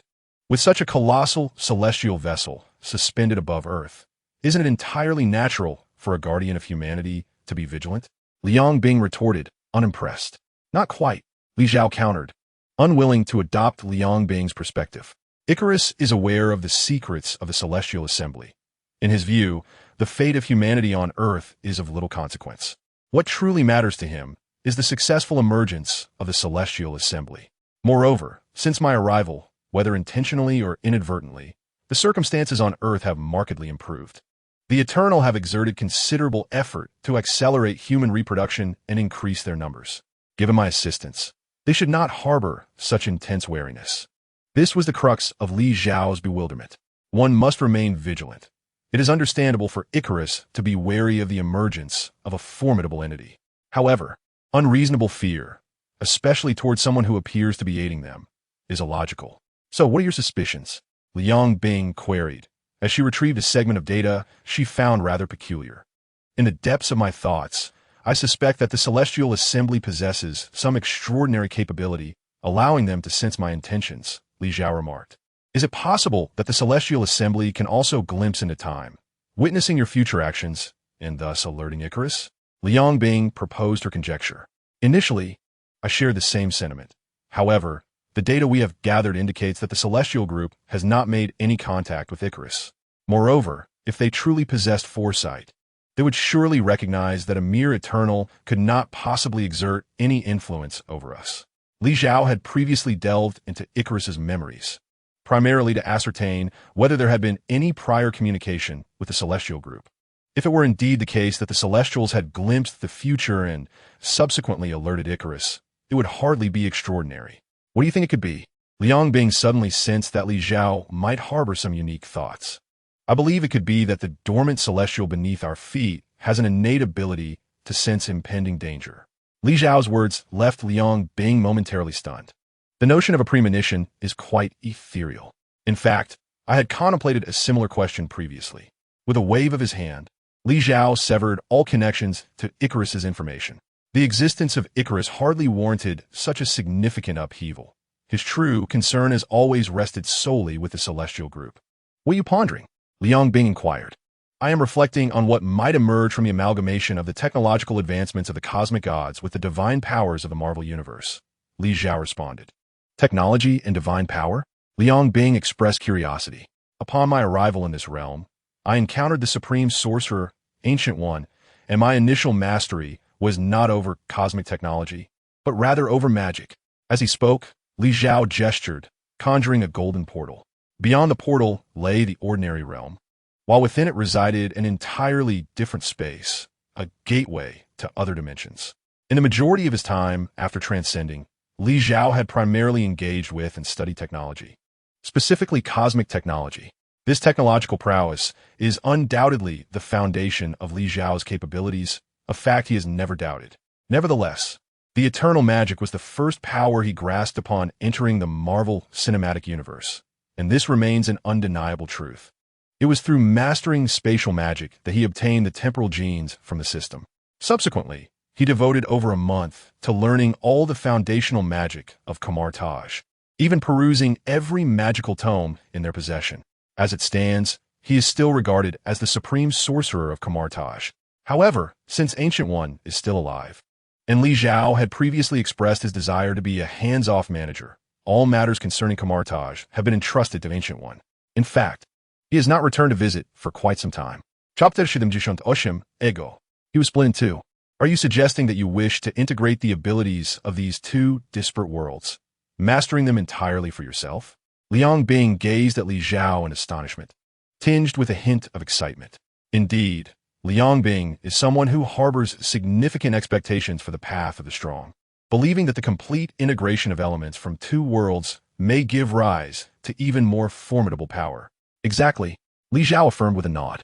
Previously, I combined the Infinity Stones with the Grand Clock, and now I possess computational capabilities far surpassing all celestial computers in the Super God universe. Moreover, I can disregard the constraints of space and time to calculate everything I desire. The celestial computer Li Zhao now commands, an upgraded version of the Grand Clock, is indeed far more powerful than its predecessor. The amalgamation of the 6 infinity stones with the Grand Clock not only provides an infinite supply of energy, but also synchronizes the rule powers inherent in the stones with the Grand Clock. This means Li Zhao can manipulate time, space, reality, soul, mind, and power directly through the Grand Clock. While the latter 3 may seem less significant, the abilities concerning time, space, and reality are undeniably extraordinary. To refine the data of the Grand Clock, the principle of the super god universe spent tens of thousands of years traversing the known universe. Yet now, Li Zhao has achieved all of this in an instant. The time stone nullifies the consumption of time, while the space stone allows the Grand Clock's detection range to extend infinitely. Additionally, the reality stone's purpose is to alter reality. It can create realities.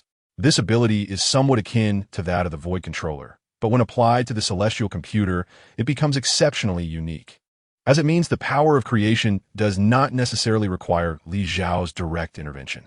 Therefore, what you are currently researching is not merely about Icarus. Rather, you seek to understand the condition of the divine group beneath the Earth's core. Liang Bing finally grasped Li Zhao's true intention. Yes, I aim to comprehend the nature of the divine group and wish to assimilate their divine power into myself. Li Zhao's eyes sparkled with anticipation and longing as he began to envision the glorious day when he would fully integrate the powers of both worlds. If you wish to understand the divine group, why not directly descend into the Earth's core and procure a sample from them for detailed analysis? Liang Bing inquired, puzzled. What if I awaken them inadvertently or provoke the divine group into taking action against Earth? Li Zhao countered, do you still fear the divine group? In Liang Bing's view, given Li Zhao's current strength, the divine group was hardly a threat. I am not afraid on my own, Li Zhao replied. Then why not proceed? While I am not afraid, I cannot guarantee that I can defeat the divine group. If they were to act against Earth, would I not endanger the lives of 70 billion humans? Indeed, Li Zhao, a solitary figure, embodies fearlessness, even if he were to encounter insurmountable odds. He possesses the ability to evade danger. Within the current Marvel Cinematic Universe, as long as the most enigmatic and formidable beings, akin to the 5 divine entities, remain uninvolved, he harbors no trepidation even towards the likes of the Celestial Group. However, his attachment to Earth is profound. This realm is familiar to him, and he finds solace in its embrace. Moreover, as the supreme protector of the Earth, it is inconceivable for him to neglect his duties, let alone willingly plunge the entire planet into despair. Such an action would be utterly inhumane. Having grasped Li Zhao's sentiments, Liang Bing wisely refrains from further commentary. With Ikaris unable to uncover any pertinent information, she suggests it would be prudent to acquire some energy or genetic material from the Celestial Group. Only then can we analyze and yield meaningful results.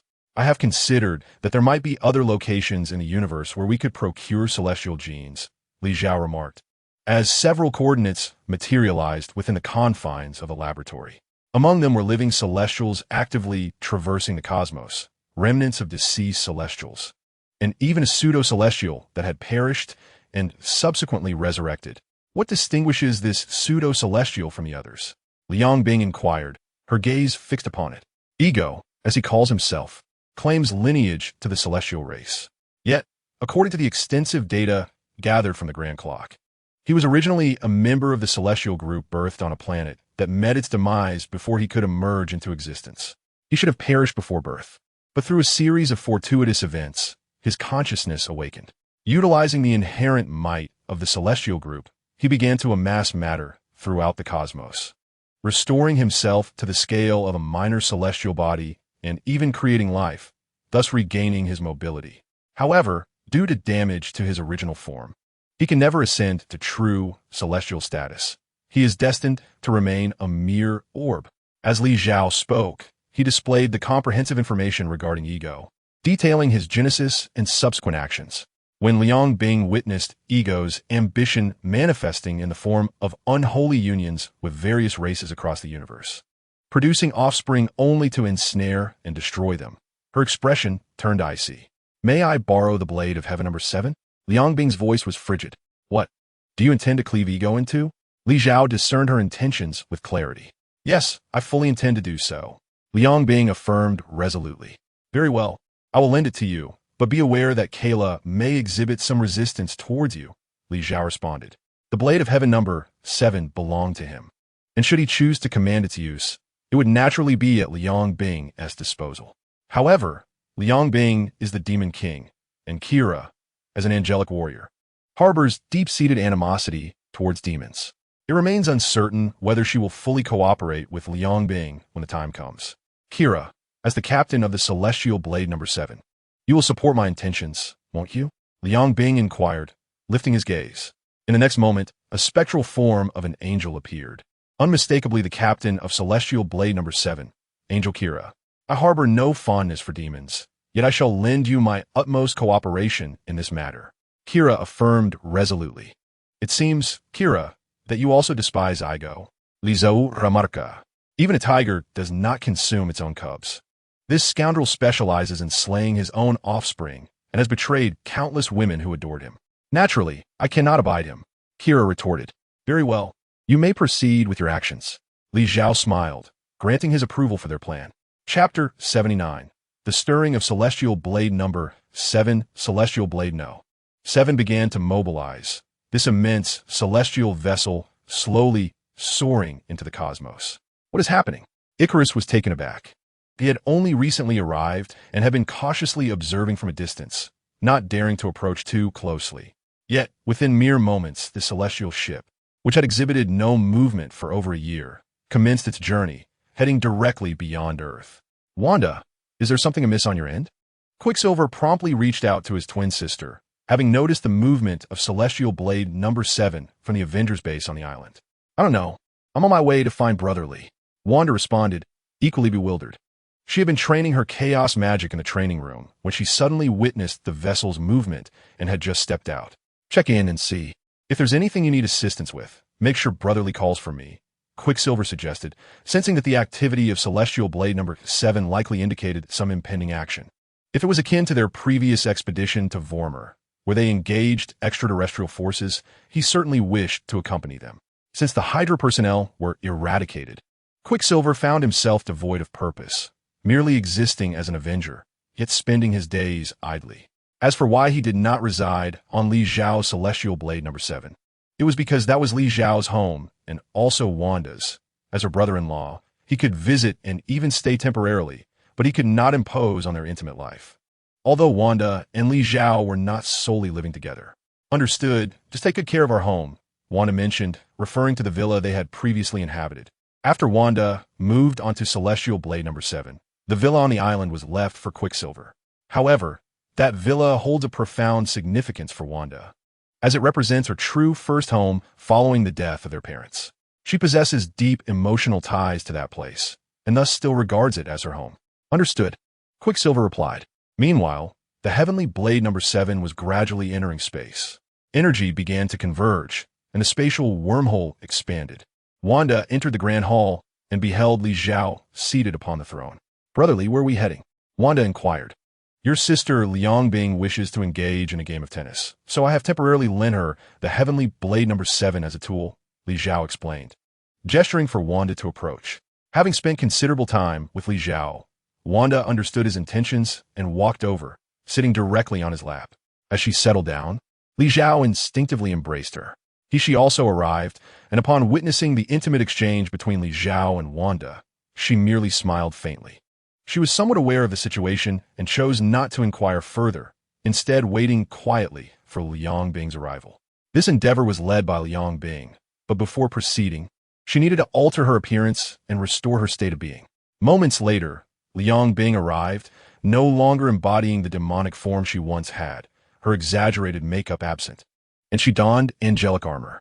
Ishi's eyes flickered with surprise at this sight. It had been quite some time since she had seen Liang Bing in such a manner. Ever since Liang Bing defected from the melodic celestial court, she had been the demon King Morgana, no longer the apocalypse queen who once fought alongside her against the celestial order of Huayi. Are you unaccustomed to seeing me like this? Liang Bing directly inquired upon noticing Ishi's expression. I understand that you must have regained your angelic heart before being summoned, but did you not dislike the angelic form? Why choose to appear as an angel now? Ishi expressed her discomfort, tinged with curiosity. I need to control Heavenly Blade number 7 and wield its power. The captain stationed on this vessel suggested that I wield the sword in my angelic form. Hence the change, Liang Bing replied casually. Indeed, Kayla's suggestion is quite commendable. She remarked with satisfaction. Thank you for the compliment, Heavenly Sovereign. Kayla's ethereal form appeared beside she, bowing respectfully. You know, you are no longer in the super god universe, and you are now Li Zhao's captain, not that of that angelic fellow. Why cling so tightly to the constraints of your kind? Liang Bing expressed her discontent. I am not deliberately adhering to those limitations. All that I possess now exists within the framework set by the king. Kira responded, referring to the king, who was naturally Li Zhao. Although Li Zhao did not assume titles such as the King of Apocalypse or the King of the Heavenly Foundation, he was the master of the Heavenly Blade number 7, holding a rank even superior to those monarchs. Consequently, Kira instinctively regarded Li Zhao as a king. Li Zhao, do you not intend to take any action? Liang Bing finally turned her gaze towards him. What action? Li Zhao replied casually. I believe Kira is doing an excellent job managing the Heavenly Blade number 7. He slightly shifted his position to look down at Liang Bing. She is the captain of the Angel Yin, and her retained memory data still adheres to the rules and operational style of the angels. Do you not find that disconcerting? Liang Bing inquired. I do not. Li Zhou responda sincerely. To him, it mattered little how she conducted her affairs, as long as she followed his commands. I could assign you a new captain. My former captain from Demon number 1, a Tai, was quite competent. I could upload his data into the database of Heavenly Blade number 7, Liang Bing suggested. Let us forego that, Li Zhao declined firmly. Why not? Liang Bing asked, puzzled. Kira's voice is melodious, and she is quite pleasing to the eye, Li Zhao replied nonchalantly. Liang Bing was left speechless by his response. Kira, is the energy for spatial jumping already prepared? Then let us commence. Li Zhao directed his gaze towards Kira below. Understood. Kira affirmed, and the energy of Heavenly Blade number 7 began to activate, opening a colossal spatial wormhole before the ship. As the wormhole materialized, the immense celestial vessel traversed the vastness of the cosmos, swiftly arriving at the vicinity of a small asteroid. Chapter 80. The Heavenly Blade's Judgment. Enhanced version, the asteroid ahead in the vast expanse of space was the very essence of the divine race known as Igo, a being that should have perished alongside its former life planet, yet due to unforeseen circumstances, lingered on, now audaciously aspiring to unify the entire universe. Wanda, let us make way for Liang Bing, Li Zhao suggested. Very well.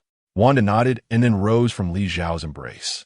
Following suit, Li Zhao also ascended from his throne, and together they retreated to the lower hall. Liang Bing approached the throne, but refrained from sitting down. The reason was straightforward. This Heavenly Blade no. 7 belonged to Li Zhao, who was the true king, while she, Liang Bing, was merely his woman. Perhaps Li Zhao would not mind such distinctions, but as the supreme deity of civilization, she understood the importance of hierarchy.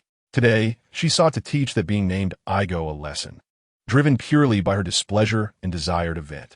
However, should she take the throne of Heavenly Blade number 7, it would be a transgression. Kira, mobilize the energy and prepare to initiate the Heavenly Blade's judgment. Liang Bing gazed at Kira's projection. All right, Kira replied, then began to mobilize the corresponding data and energy. The Celestial Blade Judgment, one of the most formidable offensive maneuvers possessed by the Celestial Blade number 7, conjured a colossal energy soared by adjusting stellar energy, inflicting a lethal blow on the designated target area. The Celestial Blade Judgment wielded such power that it could obliterate a spacecraft in an instant, save for the divine Kaiser. No god could endure the onslaught of the Celestial Blade Judgment. Under ordinary circumstances, Liang Bing would be utterly incapable of employing such an attack, as it fell under the exclusive purview of a king. In the super divine universe, the first time Celestial Blade no. 7 executed such an assault was initiated by Xian, who was then the master of the Celestial Blade number 7, with authority granted by its original master, Angel Yin. Now, as Celestial Blade number 7 prepared to unleash such an attack again, the permission could only be bestowed by its current master, Li Zhao. As Kira operated, a virtual spatial projection emerged before the throne, alongside which a silver longsword materialized beside Liang Bing. She reached out to grasp the hilt. sensing the energy coalescing along the blade. This energy was not particularly potent. Its primary purpose was not to deliver an offensive effect, but to resonate with this attack, serving as a catalyst for its execution. In the vastness of the cosmos, beyond the asteroid, a colossal spatial rift began to form. Within the asteroid, Ego, who had been fretting over how to find a worthy progeny to assist him in his quest to dominate the universe, suddenly felt an overwhelming sense of crisis. He hurriedly exited the palace, standing at the entrance and gazing skyward. There, he beheld a massive golden portal, witnessing intense energy converging above. What is happening? Ego was bewildered. He had been relatively inactive lately, having had no conflicts or retaliatory actions against him. As for the demise of those progeny, Ego regarded it as inconsequential. After all, they were his children, and a father wishing for his offspring's demise meant they were destined to perish. Moreover, for them to perish as children of the celestial race was their honor, as they had at least once had the chance to escape the identity of mere mortals. The energy accumulation is complete. The celestial blade judgment can be initiated, Kira announced. Not yet sufficient. Li Zhao interjected at that moment. The target of this assault was not a spacecraft or celestial vessel, but rather an asteroid, and the energy level typically utilized for the celestial blade judgment was inadequate here. Li Zhao scrutinized the virtual projection, yet his gaze pierced through the illusion to perceive the reality of the cosmos. The might of the celestial blade judgment was formidable, a veritable force to be reckoned with in the theater of cosmic warfare. However, the celestial civilization, when employing such offensive tactics, invariably establishes various usage permissions. For instance, the celestial blade judgment and the solar wind drive each have predetermined limits on their activation, meaning that the stellar energy that can be summoned is inherently finite. The practices of the mellow celestial court are understandable. Their intent is to safeguard the stars, preventing excessive energy consumption that could drastically shorten the lifespan of the stars and, consequently, affect the habitability of nearby, life-bearing planets. Nevertheless, such heavily restricted attacks seem somewhat ill-suited for confronting Ego at this moment. Although Igo's home planet is not as expansive as Earth, it is nonetheless a genuine planet, significantly larger than any celestial vessel. Currently, the equivalent celestial blade judgment could annihilate a celestial ship in one fell swoop, yet could never shatter an asteroid. Kira, lift the energy limit on the celestial blade judgment and amplify the attack scale tenfold, Li Zhao instructed. King, utilizing tenfold energy at once may cause immense energy depletion for the nearby stars. Kira cautioned, connect to the grand clock. I shall have it supply the subsequent energy requirements. Li Zhao replied. He was not one to engage in excessively consuming warfare, but he possessed the infinite gem. The infinite gem harbors boundless energy, and now that it has merged with the grand clock, its power can be effortlessly manipulated. In this context, converting the energy from the infinite gem into the stellar energy required for the celestial blade judgment is a trivial task. Understood, my king, Kira responded. And the data system of celestial blade number 7 began interfacing with the grand clock's data. Subsequently, the grand clock's energy began to be directed into celestial blade number 7. As this colossal energy surged into celestial blade number 7, the spatial rift that had previously existed in the cosmos suddenly expanded tenfold. Within the asteroid, Ego, initially surprised by the appearance of the spatial rift, did not find it particularly alarming. However, at this moment, as the rift surged dramatically in size, he became anxious. Although he was still unaware of what lay within the rift or its potential actions, its scale was now sufficient to significantly impact the asteroid. Would the asteroid be engulfed upon collision? Or might another celestial body emerge from the rift and collide with him? Regardless of the scenario, should either occur, it would be catastrophic for the asteroid. Having developed the asteroid to its current magnitude was no small feat. Quickly, change course and flee. Igo thought urgently, attempting to alter the asteroid's trajectory to escape this perilous situation. Yet his maneuver was too late. A colossal golden sword materialized above the asteroid. Chapter 81. Light of the sun, a colossal golden longsword descended with formidable speed. However, due to its immense size, there were several seconds before it struck the asteroid. In a duel between two ordinary individuals, even a mere second of delay could result in several fatal blows.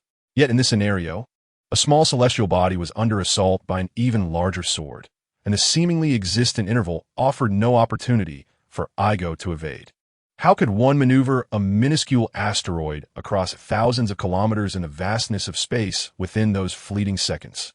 A thunderous explosion reverberated as the sword's blade made contact with the asteroid's atmosphere, cleaving through the layers surrounding the body and rapidly dismantling its structure. "No, please," Igo cried out in a tone nearly pleading. Yet the descending sword paid no heed to such entreaties, its trajectory unwavering. I had initially imagined the asteroid would be severed in an instant, yet I was unprepared for the prolonged torment Igo would endure as death approached. Li Xiao observed Igo's visage displayed on the virtual projection, a hint of awkwardness crossing his face. If the target were merely a spacecraft, the descent of the sword would last just a second or two. However, as it was now aimed at an asteroid, even at great speed, it would take a considerable time to traverse from one side of the planet to the other. He elaborated, "I understand.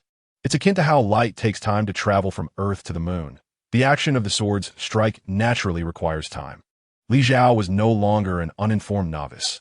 He had dedicated extensive time to studying technology and had absorbed vast amounts of recorded data.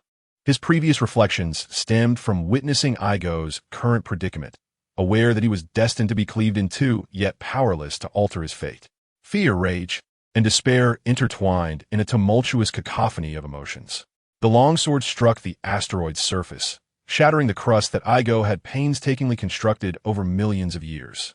The sword's onslaught continued deeper into the asteroid, ultimately reaching the core, which too was obliterated.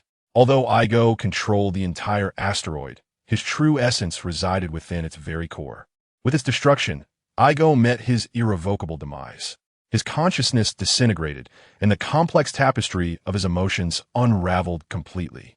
Simultaneously, within the confines of the heavenly blade number 7, a golden energy entity materialized in Li Xiao's hand, a fragment of Igo's core energy, representing the life force of a divine being. Ego has perished. Although this small cluster of energy, born anew, maintains an active state, it is solely due to Li Xiao's meticulous confinement through the manipulation of time and space, locking it in the moment of its disintegration. Li Xiao seeks to analyze the genetic characteristics of the celestial group, delving into the uniqueness of their energy. To achieve this, he must ensure the vitality of these energy entities as much as possible. "Your purpose for being here is indeed to acquire this, isn't it?" She inquired, stepping closer. Initially, she was perplexed by Li Xiao's sudden decision to summon Liang Bing to launch an assault on a small asteroid. But upon witnessing the emergence of this extraordinary energy entity in Li Xiao's grasp, the reason became evident to her. "Indeed, that is the true aim of my visit," Li Xiao confirmed with a nod. Ego was once a member of the celestial group, and although circumstances hindered its proper development, the shattered body can still coalesce into a new energy form, providing the foundation for the creation of this asteroid. Thus, its life energy is undoubtedly exceptional. Moreover, aside from this location, the only other source for obtaining celestial energy and genetic material lies in the void, which harbors a deceased celestial. Whether the genes of this departed entity can yield any valuable insights remains uncertain. Li Xiao's mind was already formulating a plan to amalgamate his super god technology with the peculiar powers of the Marvel Universe, thereby forging an even mightier force.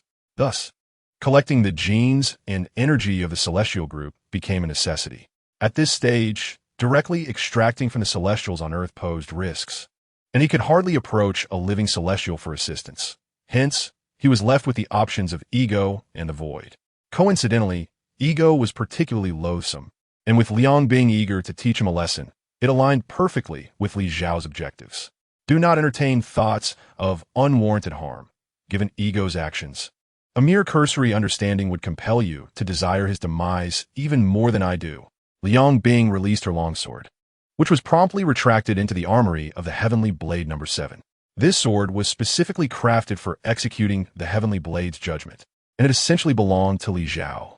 With the judgment now complete and Ego's planetary essence cleaved in twain, its core utterly obliterated, she could no longer wield such power. "Very well," she remarked, clearly reluctant to delve deeper into the matter. Understanding the situation was quite simple. A brief utilization of her eye of insight would suffice to glean the necessary information. Her hesitation stemmed from her trust in Li Xiao. She knew he would not annihilate a planet for something so trivial. Brotherly, Shall we proceed to that void place next? Wanda inquired, glancing at Li Zhao beside her. Indeed, the energy sample from Ego cannot serve as the sole material for analysis. I must approach this from various perspectives, Li Zhao replied. May I bring Pietro over? He has always yearned to accompany us into the cosmos. Before departing, Quicksilver had specifically inquired with Wanda, but at that time, Wanda was unaware of Li Zhao's intentions and thus refrained from pressing the matter. Now enlightened, she felt no need for further delay. Certainly, Li Zhou Kunsanta. Ding! You have successfully slain the celestial ego and received a system reward, sunlight, fusion. The system's voice resonated, allowing Li Zhao, who had been momentarily puzzled, to relax. He had nearly believed that Liang Bing's strike had not succeeded in vanquishing ego. Chapter 82. The three great god-making projects. The energy of sunlight began to fully integrate within Li Zhao's being. The genes of the three great god-making projects finally achieved an unprecedented fusion within him. The power of the galaxy, the war god of the Nox, and the essence of sunlight converged. One who wields the power to counter the void while embodying the supreme deity, governing technology and the trajectory of the future. One endowed with boundless combat prowess, an undefeated warrior, a fearless champion, and an unbreakable shield. One who commands the energy of the universe, capable of harnessing all cosmic energies through himself, providing a ceaseless supply of power to the former two. These three great god-making projects actually constitute a collective built upon the foundation of all the technologies from the super-god universe. Only by uniting can they confront the ultimate fear. Regrettably, the Super God Academy, or rather the Space Principal, has been somewhat hasty. Before sufficient research outcomes could be achieved, he recklessly initiated the development of the three great god-making projects and assigned each to three distinct civilizations. Collaboration among different civilizations is utterly implausible. After all, the adage "those of different races harbor different intentions" holds true in such circumstances. The Space Principal is solely focused on the known universe and the ultimate fear, seeking to counter the arrival of the latter with everything the known universe has to offer. However, the three civilizations are primarily concerned with their internal interests, entrusting the power of the galaxy, originally referred to as the power of the divine river, but for convenience, we now call it the power of the galaxy, to the Star civilization for cultivation is reasonable, as their civilization state indeed aligns with the power of the galaxy. The same applies to the Nox civilization and the Sunfire civilization, whose planetary characteristics perfectly match the attributes of the three great god-making projects. Nevertheless, the Nox civilization is a warlike culture, and warriors are the least tolerant of others standing above them. They exhausted all their resources and capabilities in their quest to create the most formidable war god. However, the outcome revealed that this war god would forever remain subordinate to the so-called power of the galaxy. How could they possibly endure such a fate? Thus, a fierce competition ensued, evolving from an initial arms race between the two civilizations to a direct confrontation as the two divine genes gradually took shape. During this process, the Radiant Sun civilization, responsible for harnessing the light of the sun, completed their divine creation project first, while the other two civilizations were still in the gestation phase. They had already birthed a true solar deity, faced with the emergence of beings far superior to their own sun god. This newly manifested solar deity was not inclined to submit. Thus, he seized upon any pretext strike, determined to utterly annihilate the other two civilizations and eliminate the yet-to-be-born gods, thereby establishing himself as the indisputable sovereign. While this ambition was splendid in theory, reality proved to be harsh. Just as the solar god was poised to crush the two civilizations under his might, the Nova Star war god emerged. In defiance of the oppression from the Radiant Sun civilization, the furious war god rose to resist with reckless abandon, shattering half of the Radiant Sun star with a single blow. The Nova Star war god's defiance instilled greater fear in the solar deity, for a fearful being often descends into madness. Consequently, the solar deity, in a frenzied state, ruthlessly destroyed the sun of the Denner civilization. With the sun's obliteration, the Denner civilization faced imminent collapse, unable to evacuate many of its people in such a short span of time. Ultimately, it was the Super God Academy that, perceiving the dire situation, salvaged the super genes under research by the two civilizations and managed to rescue several key figures. including General Decao of Nova and Prince Chang Yaowen of Dinner, with the Academy as assistants. The Super God Academy, led by the Space Principal, was once meant to be the most illustrious organization in the Super God universe, a bastion of greatness, yet became a target of widespread contempt. This situation, in a way, underscored the astuteness of the divine Kaiser. She discerned that the Space Principal and the individuals within the Super God Academy had succumbed to a state of madness. Recognizing that their existence might plunge the angel civilization into the abyss, prompting her to expel the Academy. Regrettably, this forceful expulsion inadvertently sparked a rift between her and Liang Bing. The schemes of the former Space Principal found their most fitting resolution in my hands, Li Zhao reflected. He was acutely aware of the circumstances surrounding the 3 divine creation projects and the multitude of calamities that had befallen the Super God universe due to these 3 divine genes, leading to the demise of countless lives.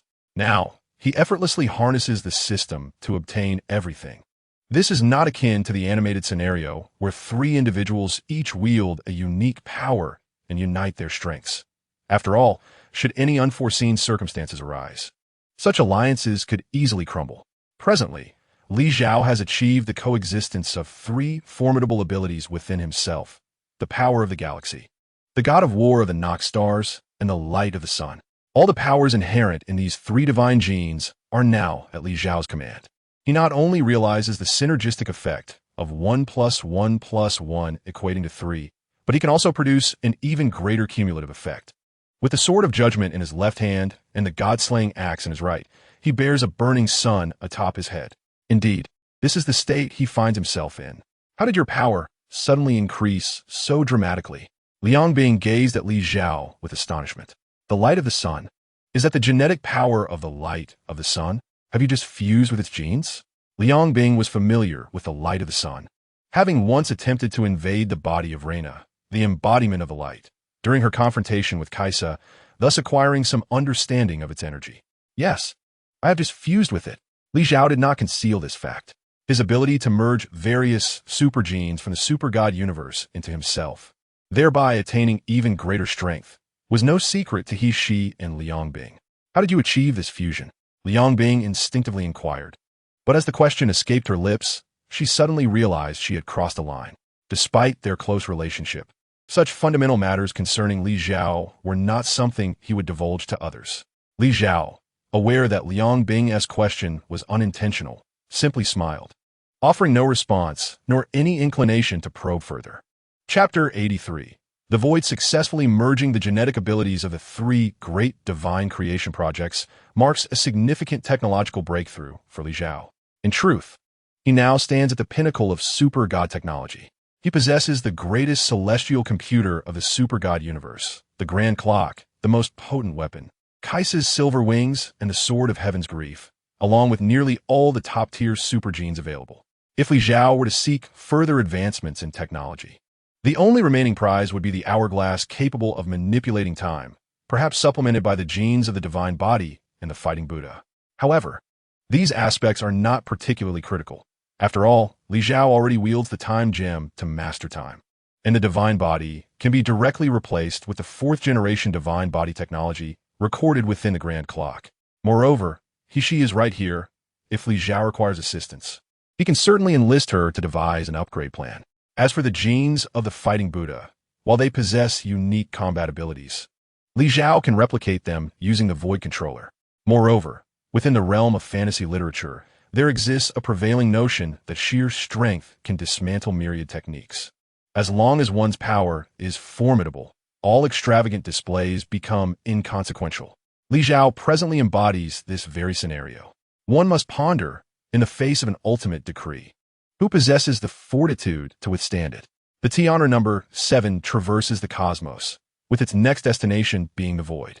At this moment, the vessel is joined by several notable figures: Quicksilver, Iron Man, and Thor.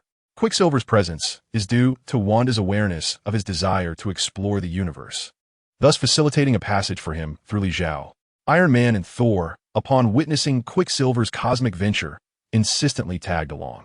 Ironically, Iron Man, who should harbor animosity towards Quicksilver, now finds himself in close proximity, possibly motivated by a desire to atone for the past grievances he inflicted upon Quicksilver. Having transformed from a destitute youth into a superhero, Quicksilver's character has evolved, allowing him to embrace Iron Man's overtures. As for Thor's arrival, it is purely serendipitous.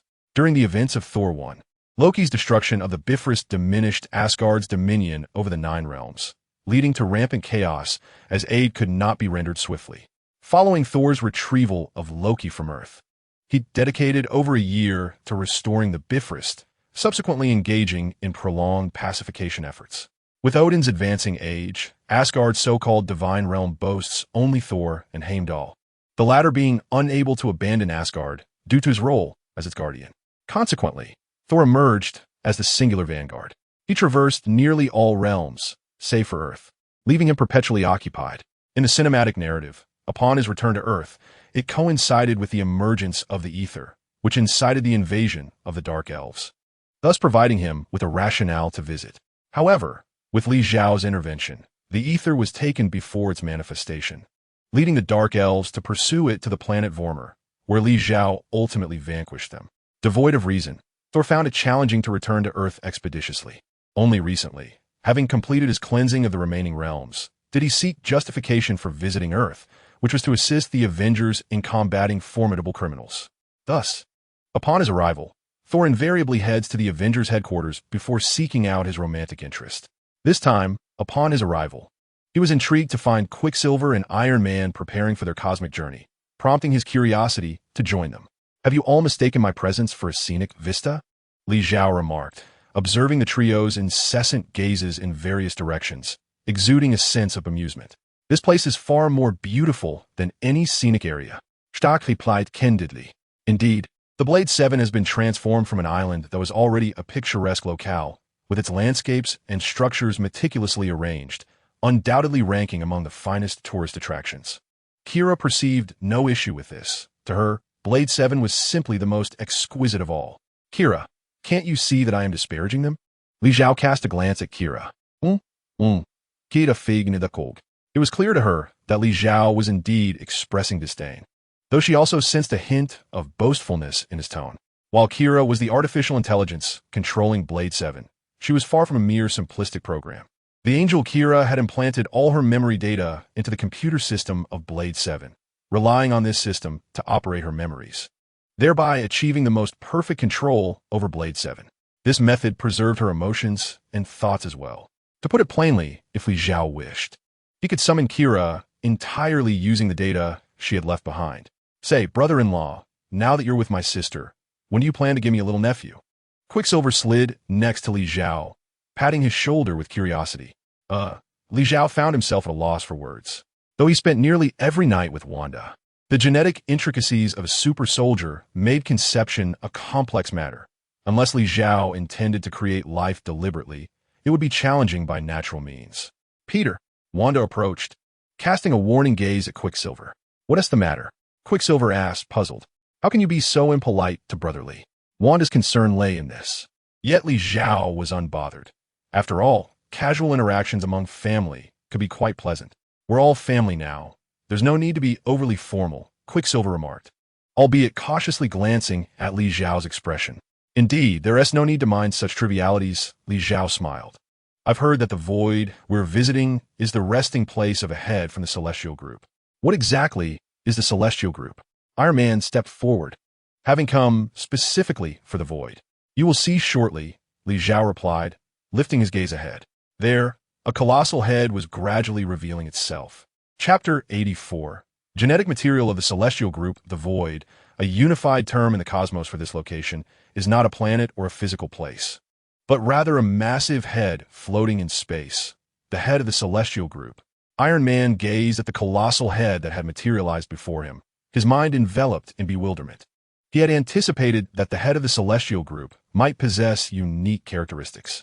Yet he had imagined the void to merely be the site where this celestial head had fallen, perhaps on a distant planet or amidst some cosmic isle. To his astonishment, the void was simply the head itself, a gargantuan visage akin to that of the celestial ship 7. Upon this head resided countless individuals who treated it as a mine, tirelessly extracting abundant rare materials from within. The void, the dominion of the cosmic collector, served as the source of extraordinary wealth for him, allowing him to amass a plethora of peculiar artifacts throughout the cosmos. In the cinematic narrative, the cosmic collector, having acquired the reality stone, ultimately faced invasion by Thanos, leading to the obliteration of the void and his subsequent disappearance. Eventually, the Guardians of the Galaxy seized control, with Rocket Raccoon transforming the entire entity into an immense spacecraft. Kyla, gather all material specimens from the void. Instructa, Lizo. Understood, Commander. Kyla responded eagerly, as beams of laser light surged from the celestial ship 7, targeting various regions of the void. The more resilient sections required cutting with lasers for backup, while scattered materials were directly transported via micro-wormhole technology. In essence, Kyla successfully relocated nearly all constituents of the void's essence, arranging them meticulously within the laboratory. Unlike the energy collected from Ego, the celestial group of the void was authentically as celestial, albeit lifeless. There existed a profound distinction between it and Ego, who was still formless. Moreover, Ego's energy core was conspicuously defined, and Li Xiao was certain that it constituted his entirety. Conversely, the Celestial's energy structure remained an enigma. It was uncertain from which segment one could genuinely analyze its energy composition or whether it could indeed be obtained. Who dares to seize the resources of my void? A thunderous voice echoed, as a multitude of spacecraft emerged around the celestial ship 7. These vessels had flown forth from the void, manned by mercenaries employed by the Cosmic Collector. Though the Cosmic Collector was not physically present aboard these ships, he vocally unleashed his ire through the void's communication system directed at Li Xiao. Spacecraft? Another opportunity to reap system rewards. Li Xiao exclaimed, his heart racing with exhilaration as he beheld the vessels encircling the celestial ship 7. Since the emergence of the system's unique rewards, Li Xiao has developed a profound fondness for these minor soldiers, as their sheer numbers yield a substantial bounty of system rewards. Each instance of the system's special rewards necessitates a staggering 100,000 god-slaying bullets as a foundational exchange. Silverwing, he uttered softly, and in an instant, a multitude of silver blades flew forth from behind him, targeting the spacecraft that had appeared outside the Tiantian 7. In mere moments, the fleet of spacecraft was entirely obliterated. However, Li Xiao refrained from directly aiming at the pilots within. He granted them a chance to escape. Allowing them to survive ensures the continued production of new spacecraft, which would eventually serve his interests once more. Now, Li Xiao found himself regretting the complete annihilation of the Ronin Legion. Had he merely damaged the spacecraft and seized the power gem from Ronin, driving him and his Dark Star back, it was likely that within a few years, Ronin would have been able to construct a new fleet of spacecraft. Yet, this remained a mere hypothetical scenario. In the chaos of battle, facing a maniac like Ronin, he could not afford to grant the enemy the opportunity to regroup against him. When foes were identified, execution became imperative. His decision to spare the denizens of the void was predicated on the fact that they were not entirely adversarial. His purpose in this realm was merely to collect a few specimens. The Cosmic Collector, aware of his own limitations in provoking Li Xiao, would certainly not continue to oppose him over such trifles. Indeed, after Li Xiao had dismantled the fleet, the Cosmic Collector made no further moves. And even those who had initially brandished weapons retreated into their abodes, wary of revealing themselves. Let us proceed, Li Xiao commanded. Understood, Kayla responded. As the course of Tiantian 7 was recalibrated. Where to next? Wanda inquired. Let us head to Xander. Pietro has emerged as well. It will be prudent for him to explore the cosmos, Li Xiao replied. His purpose for venturing out was solely to gather data on the Celestial Group, which had now been accomplished. The subsequent phase would involve analysis and research, a task easily conducted aboard Tiantian 7, rendering the next destination inconsequential. With this in mind, a leisurely exploration of the universe seemed in order, offering Wanda, Quicksilver, and Iron Man a chance to broaden their horizons. Wanda, please handle the arrangements henceforth. I must consult with Liang Bing and He-She regarding the collected materials, Li Xiao concluded, turning away to depart. Upon returning to the Grand Hall, Liang Bing and He-She awaited them. The trio merely nodded in acknowledgement before proceeding towards the laboratory. Wanda observed their departure and turned to Quicksilver. Let us go. I shall arrange accommodations for you. And afterwards, I will brief you on the conditions of the Shandar Star, Wanda said with a smile. Are you not concerned about not following them? Quicksilver inquired softly as he stepped closer to Wanda. They are investigating the genetic data of the Celestial Group. My presence there would be of no assistance. Wanda was aware of Quicksilver's underlying sentiments, yet she had already conferred with he/she regarding their plans. They would attend to their official duties during the day and contemplate other matters at night. Those two are far more alluring than you. You need not cling to brotherly. This matter is not something you need to remind. Wanda interjected, silencing Quicksilver's thoughts. Chapter 85. He/she's caution, is this the genetic data from the Celestial Group that you have gathered? Liang Bing inquired as she meticulously examined each material sample within a laboratory. Indeed, but as it stands, the only viable specimen is Ego's energy core. We cannot ascertain whether it will accurately reveal the characteristics of the Celestial Group's energy, replied Li Zhao. He sought the energy of the Celestial Group, as it could potentially empower him further. However, such endeavors must not be taken lightly. Should there be any discrepancies within the genes, merging them with one's own body could lead not only to failure in gaining greater strength, but also to the corruption of one's inherent structure. That would be far more than a simple miscalculation. Without complete data, it would be reckless to conduct any experiments. Your idea lacks maturity. He/she, known for her prudence, deemed it unnecessary to expend effort on uncertain ventures. Currently, we lack comprehensive data, but we can certainly procure additional information for further analysis later, Li Zhao asserted. Precisely. Research is essential. Only through diligent inquiry can we achieve results. If we do not earnestly attempt, how can we ever expect outcomes? Liang Bing voiced her discontent towards he/she's cautious demeanor. The past incident involving the Melas Celestial Court came to mind. A promising direction had been forsaken. I understand your intentions and recognize the potential for success in this approach. I merely wish for you to comprehend that, in any endeavor, it is prudent to refrain from hasty actions until one is certain, he/she stated, her gaze directed at Li Zhao. She was acutely aware that she could not sway Liang Bing's resolve and did not concern herself with her thoughts. However, with Li Zhao, whom she had chosen to stand beside, she felt an inherent duty to protect him. I understand. My current pursuit is simply to gather data from the Celestial Group to the best of my ability. Li Zhao nodded in agreement. Very well, let us commence the analysis. Li Zhao stepped forward, his focus intently directed towards the remnants of Ego's energy core. Liang Bing and he/she exchanged glances before each selecting a piece of material to analyze. The dichotomy of angel and demon persisted. Although the tension between he/she and Liang Bing was not as profound as that between Ku Sha and Liang Bing, they still found each other disagreeable. With the presence of Li Zhao, however, their previous animosity had lessened, though a certain degree of rivalry remained inevitable. While research was conducted on Li Zhao's side, the T-Honor No. 7 had already entered the vicinity of the Shandar star. The Nova Corps detected the approach of a large spacecraft and promptly dispatched numerous ships to intercept it. Upon receiving information from Kola that the vessel belonged to Li Zhao, the intercepting ships transformed into welcoming ones. The T-Honor No. 7 hovered directly above the headquarters of the Nova Corps on Shandar star, with Kola opening a temporal and spatial barrier to facilitate their entrance into the vessel. As the ship descended, Commander Sal led his team to the Grand Hall. With so many spacecraft arriving, Quicksilver and others were eager to explore, and it was Wanda who was responsible for their reception. We have received word that this is the ship of the esteemed Li Zhao. May I inquire whether he is available to meet us? Commander Sal asked, recognizing Wanda as the highest authority present. Brother Li is currently engaged in some research and may not be available to meet you in the immediate future, Wanda replied.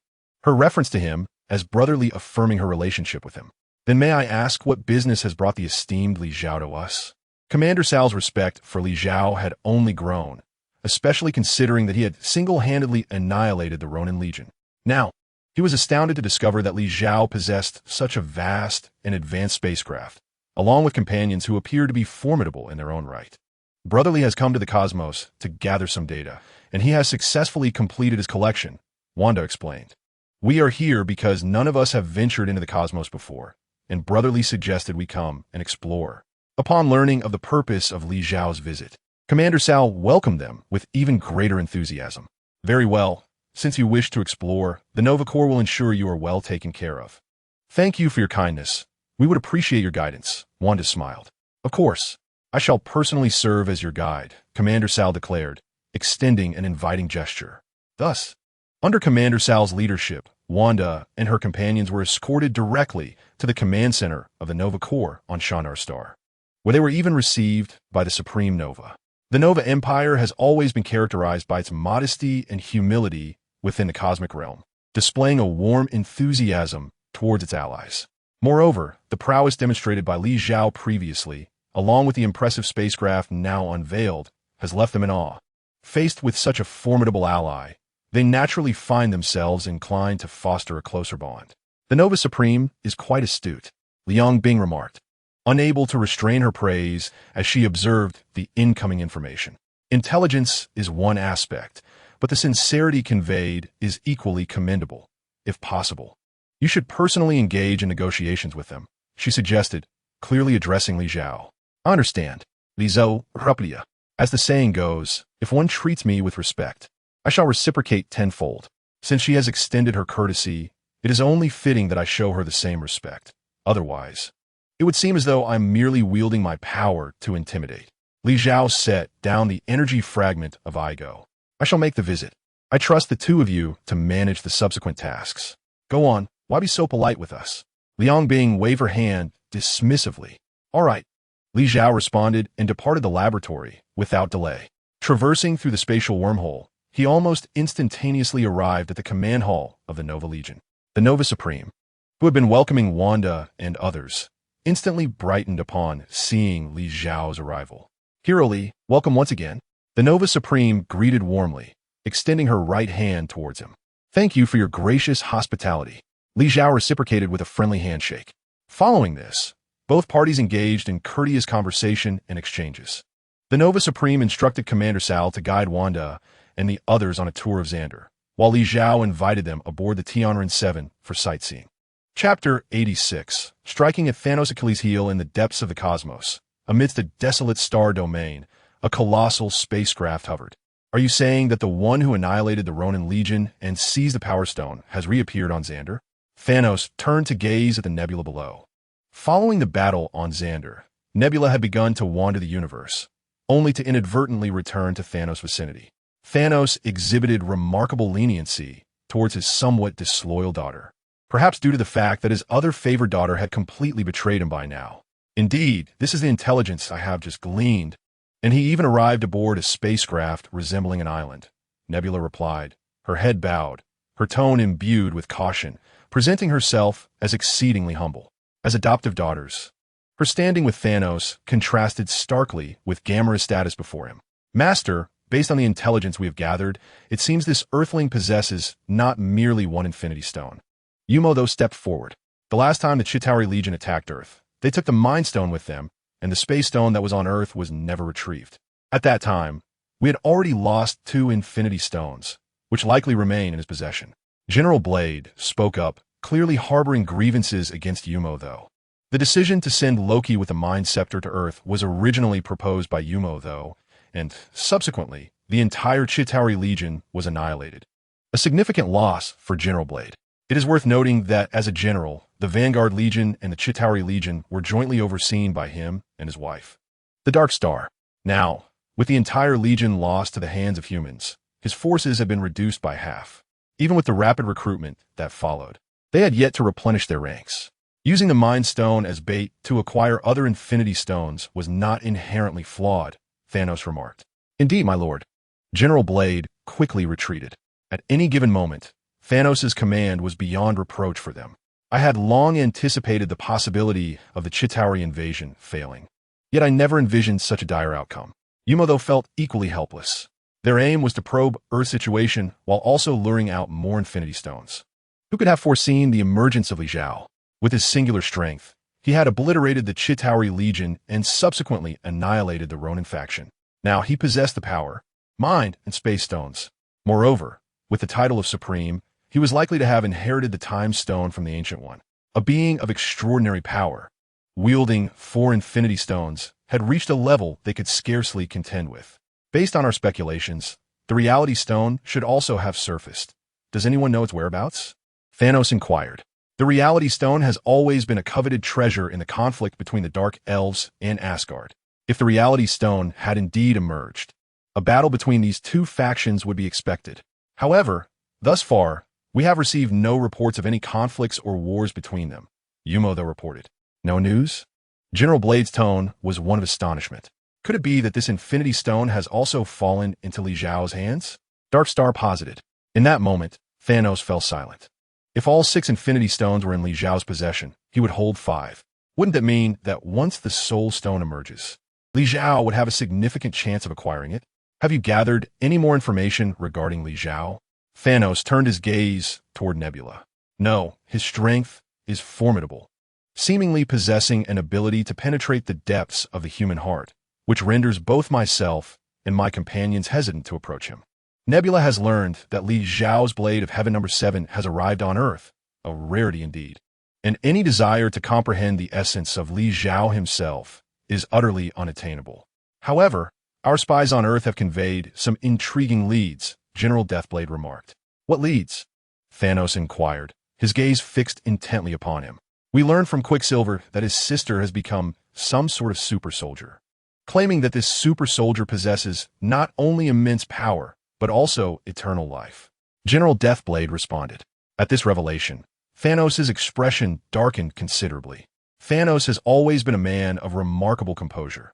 For his ambitions, he is willing to wait an eternity for the opportune moment. Thus, he would bide his time until Odin aged, until the Ancient One passed away, until all potential threats have been eliminated.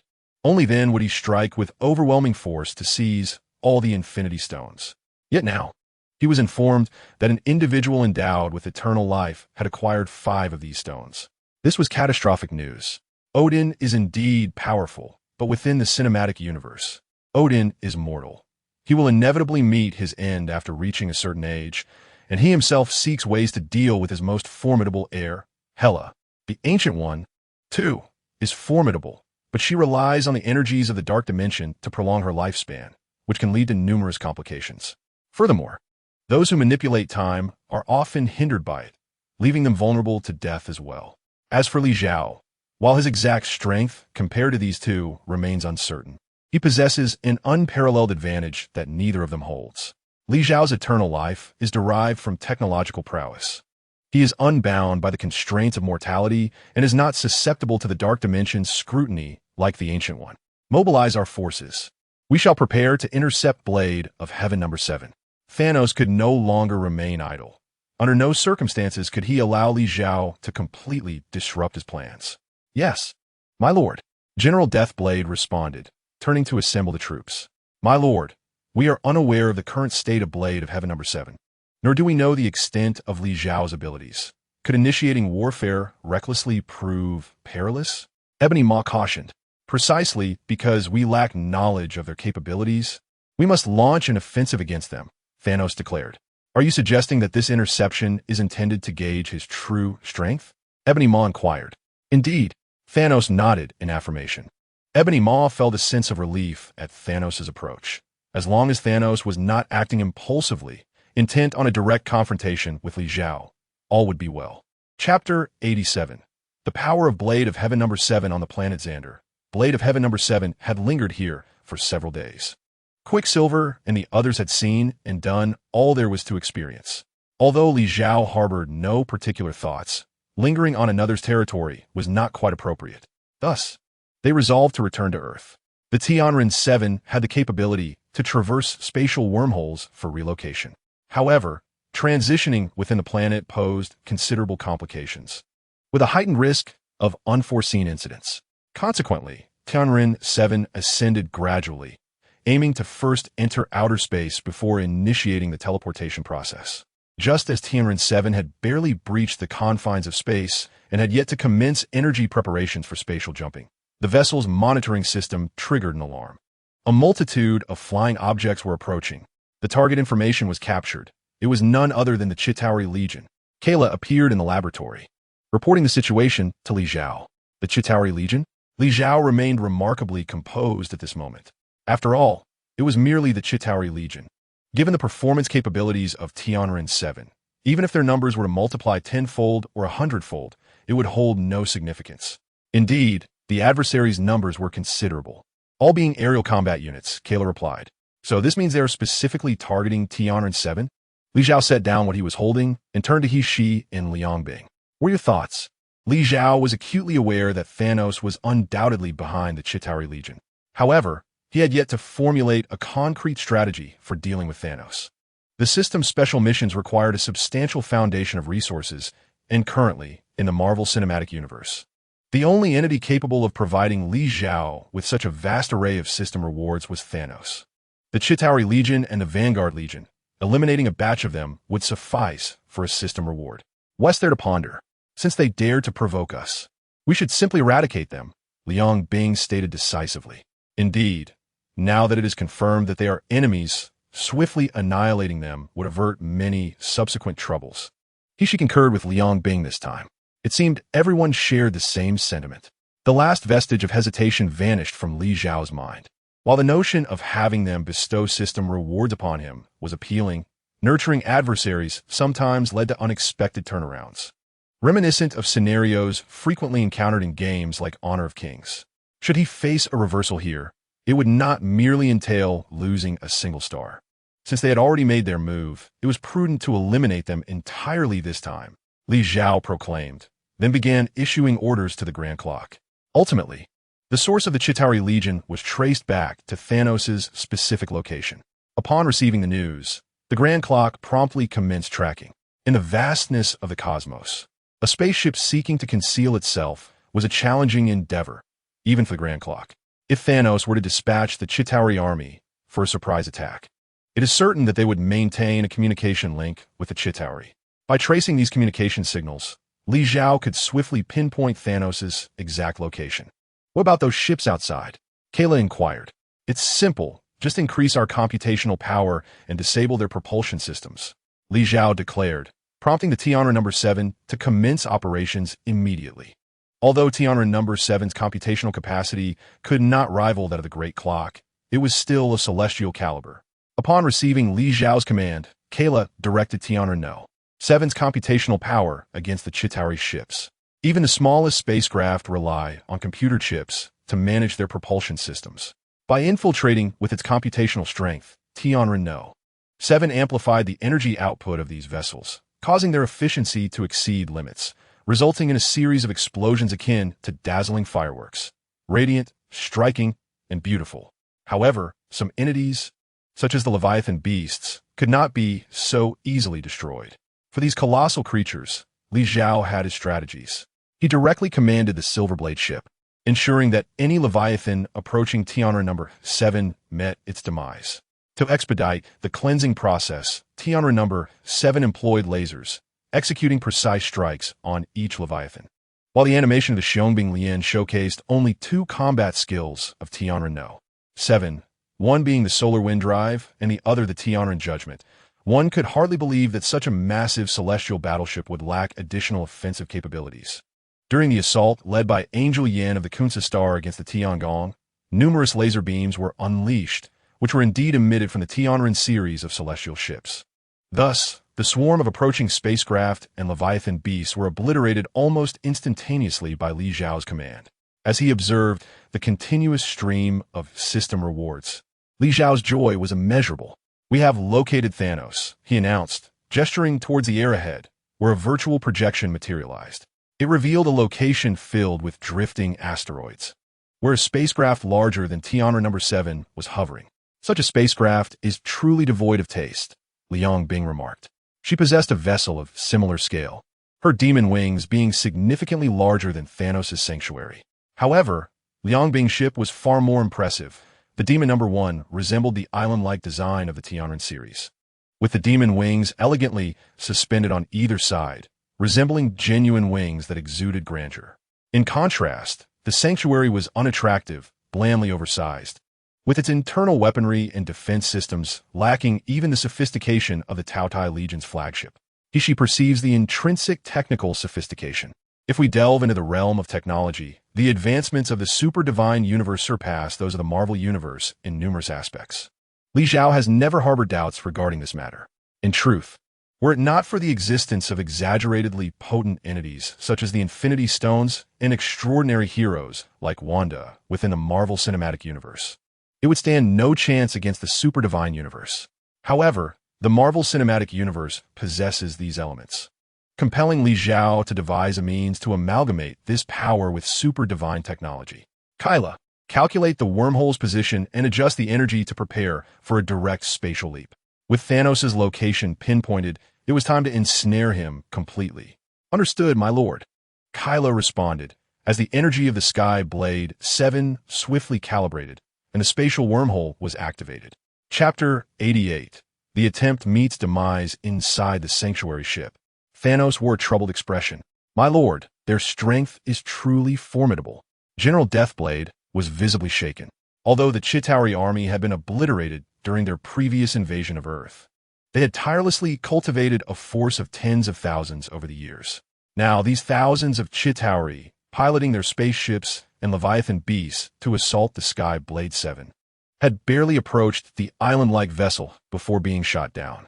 Half of them exploded spontaneously, while the other half fell victim to Li Xiao's silver weapon. The remainder was precisely annihilated by the lasers emitted from the Sky Blade 7. In a matter of minutes, his entire army was decimated. The original intent was to probe the enemy's capabilities, and their annihilation had long been anticipated by his lordship. Yu Wude spoke with confidence, yet Thanos was visibly frustrated. I intended to test the waters, but what have I gleaned from this? My entire army wiped out in mere minutes? I didn't even catch a glimpse of the enemy before they vanished. How can I possibly gauge anything? Am I to ascertain how many times I could perish in Li Xiao's hands in 1 minute? My lord, there's a disturbance in space. Dark Knight Proxima rushed in to report. In space? Thanos exclaimed, his heart racing.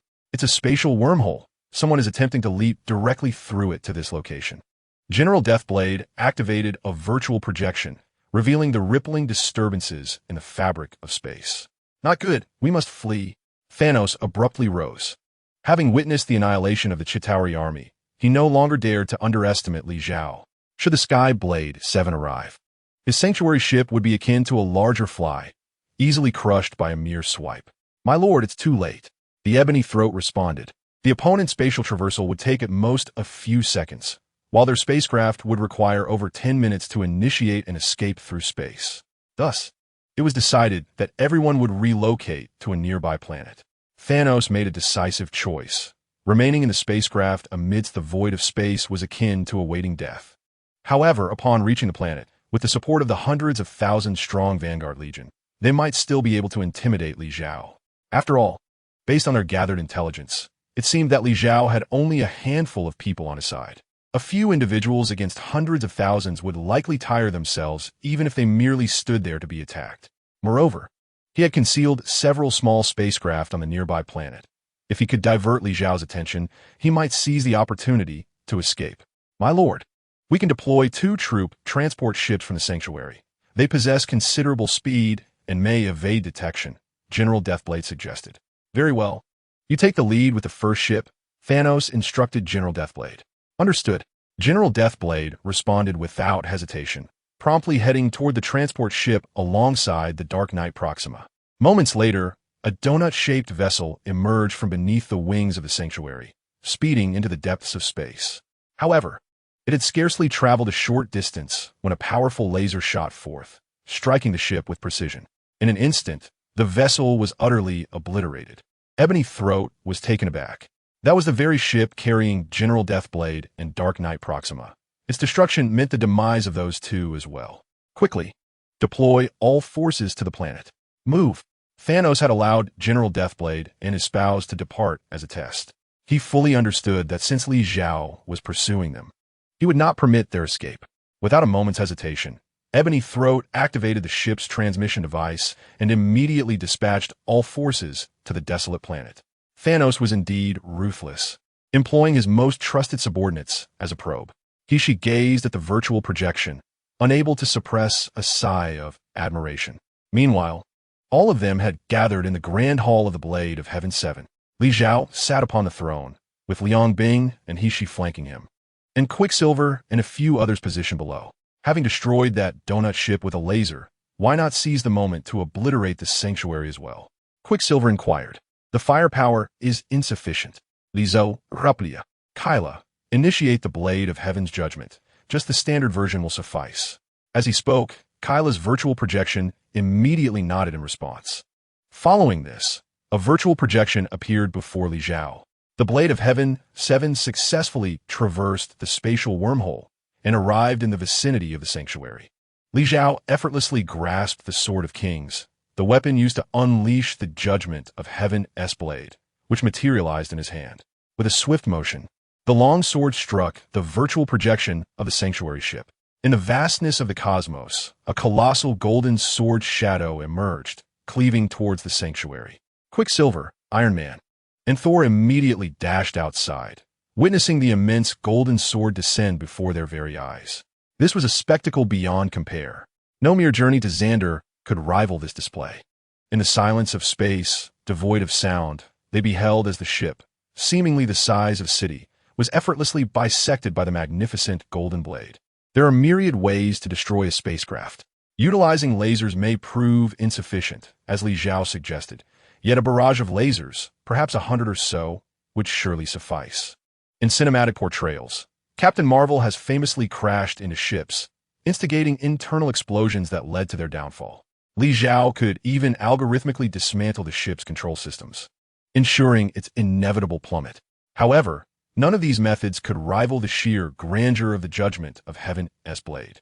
It was imperative to maintain an air of superiority. Given the narrative arc of the Marvel Cinematic Universe, once Li Zhao concluded this encounter, it was likely he would face years devoid of any worthy adversaries. Now that he possessed such formidable strength, to forego the opportunity to flaunt it would render the experience rather mundane. At that very moment, his display of prowess was undeniably impressive. On a desolate planet, Thanos, who had only just arrived, gazed in astonishment at the unfolding scene. A vast spatial wormhole materialized, from which emerged an enormous golden longsword that promptly cleaved a ship in twain. So this is how you gather intelligence, Nebula? Had I known of his capabilities, I would have refrained from probing. Now, I've met my demise for my folly, utterly without hope. Chapter 89. A display of grandeur. The sanctuary was utterly obliterated, yet Thanos, accompanied by his countless legions of elite soldiers, remained on the barren planet. Next, they would confront the overwhelming force of alien warriors. Are you prepared? Li Zhao's gaze fell upon Quicksilver, Iron Man, and Thor. Surely, you do not expect us three to battle them all? Iron Man, typically audacious, felt a twinge of trepidation at the sight of the vast army below, teeming with extraterrestrial life. How could that be possible? Li Zhao chuckled. I shall take to the field myself. Against the throngs of elite soldiers, the trio would stand little chance without Li Zhao's unparalleled strength. In that case, all is well, Iron Man conceded. Reassured by the presence of the most powerful sovereign leading the charge, they would merely follow along for the experience. Under such circumstances, they were eager to join the fray. I wish to partake as well, Wanda exclaimed. Since she acquired her superpowers, she had never participated in combat.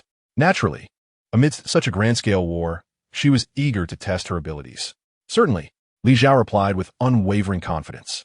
Let us proceed. With that, he strode forward, traversing a spatial wormhole to enter the barren planet's surface. Wanda, Quicksilver, Iron Man, and Thor followed closely behind. Are you not planning to assist? Liang Bing inquired upon noticing the immobile he-she. Such a trivial matter can be handled by Li Zhao himself. Why should we intrude and hinder him? He-she had been summoned much earlier than Liang Bing. She had always understood Li Zhao's intentions and thoughts. Her mission was to aid him in acquiring more knowledge and to assist in researching advanced technologies. As for combat, unless truly faced with peril, her involvement was unnecessary. Liang Bing pondered for a moment. Even if I do not fight, I still wish to observe.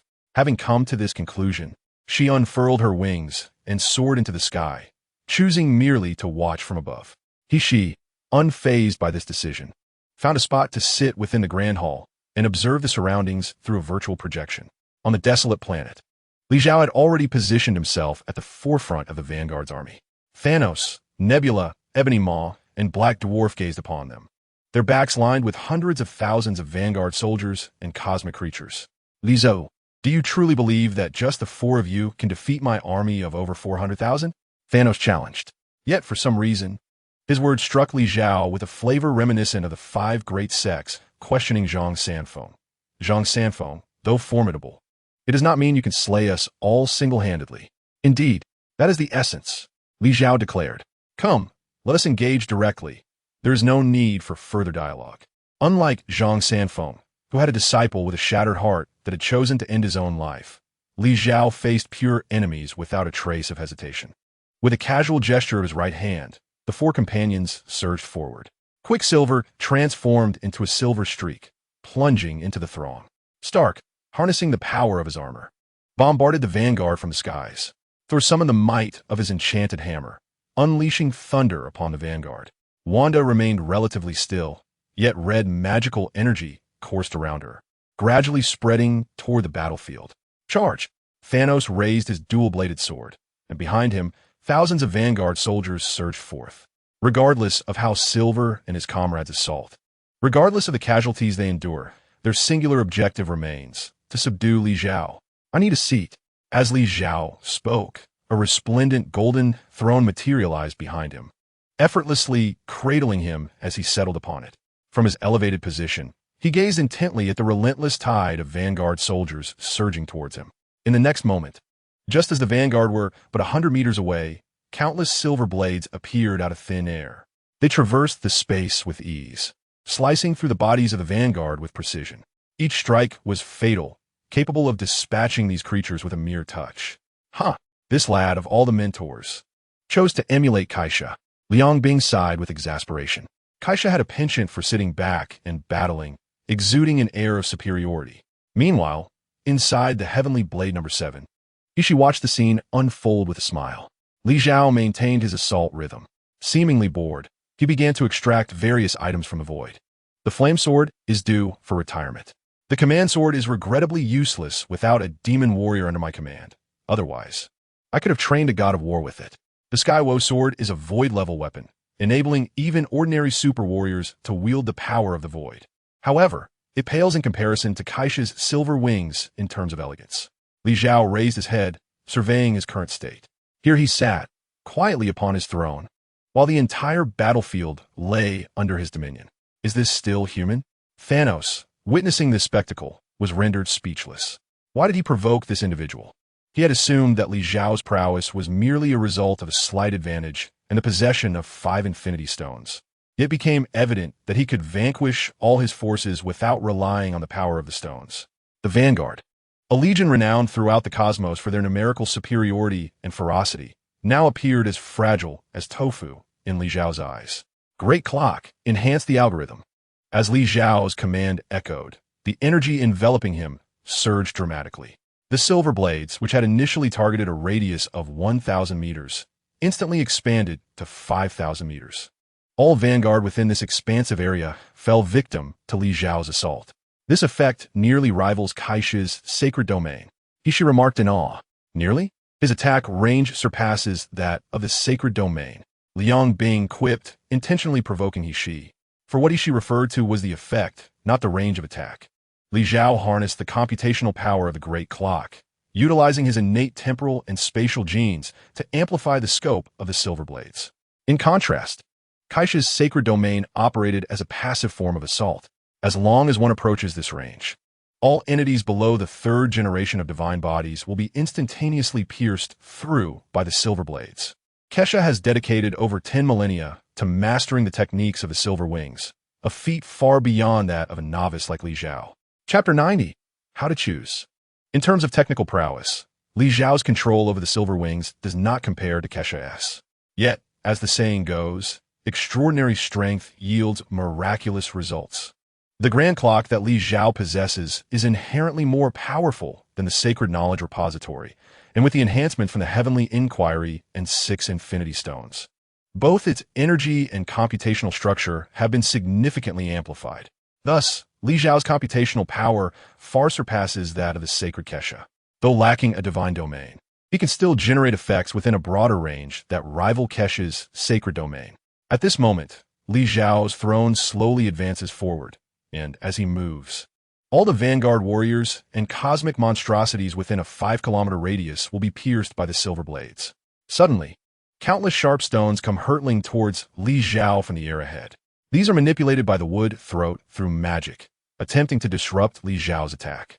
However, Li Zhao remains unmoved. The sharp stones are repelled mere 100 meters from him. The spatial barrier activates, blocking the stones, since this is not an energy supply. Had it been energy, Li Zhao would have immediately converted it for his own use. The Iron Man and others, who were engaged in battle, have now come to a halt. They turn back, looking helplessly at Li Zhao, as all the vanguard soldiers around them have been eliminated without exception since Li Zhao entered the battlefield. We are all redundant here. Iron Man laments. Let us relocate to a safer distance. Quicksilver quickly reacts, rushing to scoop up Wanda and darting thousands of meters away, escaping the reach of Li Zhao's silver blades. Pietro, you're lacking in loyalty. Iron Man retorts, but can only use his armor's capabilities to fly away. Thor remains silent, quietly spinning his Mjolnir before hurling it and leveraging its force to follow suit to the distance. The mixed quartet has now taken refuge at the edge of the battlefield, engaging in skirmishes with scattered vanguard forces. Li Zhao pays them no mind, continuing his solitary advance. Thanos and Nebula have long retreated to some unknown location. Woodthroat stands at a distance, persistently manipulating the surrounding matter to attack Li Zhao, aiming to divert his attention. Black Dwarf, caught in indecision at the periphery, hesitates between charging in and fearing the lethal silver blades, or fleeing, as Thanos has commanded him to lead the Legion against Li Zhao. Such inner turmoil. Li Zhao, that fellow is contemplating escape, a voice from He-She echoes. Though this celestial sovereign did not physically manifest upon the desolate planet, she remained ever vigilant through the observant lens of the heavenly blade number 7, keenly attuned to the surrounding circumstances. Thus, the movements of Thanos had long been within her purview. Shut down the engines of his spacecraft. Li Zhao found himself far too preoccupied to pursue Thanos at the moment. However, with Thanos intent on departure, he would inevitably require his cosmic vessel. With He-She's prowess and the computational power provided by Heavenly Blade number 7, obliterating Thanos' spaceship would be a trivial task. In that instant, the once self-satisfied Thanos, convinced of his impending escape, was rendered utterly dumbfounded. What is happening? Why won't the ship start? The visible panic began to mar his countenance. This vessel was crafted using the pinnacle of Titan technology. Its sophistication surpasses even that of the Sanctuary. How could it suddenly malfunction? Frustration coursed through him. Had he truly wandered the cosmos for so long, resorting only to brute force for invasion, that he had neglected the intricacies of technology, leading to this catastrophic system failure? Thanos felt a wave of despair wash over him. Once, he had been a scientist, a distinguished one on Titan. In the cinematic narratives, he had even boasted to Iron Man, insinuating that he too bore the burden of knowledge. Yet, throughout the Marvel Cinematic Universe, Thanos was merely depicted as a muscle-bound brute, engaging in bare-knuckle brawls with the Hulk, while his minions wielded nothing but their raw might, devoid of weaponry. His grand vessel appeared impressive, yet apart from a few lasers, it was bereft of armaments. Now, faced with the vessel's inability to launch, Thanos instinctively presumed that his prolonged neglect of scientific endeavors had resulted in a critical design flaw. He began to meticulously inspect the spacecraft, striving to discern the source of the malfunction. Meanwhile, Li Zhao continued his ruthless onslaught against the Vanguard Sentinels and cosmic monstrosities. With He-She by his side, he was certain that Thanos could not escape. Since Thanos was cornered, it was prudent to first collect the multitude of system rewards awaiting him. 100,000 Divine Slayer number 1 bullets could be exchanged for a special system reward, and with over 400,000 accumulated, he might well achieve 5 special rewards. Should he upgrade the already acquired super god technology, or perhaps summon more exquisite celestial beings? Should he obtain a designated piece of super god equipment, or call forth additional enchanting super god maidens? Should he summon angels, or the maidens of the Legion of Heroic Spirits? He pondered. Angel Yin, Qilin, Angel Zhui, Reina, and the Divine Kaisha, Angel Lung, Du Qiangwei, Su Xiaoli. What was this fellow contemplating? Why was he suddenly seated there in stillness? In the high skies, Liang Bing observed Li Zhao, who sat motionless upon his throne, and felt a profound perplexity. Suddenly, a thunderous roar erupted, jolting the dazed Li Zhao back to awareness. The elusive Black Dwarf, who had been searching for an opportunity to strike, finally charged forward. He shouted loudly, brandishing his peculiar hammer, and aimed a fierce blow at Li Zhao. Get lost. At that moment, when Li Zhao was enjoying a moment of bliss, the sudden attack from Black Dwarf dampened his spirits. With a casual flick of his right hand, the sword of command shot forth, embedding itself in the chest of Black Dwarf. Subsequently, his robust figure was pierced by the sword and dragged away, ultimately crashing onto the ground. Black Dwarf had finally found a chance to attack, only to let out a cry of despair. Ding! Successfully killed Black Dwarf, one of the Obsidian 4 generals, and received a system reward, a gene of the sword demon, Demon Otto. What a surprising find. This clumsy giant was quite valuable. Previously, after vanquishing numerous Vanguard Sentinels and Cosmic Beasts, Li Zhao had only received a handful of God-slaying bullets and a God-slaying sniper rifle. But this Black Dwarf bestowed upon him a super gene. Now, Li Zhao had little need for any super genes except for that of Sun Wukong, the victorious fighting Buddha. Therefore, the system's gene rewards were no longer required to be directly fused. Chapter 91. The Downfall of Thanos, 4th Generation Divine Body Upgrade Plan. The slaying of Black Dwarf was merely a minor interlude. Li Zhao refocused and resumed his rampant slaughter. To him, the hundreds of thousands of Vanguard Sentinels were merely tender sprouts, easily flattened with a single whip. Thus, it wasn't long before he had eradicated all the Vanguard Sentinels, with a few stragglers being chased down and dispatched by Quicksilver and Iron Man, who were still seeking the thrill of battle. Now, only one figure stood before Li Zhao, Ebony Maw. Your master has fled, yet you still cling to this spot, demonstrating commendable loyalty. Li Zhao mused. Though he had no particular fondness for Ebony Maw, he found him somewhat likable at this moment. Loyalty is a rare and admirable virtue. Even blind loyalty can be appreciated. After all, who wouldn't wish for such individuals to exist under their command? Do not presume victory. As long as my master lives, he can surely make a comeback. Ebony Maw understood that today was undoubtedly his last day. Yet, he felt no fear. He believed his sacrifice was worthwhile, as it facilitated Thanos' escape. Do you truly think Thanos can escape? Li Zhao asked with a hint of mockery in his gaze directed at Ebony Maw. What do you mean by that? Ebony Maw suddenly panicked, for he had not witnessed any spacecraft departing from his planet. What it means is of no concern to you. Prepare to meet your end. Li Zhao was unwilling to witness the sorrowful expression of such a loyal servant, so he decisively ended his life. The notion of showing a moment of mercy and letting him go was utterly foreign to Li Zhao. He understood all too well the principle of allowing a tiger to return to the mountain, which could lead to future troubles. In an instant, the silver blade flashed, piercing through the heart of the ebony-throated servant, extinguishing his life force in a heartbeat. While he did not sever the head, he did allow for a complete body. In a sense, after resolving the matter with the ebony-throated one, as expected, the system awarded him with a special task reward. The reward consisted of an angelic gene, devoid of any extraordinary attributes. Li Zhao already possessed several such genes. They held no significance for his personal use, save for one he had given to Wanda. Perhaps one day he might offer a portion to Quicksilver. After all, he was his brother-in-law. For now, however, it would remain in his possession. Having dealt with the ebony-throated servant, Li Zhao turned and made his way toward a complex region of the desolate planet. This area was characterized by vast mountain ranges, with various chaotic peaks providing an ideal locale for concealment. Thanos was there, secretly establishing a base within one of the mountains, crafting a vessel for his escape. As Li Zhao breached the outer wall of the base, Thanos was preoccupied with inspecting the flight systems of his small spacecraft. It was not ignorance that led him to hide rather than repair the ship. Rather, Thanos had not anticipated that in such a brief time, Li Zhao could annihilate his vast army. Upon seeing Li Zhao before him, Thanos realized that his plan for a stealthy escape had crumbled. A dignified cosmic overlord leaving his hundreds of thousands of soldiers and most loyal subordinates to perish while he sought to flee in secrecy was indeed a disgraceful endeavor. Li Zhao sighed, recognizing the foolishness of pursuing the impossible. Thanos, however, was no longer anxious or flustered. He faced the situation with a calm demeanor. As Li Zhao had stated, Thanos was a formidable ruler whose name instilled fear throughout the cosmos. His previous actions had merely been a means of self-preservation. Yet, with no opportunity remaining, he was prepared to confront his fate with composure. If I were in his position, I would also flee. Li Zhao had no intention of mocking Thanos. What do you intend to do now?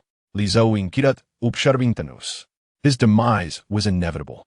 Yet whether he would stand idly by awaiting death or rise to resist would depend on Thanos' choice. After all, one should not passively await their end. As Thanos spoke, he grasped his double-edged blade. Good. Li Zhao nodded in satisfaction. Let's begin. Thanos bellowed, charging forward. However, just as he prepared to swing his blade, a silver dagger pierced through his back. Even with his exceptional physical resilience, the blow was decisive. Even though he possessed an extraordinary ability for self-recovery, he succumbed to a single strike and perished. This was the god-slaying weapon forged by Su Yin, whose defining characteristic was to obliterate the self-repair capabilities embedded within the very genes of its target. It created a singularity at the wound site, relentlessly devouring the energy within the opponent's body, rendering their inherent genetic functions utterly ineffective.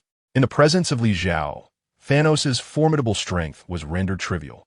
To Li Zhao, Thanos barely measured up to an ordinary third-generation godbody wielder.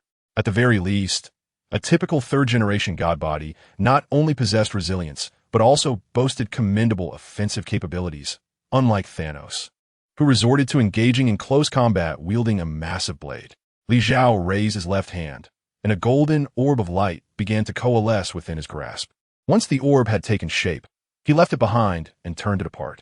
As he exited the cave, a violent explosion erupted, completely obliterating everything within.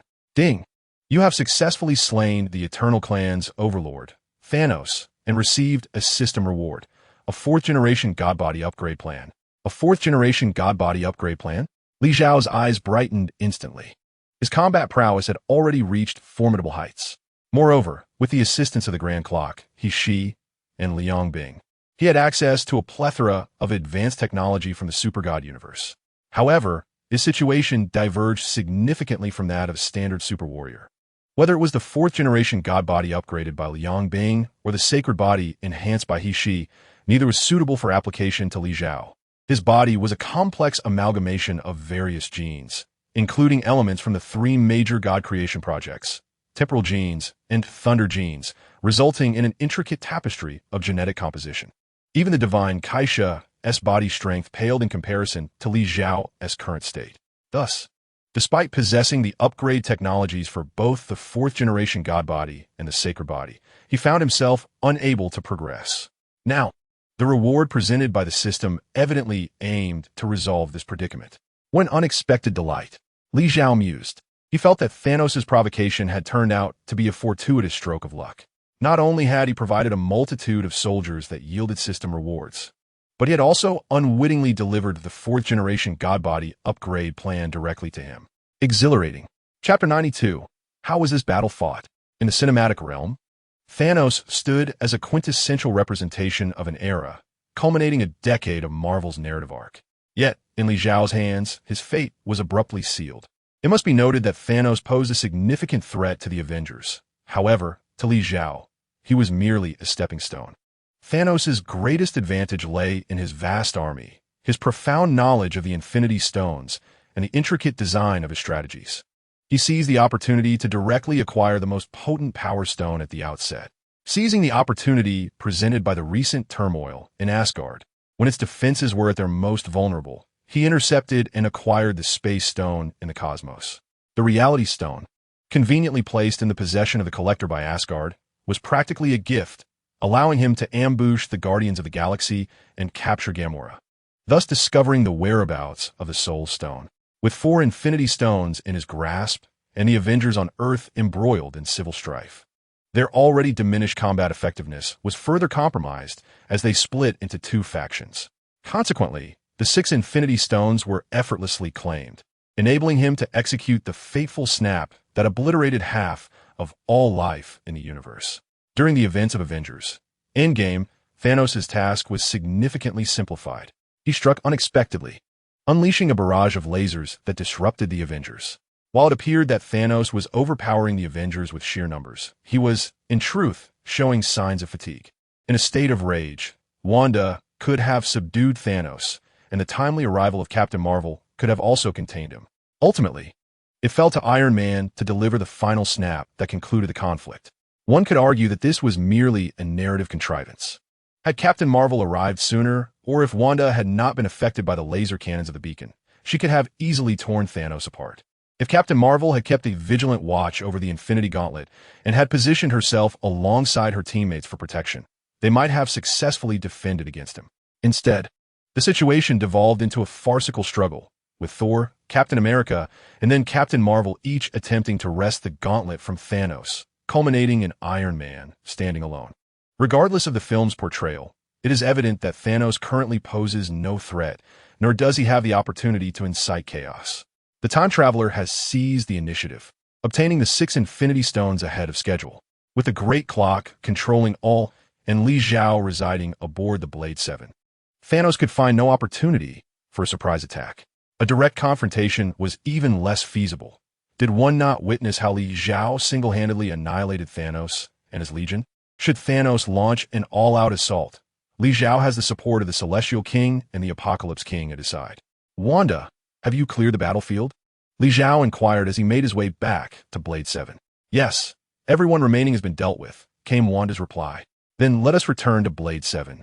Li Zhao stated, and at that moment, a spatial wormhole was open for their return. As they arrived, Li Zhao entered slowly. "Are you not going to confront Thanos' daughter on that planet?"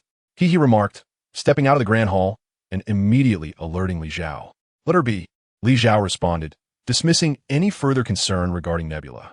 In his eyes, it was a pitiable and tragic existence, raised by Thanos, yet overlooked, transformed into a cyborg, and psychologically distorted. Ultimately, it was only through Gamera's unwavering loyalty and her eventual inclusion in the Guardians of the Galaxy that she began to mend her fractured self. "Kayla, send a message to the Guardians, providing them with Nebula's coordinates," Li Zhao instructed. "Yes, sir," Kayla replied. And soon a message traversed the cosmic expanse to the spacecraft of the Guardians. Upon receiving the news, Gamora could no longer remain idle and immediately directed the Guardians to turn around and head in this direction. However, by the time they arrived, the Blade of Heaven No. 7 had already departed. Staring at the desolate planet, the Guardians were left utterly dumbfounded. Hundreds of thousands of Vanguard soldiers had perished without a single survivor. Among the 4 Dark Heralds, 2 were missing, one had lost its head, and another had been pierced through the heart. Thanos was nowhere to be found, and, given the scene before them, it was evident that survival was out of the question. Could all of this be the work of our boss, Li? Rocket Raccoon mused. Previously, he had respected Li Zhao, but now, beyond that respect, he felt a growing sense of fear. Thanos, hundreds of thousands of troops, just like that, annihilated by Li Zhao. The information had indeed been sent by their esteemed leader, and naturally, they were aware of the circumstances here. Gamora harbored no doubts about this. Li Zhao had previously single-handedly decimated the Ronin and Chitauri legions, and given the passage of time, it was not surprising that he could obliterate Thanos' forces as well. "Isn't Nebula here? Finding her will clarify everything," Star-Lord reminded. Indeed, the others nodded in agreement. They quickly located the hiding Nebula. Upon seeing Gamora and the others, she attempted to launch an attack. Unfortunately, Nebula had never been a match for Gamora, especially with the latter surrounded by allies. Thus, it was no surprise that she was quickly subdued by the Guardians. Once she was captured, Li Zhao received a system reward. The Guardians, being Li Zhao as subordinates, also contributed to the rewards he received for their victories. This was one of the reasons why Li Zhao had dispatched the Guardians to deal with Nebula. Although defeating Nebula yielded only an ordinary super gene, every little contribution counts. By capturing Nebula and utilizing the information she provided, the Guardians reached their final conclusion. This was orchestrated by Li Zhao, who, piloting his colossal celestial vessel, had first cleaved Thanos' sanctuary with a single strike and then single-handedly swept through the majority of the Vanguard army. Why only the majority? Because a small fraction had been dealt with by Wanda, Quicksilver, Iron Man, and Thor. Even though there had long been suspicions, the ultimate conclusion still left them utterly astonished. Shortly thereafter, the Nova Corps arrived. The ship known as Skyblade 7 had been ambushed in the atmosphere beyond Xander. Skyblade 7 had directly traversed space via jump, whereas the spacecraft from Xander could only navigate through existing spatial wormholes in the cosmos, requiring multiple transitions. Moreover, with the necessity of mobilizing their forces, the Nova Corps arrived even later than the Guardians of the Galaxy. Their presence served only one purpose: to disseminate the news far and wide. Consequently, the entire universe erupted in a frenzy. Chapter 93. What is the Twilight of the Gods? After vanquishing Thanos' forces, Li Zhao, accompanied by Wanda and others, retreated back to Earth. Their initial objective had merely been to deal with Ego and, incidentally, collect some genetic samples from the Celestial team. However, the unexpected emergence of Thanos' army had thrust them into a fierce battle. Li Zhao was quite satisfied with this outcome, as were Quicksilver and the others. The journey into space had not been in vain. It seemed somewhat superfluous to have assembled the Avengers. Iron Man, Quicksilver, and Thor sat together beside a fountain on Skyblade 7, enjoying the refreshing mist while exchanging banter. "I share your sentiment," Quicksilver remarked. "Is there anything that occurs on Earth that the Supreme Being is unaware of?" Iron Man mused. Yet, he harbored unspoken thoughts, such as the fact that, should he desire, he could eliminate all dangers in their infancy. However, Iron Man understood why Li Zhao refrained from such actions. When he had merely showcased Iron Man's capabilities, officials had already sought to confiscate his technology. Had those individuals known that Li Zhao possessed not only formidable combat prowess, but also the ability to monitor everyone, they would have undoubtedly turned their attention toward him, inciting an internal conflict. Nevertheless, there were details he had overlooked. Li Zhao had never feared the troubles that those on Earth might bring him. His reluctance to display his abilities stemmed from a desire to remain uninvolved with such matters, preferring a tranquil existence. Living with 3 beautiful wives, dedicating his days to researching genetic technology and his nights to studying human science, his life was profoundly fulfilling.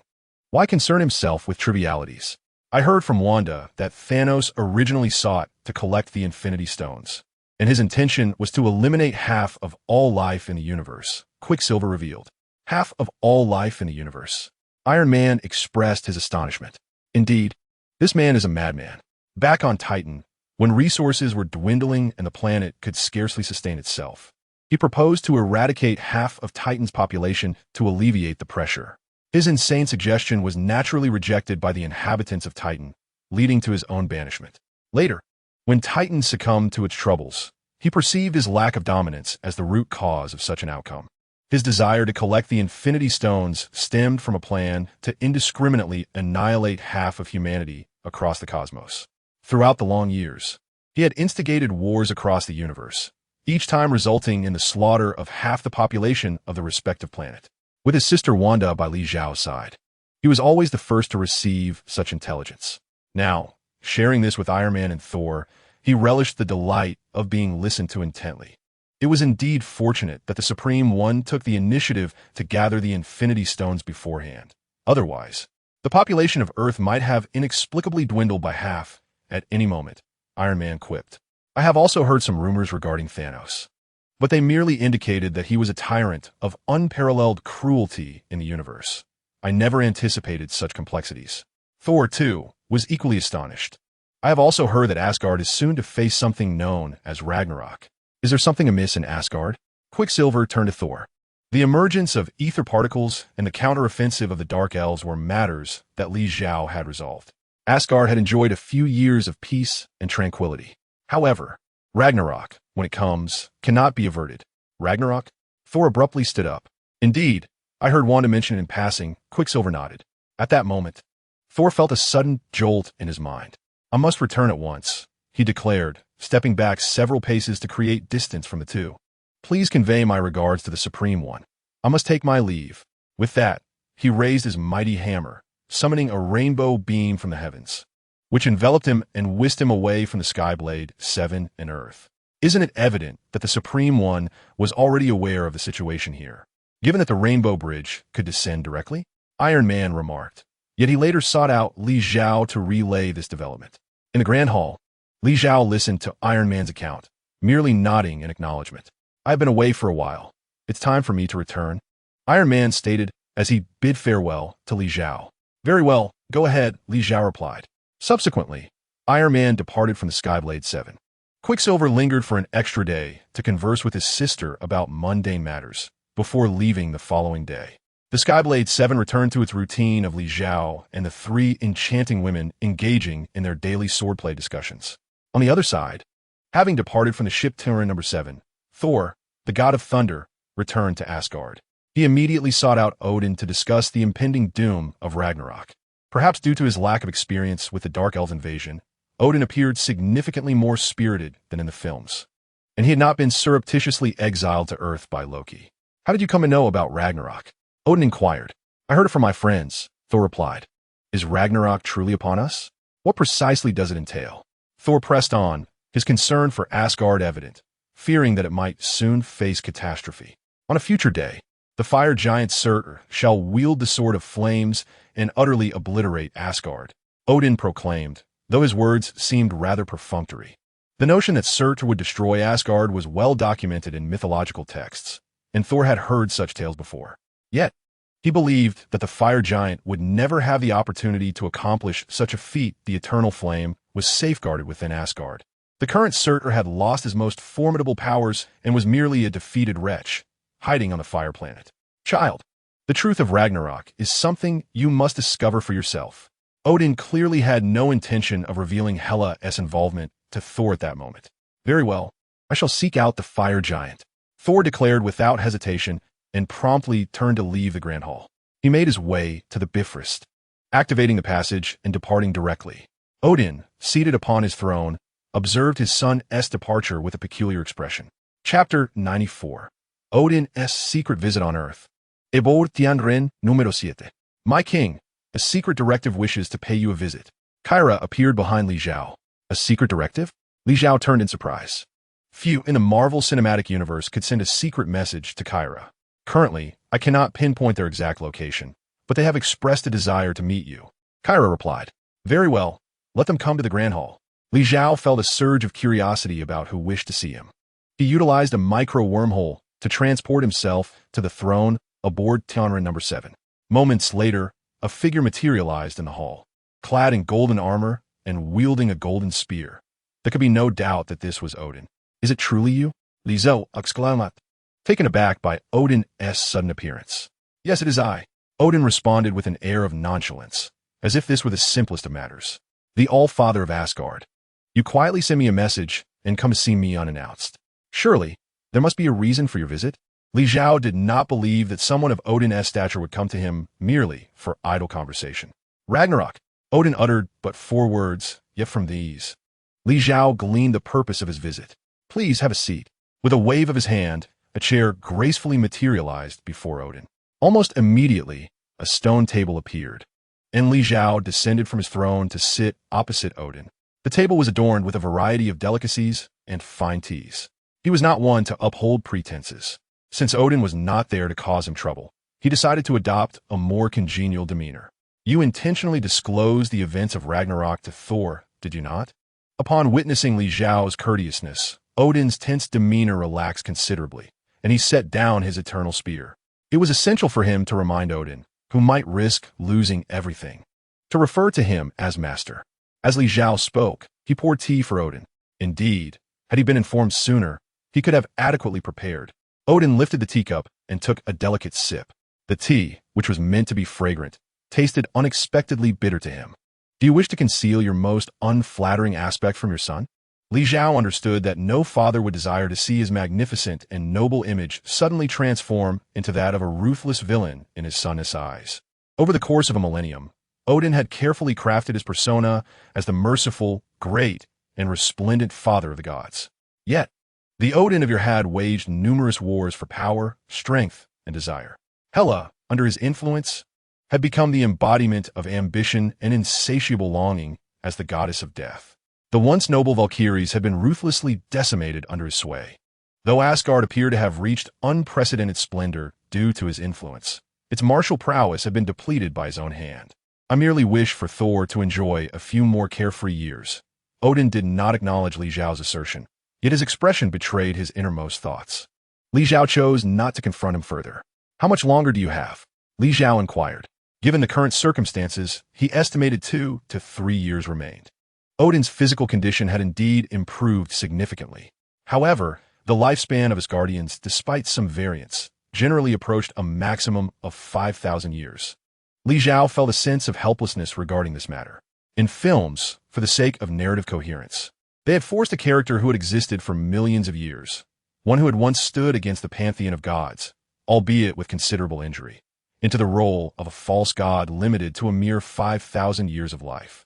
It could only be said that without such arrangements, they would struggle to convey the concept of Ragnarok, and the plot would falter. The universe crafted by those individuals thus established distinct frameworks across the infinite multiverse. Li Xiao is a time traveler, capable of altering various aspects of his surroundings. Yet the fundamental laws of the universe remain unchanged by his mere presence. 3 years, you must remain silent. After 3 years, when Hela emerges, how do you believe Thor will confront this predicament? Li Zoing Kidat. Odin hesitated, contemplating. I suspect Thor will be utterly unprepared and will suffer a severe beating at Hela's hands. With his innate abilities, he might evade immediate disaster. But he will ultimately seek to initiate Ragnarok, aiming to bring both Asgard and Hela to ruin. However, prior to that, it is likely that Hela will return to Asgard and decimate it, starting with the warriors guarding the realm, followed swiftly by the civilians. Even if Thor manages to return in time, there will be few survivors left in Asgard. Li Xiao's words darkened Odin's expression. In his attempt to conceal certain truths, he was unwittingly causing the demise of many innocent lives. A king's wrath can result in countless casualties. As the monarch of Asgard, Odin may be indifferent to the sacrifices made by his people. Yet, Li Xiao merely offered a casual warning to his younger brother, Thor. Should Odin choose not to seek him out, he would remain unconcerned about subsequent events. I have shared more than enough, and how you proceed from here is entirely up to your own discretion. With that, Li Xiao began to sip his tea. Odin sat across from him, lost in thought for quite some time. Eventually, he rose and casually nodded at Li Xiao before vanishing, returning to Asgard. After Odin's departure, He and Liang Bing arrived. Was that ancient being truly the so-called king of gods in this world? Liang Bing waved her hand dismissively, causing the teacup Odin had used to disappear, replaced by a new one, as she took a seat across from Li Xiao. He did not express disdain as overtly as Liang Bing, but she shared a similar lack of fondness for Odin, a selfish old man who refuses to acknowledge his faults, all the while believing himself to be noble and great. Is far removed from Kesha, she remarked. Are you comparing her to Kesha? Does Kesha truly acknowledge her mistakes? Liang Bing retorted. Just consider how Kesha would handle this situation, she countered. Liang Bing fell silent, knowing that Kesha would undoubtedly manage the circumstances far more effectively than Odin. Chapter 95. The arrival of the Ancient One. Odin's arrival had not stirred much commotion aboard the Tianxia No. 7. It seemed merely a matter concerning others, not directly affecting them. However, shortly after his departure, new disturbances arose within Earth. This time, the visitor was none other than a person whom Li Xiao felt compelled to regard with utmost seriousness.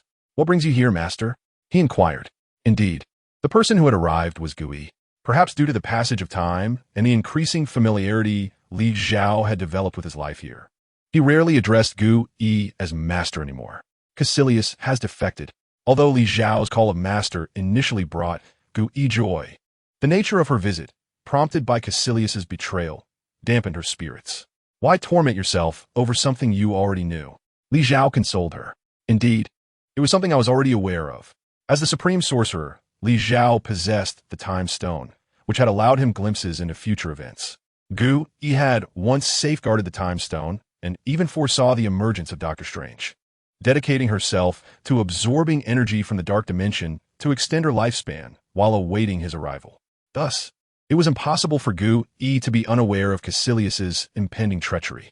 Nevertheless, the fact that a disciple she had nurtured for so long had turned against her and sought to unleash Dormammu upon the realm was understandably disheartening. You have come to seek my assistance in addressing this matter, have you not? Li Zoing Kidat.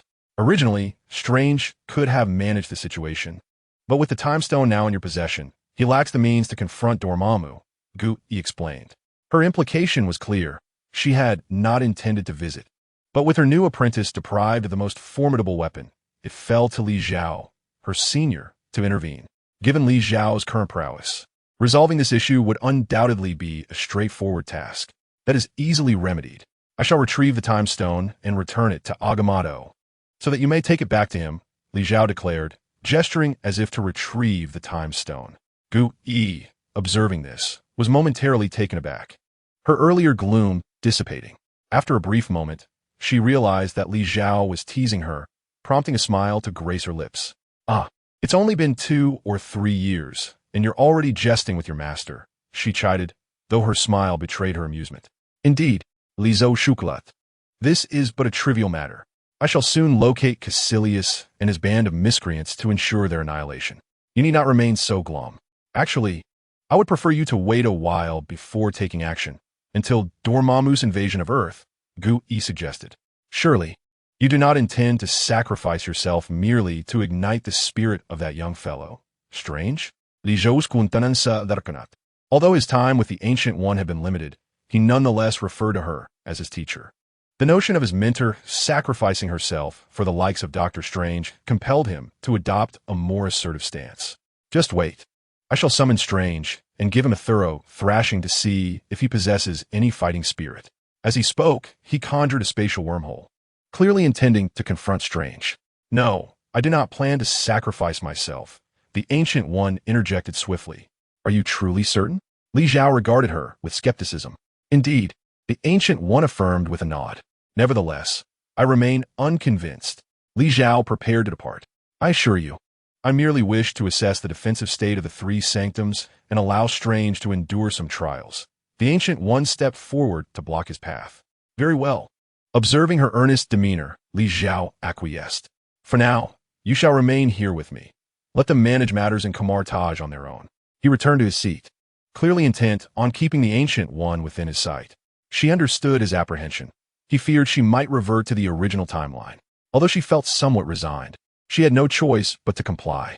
She was well aware of her student's temperament and capabilities. Should she refuse his requests, he would undoubtedly take matters into his own hands, and when that occurred, he would not extend her any courtesy. At that moment, Wanda, He-She, and Liang Bing approached. Master Ancient One, Wanda greeted her with the utmost politeness. He-She was equally respectful, while Liang Bing appeared indifferent. Assuming the Ancient One was merely Wanda's teacher and not giving it much thought, Li Zhao noticed Liang Bing's demeanor and spoke up, "This is my teacher." His introduction caught Liang Bing by surprise. "She is your teacher?" Knowing Li Zhao's formidable prowess, she was taken aback. Even when she first arrived, he possessed god-level combat capabilities. When I first came here, she was the one who taught me magic, equipping me with my earliest means of self-defense, Li Zhao elaborated. Oh, in the beginning, Liang Bing finally comprehended. I thought, with Li Zhao's abilities, how could he choose a teacher weaker than himself? Wait, did you just mention magic? Is it akin to the chaos magic that Wanda wields? Liang Bing had been studying chaos magic recently. Although Wanda's genetic status is only at the second-generation level, her magical prowess is undeniably formidable. The bald woman before them, capable of becoming Li Zhao's mentor, must possess superior magical abilities. Similar yet distinct. Lizo Raplia. Recently, the teacher has been residing here. If you're interested, you may engage her in discussion, and perhaps she might even impart a few spells directly to you. As he spoke, Li Zhao discreetly signaled to He-She and Liang Bing. Upon observing the situation, the two quickly comprehended his intent and approached. Initially, Gu-E felt somewhat out of her depth, but with the cleverness of Liang Bing and He-She, they effortlessly drew her into conversation. As their dialogue unfolded, the topics became increasingly diverse. Particularly, when Gu-E began to discuss the multiverse, both Liang Bing and He-She exhibited great enthusiasm, eagerly seeking further details without needing any prompting from Li Zhao. Chapter 96. Doctor Strange? A target to be confronted, with Liang Bing and He-She engaging Gu-E, and Wanda supporting from the side. It was clear that Gu-E would not be extricating herself anytime soon. Seizing the opportunity, Li Zhao discreetly departed from the Tianqian. 7. Although Gu-E had instructed him to wait until Dormammu's invasion of Earth to act, the news had already reached him, and he could not remain indifferent. Moreover, Doctor Strange is one of the premier superheroes within the Marvel Cinematic Universe. Defeating him might yield a commendable system reward. Indeed, it is imperative to confront him decisively. In the blink of an eye, Li Zhao arrived at Camartage, where many recognized him. After all, he had studied there for a time and was subsequently chosen by Gu-E as the new Sorcerer Supreme. Thus, even though he had not resided there regularly and had not returned for 2 or 3 years, he was still held in high regard by many. However, there were 2 exceptions. One was Bear Mordo, who had harbored resentment since Li Zhao's early days at Camartage and expressed dissatisfaction with Li Zhao's actions after he descended the mountain. The other was Dr. Strange, who was new and unfamiliar with Li Zhao. What brings you here? Where's the teacher? Baron Mordo demanded, his face stern upon seeing Li Zhao. Though you may be the elder brother, if you approach the Supreme with such an attitude, do not blame me if I expel you from the order. Li Zhao had never harbored any fondness for Baron Mordo. However, out of respect for Gu Yi, he refrained from confronting him directly. Yet, if Mordo insisted on provoking him, he would not hold back, ready to deliver a swift and decisive response. Oof. Baron Mordo scoffed, then turned and walked away. Supreme? You consider yourself supreme? Dr. Strange stepped forward, his curiosity evident as he gazed at Li Zhao. Indeed, I am the Sorcerer Supreme. Li Zhao responded with unwavering confidence. But isn't the Sorcerer Supreme of Camartage, Master Gu? How did it come to be you? Dr. Strange inquired, perplexed. The Master relinquished the title to me several years ago. This is common knowledge among the sorcerers of Camartage. Has no one informed you? Li Zhao asked, fully aware of the answer. I have only just arrived. Perhaps they simply forgot to mention it. Dr. Strange replied, somewhat awkwardly. Oh, Li Zhao nodded. Master Gu spoke highly of you, calling you an exceptionally gifted young man who not only swiftly mastered the foundational spells of Camartage, but also delved into many magical tomes within the library. Is that true? Li Zhao questioned. Indeed, I have perused most of what is available, Dr. Strange replied, a sense of pride in his voice. In that case, why not allow me, your senior brother, to test your skills today? Dr. Strange hesitated. It is decided then, Li Zhao declared, having come specifically to engage Dr. Strange in combat, leaving no room for hesitation or refusal. No sooner had he spoken than he flicked his fingers, conjuring a golden magical circle in his hand. Within the circle, golden magical energy coalesced into arrows, which shot toward Dr. Strange with great speed. Upon witnessing this, Dr. Strange's expression shifted to one of alarm.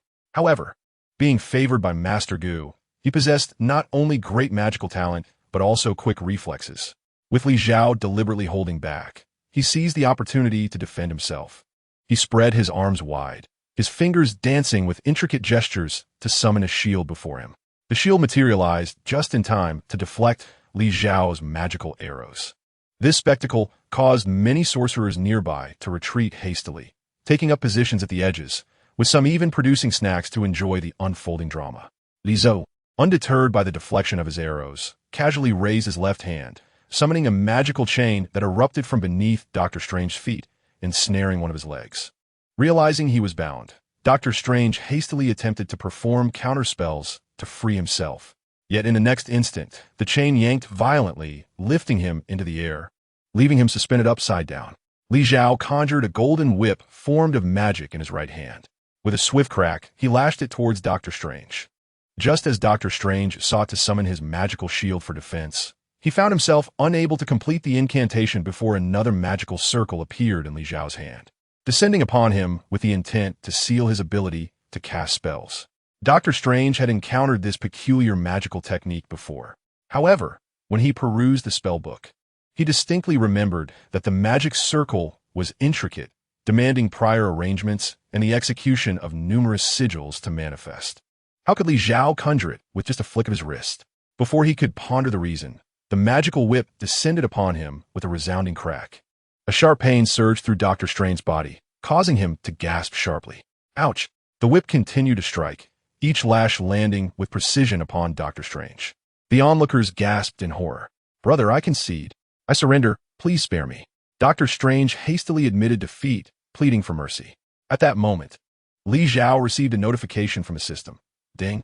You have successfully defeated Dr. Strange and received a system reward, a complete set of the 4th generation Divine Body and the Holy Physique Fusion Plan. The 4th generation Divine Body and the Holy Physique Fusion? Li Zhao had acquired the upgrade plan for the 4th generation Divine Body when he vanquished Thanos, and during this time, the Great Clock had already begun analyzing to adapt it for him. Now, with the sudden introduction of a fusion plan with the Holy Physique, did it mean that Li Zhao could simultaneously harness the advantages of both the 4th generation Divine Body and the Holy Physique upgrade plans? System. I previously defeated the Vanguard Legion and received several 100,000 rewards, yet there was no notification for a special task. Li Zhao inquired éagerly. This question had been on his mind since returning to Earth, but the system had remained silent. The accumulation of system reward items reaching 500,000 provides an opportunity for an ultimate reward. Currently, your marginal value is quite close to this stage. Hence, the system defaults to preservation. If you wish to exchange for a special reward, you may do so immediately, and the system will distribute it. Then it's no trouble. I can wait, Li Xiao decisively declined. The ultimate reward. Just the name alone suggested its extraordinary nature. It must be preserved for future consideration. Chapter 97. Ancient One's aspiration, the ultimate reward, was not attainable in the short term, although he had already accumulated over 400,000 in system rewards. The prospect of acquiring an additional 20 or 30,000 was daunting. Brother, could you please let me down? Dr. Strange was quite distressed at this moment. This was his first encounter with his brother, yet he found himself thoroughly thrashed. He still couldn't comprehend the situation. No, you'll hang for another day, Li Xiao insisted. Why did Li Xiao continue to suspend Dr. Strange? Because this individual was originally a student of Ancient One, who had sacrificed himself to inspire others. I had a feeling that you were deliberately letting them restrain me to stir up trouble. The voice of Ancient One sighed. Li Xiao turned around, only to find that it was the soul form of Ancient One. He knew that she and Liang Bing could indeed delay Ancient One, but she possessed the ability to project her soul. At this moment, it was already nightfall at Tiara number 7, and under the pretext of going to sleep, Ancient One had returned to her room and then projected her soul here, making it difficult for she and the others to impede her. Teacher, what brings you here? Li Xiao felt a touch of embarrassment. He had intended to resolve matters while Ancient One was absent. Yet, she had followed him back nonetheless. If I hadn't come, were you truly planning to keep Strange hanging here for an entire day? As Ancient One spoke, she approached Dr. Strange. With a mere touch of her finger, she dispelled the magical chains binding him. Not at all. I would only keep him suspended for an hour or two to vent my frustration. If I were to hang him all day, his body might not withstand it, Li Xiao clarified. However, Dr. Strange felt disheartened by this remark. Hanging for an hour or two would still be unbearable for him. Since when did you begin to cast spells without any preliminaries? Dr. Strange did not dwell too long on Li Xiao's treatment of him. After all, Li Xiao was merely seeking retribution on her behalf, and, as her teacher, she could not reproach him unjustly. I am pursuing a path that merges technology with magic, embedding spells within my mind and genes in advance. When the time comes, all it takes is a single thought for the magic to be released effortlessly, thus eliminating the need for any preliminary incantation. Li Xiao explained. This revelation astonished Dr. Strange. The fusion of magic and technology was indeed possible. Furthermore, Li Xiao's ability to wield magic without any preparation was a source of envy for Dr. Strange. During their previous encounter, Li Xiao had not relied on technological prowess. Their confrontation was purely a contest of magic, and the speed with which Li Xiao executed his spells far surpassed Dr. Strange's own. When the first attack occurred, due to the distance between them, Dr. Strange managed to conjure a magical shield just in time. However, as Li Xiao unleashed a barrage of subsequent attacks, he found himself unable to defend in time. The idea of merging technology and magic? Only you could conceive such a notion. Ancient One had long anticipated this day, for during her explorations of the future, she had glimpsed such possibilities and much more beyond. Otherwise, how could she have sought him out the moment Li Xiao first appeared in this world? Why would she have unhesitatingly chosen to bring him back and impart magic to him? Surely, you must have been aware of this all along. Li Xiao smilat. For those capable of manipulating time, many matters require no further elaboration. Well then, let us return to the seventh Skyblade. Prolonged detachment of the soul is no trivial matter. Upon finishing his words, Li Xiao conjured a portal ahead with magic. Ancient One walked through it, with Li Xiao following closely behind. However, before they departed, he glanced back at Dr. Strange. You keep up. At Li Xiao's command, Dr. Strange promptly followed.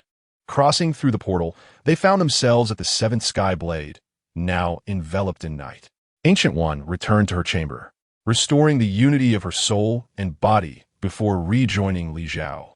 Naturally, Li Xiao's return stirred the attention of she and Liang Bing. Approaching him, they exchanged helpless glances at Ancient One. Your master has seen through your tricks. Unless we take direct action, we cannot hinder her, Liang Bing remarked. Her words clearly indicated that she was aware of Ancient One's method of soul detachment from the seventh Skyblade, yet she felt powerless to act against her. I understand. Li Zhao was well aware of Liang Bing's predicament. Ancient One was his mentor, and his intent was merely to alleviate some of her grievances. While Yang Bing and she could delay Ancient One with words, they would truly be unable to stop her if she insisted on returning. Now that everyone has returned, let us discuss matters openly, without any unnecessary circumlocution, she suggested. Indeed, I have brought this fellow along as well, Li Zhao replied, casting a glance at Dr. Strange. Dr. Strange, initially taken aback by the situation aboard the Seven Skyblade, found himself momentarily bewildered as everyone turned their gaze towards him. Li Zhao offered no explanations and led them into the Grand Hall. Activating the virtual projection, he played a modified version of Dr. Strange film.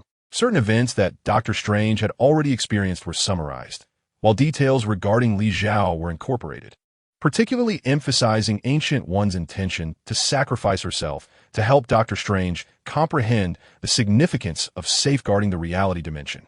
After viewing this, Dr. Strange finally grasped why Ancient One had abruptly left Camartage for the Seventh Skyblade, as well as the reason behind Li Zhao's sudden assault on him. Strange, though I am now the Sorcerer Supreme, I often traverse the cosmos and engage in various endeavors. Thus, in my teacher's heart, there lies a hope that you will assume the responsibility of protecting Camartage and the reality dimension. Li Zhao gazed at Dr. Strange, fully aware that his words at this moment echoed the hopes of the Ancient One. Master, I am not one to remain ignorant of the matters at hand. Dr. Strange turned to the Ancient One. If you merely share the details with me, I will surely comprehend. There is no need for you to take such actions. Dr. Strange spoke earnestly to the Ancient One. Yes, I understand. The Ancient One felt a sense of relief. At least, unlike her previous disciples, these two were not odds. Chapter 98. Dr. Strange's dismal predicament with the assurance that Li Zhao and Dr. Strange would not clash again. And with Dr. Strange recognizing the responsibilities he must bear, the Ancient One immediately felt a wave of relaxation wash over her. During the ensuing days aboard the Tesseract 7, she indulged in a well-deserved respite. By day, she enjoyed the occasional company of Wanda, and by night, she could rest soundly, occasionally tending to fish, feeding birds, and nurturing flowers and plants. Her days were undeniably pleasant. Li Zhao also remained aboard the Tesseract 7 for the time being. The Great Clock continuously monitored the global situation, particularly concerning Camartage. Dr. Strange returned to Camartage, officially assuming the position once held by the Ancient One, and began to lead the sorcerers of Camartage in preparation for the impending confrontation with Kaiser in the Dark Dimension. Although he knew that, ultimately, Li Zhao would be there to support them, Dr. Strange yearned to prove himself. He wanted the Ancient One to recognize that he was capable of shouldering the monumental duty of safeguarding Camartage. While he may not possess the brilliance of Li Zhao, he was far from inept. Soon, war erupted between Camartage and the Dark Sorcerers, centered around the New York Sanctum. Kaiser led a multitude of Dark Sorcerers in a brazen assault on the New York Sanctum, seeking to dismantle its structure and thereby disrupt the dimensional barrier. For millennia, it was the existence of these sanctums that had thwarted Dormammu's attempts to invade the realm of reality. Within the Tesseract 7, Li Zhao, the Ancient One, Wanda, Liang Bing, and she settled onto their small stools, quietly observing the scenes displayed in the virtual projection. The abilities of the Dark Sorcerers were uniquely formidable, posing a significant challenge for Strange and his allies. Although Wanda, as a sorceress, wielded chaotic magic distinct from their eternal magic, she could still discern certain nuances. Moreover, during the Ancient One's stay aboard the Tesseract 7, Wanda had been the most frequent companion by her side, and thus the Ancient One had imparted lessons in eternal magic to her. Indeed, Kaiser had always possessed remarkable magical talent, and now, having tapped into the powers of the Dark Dimension and acquired dark magic, he had become even more formidable than before. The Ancient One spoke, her heart laden with concern. Although she knew that Li Zhao would ultimately take action, she was nonetheless eager to observe whether Dr. Strange and his companions could defend the sanctum on their own.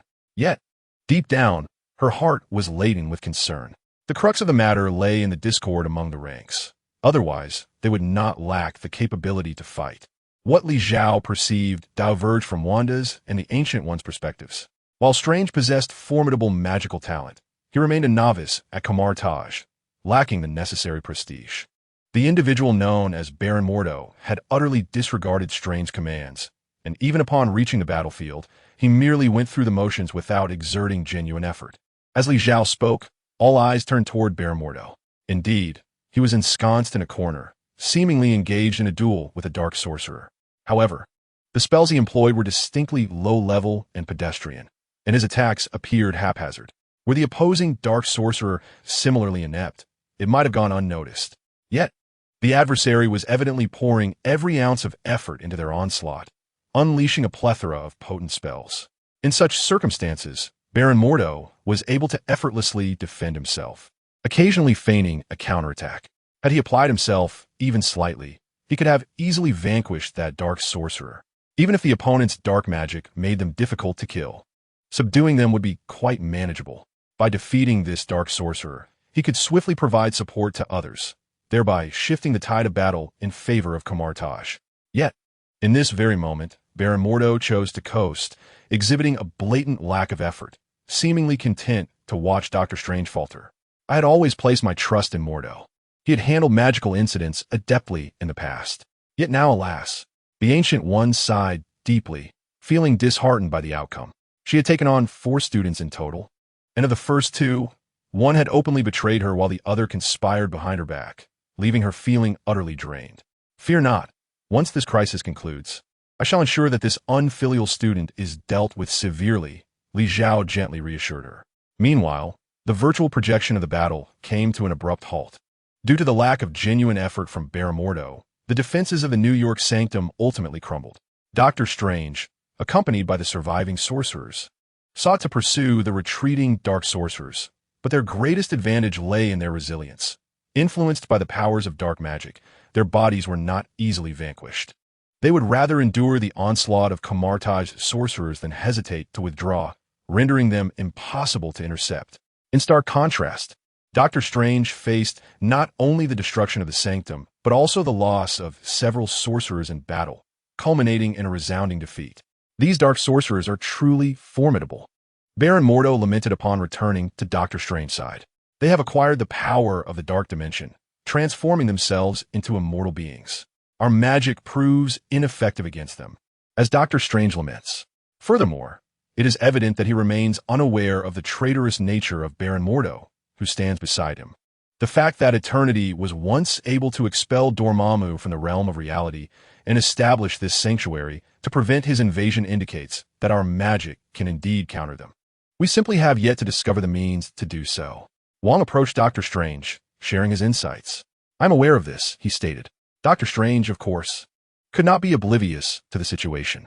If Master Li were to arrive, the issue would undoubtedly be resolved with ease. However, Master Gu Yi wishes for him to assume the mantle of protector of Camartage, to lead its guardianship over the realm of reality. In this circumstance, he must rely on his own ingenuity to devise a method to combat the dark magic. I shall return to the library to seek any applicable spells. You must head to London and Hong Kong, ensuring the safety of the remaining 2 sanctuaries and buy us as much time as possible, Dr. Strange declared, promptly opening a portal to return to Camartage. He needed to scour the tomes for a solution to confront the dark sorcerers. Chapter 99. The clue of the Book of Ishani: should we provide Strange with the means to counter the dark sorcerers? Gu Yi inquired, turning to Li Xiao. Although she was the teacher, the current Sorcerer Supreme was Li Xiao, who possessed a strong will of his own. Gu Yi hesitated to act without his consent. Master, you cannot simply rush to their aid whenever a crisis arises. They must learn to find solutions independently, Li Xiao remarked, clearly opposed to Gu Yi intervening on Dr. Strange's behalf. We have been observing their progress. If all else fails, you may intervene, and I shall not stand in your way, he added. Hearing this, Gu Yi felt a twinge of concern, but managed to suppress it. As a Sorcerer Supreme who had lived for centuries, she should possess greater composure than Li Xiao. Her current anxiety stemmed from the absence of the most formidable weapon on Dr. Strange's side, the Time Stone. Without it, Dr. Strange lacked the leverage to negotiate with Dormammu and lost his most potent tool against the dark sorcerers. Meanwhile, upon returning to Camartage, Dr. Strange quickly began to peruse the library's collection, focusing primarily on the advanced and even forbidden spells that he had previously overlooked. In the past, The presence of Wong ensured that such tomes remained untouched. However, Doctor Strange has now ascended to the position of leader of Kamar-Taj. Although he is not the Sorcerer Supreme, he possesses the privileges associated with that title. His intent to peruse the ancient tomes here would naturally not be met with dissent. After an anxious search, Doctor Strange eventually unearthed some clues within the texts, which detailed various spells pertaining to the ancient sorcerer Vishani, and notably mentioned a tome specifically designed to combat dark sorcerers, the Book of Vishani.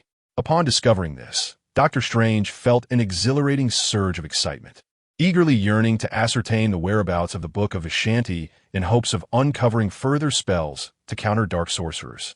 However, to his dismay, he ultimately realized that the book had long been lost.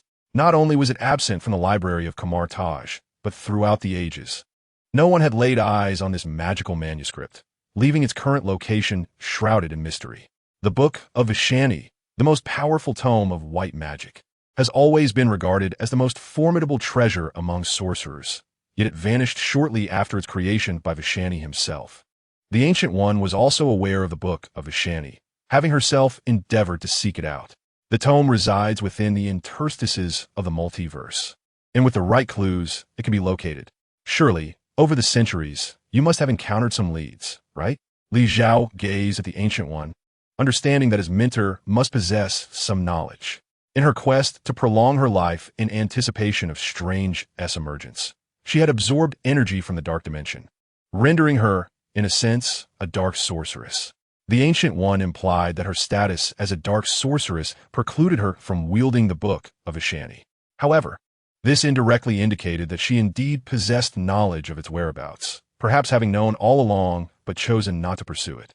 In light of this, I might as well seek it out myself. Li Zhao had never dabbled in dark magic, thus he could be deemed a true white magician. Under such circumstances, his quest for the Book of Vishani to master its spells would be entirely appropriate. If you wish to pursue the Book of Vishani, I shall provide you with the clues when the time comes. The Ancient One held trust in Li Zhao, and thus welcomed his endeavor to find the tome. Li Zhao nodded with a smile, equally pleased with the Ancient One's willingness to assist. As half a day passed, two fierce battles erupted sequentially in the sanctuaries of London and Hong Kong. Initially, the sanctuary in London, manned by Baron Mordo, succumbed easily, as the treacherous traitor had allowed it to fall. In Hong Kong, however, perhaps due to it being the last remaining sanctuary or the full assembly of Kamar-Taj's sorcerers, the defenses were exceptionally robust. Led by Kaiser, the dark sorcerers had relentlessly assaulted for 2 hours without breaching the stronghold.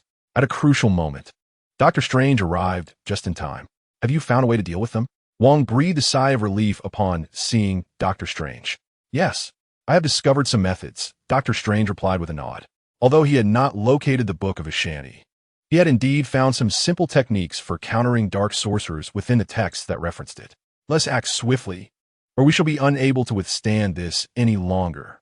Wong felt a profound weariness.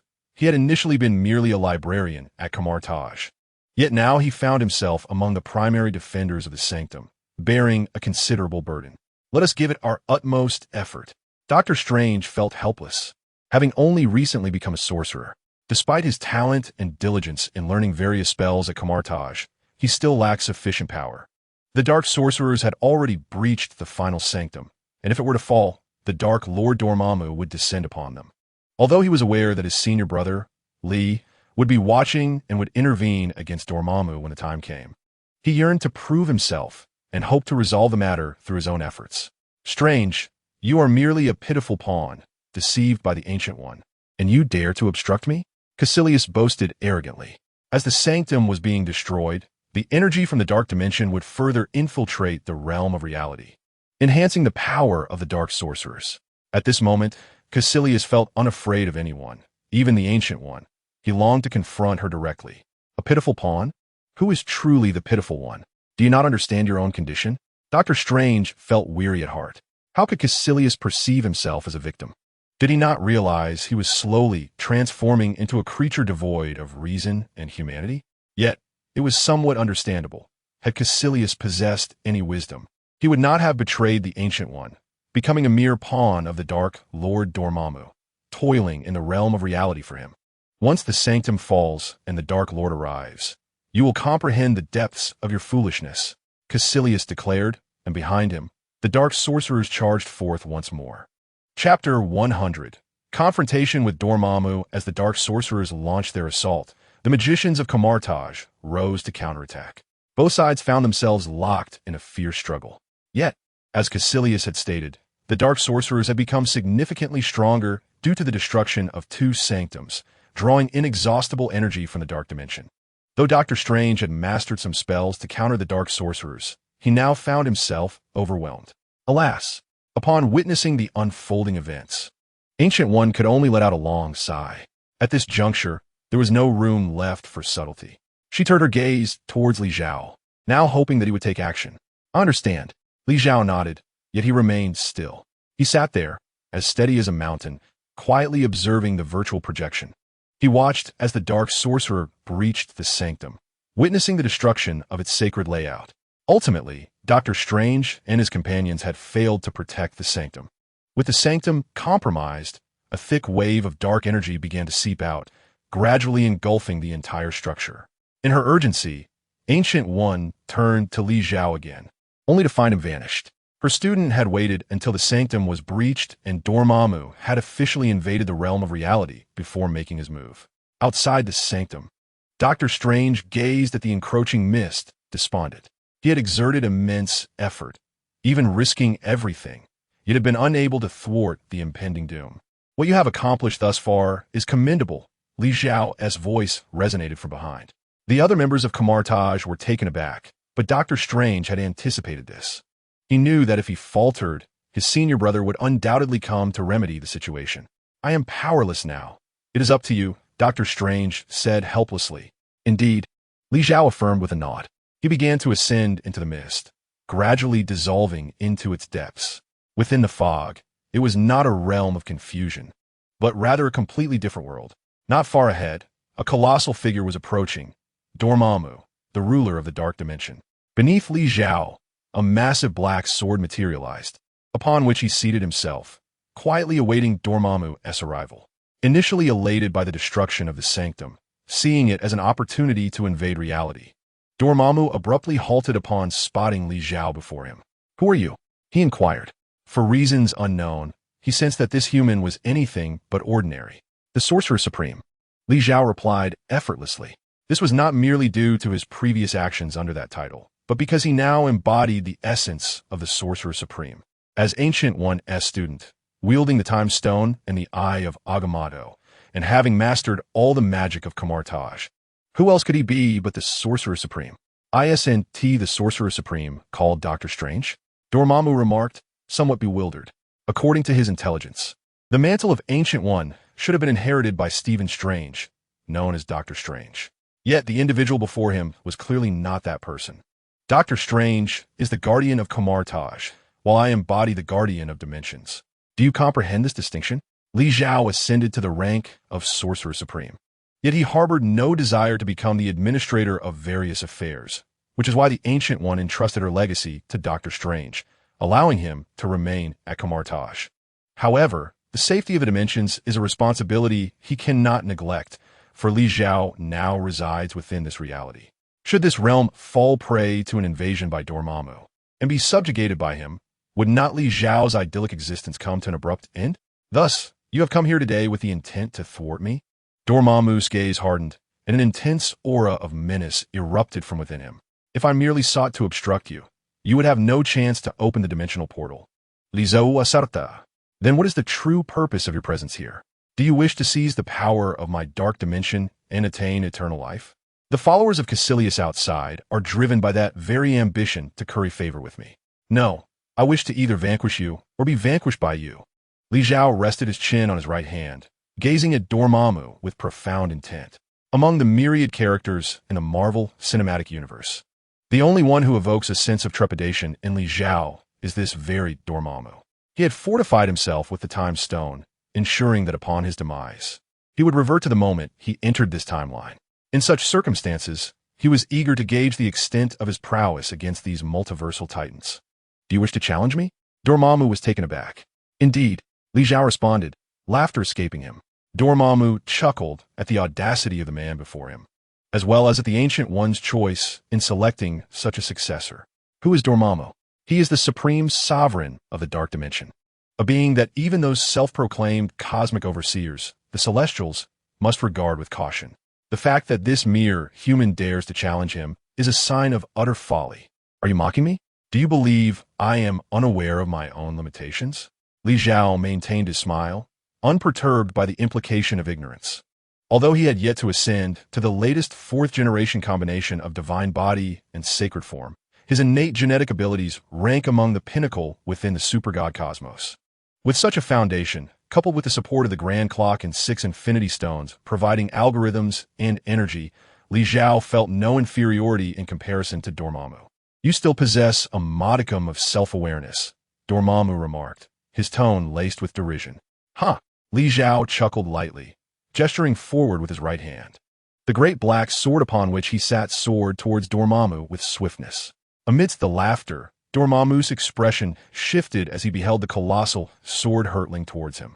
Instinctively, he extended a massive hand to grasp the incoming weapon.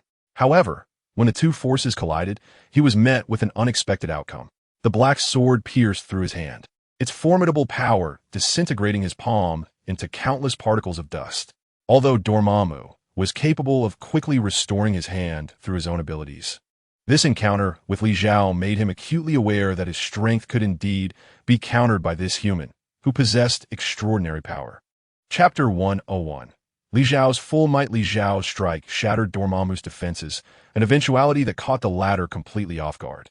The giant's massive form retreated swiftly, while beneath Li Xiao, a striking throne materialized. Emulating Kaiser, Li Xiao took pleasure in engaging opponents while seated upon a regal seat. Even in the presence of a top-tier adversary like Dormammu, he remained remarkably composed. With energy enhancement and the transformation of light energy, a mechanical voice resonated within Li Xiao's mind. It was the intelligent system of the heavenly inquiry, akin to that of the Great Clock. A tremendous surge of energy converged towards Li Xiao, undergoing transformation within his being, ultimately coalescing into a pure form of light elemental energy, which took shape as a colossal arrow before him. The moment the massive arrow manifested, Dormammu sensed an acute sense of peril. Having already experienced the earlier assault of the giant sword, he understood that Li Xiao possessed the capability to breach his defenses. The emergence of this gigantic arrow, imbued with intense light elements, filled him with dread. He opened his immense maw, unleashing a powerful wave of light energy towards Li Xiao's position. In response, Li Xiao raised his left hand, conjuring an invisible barrier that absorbed Dormammu's assault entirely. With a swift motion of his right hand, he directed the arrow forward, which tore through space and materialized instantaneously before Dormammu, aimed directly at his vital chest. Stop! Dormammu bellowed, unleashing a surge of energy that halted the light elemental arrow in its tracks, causing it to dissipate rapidly. The energy levels had escalated beyond the capacity of the stellar energy algorithms, prompting a recalibration of the system. The voice of the heavenly inquiry echoed once more. Li Xiao extended his right hand, summoning the heavenly morning sword into his grasp. With a flourish, he unleashed the blade, and the black, devouring force erupted from its surface. Although he lacked a black hole engine, Li Xiao, equipped with a void controller, was able to replicate the techniques recorded within the Great Clock's archives. In addition, he had previously conducted in-depth research on the Dark Elf Clan's black hole bombs for Li Xiao, analyzing several underlying principles which have now been integrated into the void technology. Coupled with the celestial grief sword crafted by Karl for Hua Yi, the absorption power of Li Xiao's strike rivals, if not surpasses, that of Hua Ye's artificial black hole. Just moments ago, the attack was saturated with luminous elemental energy. Yet now it exhibits a formidable force of darkness and absorption. Domum, witnessing the incoming slash imbued with this consuming energy, found himself momentarily dumbfounded. Typically, one would expect individuals to wield a singular elemental attribute. Even if possessing multiple abilities, they would generally lean towards a particular direction. However, Li Xiao demonstrated a remarkable capability to seamlessly switch between these contrasting and even diametrically opposed powers. With a disdainful grunt, Domum swiftly retreated. Faced with this powerful strike filled with absorption energy, he dared not confront it head-on. The infinite thunderous energy has been fully charged. The voice of Tianwen resonated as Li Zhao pointed his sword directly at Domum. Thick bolts of lightning, as robust as a wash basin, began to rain down upon Domum in overwhelming numbers, creating a dense storm of energy. The explosions reverberated continuously, and Domum emitted a series of muffled grunts, clearly suffering considerable injuries under the relentless onslaught of the thunderous force. Who exactly are you? These are not spells of magic. Domum raised his hands, struggling to fend off the lightning strikes while voicing his incredulity. Do you wish to know? Li Zhao chuckled, his left hand making a swift gesture in front of him, summoning 4 enormous silver steel wings to appear behind him. These wings began to morph, gradually transforming into 4 massive silver longswords. With a whoosh, the 4 swords sliced through the air, aimed directly at Domum's unprotected chest and abdomen. Mirror of darkness, Domum shouted, spreading his arms wide as a colossal, transparent mirror materialized before him. The moment the mirror appeared, it intercepted all surrounding lightning, even blocking the 4 gigantic silver blades unleashed by Li Zhao. Truly worthy of being the Lord of Darkness. Li Zhao marveled. At this moment, he realized he could no longer remain seated. He stood and spread his wings, soaring into the air, learning from Kaiser for no reason. And now you must stand to fight? Liang Bing teased, observing the scene through the virtual projection. Ancient One, listening to her words, sensed a hint of jealousy in her tone. But who is Kaiser? Is she also Li Zhao's girlfriend? Ancient One pondered. How many beautiful women surround my student? The opponent was formidable. Li Zhao had previously unleashed a series of powerful attacks, yet still failed to impose absolute dominance. He needed to summon even greater strength to prevail. Kaiser paid no heed to Liang Bing's caustic remarks. At that moment, all she could perceive was Li Zhao's true prowess on display. The capabilities of the Void Controller, the lightning strikes from the Thunder Gene, and Kaiser's silver wings, although Li Zhao possessed a myriad of abilities. She had never witnessed him employing more than 2 distinct powers in combat throughout their lengthy skirmishes. Should she channel the energy of Blade No. 7 to execute the Blade Judgment against Dormammu? Just moments ago, Liang Bing had been jesting, yet now she felt an uncontrollable urge to assist. They were all sharp-tongued, yet tender-hearted individuals. Let's not rush. Li Zhao has yet to unleash his full strength. Kaiser interjected, demonstrating her composure. Moreover, Li Zhao's current might surpass that of both of us. Even if Blade number 7 activated the Blade Judgment, it would pale in comparison to the techniques Li Zhao was currently employing. Our involvement would be of little assistance. Kaiser's rationality was evident, and Liang Bing, too, understood this. Although she possessed a 4th-generation divine body and Kaiser bore a sacred form, they seemingly ranked higher than Li Zhao in divine body classification. Yet, within Li Zhao resided the 3 formidable god creation projects, including the potent super genes of time and thunder, whose amalgamated power far exceeded their own. Furthermore, Li Zhao wielded the Void Controller and the Grand Clock, equipped with Kaiser's silver wings and the Sword of Skyfall. Powerful weapons indeed. If Li Zhao's strength were insufficient to contend with Dormammu, their current state would render them ineffectual. In the Dark Dimension, Li Zhao stood solemnly before the throne. Battling a monarch of a multidimensional realm was indeed no trivial matter. Magic, replicate. A golden magic circle began to manifest behind Li Zhao. Chapter 102. The synergy of super divine technology and eternal magic. Previously, Li Zhao's assaults were purely technological feats, relying on super divine technology, his inherent super genes, and the celestial computer at his disposal. Now, however, he began to meld his technological prowess with the magic he initially learned.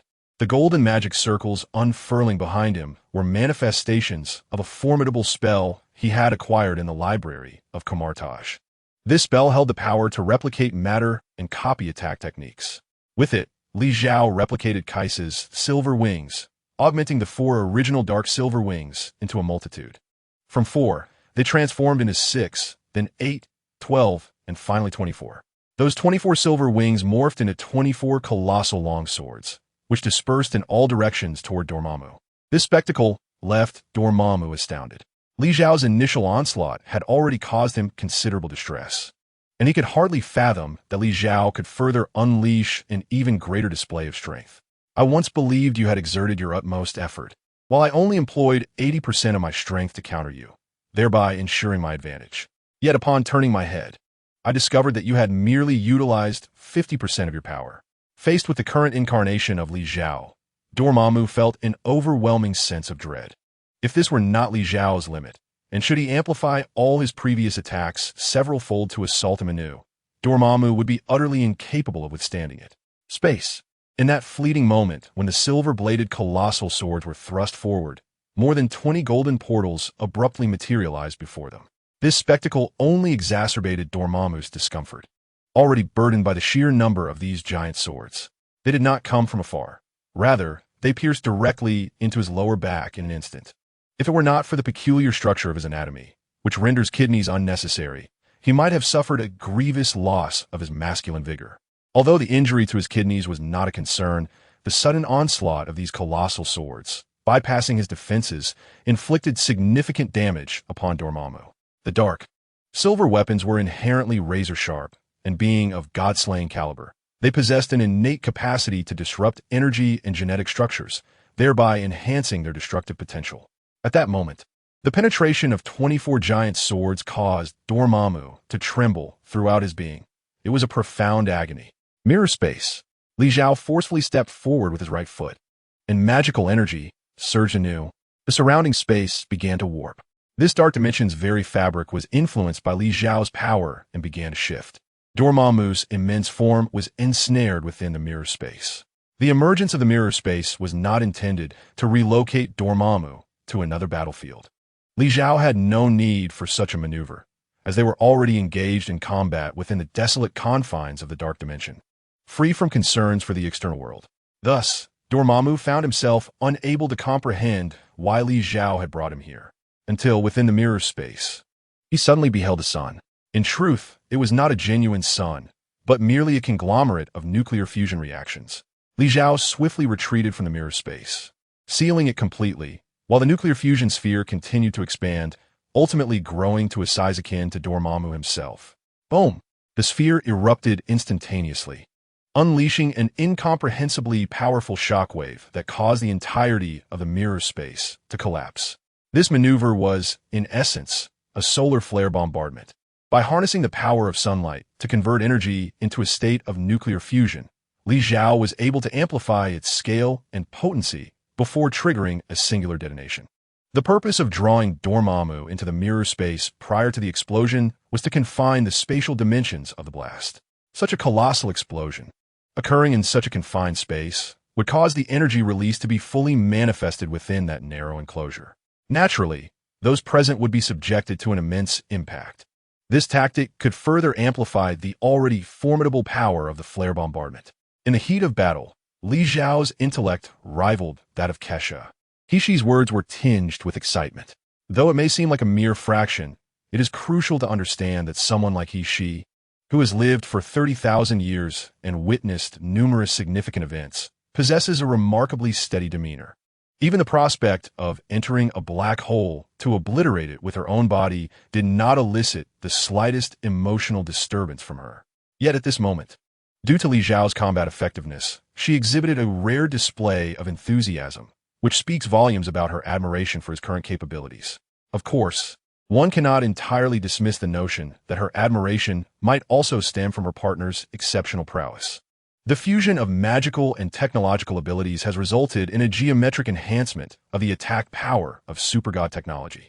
It is astonishing that these two seemingly disparate realms could indeed intertwine. Liang Bing reflected on this revelation. Initially skeptical when she heard Li Xiao propose the integration of supergod technology from the cosmos with the divine powers and magic of the Marvel Universe, she harbored doubts. After all, both Liang Bing and He Shi are scientists, and their abilities stem solely from technology, which to some extent is boundless. Continuous exploration and breakthroughs in technological barriers lead to perpetual enhancement. Engaging with elements from other systems could, in fact, further dilute their already limited focus, potentially hindering superior development on both fronts. Yet now, Li Xiao was substantiating his claims with tangible results. The interplay between supergod technology and Marvel-esque divine powers indeed created a mutually beneficial effect, propelling Li Xiao's overall strength to new heights. Within the dark dimension, Dormammu's form reemerged. The mirror dimension could not completely confine him, and the flare bombardment had not entirely obliterated him. However, Dormammu found himself in a dire predicament. He had been stabbed over 20 times and subsequently trapped in a dark room where a sun had exploded. At this moment, Dormammu was in tatters. His once mighty form was battered and marred, with even half of his head missing, although his body was undergoing rapid self-repair and healing. There was no doubt that Li Xiao's assault had inflicted significant damage. At this juncture, Dormammu harbored no further contempt for Li Xiao. Instead, he felt a burgeoning fear. Though he was battered and bruised, Li Xiao remained unscathed. Uncertain of whether Li Xiao possessed other, more potent means of attack, he dared not gamble on the possibility of Li Xiao's ability to annihilate him. Those who have lived long tend to value their lives even more. And this adage perfectly encapsulated Dormammu's predicament. He remained silent, his body slowly retreating backward. Chapter 103. The Great Battle of 800 Rounds. Hey, why are you leaving? Li Xiao called out to Dormammu, who was hastily withdrawing. Yet, despite his outstretched hand, he could not halt Dormammu's resolute departure. After only a brief encounter, he was already battered and bruised. In that mirrored space, witnessing the explosion of the small sun, Dormammu had believed he was doomed. Continue fighting? Even if it meant he could revel in the destruction of the reality dimension, he had no desire to do so. Was it not preferable to remain in his dark dimension, reigning as a supreme monarch? Was living not better? Although Li Xiao extended his hand, he had no intention of stopping Dormammu. His previous assault had already been nearly the maximum force he could muster at this stage. Any further conflict would likely exact a heavy toll, even if he emerged victorious. Thus, it was better to conclude matters here. He had achieved his goal of testing his current strength, and the intimidation of Dormammu had been successfully accomplished.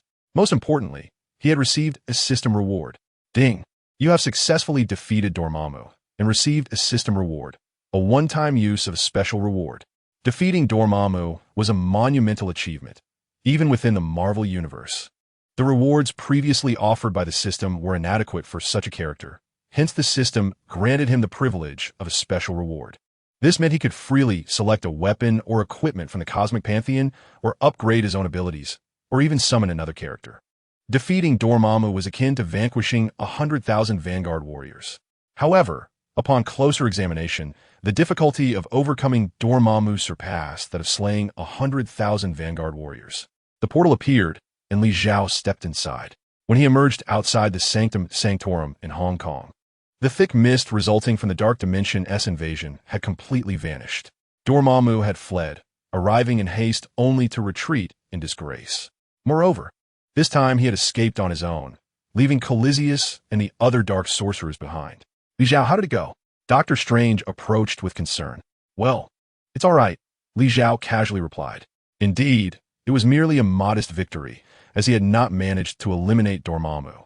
You all shall return to dust, Li Xiao declared, casting his gaze toward Coliseus. In the next moment, white energy surged within them, swiftly dismantling their energy structure. The dark sorcerers, who had previously been impervious to death, crumbled into ash under the onslaught of Dr. Strange and his allies. After a long day of arduous labor, Wong felt a sense of frustration as he realized that with just a glance, Li Xiao had managed to thwart their efforts. Despite being one of the most elite sorcerers of Camartage, he found himself feeling like a novice in Li Xiao's presence, akin to a mere fledgling that had only just hatched a couple of days prior. The matters concerning the sanctuary shall be handled by you.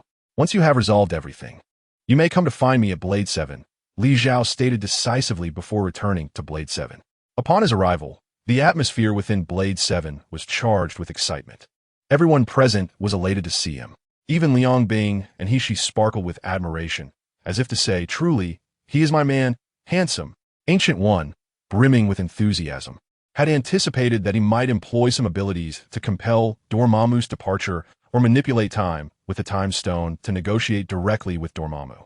However, she was astounded by his ability to repel Dormammu outright, having witnessed the fierce battle between Li Xiao and Dormammu. Particularly the climactic moment when Li Xiao fused magic with his technological prowess to counter Dormammu's assault, she was filled with fervor. Were she not of advanced age, she would undoubtedly have become one of Li Xiao's fervent admirers. Ah, typical maneuver indeed, Li Xiao chuckled, taken aback by the admiration lavished upon him by the women. It was a rare delight to see the sparkle in she and Liang Bing's eyes. After a jubilant celebration lasting over an hour, Ancient One, recalling the situation in Camartage, resolved to return and assess the circumstances. Meanwhile, Li Zhao, brimming with excitement, pulled the starry-eyed Liang Bing and she into their quarters to engage in an intense bout that would last for 800 rounds. This confrontation proved to be more fervent than any previous encounter. Wanda quickly found herself overwhelmed, leaving Liang Bing and she to engage in a relentless rotation. Were it not for their divine physiques and the self-healing abilities of the fourth generation, they might not have withstood the onslaught. A victorious man carries himself with pride, exuding an air of grandeur. It took 3 days and nights for Li Zhao and his companions to emerge from their room. The systems of Blade 7 resumed their operations. Ancient One, who had initially intended only to check on matters, was now perplexed upon seeing Li Zhao, she, and Liang Bing together. "Where's Wanda?" she pondered. The answer was simple. Wanda, lacking a fourth-generation physique and divine body, had yet to recover. As the spatial portal reappeared, Dr. Strange, Wong, and Baron Mordo emerged together. Dr. Strange appeared unperturbed, but both Wong and Baron Mordo gazed in astonishment at the sight of Blade 7, a reaction almost universally shared by first-time visitors. "Mordo, how dare you come here?" Li Zhao's expression immediately soured upon seeing Baron Mordo. "Huh?" Baron Mordo appeared somewhat bewildered. In the face of a cataclysmic event that could determine the fate of the world, how dare you engage in clandestine machinations behind my back? Did you truly presume I was unaware? As Li Zhao spoke, his right hand abruptly ascended. In the next moment, a brilliant beam of light descended from the heavens, enveloping Baron Mordo. A tremendous pressure surged forth, causing Baron Mordo to collapse to his knees. "Brother, the Supreme?" Both Dr. Strange and Wong gazed at Li Zhao in utter dismay. This was their comrade, a stalwart guardian of the sanctum, and now, the backbone of Camartage. How could Li Zhao suddenly turn against him? Perish! Without hesitation, Li Zhao's fist clenched tightly. An overwhelming surge of energy erupted instantaneously, and Baron Mordo's body disintegrated, transforming into countless specks of dust that vanished completely. Li Zhao's decisive action left both Dr. Strange and Wong utterly taken aback. Seeing the scene, the Ancient One could only shake her head in resignation. Throughout this time, she had endeavored to prevent Li Zhao from taking action against these individuals. Yet she had overlooked the fact that Baron Mordo would find himself in such dire straits upon arriving here. She should have anticipated that after the Dormammu incident, Baron Mordo's appearances would invariably lead to such a fate. Chapter 104. The convergence of divine technology and marvelous powers. Baron Mordo was dead. Yet his demise was but a trivial matter to Li Zhao. However, Wong, who had accompanied Dr. Strange, now lacked the enthusiasm to continue admiring the scenic views of the Seventh Blade. He listlessly followed in Dr. Strange's wake. At that moment, Dr. Strange stood before Li Zhao, inquiring about Dormammu. Naturally, Li Zhao was willing to divulge information. Upon learning that Li Zhao had relied solely on his formidable strength to drive Dormammu into retreat, both Dr. Strange and Wong were astonished. This was the Dark Dimension's sovereign, whom countless generations of supreme sorcerers had vigilantly guarded against for millennia. How could Li Zhao have compelled him to flee? Just how powerful is Li Zhao, this supreme sorcerer? Strange, henceforth the Ancient One shall retire. She will likely reside in Camartage, but matters concerning Camartage must be handled solely by you. Do you understand? Why not stay aboard the Seventh Blade? She mused. 3 days prior, the Ancient One would not have minded. Yet, upon returning this time, Li Zhao had not opened the door for 3 consecutive days. What could he possibly have been doing with those women? If she remained here, daily witnessing these 4 passionate individuals in their intimate exchanges, it would be immensely awkward. Rest assured, brother, I will take good care of the Ancient One. Dr. Strange, though uncertain of the precise reasons, felt it was his duty to ensure her well-being, regardless of her location. The complexities of the universe were profound, and this encounter with Dormammu had illuminated the existence of myriad universes beyond our own, as well as the infinite realms that lie within. Li Zhao reflected thoughtfully. He now holds a special mission reward in his hands, alongside an impending ultimate reward that is on the cusp of being fulfilled. Li Zhao has an incessant feeling that at any moment, he might delve into matters pertaining to other realms. Are you contemplating the exploration of the multiverse? The Ancient One has traversed the multiverse and even encountered alternate versions of herself from different universes. The existence of the multiverse and multidimensional worlds may present significant opportunities, yet they equally harbor potential crises. The Ancient One's previous strategy has always been to maintain a respectful distance from these multiverses. However, Li Xiao's disposition is entirely different. Should he engage with the multiverse, it is likely he would actively seek contact, perhaps even initiate a direct dialogue among the various universes.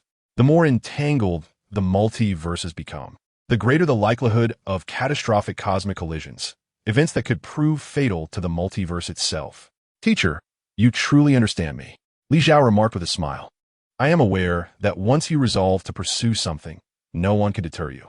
Yet, you must consider that the multiverse is fraught with peril. The Ancient One could only caution him thus. I understand.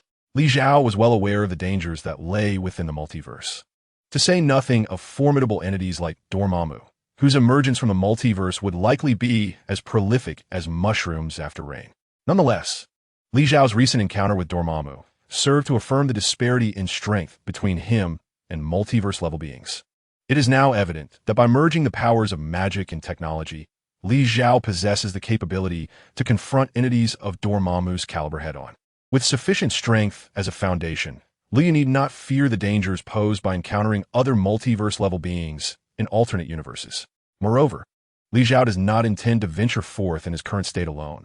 He possesses additional avenues through which to augment his power. The transcendent technology can synergize with eternal magic. Thus, it is conceivable that this transcendent technology may also integrate with the divine power of the Celestials. With transcendent technology in his left hand and Marvel's divine power in his right, the amalgamation of these two formidable forces will undoubtedly enhance Li Xiao's prowess further. Once his strength reaches a certain threshold, surpassing even multiverse-level beings may not be beyond his reach. You have made your resolve, and I shall not press further. The Ancient One discerned Li Xiao's determination. I shall take my leave now. I will embrace a more leisurely existence, eating, drinking, and relaxing at my discretion. With this, the Ancient One truly felt a weight lifted. With Dr. Strange inheriting her mantle in Camartage and Li Xiao, the Supreme Sorcerer, vigilantly safeguarding the safety of the reality dimension, she found little left to concern herself with. After the departure of Ancient One, Li Xiao began to discuss the enhancement of the divine body with He, She, and Liang Bing. Li Xiao had long possessed the technology for the fourth-generation divine body, yet it remained in an unverified stage until now. Subsequently, he acquired an upgrade plan for the sacred body, which intriguingly combined the sacred body with the latest proposal for the fourth-generation divine body. During the recent confrontation with Dormammu, Li Xiao became acutely aware of his deficiencies in the realm of divine bodies. Observing Dormammu's condition elucidates this point. Although his offensive capabilities paled in comparison to Li Xiao's, his defensive strength was formidable. Despite Li Xiao's relentless assaults, Dormammu could swiftly recover. Even after being bombarded in a dark confinement, his body, though left in disarray, could gradually mend itself. Li Xiao possessed an invincible body, capable of resurrection upon death. However, should he be cleaved in two, the prospect of revival would become exceedingly difficult. In such circumstances, the advantages of the fourth-generation divine body and the sacred body become manifest. Even if dismembered, proximity would facilitate immediate restoration.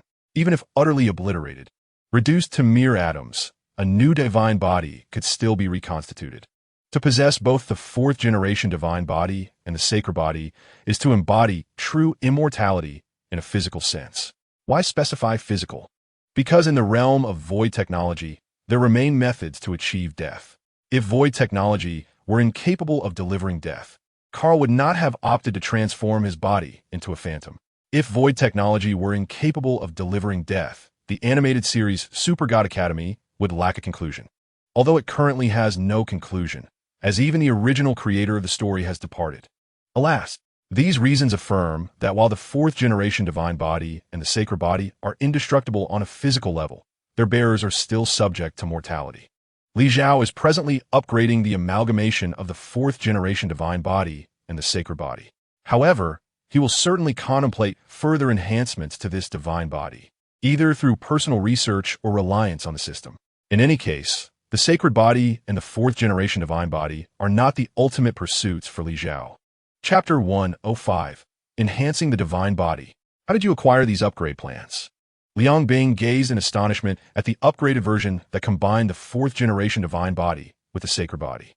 Initially, she had to seek out the perverse death god Karl to exchange for the upgrade technology of the fourth generation divine body, leading to an alliance between them to confront Kaiser. Now, Li Zhao had effortlessly discovered the plans to elevate his fourth generation divine body and the integration of the fourth generation divine body with the sacred body. It is important to note that the complexity of Li Zhao's supergenetic condition is unprecedented. The upgrade plans recorded within the Great Clock for the fourth generation divine body would be utterly inapplicable to Li Zhao. Li Zhao's fourth generation divine body represents a groundbreaking upgrade, embodying the operability of temporal and spatial genes, the indomitable power of the galaxy, the unyielding fortitude of the god of war, the energetic structure of solar light, and the transformative effects of angelic genes. In stark contrast, the enhancements brought by the Thunder gene seem to merely render Li Zhao more aesthetically pleasing. What is truly astonishing, however, is that Li Zhao's advancement is not solely a transition to the fourth generation. He has also integrated the techniques of the sacred body, aiming to harmonize the advantages of both the fourth generation divine body and the sacred form, rendering it more exquisite. This plan was computed by the operational system behind me. Li Zhao remarked casually, "The existence of such a system is not something one should divulge." Indeed, Liang Bing was already aware of this. Her inquiry was merely instinctive, not an earnest quest for answers. With this upgrade plan, the results following your enhancement will undoubtedly be unprecedented. She scrutinized the proposal, filled with anticipation for the effects of Li Zhao's upgrade.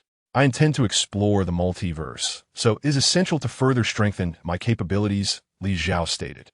"Upgrading the divine body and researching the feasibility of integrating the energy of the divine assembly with my own essence are methods I can presently pursue."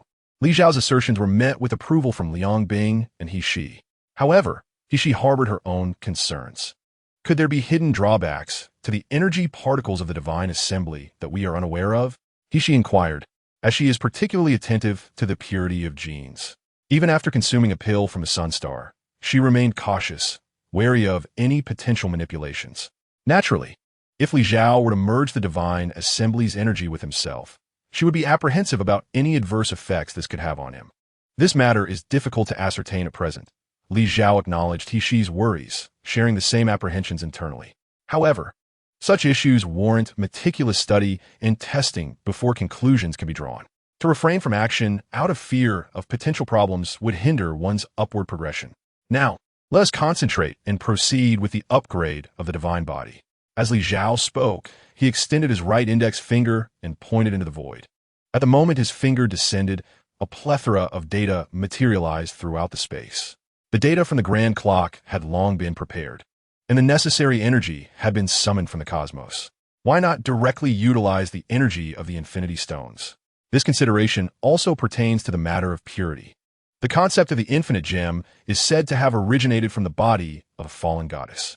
If one were to fully assimilate the energy of the infinite gem into oneself to enhance their divine form, it remains uncertain whether they would be influenced by that goddess. Utilizing the energy of the infinite gem to power the grand clock differs significantly from directly channeling that energy within oneself. While the firearm in your hand may malfunction for various reasons, the weapon upon your person must remain intact. As the upgrade procedure initiates and the energy commences its transformation, Li Zhao's voice resonates, prompting the grand clock's data system to operate at full speed.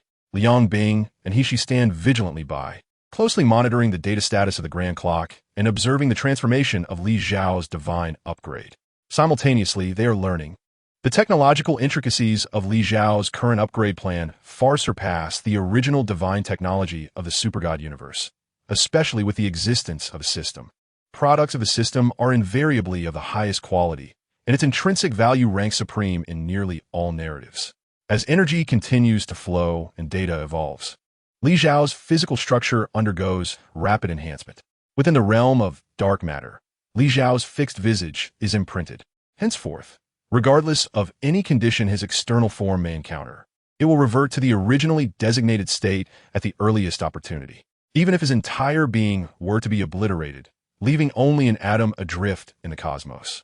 Li Xiao could reconstruct himself based on the imprinted visage within the dark matter realm.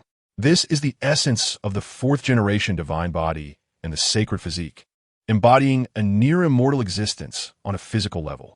In a world devoid of any heavenly laws, one might expect a divine retribution to strike Li Xiao at this moment.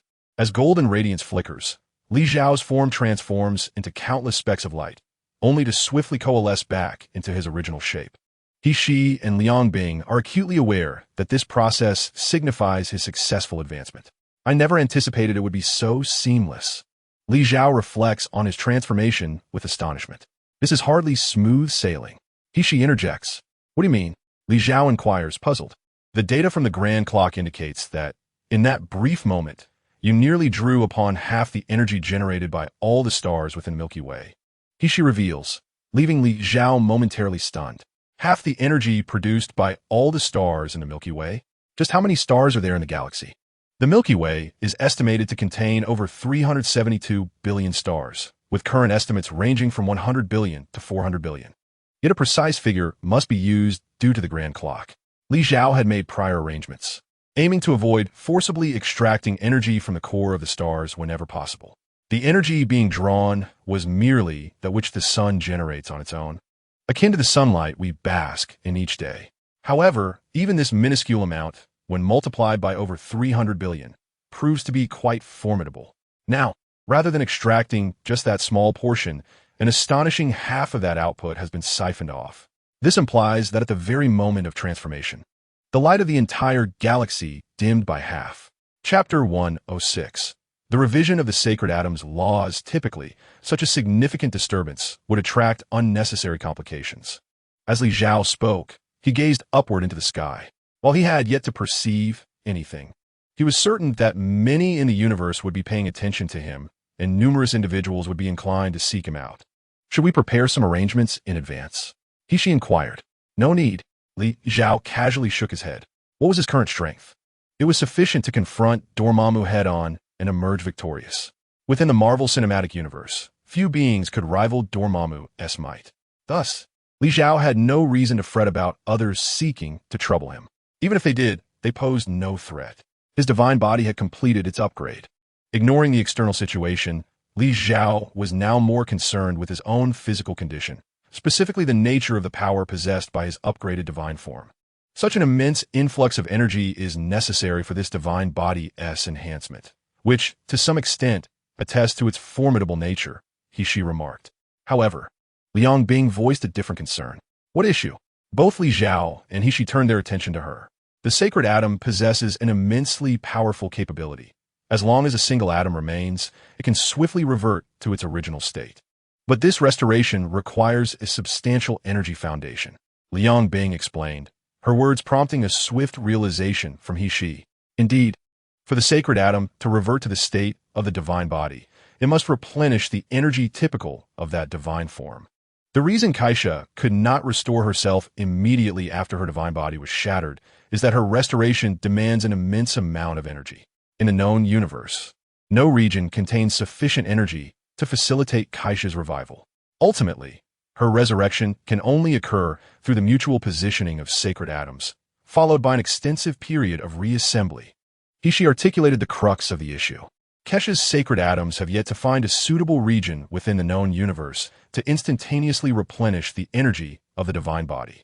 Upgrading the divine form now consumes half the energy emitted by hundreds of billions of stars across the galaxy in an instant.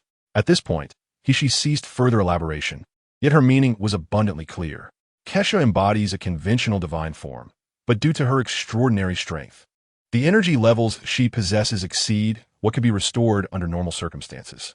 Presently, Li Xiao possesses an extraordinary divine form.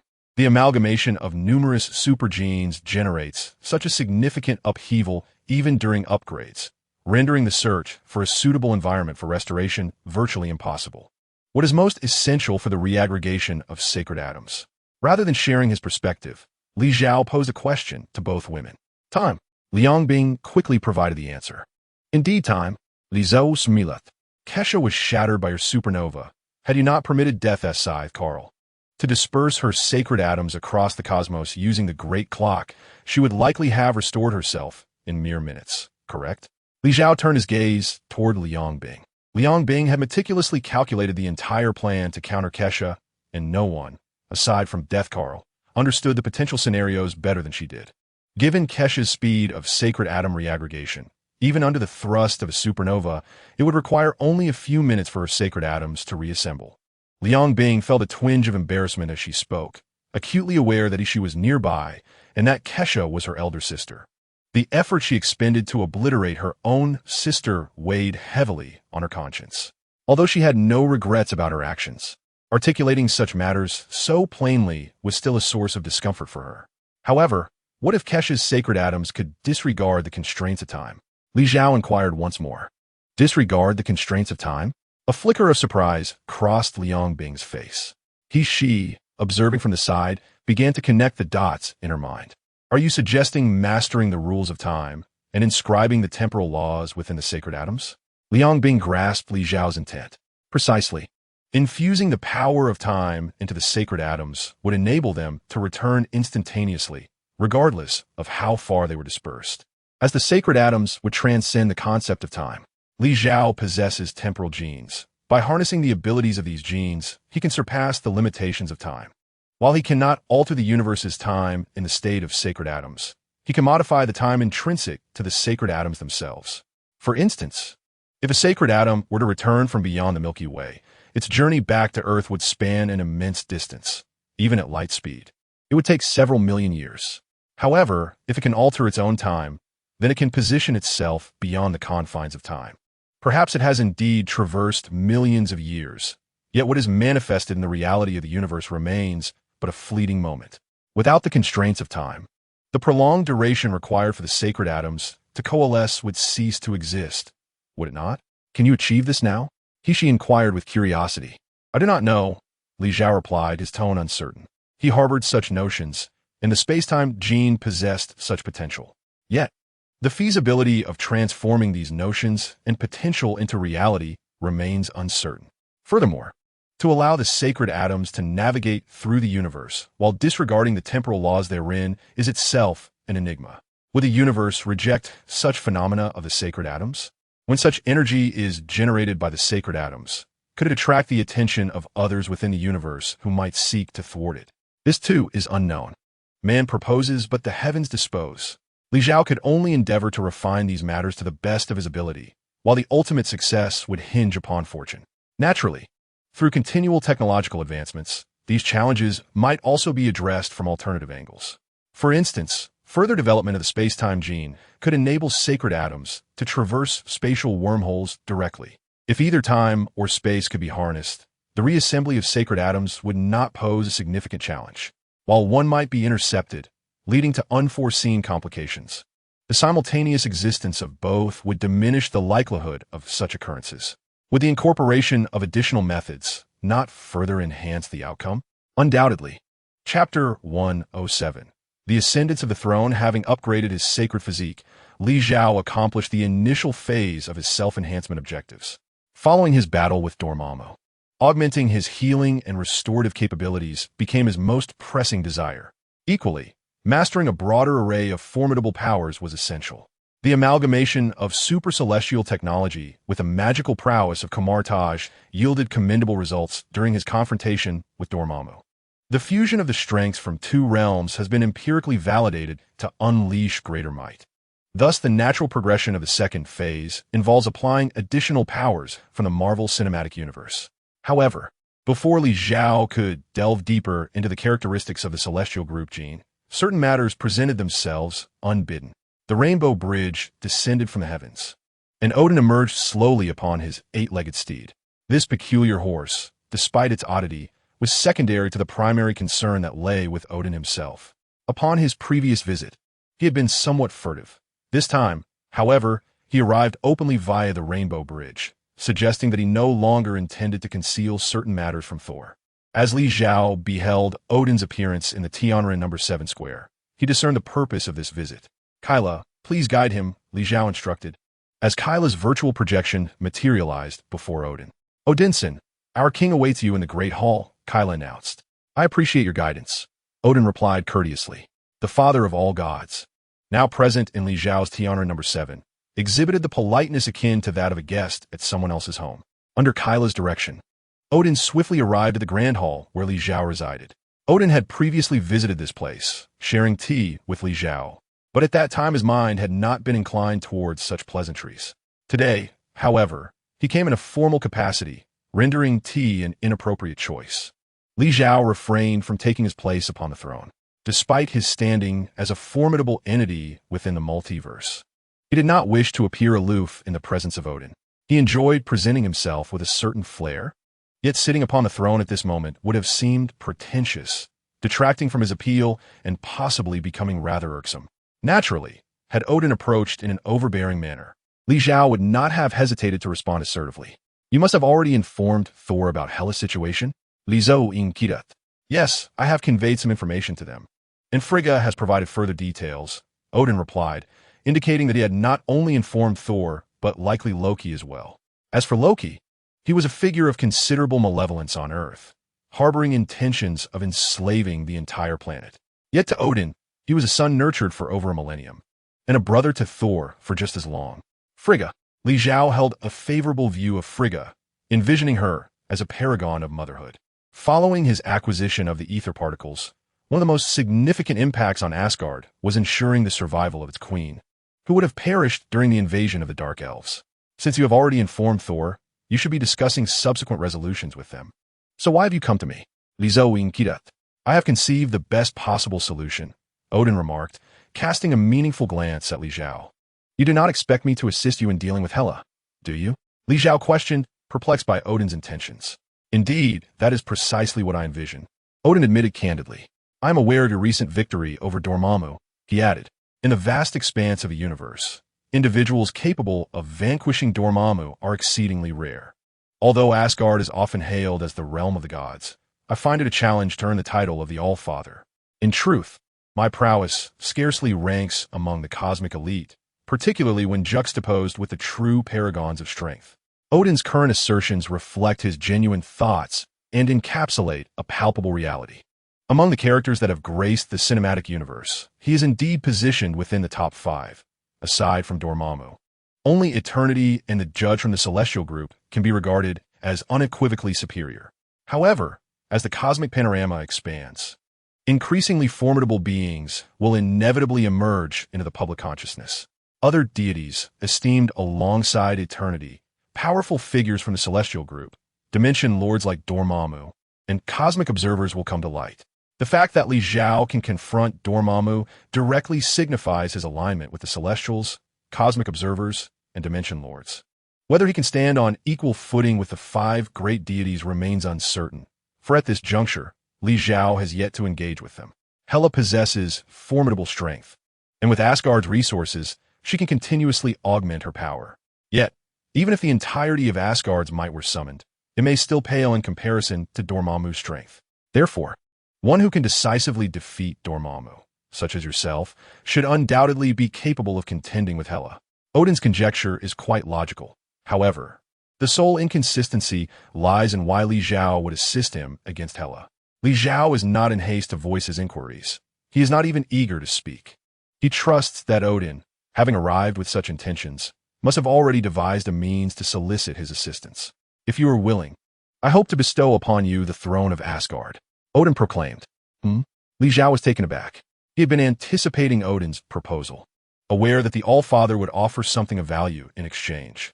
He had contemplated the possibility of treasures, yet he could never have fathomed that Odin would actually offer him Asgard. Your strength is formidable, sufficient to rule Asgard. I have observed your character and deem you a fitting sovereign. Thus, entrusting Asgard to your stewardship should be a prudent choice, Odin asserted. His purpose for visiting was clear, to elevate Li Zhao as the king of Asgard. By relinquishing all of Asgard's essence to Li Zhao, he sought to secure the latter's protection over the realm. This arrangement appeared to be a most advantageous exchange, a notion Odin firmly believed. Chapter 108. You may profit, but I shall never lose. No, this has caught me quite off guard, Li Zhao exclaimed, utterly bewildered. As a king of Asgard, You suddenly arrive on Earth with the intention of entrusting your kingdom to an outsider.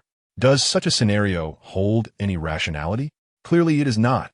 Initially, I contemplated offering something in exchange for your assistance against Hela, but upon further reflection, I realized I possessed nothing of value that would catch your interest. Odin did not always exhibit such impulsiveness. The truth is, Li Xiao has become so formidable that even the seemingly powerful artifacts of Asgard hold little significance for him. Items such as the Frost Box, the Eternal Flame, and the Eternal Spear are likely to pale in comparison to the swords and silver wings that Li Xiao wields. After careful consideration, it dawned upon me that the most valuable asset of Asgard may very well be Asgard itself. A deeper contemplation reinforces this as the most fitting choice. Li Xiao, possessing immense power yet harboring little ambition, has not even sought to dominate this small planet, Earth, having studied magic under the Ancient One for a brief period. He holds great respect for her and shows considerable care towards Kamartaj. He has even traveled to Xandar to assist the Nova Corps in their battle against Ronin's forces. Odin believes that appointing Li Xiao as the king of Asgard is undoubtedly appropriate. In fact, I will be satisfied with merely exchanging for the Frostbox. Li Xiao already has a system mission in place, wherein defeating powerful foes yields corresponding rewards. Thus, should Hela appear, it would merely be a matter of course for him to vanquish her. Now, unexpectedly, Odin is proposing the throne of Asgard to him, leaving him utterly bewildered. There is no need for formalities. Both Thor and I agree on this matter. Odin perceives Li Xiao's hesitance to accept and quickly clarifies, No. I'm not being formal with you. Li Xiao waves his hand in response. I understand you prefer a leisurely life, but all you need to do is reign as the king of Asgard. As for the daily affairs of Asgard, they can be entrusted to Thor and Loki to manage. You would merely hold a nominal title. Odin declares, Nominal? Li Xiao suddenly regains his composure. Indeed, if you prefer not to engage in governance, you may simply hold a title. The power of Asgard can be at your disposal, and resources freely available for your use, without the burden of mundane matters. The conditions Odin presents are such that they seem impossible to refuse. Li Xiao finds himself devoid of any rationale to decline. Asgard boasts a population of several thousand, each of whom is no ordinary being. They are born of divine lineage, far surpassing many of the superpowered individuals on Earth. Receiving the inhabitants of Asgard, numbering in the tens of thousands, would undoubtedly yield a plethora of system rewards, making the ultimate reward within reach. Very well, I shall acquiesce to this arrangement. Given the circumstances, to refuse would be nothing short of hypocrisy. Thank you. Odin stepped forward with palpable excitement, clasping Li Xiao's right hand firmly. No need for such formality. Li Xiao felt a twinge of embarrassment. By casually summoning Hela, he inadvertently claimed an entire kingdom along with the rewards bestowed by the system. The sensation of both taking and receiving was simply exhilarating, undeniably delightful.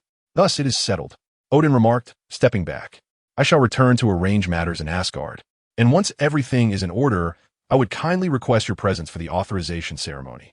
Odin stated, Indeed, I shall certainly attend. Li Xiao nodded in agreement. Then, I shall take my leave. With that, Odin turned and exited the great hall. He returned to the square, mounted his peculiar steed, and summoned the Rainbow Bridge to return directly to Asgard. Upon witnessing Odin's departure, Li Xiao felt a lingering disbelief. Odin, has your persona truly unraveled? This old man is indeed cunning. Liang Bing and she approached, with Liang Bing gazing at the vanishing Rainbow Bridge, expressing her thoughts aloud. Cunning? Li Xiao looked at Liang Bing, somewhat bewildered. Although this old fellow's strength is inferior to yours, his shrewdness surpasses yours by far, Liang Bing remarked. How so? Li Xiao pressed for clarification. While it may appear that he has granted you the entirety of Asgard today, he is genuinely bestowing the throne upon you. And this decision is, for him, a venture with nothing but benefits and no detriments. Liang Bing elucidated. It is evident he conducted meticulous research on you prior to this meeting, analyzing your past with great care. Liang Bing paused briefly before continuing. You possess a warm-hearted nature, as evidenced by the recent magical incident and the prior events on Soccer. Warm-hearted? I beg to differ. Were it not for the system rewards, I would have had little interest in these affairs. You are not enamored with power, which can be inferred from your actions on Earth. After all, despite wielding such formidable strength, you have yet to engage in any power struggles. Indeed, In the face of absolute strength, all power is rendered trivial. As long as one can secure system rewards and enhance their power, whatever others possess can be claimed when the need arises. As for the notion of actively controlling a nation or region, is that not merely seeking trouble without cause. Each day, indulging in the company of 3 enchanting beauties, and spending leisurely hours with Liang Bing and she in the pursuit of scientific endeavors, or practicing magic alongside Wanda. A life of ease and comfort surely seems more appealing to him than the arduous management of a vast empire. He is convinced that even if you were to ascend as the king of Asgard, you would not interfere in its affairs. Ultimately, your title would bear little influence upon them. Conversely, since you hold the nominal title of king of Asgard, when a grave crisis befalls the realm, it will be impossible for you to remain indifferent. This, in essence, affords you an immensely powerful ally, ensuring perpetual peace for Asgard. This cunning old fox, after all, bears no losses. Upon hearing Liang Bing's insights, Li Zhao grasped the entirety of the situation. However, he harbored no aversion to such matters. Perhaps the other party stands to gain, yet Li Zhao himself does not stand to lose. The rewards from defeating Hela, alongside the acknowledgement of Asgard as populace, are undoubtedly substantial. Chapter 109. The Origin of Chaos Magic. Li Zhao had no intention of shirking the agreement made with Odin. Although Liang Bing's analysis suggested that Odin's intent was purely to scheme against Li Zhao, in Li Zhao's plan, such an arrangement proved advantageous. The affairs of this world are often thus. As long as there are profits to be gained, one need not concern themselves with the machinations of others. Their scheming is their own gain, while you must simply consider whether you too can benefit from a situation. If all parties emerge with gains, then such scheming is indeed favorable. Should they intend to exploit you for their own ends, there is no need for politeness. Setting aside matters concerning Odin, Li Zhao shifted his focus inward to Earth. Previously, he had ventured into the cosmos to collect energy particles from the celestial ego and material data from the corpses of the celestials of the void. Yet, the data he gleaned proved rather meager. Now, to delve deeper into the information pertaining to the celestials, he required a greater volume of data. The most effective means to acquire such data would be to obtain the genetic data or energy information of the celestials directly. While finding the celestials in the universe is a daunting task, there exists a celestial hidden beneath the Earth's surface. Are you certain you wish to pursue the genetic data and energy particles of that celestial? She inquired, observing Li Zhao's imminent actions. I was cautious when lacking sufficient strength. Now that I possess it, to remain cautious would be a sign of weakness, Li Zhao declared. His conquest over Dormammu served as a testament to his capabilities. With such prowess, he need not tread lightly in many endeavors. The celestial assembly hidden within the depths of the earth was meant to be subdued, and now it merely appears that the execution of this plan has been expedited. Since you have made your decision, proceed accordingly. I shall prepare for the possibility of the celestial assembly arriving from the cosmos. As she spoke, the data of the Tianra number 7 began to rapidly disseminate beyond the solar system. Li Zhao descended underground, and the information from outside the Earth would henceforth be managed solely by her and Liang Bing. While the computational prowess of Tianra No. May 7th pale in comparison to that of the Great Clock, it is sufficient to envelop the entirety of the solar system and extend its reach into the surrounding realms. When the need arises, we can draw upon the data from the Great Clock, which possesses ample computational capacity, Li Zhao remarked. Indeed, she nodded in agreement, fully aware of the Great Clock's capabilities. Is Wanda still not awake? As Li Zhao prepared to depart, she noticed Liang Bing approaching and inquired. You were utterly reckless last night. How could Wanda possibly withstand that? Liang Bing chastised. It's not that I suddenly upgraded my divine form. I simply lost track of my strength due to the significant enhancement, Li Zhao replied, slightly embarrassed and looking down. Last night, as was customary, he had fallen asleep beside Wanda. Ever since Li Zhao began to share his time among Liang Bing, she, and Wanda, there were occasions when all four would sleep together, yet more often they would take turns, ensuring fairness. Yesterday, it happened to be Wanda's turn, and after Li Zhao had completed his divine ascension, he was overwhelmed with excitement, losing control over his strength and rhythm. The two had enjoyed themselves immensely, soaring in delight. However, after their encounter, Wanda found herself unable to rise from bed. The moment she attempted to stand, her legs wobbled, and her body felt utterly weak. Given Wanda's condition, A full day was required for her to recover, Liang Bing stated, her tone laced with reproach. The three of them had become close friends, and despite occasional jealousy, they genuinely cared for one another, particularly for Wanda, who was just in her 20s and received much affection from Liang Bing and He. I assure you, it won't happen again. I will be more cautious next time, Li Zhao said, still averting his gaze. However, we must find a way to address this situation. Perhaps we could enhance Wanda's super genes, or even directly upgrade her to a third-generation divine form. Li Zhao looked up at Liang Bing. Wanda possesses demonic genes within her. Although they are not directly under Liang Bing's control, she is intimately familiar with their structure, having created them. Upgrading Wanda to a third-generation divine form wouldn't be overly challenging if she were merely dealing with standard demonic genes. The complication arises from the presence of chaotic magic within Wanda's body, Liang Bing remarked, her expression revealing a sense of difficulty. I have diligently studied chaotic magic for quite some time, yet I am still unable to grasp its entirety. The strength of this energy may well surpass that of the 6 Infinity Stones contained within your Tianwen device. Liang Bing has long been engaged in research on chaotic magic. In fact, Li Zhao and He have also participated in the analysis of this enigmatic force. However, chaotic magic is an extraordinary power, inherently possessing tremendous destructive capabilities that can overshadow the energies of the Infinity Stones. As Li Zhao's research expanded, the responsibility for chaotic magic was entrusted to Liang Bing, specifically to aid Wanda in mastering this arcane art, thereby allowing her to rapidly elevate her super gene levels. Rather than having the three of them sporadically delve into it, it was deemed more effective to have Liang Bing focus solely on this endeavor. The mysteries of chaotic magic are intertwined with a being known as the god of death, Zaisorn, one of the ancient deities who existed in primordial times. He is a supremely powerful sorcerer credited with unearthing and creating chaotic magic, and his strength likely eclipses even that of Dormammu. Li Zhao's revelations left both Liang Bing and He astounded. They had witnessed Dormammu's formidable power firsthand. Even with Li Zhao's current prowess, he could only defeat Dormammu and drive him back to the dark dimension. The fact that Zaisorn's strength surpasses that of Dormammu raises questions about the nature of the Marvel Universe. Everything they had previously encountered appeared trivial in comparison. The notion of superheroes, or any super warrior from the divine cosmos, could easily dismantle entire factions. Consider Thanos, who is heralded as a cosmic overlord and commands great respect. Yet, in a confrontation, Li Zhao could effortlessly vanquish him and his vast army. Now, these formidable beings continue to emerge, their powers reaching alarming heights. Although Li Zhao has recently ascended to the 4th generation of divine bodies and sacred forms, both He and Liang Bing are acutely aware that his strength renders him invincible within the divine cosmos. Even the Grim Reaper, Karl, would find himself subdued beneath Li Zhao's might. The mere presence of a being like Dormammu, capable of engaging in combat with someone like Li Zhao, is already remarkable.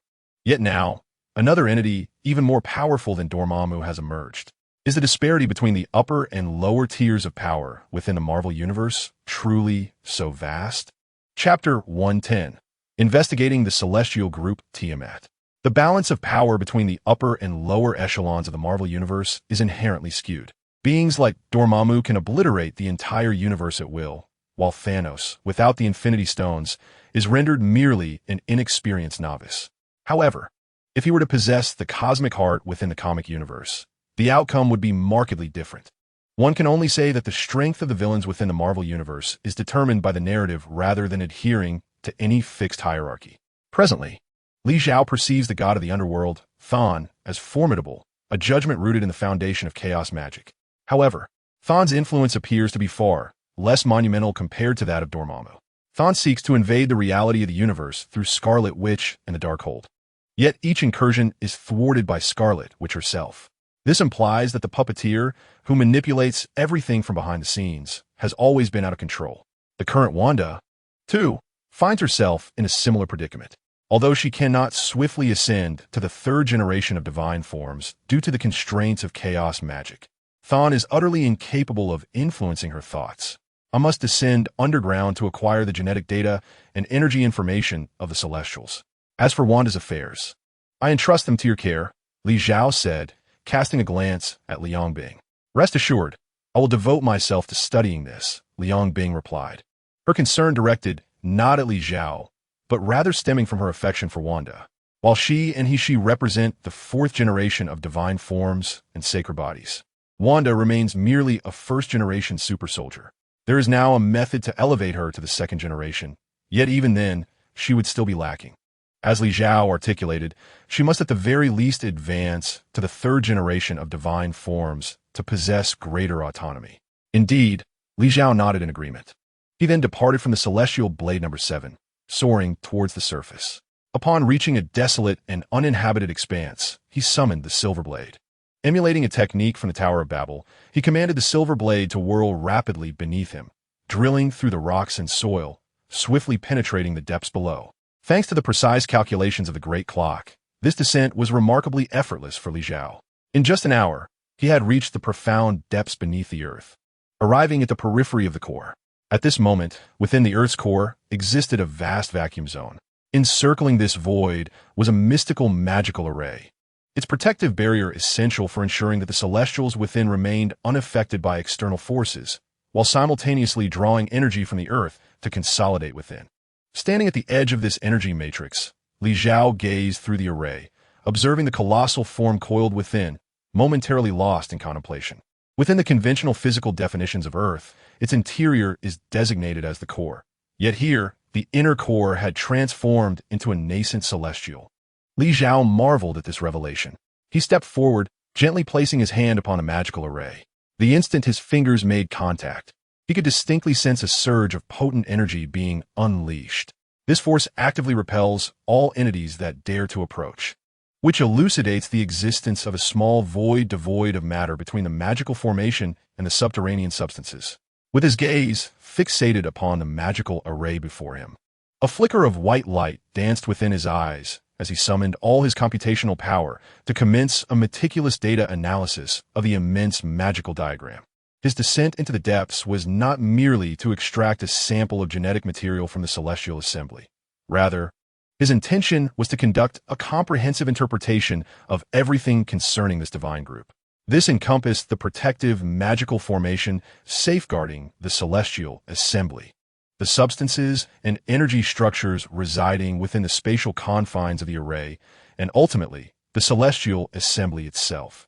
Only by mastering all the data and attaining a profound understanding could he harness more refined information, thereby facilitating a superior study of the integration of the celestial assembly's energy with his own supergenetic capabilities. At the very moment Li Zhao initiated these operations, in a distant region of the cosmos, the adjudicator Arisum abruptly lifted his head. As a judge within the celestial assembly and the overseer of its emergence on Earth, he had consistently monitored the circumstances on the planet. Now, sensing an intrusion into Earth's interior, someone probing into the magical formation he had established to glean the energy data of the celestial assembly, he was instantly aware of the situation. However, as a member of the celestial assembly, he would not readily act against the planet. Furthermore, Li Zhao was merely observing the celestial assembly and had yet to commence any destructive actions against the protective magical formation. Ajax. The voice of adjudicator Arisum resonated across the vast expanse of the universe, reaching Earth directly. Lord Arisum, Ajax, who had been resting in a quaint wooden cabin, immediately rose upon hearing the voice from the celestial assembly and stepped outside, gazing skyward. Someone is probing Tiamtel. You and your kin must investigate immediately to discern who dares to affront the divine. Upon uttering these words, Arisum vanished without a trace, leaving no further information or remarks. Ajax stood momentarily in hesitation. Who could possibly dare to spy on the celestial assembly? What entity could traverse the depths to reach the innermost sanctum of the celestial assembly? A vision materialized in her mind, that of a colossal celestial vessel hovering over the Pacific Ocean. Soon, she emerged from her contemplation and swiftly relayed a message to all members of the Eternal Clan. The first to arrive would undoubtedly be Icarus, for he was the most steadfast guardian and supporter concerning the affairs of the celestial assembly. He had even orchestrated Ajax's demise to fulfill the mission of safeguarding the emergence of the celestial assembly, attempting to lead the entire Eternal Clan astray to ensure the celestial assembly's successful manifestation. Subsequently, The other members of the Eternal race arrived, including Tina, who occasionally lost control due to awakenings from her past memories. This time, the summons came directly from Erishem, the judge of the Celestials. Thus, Ajak felt a sense of hesitation. She felt compelled to gather everyone at once. Additionally, perhaps through this mission, she could reveal the circumstances regarding the Celestials to all, allowing them to collectively decide on their course of action moving forward. The reason for your gathering is that an intrusion has occurred within the Earth, disrupting the gestation of Lord Tiamat of the Celestials, and we must intervene to halt this menace. Chapter 111. The Eternals and the Avengers. The Eternals fell into a prolonged silence. Ajak's words illuminated the nature of their mission. Yet they also unveiled a disheartening truth. The very humans they had diligently protected were merely sustenance for Lord Tiamat of the Celestials. Many among the Eternals found themselves engulfed in self-doubt. What are you doing? Ikaris could no longer remain seated. He stepped forth from the crowd. We were created by Lord Erishem. Our inherent purpose is to safeguard the emergence of Lord Tiamat. Now that Tiamat is in peril, we must act immediately to thwart this threat. Ikaris, a steadfast guardian of the Celestials, believed the paramount task at hand was the protection of Tiamat. However, Cersei gazed at Ikaris, her expression one of confusion. But if we proceed as you suggest, it would mean condemning all of humanity to death. She was bewildered, uncertain of the correct course of action. They had been created by Lord Erishem, and all they had done thus far was to repay the Celestials. Was there truly anything wrong with that? Ikaris remained indifferent. I created you. Thus, if I choose to reclaim the right to your existence, it is my prerogative. Such was his mindset. Yet, could Earth's inhabitants truly be mere fodder for slaughter? Perhaps the Earth had indeed been granted the conditions for life through the Celestials' creation. However, humanity's journey to this point was not solely reliant on the Celestials. They had evolved repeatedly in the harshest of natural environments, progressing from primitive forms through sheer resilience and ingenuity, ultimately achieving their current state. Today, Earth and its people were far from being mere victims of fate. Let us first investigate the situation at hand, Ajak suggested, stepping forward. Although she had yet to formulate a concrete plan, it was evident that they needed to ascertain the condition of Lord Tiamat. Very well. The others responded with a palpable sense of reluctance. Subsequently, under the guidance of Ajax and Ikaris, a group swiftly boarded their spacecraft, heading towards the coordinates indicated by Erishem. Upon reaching the designated location, they beheld an unfathomable black abyss leading into the depths of the Earth. Inside the ship, Heavenly Harmony immediately took note of this occurrence. The Eternals had arrived. She promptly established communication with Li Zhao. The Eternals? Li Zhao was engrossed in meticulously analyzing the magical array, a task that demanded his full concentration. How is Wanda's condition? He inquired. She has nearly recovered, Heavenly Harmony replied. Upgrade Wanda to the second generation of super genes and send her to confront them. Li Zhao was unable to intervene personally, and he was uncertain whether sending Liang Bing and Heavenly Harmony would align with the system's requirements. Thus, deploying Wanda seemed the most fitting choice. Understood. Heavenly Harmony affirmed, then relayed the situation to Liang Bing. Having studied extensively Liang Bing, although unable to elevate Wanda to the third generation, could indeed upgrade her to the second generation of super soldiers, and thus, the enhancement was promptly executed. Concurrently, Heavenly Harmony contacted Quicksilver. It was undeniably perilous for Wanda to face the 10 Eternals alone. Hence, it was prudent to have the Avengers join forces to address the threat together. Heavenly Harmony made such arrangements, ensuring Li Zhao was informed in advance. Your plan is commendable. Let us proceed accordingly, Li Zhao responded.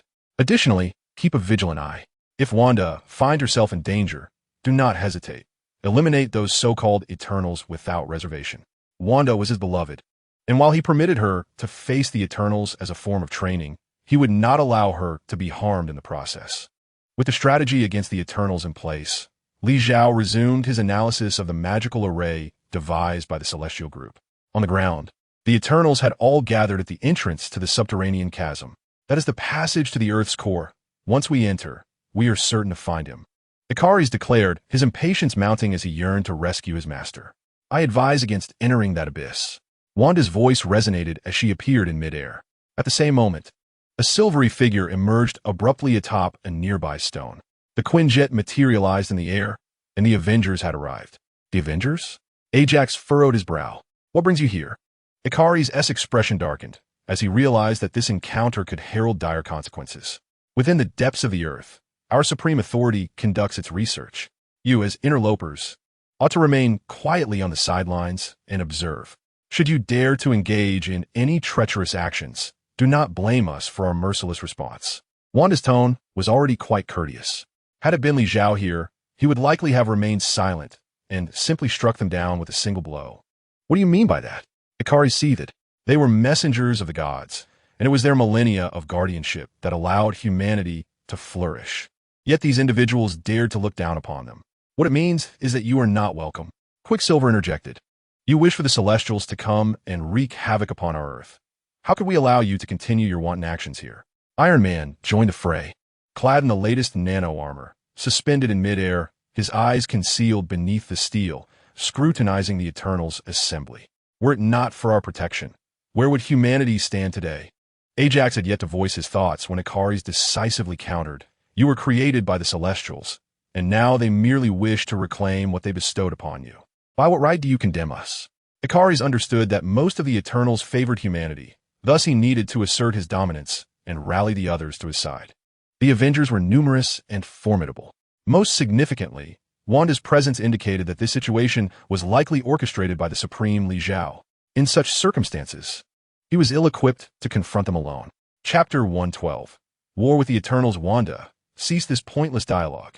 Quicksilver could no longer restrain his eagerness to confront them, particularly the one named Ikari's. What are your intentions? Wanda inquired of her companions. Initially, her gaze fell upon Stark, but then shifted to Captain America within the Quinjet. She no longer sought vengeance against Stark, yet their relationship could hardly be described as amicable. The emotional burdens of childhood cannot be so easily forgotten. Now that we have reached this point, there is no need for further discussion, Captain America declared. Regardless of their past actions, their ultimate aim is to destroy our home. And we cannot tolerate that. Stark added, then let us act. We will subdue them first. As she spoke, Wanda's back erupted with a pair of wings, dark demonic wings. Wanda is infused with demonic genes, initially devoid of wings, as Li Zhao had no intention of making significant alterations, fearing that such changes might adversely affect her physical condition. However, after extensive research, Liang Bing devised a superior upgrade plan, thereby unlocking the concealed demonic wings hidden within Wanda's genetic makeup. Oh, Wanda, when did you acquire these wings? Quicksilver exclaimed in astonishment. I just received them today, Wanda replied. Concurrently, a surge of red energy emanated from her being. The invocation of chaotic magic intensified her aura in that moment. Behold, these humans whom we nurtured are now turning against us. Ikari's remarked to his fellow Eternals. Ajax attempted to interject, but Ikari swiftly cut her off. With a sudden stride, he soared into the air, his target set firmly on Wanda. As Ikari's approached, Wanda swiftly flicked her right hand forward. In response to her motion, the red energy surged towards Ikari's with formidable force. The upgraded second-generation super soldier Wanda was not merely regaining her vitality. Her physical attributes were rapidly enhancing. Her reflexes were quicker, her cognitive abilities sharper, and her bodily defenses more resilient. In midair, she engaged effortlessly with the mightiest warrior of the Eternals. At that moment, her emotional steadiness tempered her explosive power. Otherwise, Ikari's would have been swiftly subdued. Following Ikari's strike, a water sprite from the Eternals also launched an attack.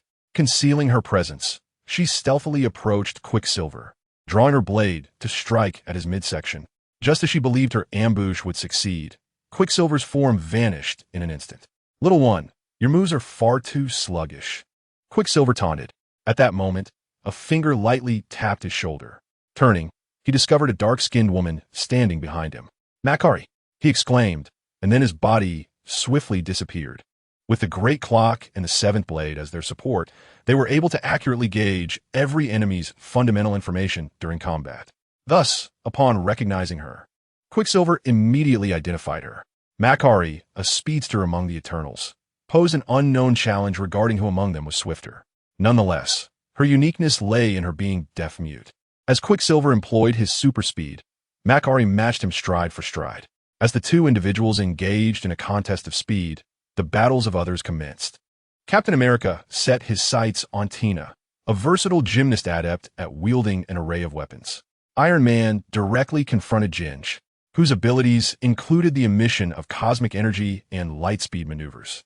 Hawkeye positioned himself at a distance, prepared to snipe, akin to a druid capable of manipulating the minds of others. Meanwhile, the rest were delayed by Winter Soldier Bucky, Falcon, Ant-Man, and Black Widow. Numerically, the Avengers found themselves at a disadvantage.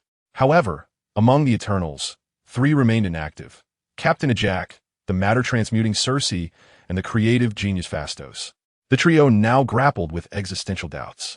Captain, Cersei approached Ajak, her voice barely above a whisper. Cersei, Ajak's spirits were equally low. As captain, she had been aware of the Celestials' designs on Earth from the outset, yet she had yet to formulate a response to the unfolding chaos. In her heart, a burgeoning inclination to defy the edicts of the Judge Erisham had begun to take root.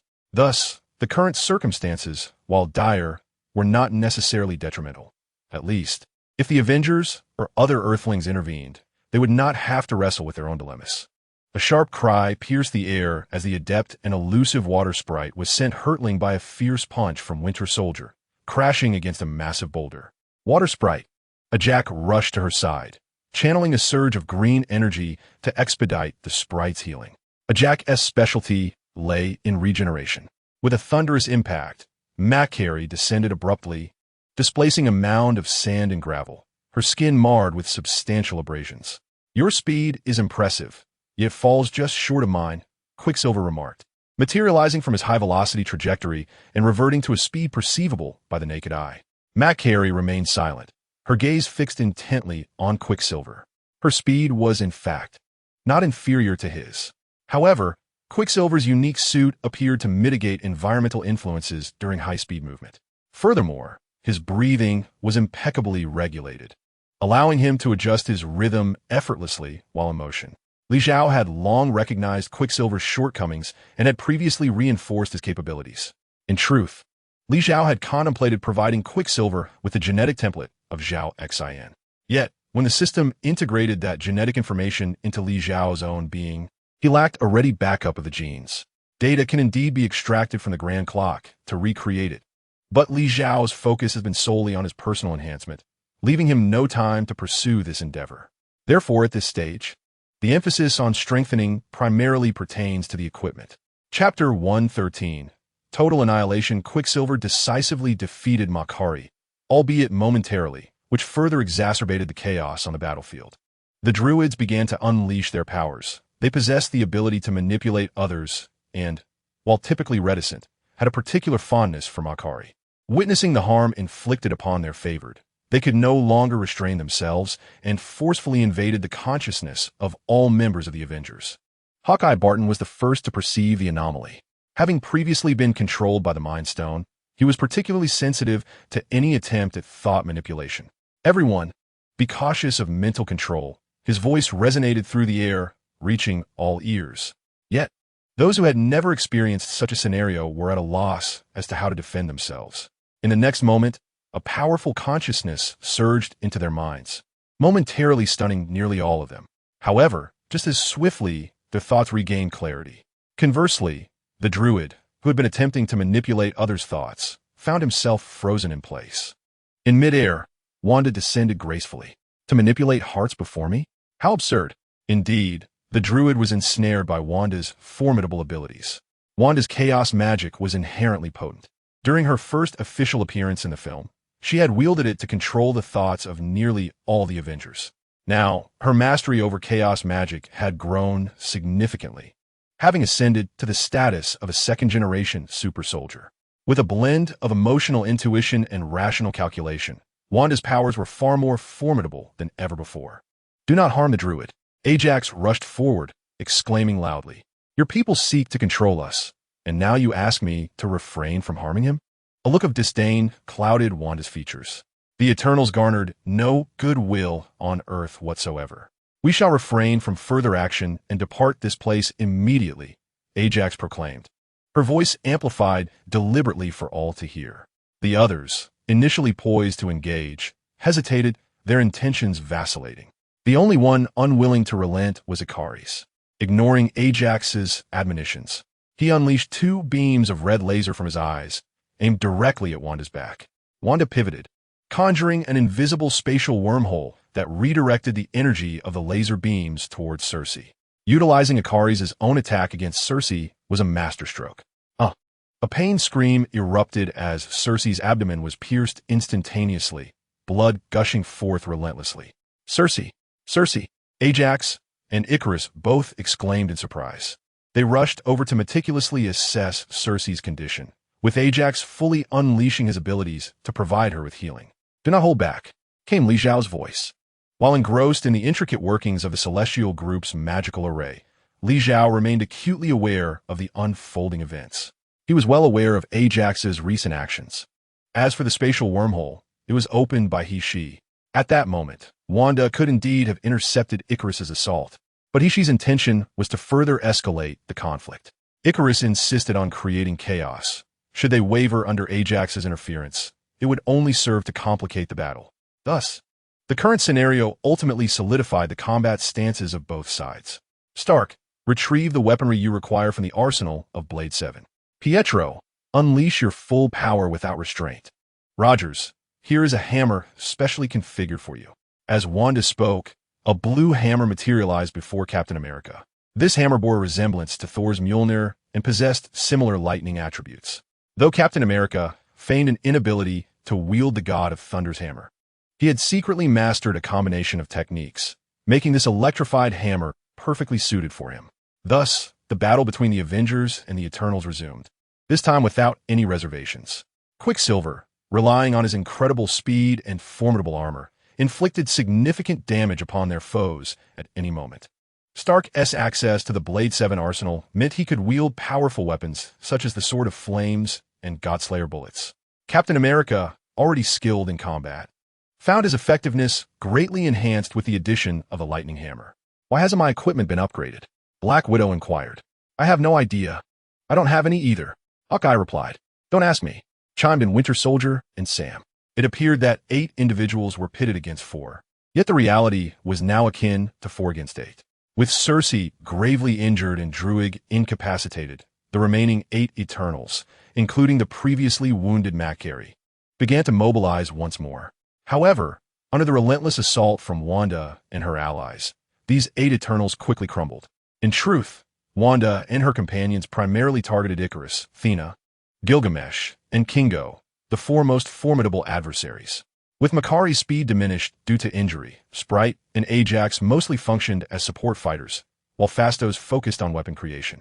Wanda and her trio were exceptionally powerful, bolstered by 4 Karamis providing strategic support from behind. In such circumstances, victory for Wanda's group was not a daunting task. Nevertheless, their approach remained somewhat restrained. They primarily delivered a thorough beating that rendered their opponent's combat ineffective, without any fatalities.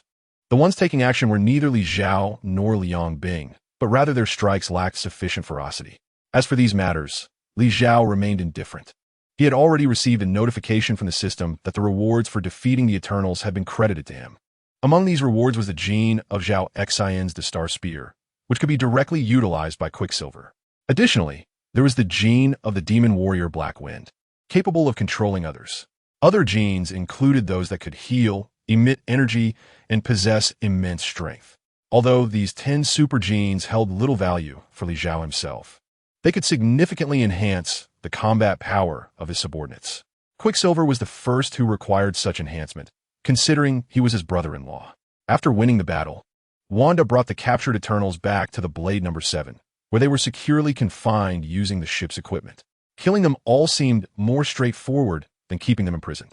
Liang Bing, observing Wanda's return, directly inquired about her decision.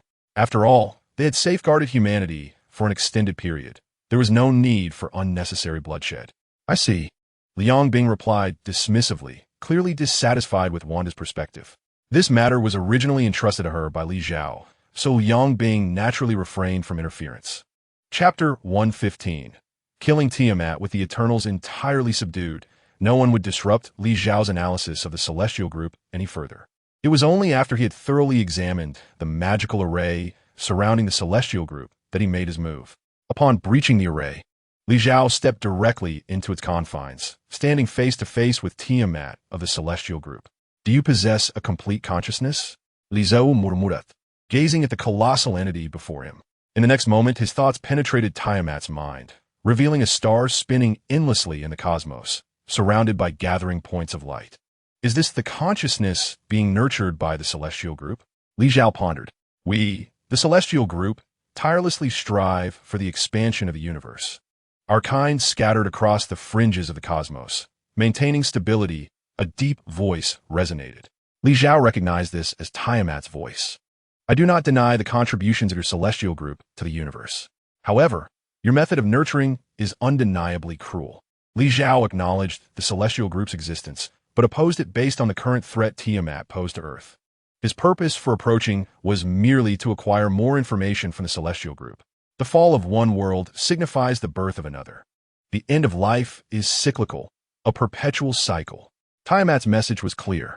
His existence indeed required the destruction of a world, yet he would subsequently create a new one. The entire process was merely a transition between the old and the new. Your cycle is profoundly unreasonable. In what way is it unreasonable? You create other worlds, yet you obliterate mine. Why must I sacrifice myself for the emergence of others? This is the cycle of life and death. As I stand on the brink of demise, why should I concern myself with the survival of others beyond tomorrow? How can life be so selfish? If you're not selfish, why must you sacrifice countless beings for your own existence? Tiamto found himself at a loss for words, his subsequent thoughts stifled in silence for an extended moment. The very existence of the celestial assembly presents an inherent dilemma. Li Zhao asserted, our existence is to manage and create a grander cosmos. How can we possibly be flawed? Tiamto vehemently disagreed. The universe operates under its own laws and principles. What need have you for management? Having traversed from another realm, Li Zhao possessed profound insights into the cosmic mysteries of that world.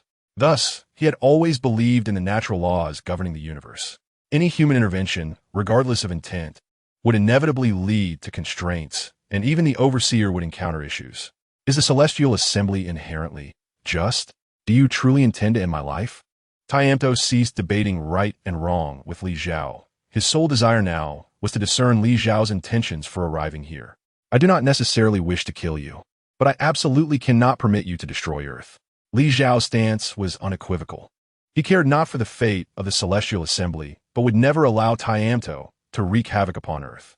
This meant that if Tiamto remained dormant for eternity, Li Zhao would refrain from taking action against him. Yet, Tiamto could never remain in slumber indefinitely.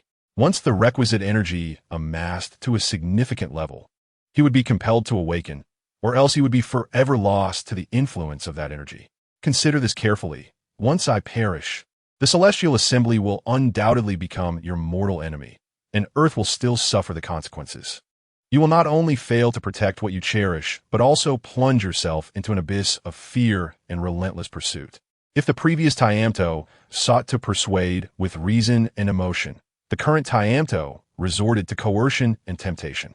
Your power is formidable, and you possess a magnificent vessel capable of traversing the cosmos.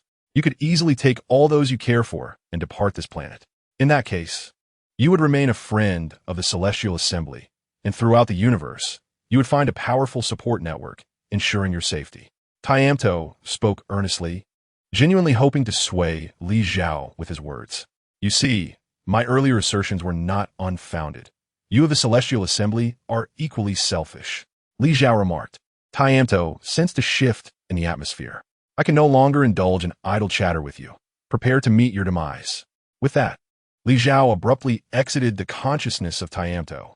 Upon opening his eyes in the real world, he beheld the immense form of the celestial entity drawing nearer.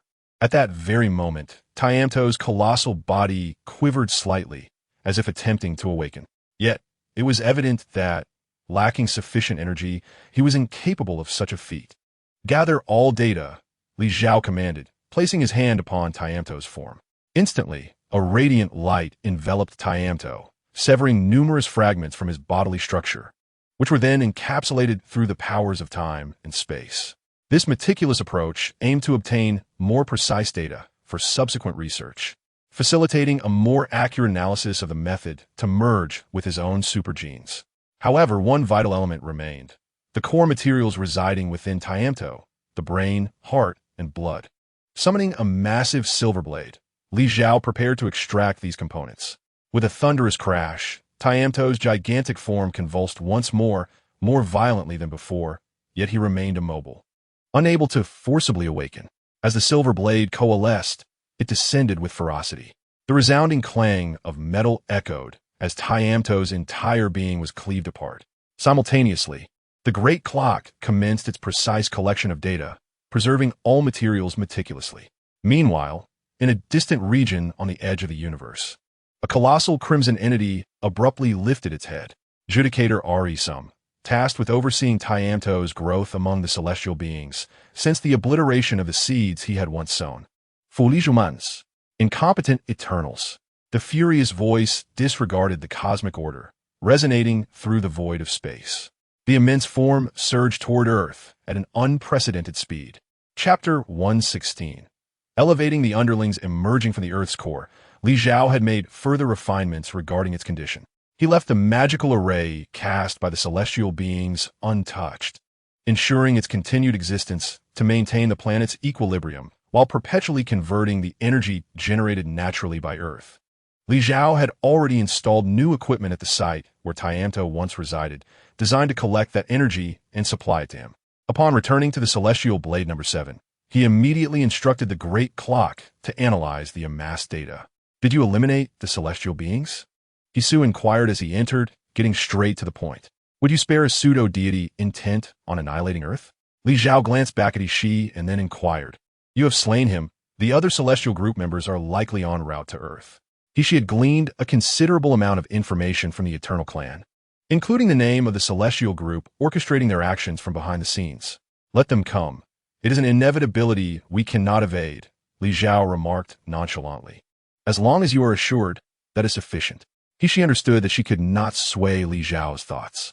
Her earlier words were merely a caution to prepare him mentally. After a brief moment, Wanda approached. Her purpose for coming was simply to inquire about how to deal with the Eternal Clan members. "They are merely minor players. Handle them as you see fit," Li Xiao stated, genuinely indifferent, having already secured the system rewards he was entitled to. "Very well," Wanda replied with a smile. Li Xiao's tone took on a somewhat languid quality. "What is it?" Wanda asked, her brow furrowed in confusion. "Are you all right?" Li Zhou inquired, a hint of shyness creeping into his voice. Upon hearing this, Wanda's face flushed with embarrassment. "I'm fine. We can have another round tonight. And it can last even longer. With my newly upgraded body, I must thoroughly enjoy your strength." Although Li Xiao had not activated his insight eye and could not perceive Wanda's innermost thoughts, he found himself thinking along similar lines. However, according to their prior agreement, it was time to visit Ishii tonight. "Well, as long as you're fine," Li Xiao said, "you may go about your business. And please arrange for Pietro to stay aboard the Blade 7 for the time being." "Let Pietro stay here?" Wanda's expression turned serious. "Is there a reason for that?" Typically, Blade 7 did not accommodate others, and even Pietro, her brother, would only visit on special occasions. Yet now, Li Xiao had unexpectedly requested that Quicksilver remain for a few days. "I possess a super gene suitable for Pietro. Having him here will facilitate a more effective matching process. If successful, his powers will undoubtedly enhance further, perhaps even surpassing yours," Li Xiao concluded, a hint of consolation evident in his words. Given Wanda's mastery of chaos magic, even if Quicksilver were to ascend directly to a third-generation divine body, he would likely struggle to compare with Wanda in her current state. In truth, the origins of chaos magic were likely even more extraordinary than dark magic, and Dormammu's strength paled in comparison to that of the underworld god, Zysorn. However, with regard to such uncertain matters, Li Xiao typically refrained from drawing hasty conclusions. He would patiently await the arrival of that day, making specific arrangements based on the circumstances at hand. "If Pietro were to surpass me, he would undoubtedly be able to accomplish more for you." Wanda does not mind that Quicksilver possesses greater strength than she does. In fact, she secretly wishes for his prowess to exceed her own. Her current enhancement of the super gene is merely for her own exhilaration. Should Quicksilver manage to elevate himself to the status of a super soldier, he would wield even greater power, enabling him to undertake more significant feats. Well then, go ahead. Li Zhao gestured with a wave. Wanda joyfully departed, her spirits high as she made her way towards the square where Quicksilver and the others were gathered. Upon finding Quicksilver, she publicly announced Li Zhao's intention to upgrade his super gene. Upon hearing this, Quicksilver was instantly filled with excitement. The surrounding assembly of superheroes cast envious glances in their direction. Although they were unaware of the specifics of the super gene, they recognized its immense potential for power. Li Zhao, He Shi, Liang Bing, and Wanda were all bearers of this extraordinary super gene. This hammer is for you. Captain America stepped forward, presenting the hammer he had acquired during their previous battle to Wanda. Take it. It was originally crafted for you. Wanda, elated, hardly paid heed to the hammer. Moreover, she was correct. The hammer was indeed intended for Captain America. It was merely a weapon forged using the technology of the lightning spear, designed to summon lightning. To Li Zhao's current arsenal, it served little purpose beyond occupying space. Can I still use those God-slaying bullets? Stark inquired, stepping forward. Yours cannot. That's discriminatory. Stark protested. This is unfair. While perhaps it seemed unjust, given the minor tensions between Stark and Wanda, as well as Quicksilver. The reality was that Wanda's refusal of Stark's request was not based on that. Stark may have perceived his God-slaying bullets as inferior to Captain America's hammer, yet in truth, those bullets were specifically engineered to combat super soldiers. Li Zhao, He Shi, and Liang Bing were unconcerned, as their divine body levels were significantly higher, rendering the bullets ineffective against them. However, the God-slaying bullets remained effective for Wanda and would also be beneficial for Quicksilver after his super gene upgrade. Li Zhao himself was indifferent, but had to consider Wanda's needs. Additionally, the God-slaying bullets in Li Zhao's storage were rewards from the system, which could be accumulated for ultimate rewards. Wasting even one bullet would be a loss, while Stark could potentially earn more by targeting supervillains. It was prudent to refrain from unnecessary usage. Brotherly said he would provide you with a special material. You can integrate it with your nano armor, enhancing its performance and increasing the destructive power of your weapons. Wanda observed Stark's slightly dejected expression and felt a sense of satisfaction within her. The fact that Quicksilver could enhance his super genes brought her joy, and she had no intention of deliberately causing Stark distress. Upon hearing Wanda's words, Stark realized this was part of Li Zhao's prior arrangements, which naturally pleased him. He was powerless against Wanda's playful teasing. Historical grievances lingered, and even though he was not at fault, the stereotypes formed during childhood were not easily forgotten. Chapter 1:17. The Arbiter heiress him after several hours of passionate entanglement. Li Zhao and He Shi found themselves immensely satisfied. The room was suffused with an intimate and humid atmosphere, the air still holding traces of their sweat and lingering scents. Li Zhao's chest rose and fell gently, his breathing gradually stabilizing, yet his gaze remained somewhat dazed, as if he had not fully returned from the fervor of their earlier activities. He Shi, with her eyes tightly shut and long eyelashes fluttering like butterfly wings, wore a contented smile resembling a blooming flower. A faint blush graced her skin from their recent exertions, rendering her particularly alluring. With their remarkable regenerative abilities, they could recover swiftly. However, in this moment, they chose to relish the extreme relaxation enveloping them. Really, you work so hard every day. Don't you tire of it? Ishi's voice was as gentle as flowing water. Do you tire of it? Li Zhao countered. Never, Ishi replied decisively. Such matters, unless one were utterly exhausted, would not lead to boredom, especially for super soldiers like Li Zhao and He Shi, whose bodies perpetually remained in peak condition. 20-year-old youths, 30-year-old women, and ageless warriors. One robust as an ox, the other soft as water. The dawn is approaching. Perhaps we should rest a while, He Shi suggested, extending her fair arms and slender legs, entwining them around Li Zhao like a serpent. Li Zhao understood that while they could indulge throughout the night, a brief respite of 2 to 3 hours was necessary, not due to physical fatigue, but to allow their spirits to unwind further. He grasped her softness, savoring the warm sensation, and gradually drifted into slumber. 2 to 3 hours later, daylight broke. The pair returned to their usual selves, hand in hand, making their way to the Grand Hall. Li Zhao had several tasks to attend to today, adapting Quicksilver's super genes, formally presenting the lightning hammer to Captain America, and delivering a portion of dark iron to Stark for his use. The others had arrived early at the Grand Hall, including the 10 members of the Eternals, all arranged below the hall. Before entering, she willingly released Li Xiao's hand, transforming back into her usual angelic demeanor, and casually seated herself in a corner of the hall. Liang Bing was also present nearby. Today pertains to the internal affairs of the earth, and they need not involve themselves excessively. However, Wanda stands firmly alongside Quicksilver due to the direct implications this matter holds for her elder brother. You few. Li Xiao cast a glance towards the Winter Soldier, Falcon, and Ant-Man Supreme. The trio saluted Li Xiao with utmost respect.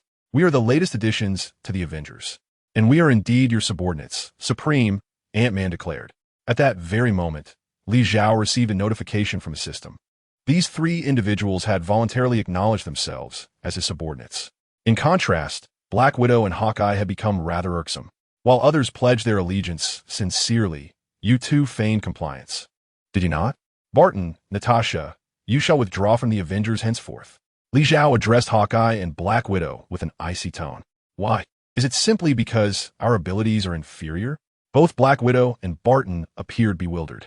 Deep down, you do not recognize me, nor do you genuinely accept me as your leader. Why persist in mingling within my ranks? Li Xiao articulated his reasoning straightforwardly. Do you think I cannot discern your true sentiments? He interrupted Black Widow. At this, she fell into complete silence, finally grasping the clarity of numerous past events. Let's go. With a wave of his hand, Black Widow found herself once again unceremoniously expelled from the Trident Tower. However, this time, she was not alone. Hawkeye and Barton were also sent back. Moreover, the Trident Tower was no longer the headquarters of SHIELD, which had disbanded several years prior. Having dealt with Black Widow, Hawkeye, and Barton, Li Xiao then redirected his focus towards Stark and the others. You all have done remarkably well, Li Xiao commended. Wanda should have already informed you regarding the matters I intend to bestow upon you, and I trust you comprehend my motivations. He paused momentarily. This Supreme delights in freedom and leisure, yet various occurrences will invariably arise on Earth. The initial purpose of establishing the Avengers was to safeguard the tranquility of our planet. Henceforth, unless a significant crisis arises, I shall entrust you with its management. Li Xiao was brazenly seeking to shirk responsibility, clearly indicating to all that he intended to indulge in merriment and revelry with the lovely ladies while delegating Earth-S affairs to them. Unless the sky were to fall or the Earth face annihilation, he urged them not to disturb him. Stark and the others listened to these words, feeling somewhat helpless. Yet they bore no resentment. Li Xiao had granted them greater power, and this also signified that he would stand as their safety net in times of trouble. They, the Avengers, merely acted as volunteer enforcers, attending to minor disturbances on Earth and handling trivial inconveniences. Suddenly, Li Xiao lifted his head, and in the next instant, he vanished from his throne. What is happening? Quicksilver immediately inquired. Something is approaching, and it possesses formidable strength, Wanda declared as she unfurled her wings and soared towards the outside of the Grand Hall.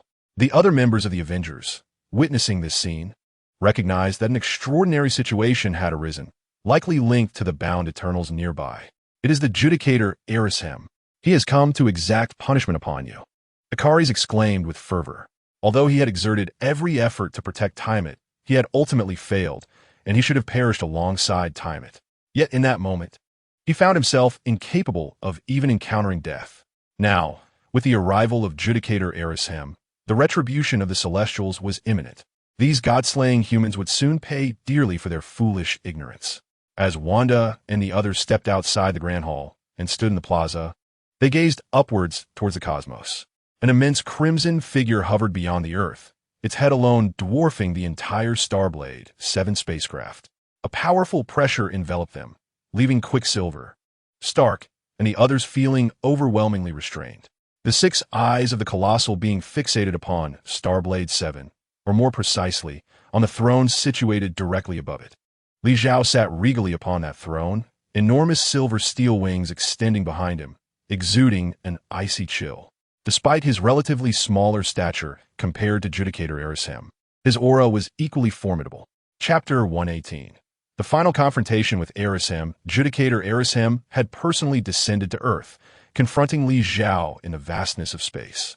This was not Li Xiao's first encounter with the Celestials. He had recently vanquished one. However, The circumstances this time were markedly different. Previously, when battling Tiamat, he had faced a celestial still in gestation, utterly immobile. In contrast, the judicator Arishem now before him was a fully realized celestial and one of considerable strength. You have slain Tiamat? Though Arishem lacked a mouth, his voice resonated distinctly across the void. Indeed, Li Xiao did not shy away from the truth. Do you comprehend the consequences of acting against a deity? Arishem's tone grew weighty. Are you gods?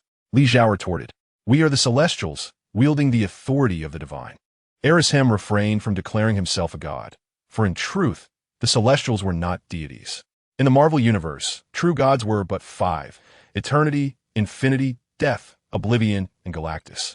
Certainly, beyond the five great deities, other entities exist, such as the first firmament and the court of life.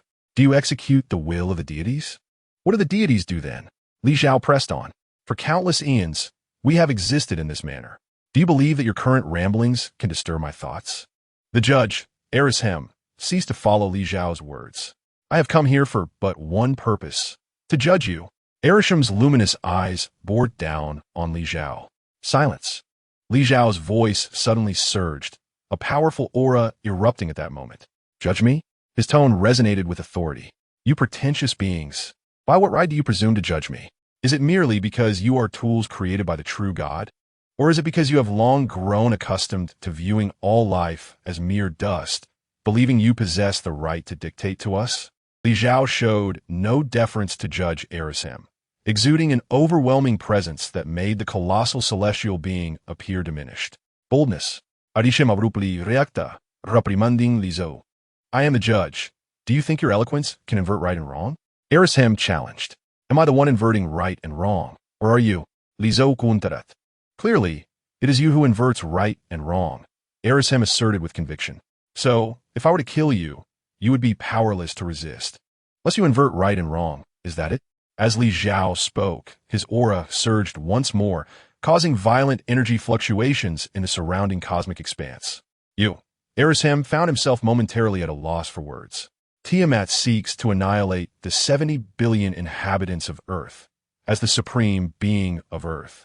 My actions to protect the life here are justified. Yet you, under the guise of a false deity, presume to judge me. What right do you have to do so? Li Xiao's words rendered Judge Arishem speechless. His immense form trembled violently. After a brief moment, he suddenly raised an arm, his colossal hand striking towards Li Xiao with ferocity. Li Xiao did not flinch. He raised his left hand, and a steel wing behind him expanded, ultimately becoming as immense as Arishem's hand, then charged directly toward it. Clang! The sound of metal clashing reverberated across the cosmos. Li Xiao was within Earth's atmosphere, while Judge Arishem resided beyond it. Their clash was a confrontation between the Earth and the void beyond. If it were merely an ordinary sound, it would not be capable of reaching the ears of all beings on Earth. However, at this moment, the forces engaged in combat had grown to an unfathomable magnitude. With a cry of pain, Arishem's form recoiled sharply. As his palm withdrew, a shocking and immense wound appeared in its center. The injury healed at an astonishing rate, yet it undeniably manifested upon the hand of a celestial. Li Xiao soared beyond Earth, having completely transcended the atmosphere. An invisible yet potent force propelled the judicator Arishem backward. Li Xiao's intent was simple, to draw the conflict as far away as possible to prevent Earth from being affected. Within Earth, Wanda and the others watched in a state of urgent anxiety. They too wished to follow and observe, but the dilemma was that even if they ventured out, they could not remain on Earth. Even Wanda, now a second-generation super soldier, would struggle to endure in the cosmos for long. She had only recently ascended and required a period of acclimatization. Most critically, even if they did pursue, they feared they would be of no assistance. On the other hand, Liang Bing and she had already ventured beyond the terrestrial realm, standing silently in the vastness of space, observing. Meanwhile, Li Xiao remained seated upon his throne, exuding an air of calm and composure. The judicator Arishem had regained his footing, and though his expressionless visage betrayed no emotion, his form radiated a palpable intensity. His body began to contract. Why this reduction in size? Because a diminished form would enhance his physical density and agility. Nevertheless, celestials are inherently colossal. Even as Arishem intentionally shrank, he ultimately reduced to a height of 600 meters. In fact, this height aligns with the established portrayal of celestials in comics. Yet, their depiction in films varies significantly. There was the purple celestial who obliterated life on a planet with the Power Stone, and another pair observed from a window in the City of Eternity. Furthermore, there was this celestial who initially appeared much larger than Earth itself. It now seems that their dimensions can be adjusted according to their needs. Arisham's formidable stature perhaps serves merely to accentuate his grand celestial image. Now, as the time for battle approached, it became necessary to diminish his size for more effective combat. 600 meters is still considerable. However, for Judicator Arishem, it sufficed. Human, you have been judged, and your crime is contempt for the Celestials, Arishem declared, raising a hand once more to strike fiercely at Li Zhao. The same action, yet with an entirely different consequence. Faster and more powerful. Chapter 119, The Spear of Judgment. In the face of the Judicator Arishem's renewed assault, Li Zhao retaliated using his previous tactics. The diminished silver wings lunged towards the center of Arishem's palm. A resounding clash echoed, audible only to Li Zhao and Arishem, as their attacks collided head-on. Only they comprehended the ramifications of this particular strike. The defensive prowess had indeed augmented. Li Zhao mused, extending his right index finger forward. 2 additional silver wings materialized behind him, the mightiest weapons in his arsenal aside from the heavenly desolation sword, all 4 silver wings unleashed in unison. Swiftly, his right hand thrust forward, the 4 silver wings transforming into countless silver blades, relentlessly piercing towards the Judicator Arishem. Like raindrops, like a torrent, like a waterfall. The assault was extraordinarily dense, the impact profoundly intense. Although the clinking sounds were inaudible, a myriad of sparks flickered in the air. Are you merely tickling me? Arishem inquired. His right hand clenched into a fist, which he then swung with ferocity. Li Zhao raised his left hand, and his throne began to morph at an accelerated pace, transforming into a colossal shield that stood before him. This throne was not merely a symbol of ostentation. It was, in fact, a sophisticated piece of weaponry, designed to synergize with Kaiser's silver wings. Over the years, Li Zhao had diligently amassed resources through his own capabilities, and after acquiring the Great Clock, he expanded his explorations throughout the cosmos. During this journey, he collected numerous extraordinary materials, dark iron elements, dark silver, and void substances. How could he forge Mjolnir for Captain America? How could he provide Stark with dark iron elements? Why did he allow Stark to utilize the Godslayer bullets? It was because these resources were painstakingly gathered and refined by him. Naturally, just because he created these items did not mean he would grant them indiscriminately. If they could not yield system rewards for him, they would not receive his generosity. With an abundant supply of dark silver and dark iron elements, he crafted a new weapon system capable of transforming according to his needs. In its everyday form, it served as a throne for display, but now, in his hour of need, it seamlessly shifted into the guise of shield. The Judicator Arishem's offensive was thwarted by Li Zhao, yet he remained utterly unfazed.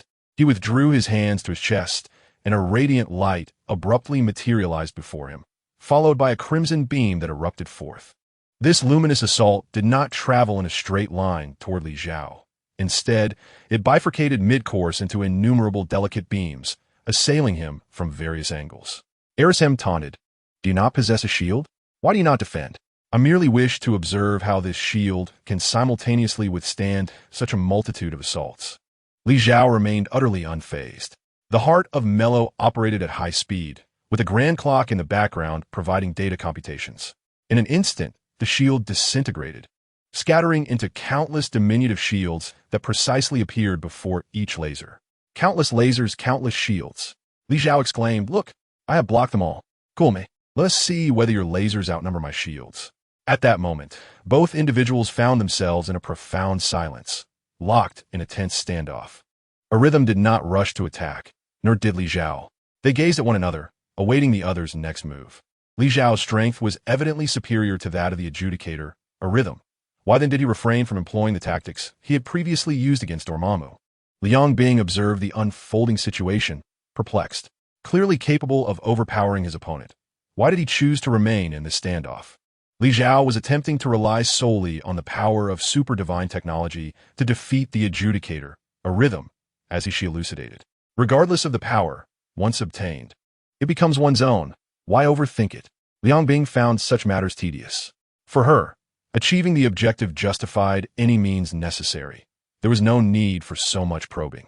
By understanding the limits of his various abilities, Li Zhao could more precisely identify ways to enhance himself. This was preparation for his personal growth, as she remarked. The opponent belonged to the celestial group. Observing their moves, analyzing their energy states, would ultimately facilitate a better understanding of the celestial group's data, thus revealing methods to integrate it with super divine technology. Ishi's explanation finally satisfied Liang Bing. Indeed, to study the attributes of the opponent and analyze more data warranted a gradual exploration. It was akin to testing the waters at night, where every position and action needed experimentation to achieve clarity. The standoff between Li Zhao and the adjudicator, a rhythm, came to an end. A rhythm was evidently reluctant to concede defeat easily. As the illustrious leader of the celestial group, a being of considerable status within their ranks, how could he allow himself to be subdued by a mere human? Clapping his hands together swiftly, energy coalesced in the space surrounding him. As his palms parted, a spear formed from red energy materialized before him. This weapon, forged from concentrated energy, appeared rather extraordinary. Li Zhao thought to himself, casually grasping the Tianxiang sword in his right hand. Prepare for judgment.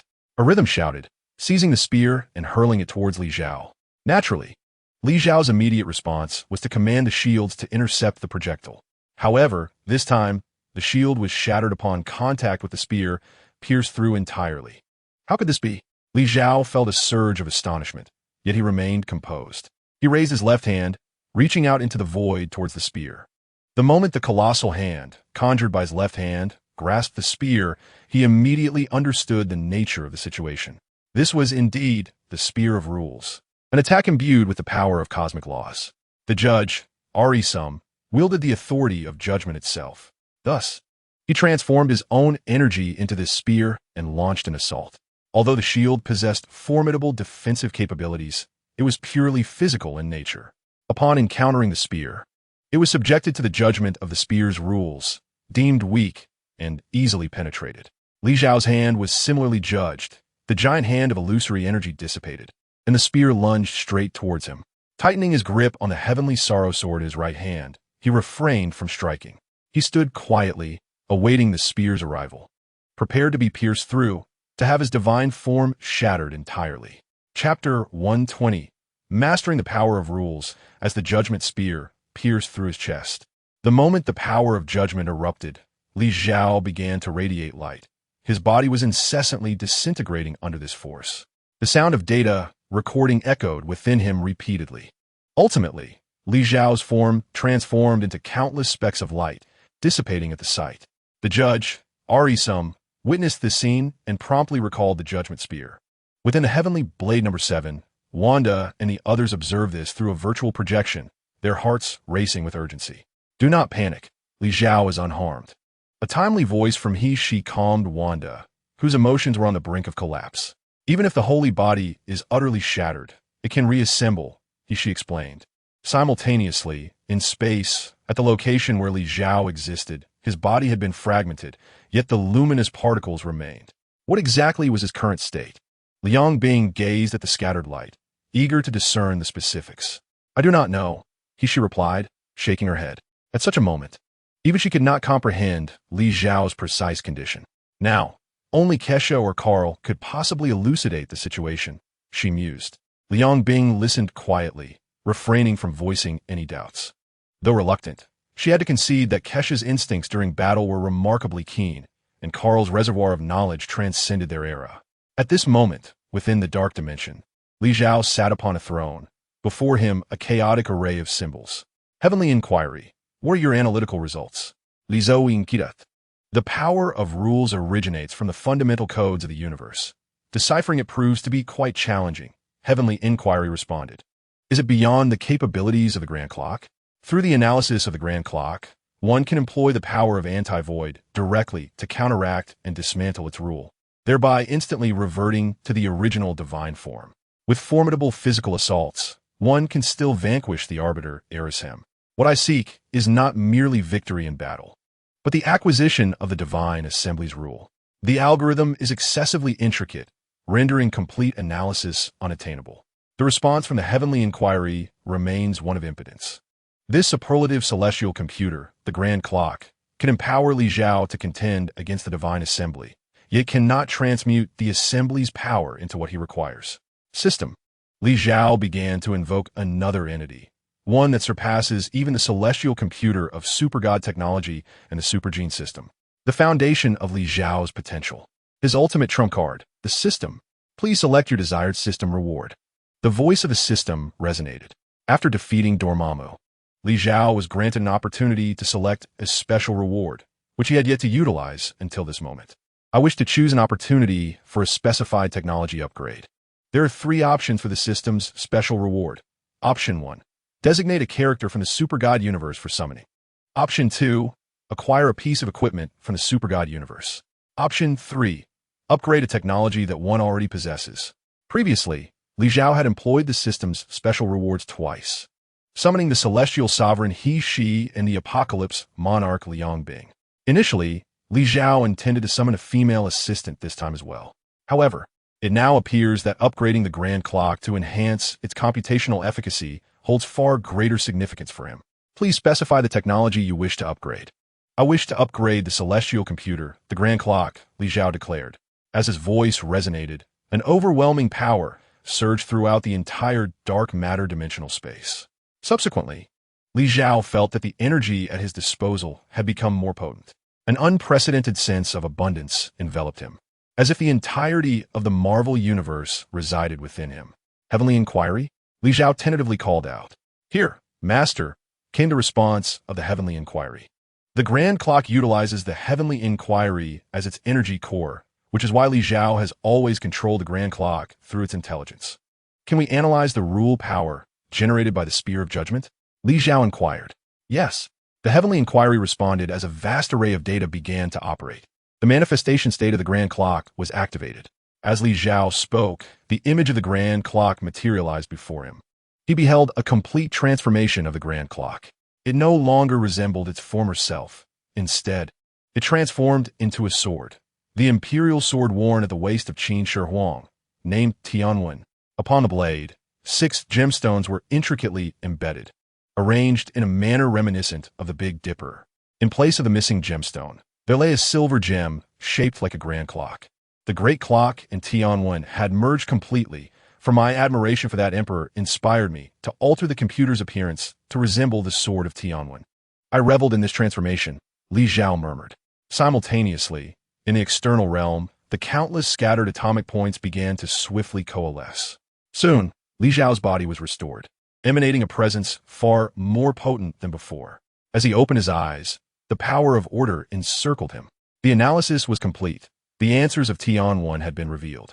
The data of the power of order was now firmly in Li Xiao's grasp, enabling him to seamlessly integrate the might of the celestial beings with his own. Impossible. The incredulous voice of the arbiter Arisum echoed. The judgment spear, wielded in his capacity as an arbiter, summoned a portion of the cosmic power of order to launch an attack. Should it strike true, it could adjudicate the opponent, fundamentally determining their fate. Yet now Li Xiao, who had seemingly been obliterated by the judgment spear, was restored, seemingly stronger than before. Judgment spear, come fort. Li Xiao raised his left hand, and the red spear floating beside Arbiter Arisum suddenly surged towards him. It began to shrink, transforming into a size befitting Li Xiao's control. The cosmic power of order could adjudicate all. Very well, from this moment on, you shall belong to me, Li Xiao declared, raising his right hand as the sword of Tianxiang materialized in his grasp.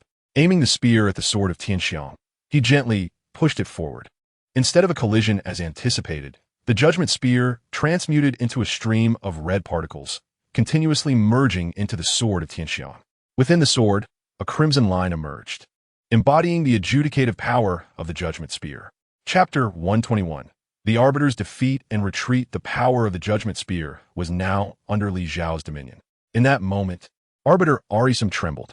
The power of judgment was the strongest force he possessed as an arbiter, the cosmic authority he commanded. Yet now his attack had faltered, and even his abilities and authority had been usurped. Who are you? Arbiter Arisum demanded loudly. How can you seize my cosmic authority? That is the power of order belonging to the Arbiter. He bombarded Li Xiao with questions. However, at that moment, Li Xiao had neither the inclination nor the desire to respond. A celestial assembly, thoroughly terrified and stripped of its authority, appeared to him as little more than a mere shadow of its former self. In his eyes, they were no more significant than the slumbering Tiamat. "Depart," he commanded. "From this moment forth, Earth shall have no further entanglements with your celestial assembly. Should you dare to return, I will not hesitate to annihilate you all." Li Xiao's words were not mere bluster. He genuinely possessed such formidable power now.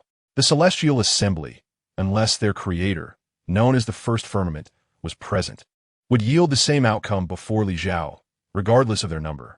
This was a resounding demonstration of strength and mastery over the rules of existence. The Arbiter Erishem seemed poised to articulate a response, yet upon reflection, he realized he was powerless to act. Reluctantly, he turned away and swiftly departed for the outer reaches of the solar system. Once it was certain that Erishem had vacated the vicinity, Liang Bing and he approached Li Xiao. "To leave the roots of the problem untouched is not your usual practice," Liang Bing remarked. "If he returns and summons more celestial beings, I could acquire even greater power over the rules. Why not seize the opportunity?" Li Xiao replied with a smile. "Then why utter those words?" Liang Bing inquired, referring to Li Xiao's warnings to Erishem. "One must always uphold righteousness. That is the moral high ground from which to guide the world." Li Xiao chuckled. He indeed desired the celestial assembly to continue presenting themselves as fodder. However, they were not an unanchored group. Their numbers were vast, bolstered by the formidable backing of the First Firmament. If Li Xiao were to act unjustly, any future misstep would leave him without a defense. Thus, he issued those warnings as a precautionary measure for the future. Allowing Erishem to depart, this once also served to grant the celestial assembly some dignity. "Your meticulousness allows for a more secure path," she commended. "It's merely a matter of overthinking," Li Xiao smiled in response. "Let us return.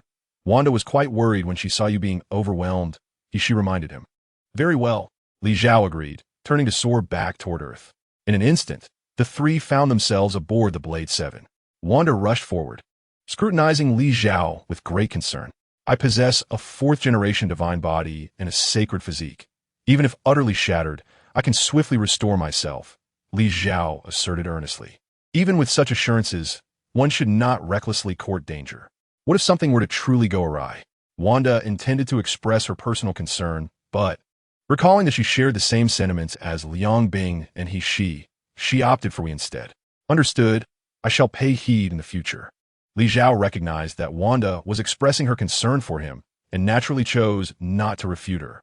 After exchanging a few comforting words, Wanda's emotions were completely soothed, and the members of the Avengers, witnessing this, also regained their composure. Their admiration for Li Xiao, their leader, grew even stronger. They had not witnessed Li Xiao's battle with Dormammu, but having seen him confront the Judge Erishem, they were finally able to appreciate the magnitude of his power. The Judge Erishem, with a form larger than Earth itself and a reputation as a celestial entity, proclaimed them as pioneers and creators of the universe. Thus, from any perspective, the celestial group appeared far more formidable than Thanos. The ease with which Li Xiao vanquished such a terrifying celestial indicated that his strength had transcended even the cosmic deities, reaching a level comparable to that of true creator gods. With a leader of such caliber, their future undoubtedly held greater promise. Now, they found themselves feeling somewhat sympathetic towards Black Widow and Hawkeye. They had the potential to stand alongside them, as they were among the original members of the Avengers. Just look at the status of Iron Man and Captain America. Had the two of them been sincere from the outset, they would surely have soared to great heights as well.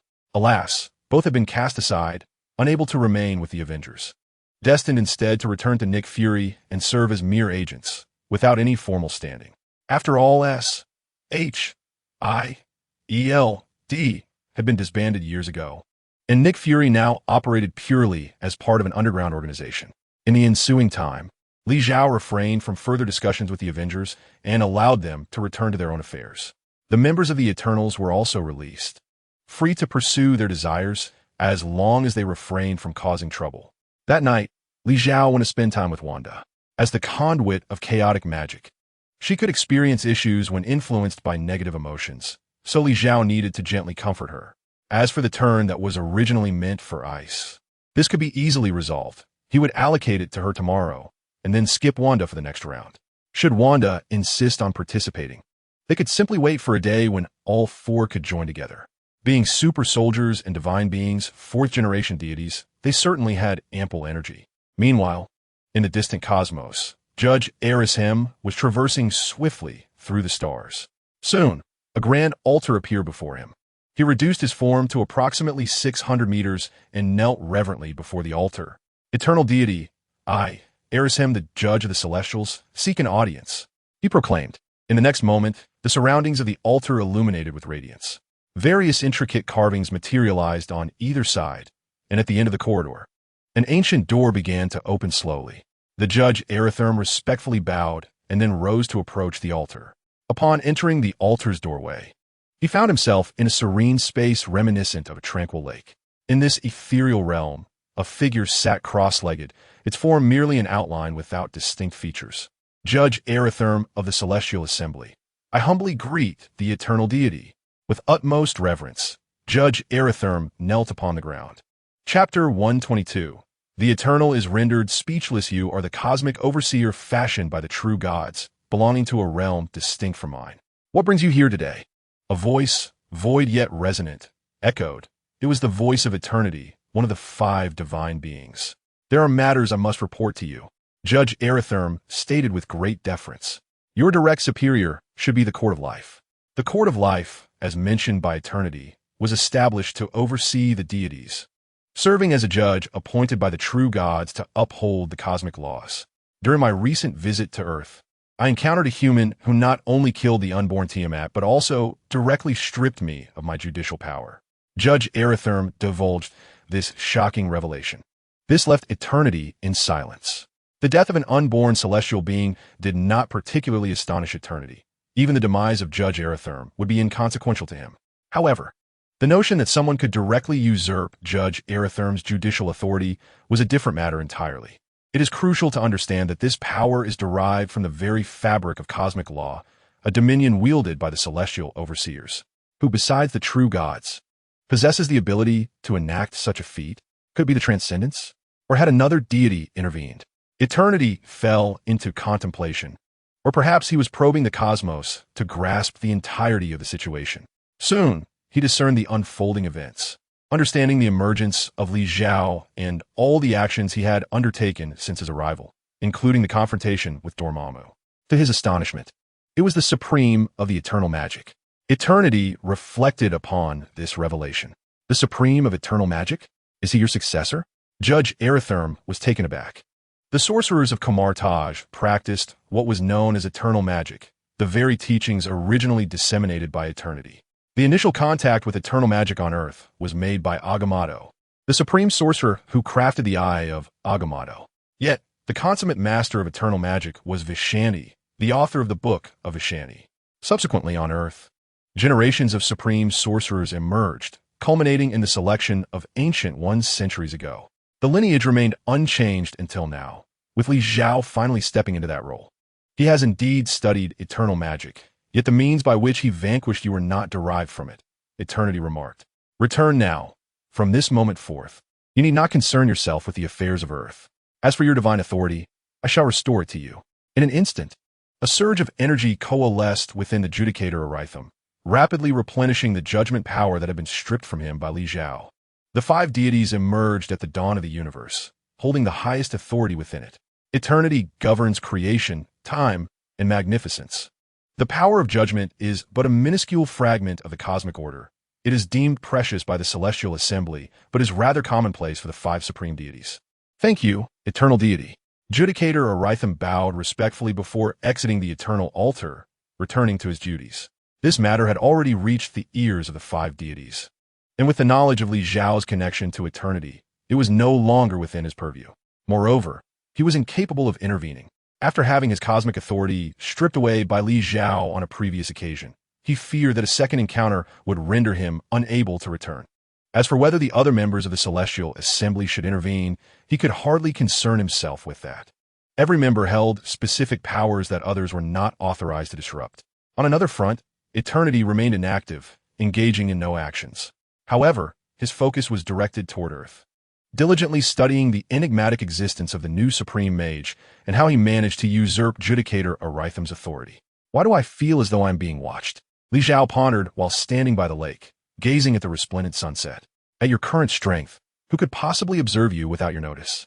In the lake, Liang Bing revealed her snow-white shoulders, her damp hair cascading over them as she alluringly regarded Li Zhao. The upper echelon of this universe is not as simple as it appears, Li Zhao replied. Above the celestial assembly lies the court of life, the five deities, and the first celestial sphere. Currently, Li Zhao possessed the strength to easily overpower Judicator Aritham of the celestial assembly. Yet he did not genuinely believe he had attained the power to disregard all threats. Humility should always be cherished by humanity. And who do you suspect is spying on you? Liang Bing inquired. I do not know, Li Zhao shook his head. If I could identify who was watching me, I could devise a strategy. But my uncertainty breeds worry and concern. Since you do not know, there is no need for excessive worry, Liang Bing advised. Too much concern can prove counterproductive. If it is beyond your control, fretting over it serves no purpose. You are right. Overthinking is futile, Li Zhao conceded, agreeing with Liang Bing's perspective. Are you not going to join me for a wash? Gaze at Li Zhao with enchanting eyes. He's here. In an instant, Li Zhao shed all his clothes and plunged into the water with a splash. The scene was reminiscent of a pair of mandarin ducks frolicking in the water, a sight of exquisite beauty. Eternal, observing the spectacle, could only divert his gaze. However, 2 hours later, when he looked again, the two had already retreated to the room. Even this timeless deity, born at the dawn of the universe, found himself at a loss for words. A third occurrence. It was not until the following morning that the two emerged from the room, restoring normalcy to the atmosphere. Li Zhao collaborated with Liang Bing to explore the intricacies of time and space. Subsequently, he discussed the enhancement of multi-gene fusion with He Shi and ventured into the secrets of chaotic magic alongside Wanda. As night fell, an inexplicable situation unfolded once more. This time with He Shi as the principal character. A different style, yet equally fervent. In resignation, Eternal chose to skip the night entirely. On the third day, everything remained consistent, with the group diligently studying various technologies together. However, the evening brought a twist.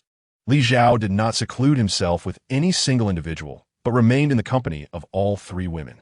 Eternal anticipated that this night might hold something extraordinary, perhaps revealing secrets about the power of deprivation rules. Yet, once again, he was left speechless. This time it was threefold. Midway through, he stole a glance, and the outcome. Chapter 123. The Observer. Are you certain this will evade that individual surveillance? On the fifth night, Li Zhao and Liang Bing lay in bed, engaged in conversation. My instincts have never failed me, Li Zhao asserted. Since the day he sensed someone watching him, an unsettling feeling had persisted. However, during the fervent activities of the night, that sensation of being followed diminished. Initially, Li Zhao attributed this to his overwhelming joy, believing it altered his perception. Yet, the feeling of being observed resurfaced during moments of elation. The next day, he paid close attention and confirmed the pattern. By the third day, he noted that the sensation of being watched vanished before his endeavors, only to re-emerge by morning.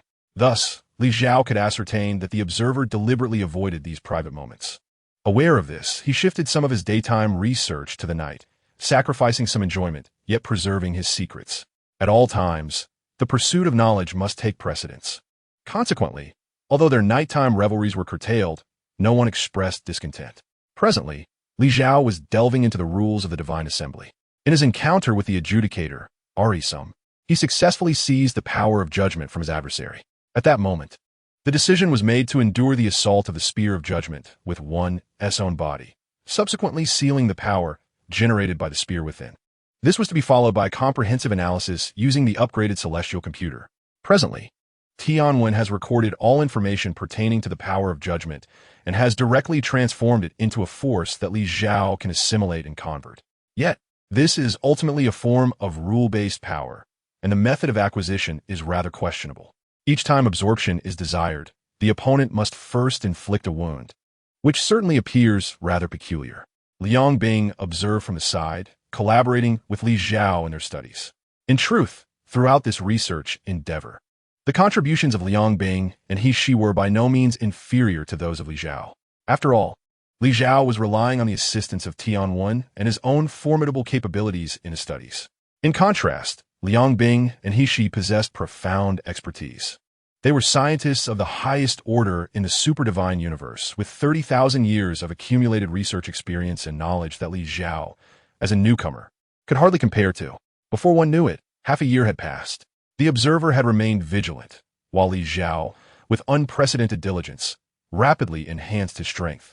Ever since he began collaborating with Liang Bing and the others, Li Zhao had been laboring during the day and engaging in various activities at night. Now, he found himself diligently researching even during the nighttime, while he could still indulge in moments of leisure or completely release himself at night. His commitment to unraveling the situation and evading the persistent observer kept him industrious. At last, the research was complete. Li Zhao could not help but exclaim in wonder. The powers of the celestial group had been thoroughly integrated with the super gene. This project had been secretly underway for over half a year and could finally be deemed a success. Liang Bing, however, felt a twinge of dissatisfaction. Despite their nightly candid encounters, there was little time to savor life, rendering such days rather monotonous. Well, I shall proceed with the fusion now, Li Zhao declared, opening a wealth of data before him. The computational system of Tian was ready, and the 6 gemstones, along with the silver gem that interconnected them, radiated a dazzling brilliance. In the next moment, Li Zhao's physique began to transform, as the powers of the celestial group continuously integrated into his being, merging with the super gene. Li Zhao's physical strength, already considerable, reached new heights with the infusion of the celestial group's energy, elevating his genetic tier. Though he possessed merely a 4th-generation divine body and a sacred physique, the state he exhibited was entirely distinct from that of Liang Bing. The bearer of a 4th-generation divine body, one could even describe the disparity as heaven and earth apart. Li Zhao's strength was no longer determined solely by the intensity of the divine body, but rather by the differing levels of life.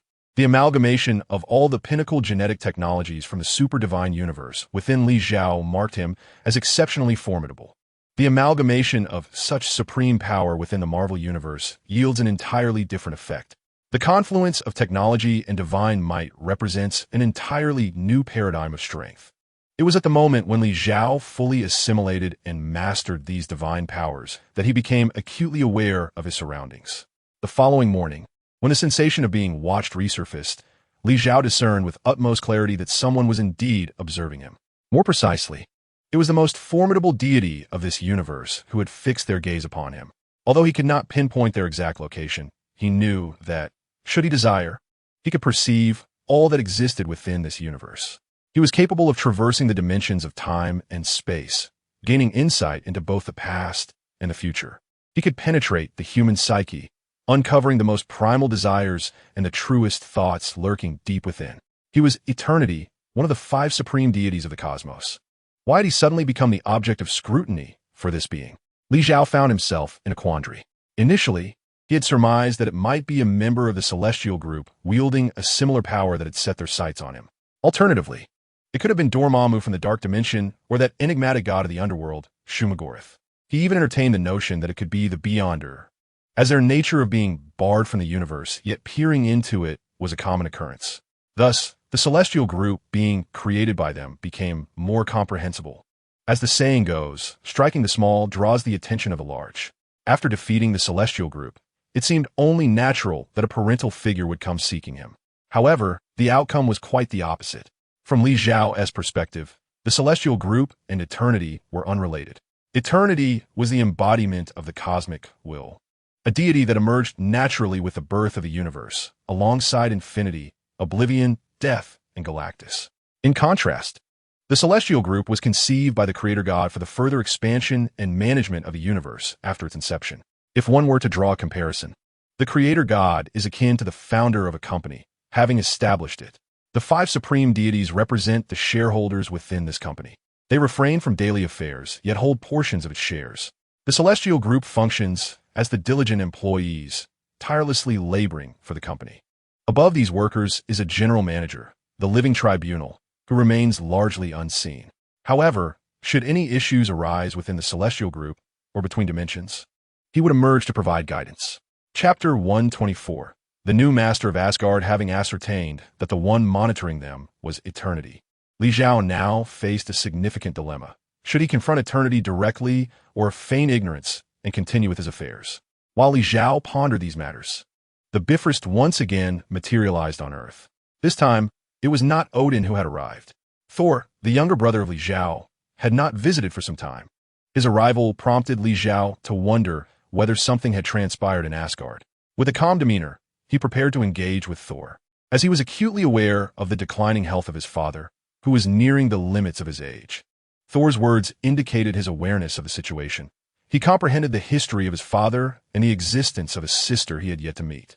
"Are you here to relinquish your position?" Li Xiao mused, recalling his previous agreement with Odin. Odin had intended to bequeath the throne of Asgard to Li Xiao, who would subsequently aid in dealing with Hela, the rebellious daughter. Thor's unexpected visit suggested a transfer of power was at hand. "My father wishes for you to familiarize yourself with Asgard and its people before assuming your role," Thor explained. Although Odin was not yet destined for Valhalla, that day was fast approaching. To ensure a smooth transition of power, it was prudent for Li Xiao to make an appearance ahead of time. Understood, Li Xiao Rapria, showing no sign of resistance, as he had matters of his own to discuss with the dwarven artisans of Nidavellir. This visit would serve a dual purpose. Li Xiao then set about organizing affairs on Earth. For this journey to Asgard, he would not need to take the Heavenly Blade No. 7, thus requiring arrangements for guardianship and companionship. He decided that Liang Bing would accompany him, while she remained aboard the ship. When Li Xiao departed, the eternal gaze would shift accordingly, allowing he to forge more formidable weapons. Utilizing dark silver to create a powerful royal arsenal was Li Xiao's desire. And no one was more adept in the study and application of dark silver than she, making her the ideal choice to remain behind. Wanda's presence was equally justified. Her third-generation super genes were being adapted, and she would serve as a liaison between the Heavenly Blade No. 7 and the Avengers. After all, her brother was currently among the Avengers, a beacon of strength among superheroes. Although Quicksilver, having adapted the genes of the Zhaoshan Star Spear, had yet to fully unleash his potential, he was already remarkably powerful. Thus, Liang Bing was the most suitable companion for Li Xiao's departure. With arrangements finalized, Li Xiao, Liang Bing, and Thor set forth through the Rainbow Bridge to Asgard. Upon their arrival, the three valiant heroes of the Celestial Palace had already gathered, with Heimdall standing at the forefront. He is the most knowledgeable person about everything, and naturally understands that it will not be long before the king he is to pledge allegiance to shifts from Odin to Li Xiao. "Sir, welcome back." Heimdall greeted him with marked courtesy. Li Xiao was not taken aback by this. After all, if Heimdall continued to regard him with cold indifference at such a moment, it would render his position as the guardian of Asgard rather awkward in the future. "It is only natural. Though I shall become the king of Asgard, you will still be tasked with protecting Thor in this land," Li Xiao said, not wishing to put Heimdall in a difficult position. After uttering these words, he proceeded toward the three valiant warriors of the Celestial Palace. These three individuals were also colloquially referred to as the Three Fools of the Celestial Palace. Though deemed warriors, their prowess was hardly impressive. In the films, their effectiveness was nearly non-existent. It was later clarified that only Hogun was slain by Hela, while the fates of the other two remained unexplored. At this moment, upon seeing Li Xiao, the expressions on their faces were evidently displeased. These three were quintessential sycophants of the prince, having followed Thor and had always believed that he would inevitably ascend to the throne of Asgard, positioning themselves as his most trusted aides. Now, however, it seemed that the throne was to be bestowed upon another. Li Xiao chose to disregard them, finding them unworthy of his attention. Furthermore, once he ascended as the king of Asgard, Heimdall and the three warriors would merely become his subordinates, and he would still receive the system rewards. Passing by the Three Fools of the Celestial Palace, Li Xiao and Liang Bing made their way directly toward the other end of the Rainbow Bridge. What does this mean? Does he look down on us? Why would Odin choose to pass the throne to him? He is not even of the Odin lineage. Why should a mere earthling be our king of Asgard? The Three Fools of the Celestial Palace exclaimed indignantly. "Keep your voices down," Thor said, somewhat helplessly. Initially, he too struggled to comprehend the situation, but after learning about Hela, he gradually understood Odin's decision. 6 months prior, he had defeated the Celestial Group's judge, Erishem. Heimdall remarked on this, and the Three Fools were rendered speechless. The Celestial Group, Many on Earth were unaware of its existence, yet Asgard had relevant records. While en route to the omnipotent city, they would occasionally encounter members of the celestial group. The might of this group was such that even Odin would find it challenging to defeat any of its members personally. The judge Arishem was particularly formidable, being one of the most powerful within the celestial group, wielding immense authority. Lizo, a Miramortal, astonishingly managed to defeat the judicator Arishem, leaving the trio of fools from the celestial palace in utter disbelief. Odin's decisions have always been astute. We, the warriors of Asgard, merely need to adhere to his directives and diligently safeguard our realm. Upon concluding his remarks, Heimdall turned once more, standing resolutely at the control panel of the Rainbow Bridge, wielding the sacred sword and gazing into the boundless starry expanse. Observing this, Thor hastened to catch up with Li Xiao and Liangbing. The trio, still in a state of shock, remembered the purpose of their journey, to welcome Li Xiao. Thus, they hurriedly followed suit.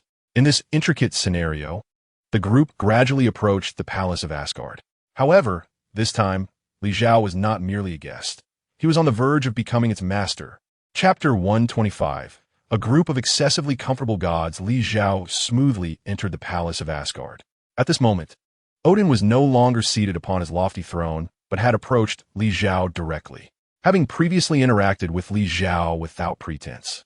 It was only fitting that he maintained the same demeanor now. It is good that you have arrived. Now I can swiftly begin to arrange subsequent matters, Odin stated. What subsequent matters could there be? Li Xiao inquired. Naturally, it involves ensuring you gain a deeper understanding of Asgard for more effective governance in the future. Odin replied with an air of nonchalance. If that is the case, it is entirely unnecessary, Li Xiao responded candidly. All he desired was a group of individuals to provide him with ample system rewards. Anything beyond that was of little consequence to him. The people of Asgard had always regarded Thor as their rightful ruler from a young age, so why should he compel them to follow his commands? As long as they acknowledged him as their king, their leader, that was sufficient. Such acknowledgement is indeed necessary, Odin mused. Initially, he perceived Li Xiao merely as a suitable figurehead, believing that by appointing him as the nominal king of Asgard, he could protect the realm while Thor remained the true sovereign. However, the situation had changed. Odin had recognized Li Xiao's formidable strength, which surpassed his expectations. The details of Li Xiao's confrontation with Dormammu were beyond Odin's grasp, yet his triumph over Judicator Arishem was undeniable. Furthermore, Li Xiao was seemingly enhancing the combat prowess of Earth at an astonishing pace. The Scarlet Witch and Quicksilver had transformed into super soldiers, while Captain America and Iron Man had acquired formidable weaponry. Even the Hulk, who had not previously exhibited remarkable prowess, was now able to control his transformations. As per Heimdall's observations, moving beyond mere primal rage. Rather, it is about the precise mastery of one's emotions, utilizing emotional control to wield the Hulk's formidable strength. This incarnation of the Hulk is not a mere brute.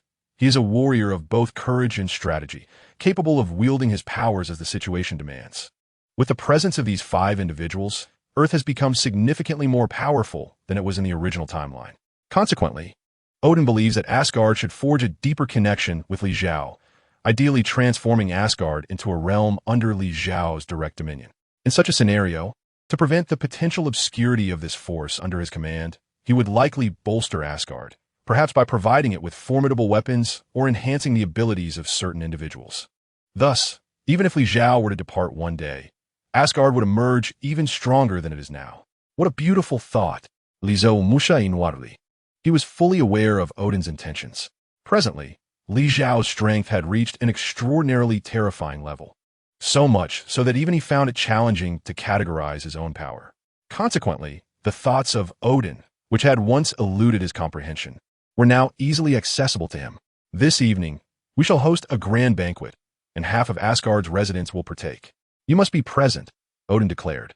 His plan was to cultivate a sense of affection and interest in Li Xiao toward this realm, ensuring that he experienced the splendid facets of Asgard. Very well. Li Xiao did not decline. Even with an understanding of Odin's motives, he granted him this opportunity. Thus, that night, a magnificent feast commenced. All the soldiers of Asgard, along with half the residents, gathered within the royal palace to celebrate. The focus of the festivities was, of course, to welcome the future king of Asgard. On the following day, Odin opened the treasury of Asgard, allowing Li Xiao to explore the treasures accumulated over the years. The day after that, Asgard held a grand military parade, where all the soldiers assembled to showcase their combat prowess to Li Xiao. On the fourth day, the ladies of Asgard organized a garden party, to which Li Xiao and Liang Bing were specially invited. Asgard, the divine realm of Norse mythology, had adopted a personality that sought to please. Everyone was endeavoring to win Li Xiao's favor. The people here are quite intriguing, Liang Bing remarked. At that moment, she lay beside Li Xiao, gazing at the intricately carved ceiling adorned with beautiful patterns. Asgard has become too comfortable, leading this once mighty nation to suffer a significant decline in its combat capabilities, Li Xiao observed. He understood that Odin aimed to capture Li Xiao's attention, to reveal the merits of Asgard. Yet, in reality, all that Li Xiao saw were the shortcomings of Asgard.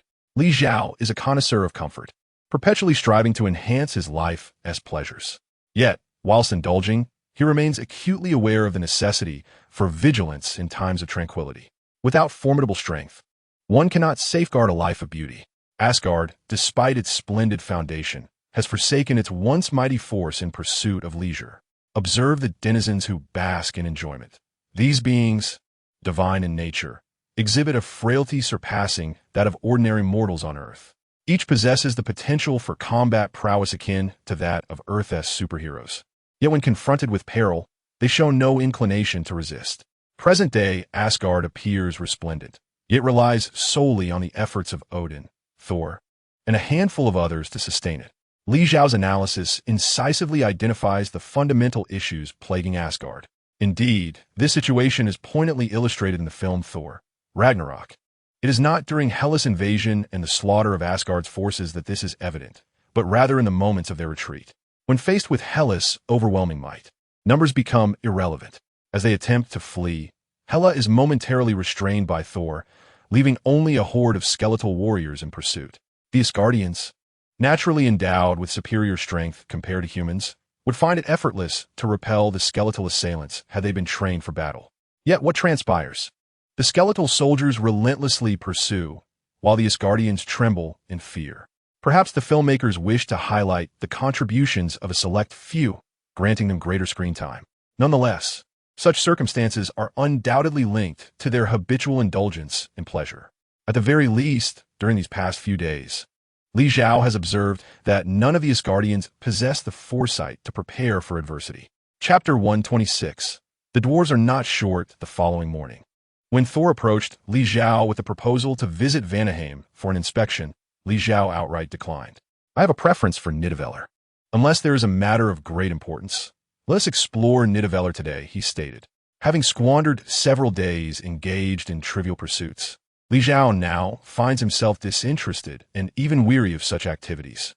Very well, my father merely instructed me to familiarize you with Asgard and its various territories, Thor acquiesced. His mission lacked stringent directives, allowing him the freedom to arrange the day as he saw fit. Thus, the plan to escort Li Xiao to Vanaheim was swiftly altered, and Thor guided him towards the intriguing realm of Nidavellir, a unique entity among the 9 realms. Nidavellir is constructed upon a colossal machine, a unique apparatus enveloping a neutron star, a Dyson sphere. In theory, this technology has the potential to harness the entirety of a star's energy, bestowing immense advantages upon the civilization that utilizes such power. However, the Dyson sphere before them evidently does not operate at that level. Its function resembles that of a mere furnace, treating the neutron star within as a heat source. It channels the energy of the neutron star to heat the machinery, melting specialized metals to forge everything they require. The arrival of Li Xiao and Thor naturally attracted the attention of the dwarven clan in Nidavellir. The Dwarf King promptly approached to greet his most esteemed allies. Thor, it has been far too long, exclaimed the Dwarf King, rushing forward to embrace Thor. This Dwarf King, along with all the surrounding dwarves, stood in stark contrast to their namesake, appearing significantly taller than average humans. This nomenclature does not quite align with their stature, Liang Bing remarked. They refer to themselves as dwarves due to their legendary prowess in metallurgy, yet their height surpasses that of ordinary humans, Li Xiao elaborated. Initially, he found the appearance of the Dwarf King quite disconcerting, but upon reflection, he realized it was trivial. A title is merely a label. It is meaningless to define a person solely through it. Just as Asgard is called the realm of gods on Earth, it is merely a somewhat peculiar place in the universe. Within the vast Marvel cosmos, Asgard does not possess extraordinary might. The city of omnipotence, for instance, houses a multitude of gods far exceeding those of Asgard, alongside various divine beings from across the universe.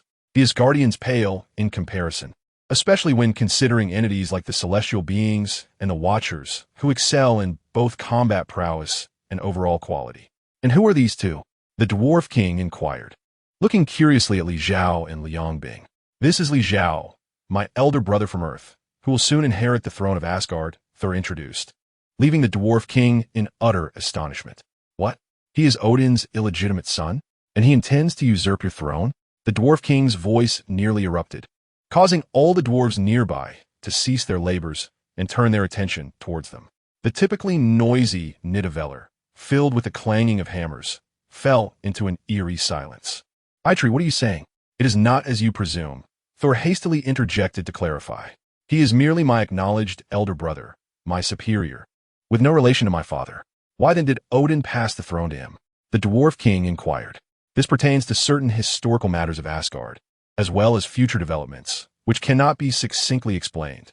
Thor hesitated. There is nothing ambiguous about it. Li Zhao stepped forward. He had already been mistaken for an illegitimate son, and it was essential to clarify the situation. Odin's eldest daughter, Hela, once harbored ambitious designs to conquer the entirety of the universe, only to be sealed away and exiled by Odin. Now that Odin's life is drawing to a close, Hela will inevitably return to Asgard. Presently, Asgard lacks the strength to confront Hela. Thus, Odin sought me out, hoping to resolve the matter through the succession of the throne to me. That is the essence of it. Li Zhao's explanation was straightforward and clear. The entire situation arose from Odin's progeny, though the instigator was not Li Zhao, who could never be Odin's illegitimate child. Does that imply you are more formidable than Odin? The Dwarf King gazed at Li Zhao in disbelief. Indeed, my strength far surpasses that of Odin, Li Zhao stated without modesty. He clearly possessed the power to overpower Odin, and it was Odin who proactively sought him out, hoping to save Asgard through his intervention. This was a truth Odin had already acknowledged. So why should Li Zhao conceal it? Is what he says true?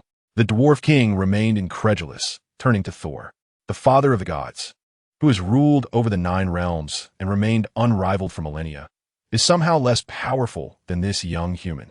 Such a notion was utterly unfathomable to the Dwarf King. He had recently vanquished the judge, Arishem. Thor replied, "Is that true?" The Dwarf King's disbelief deepened. "I witnessed it with my own eyes," Thor assured him. "Very well. I believe it." The Dwarf King had no choice but to accept this revelation.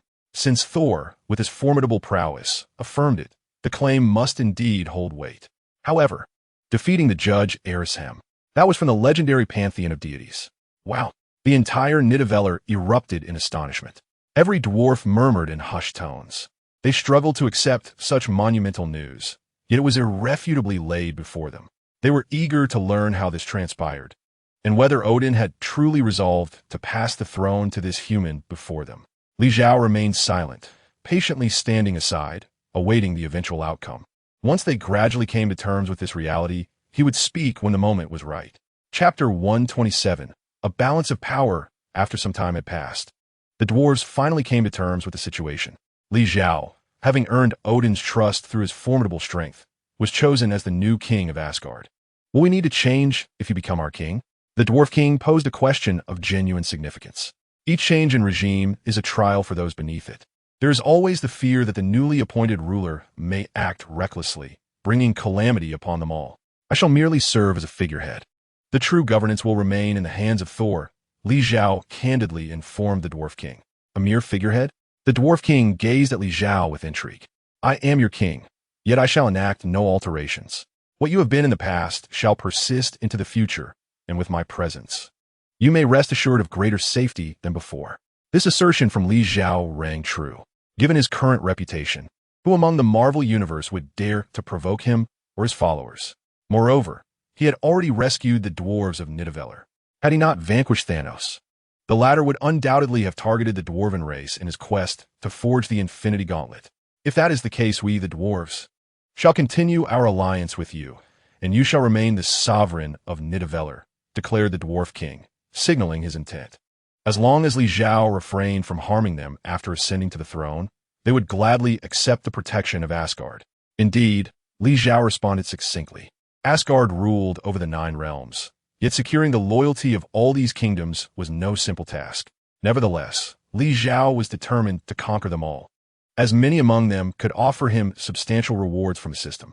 Take, for instance, the several hundred dwarves present. Each one undoubtedly met the criteria. However, the means of their submission could be diverse. Those willing to submit voluntarily would receive treatment akin to what they had previously enjoyed. For those reluctant to yield, they would be compelled to do so by force. Having thoroughly surveyed the conditions in Nidavellir and diligently studied their craftsmanship, Li Zhao recognized their formidable ability to forge artifacts. Yet, their production was limited due to a lack of materials. But who was Li Zhao? He was the embodiment of cosmic power, a paragon of unparalleled technological supremacy in the universe. The ability to create from the void, which the cosmic power could achieve, would be even simpler for him. He procured a piece of URU metal, analyzed its material structure and properties using the Heavenly Inquiry, and subsequently replicated it with the heart of Melos. Abundance was assured. As Li Zhao produced this URU metal in substantial quantities, excitement began to ripple throughout Nidavellir. These Uruk metals are entrusted to you, and my request is quite simple. Forge weapons imbued with divine power, akin to the Stormbreaker. Li Zhao has no need for such weaponry.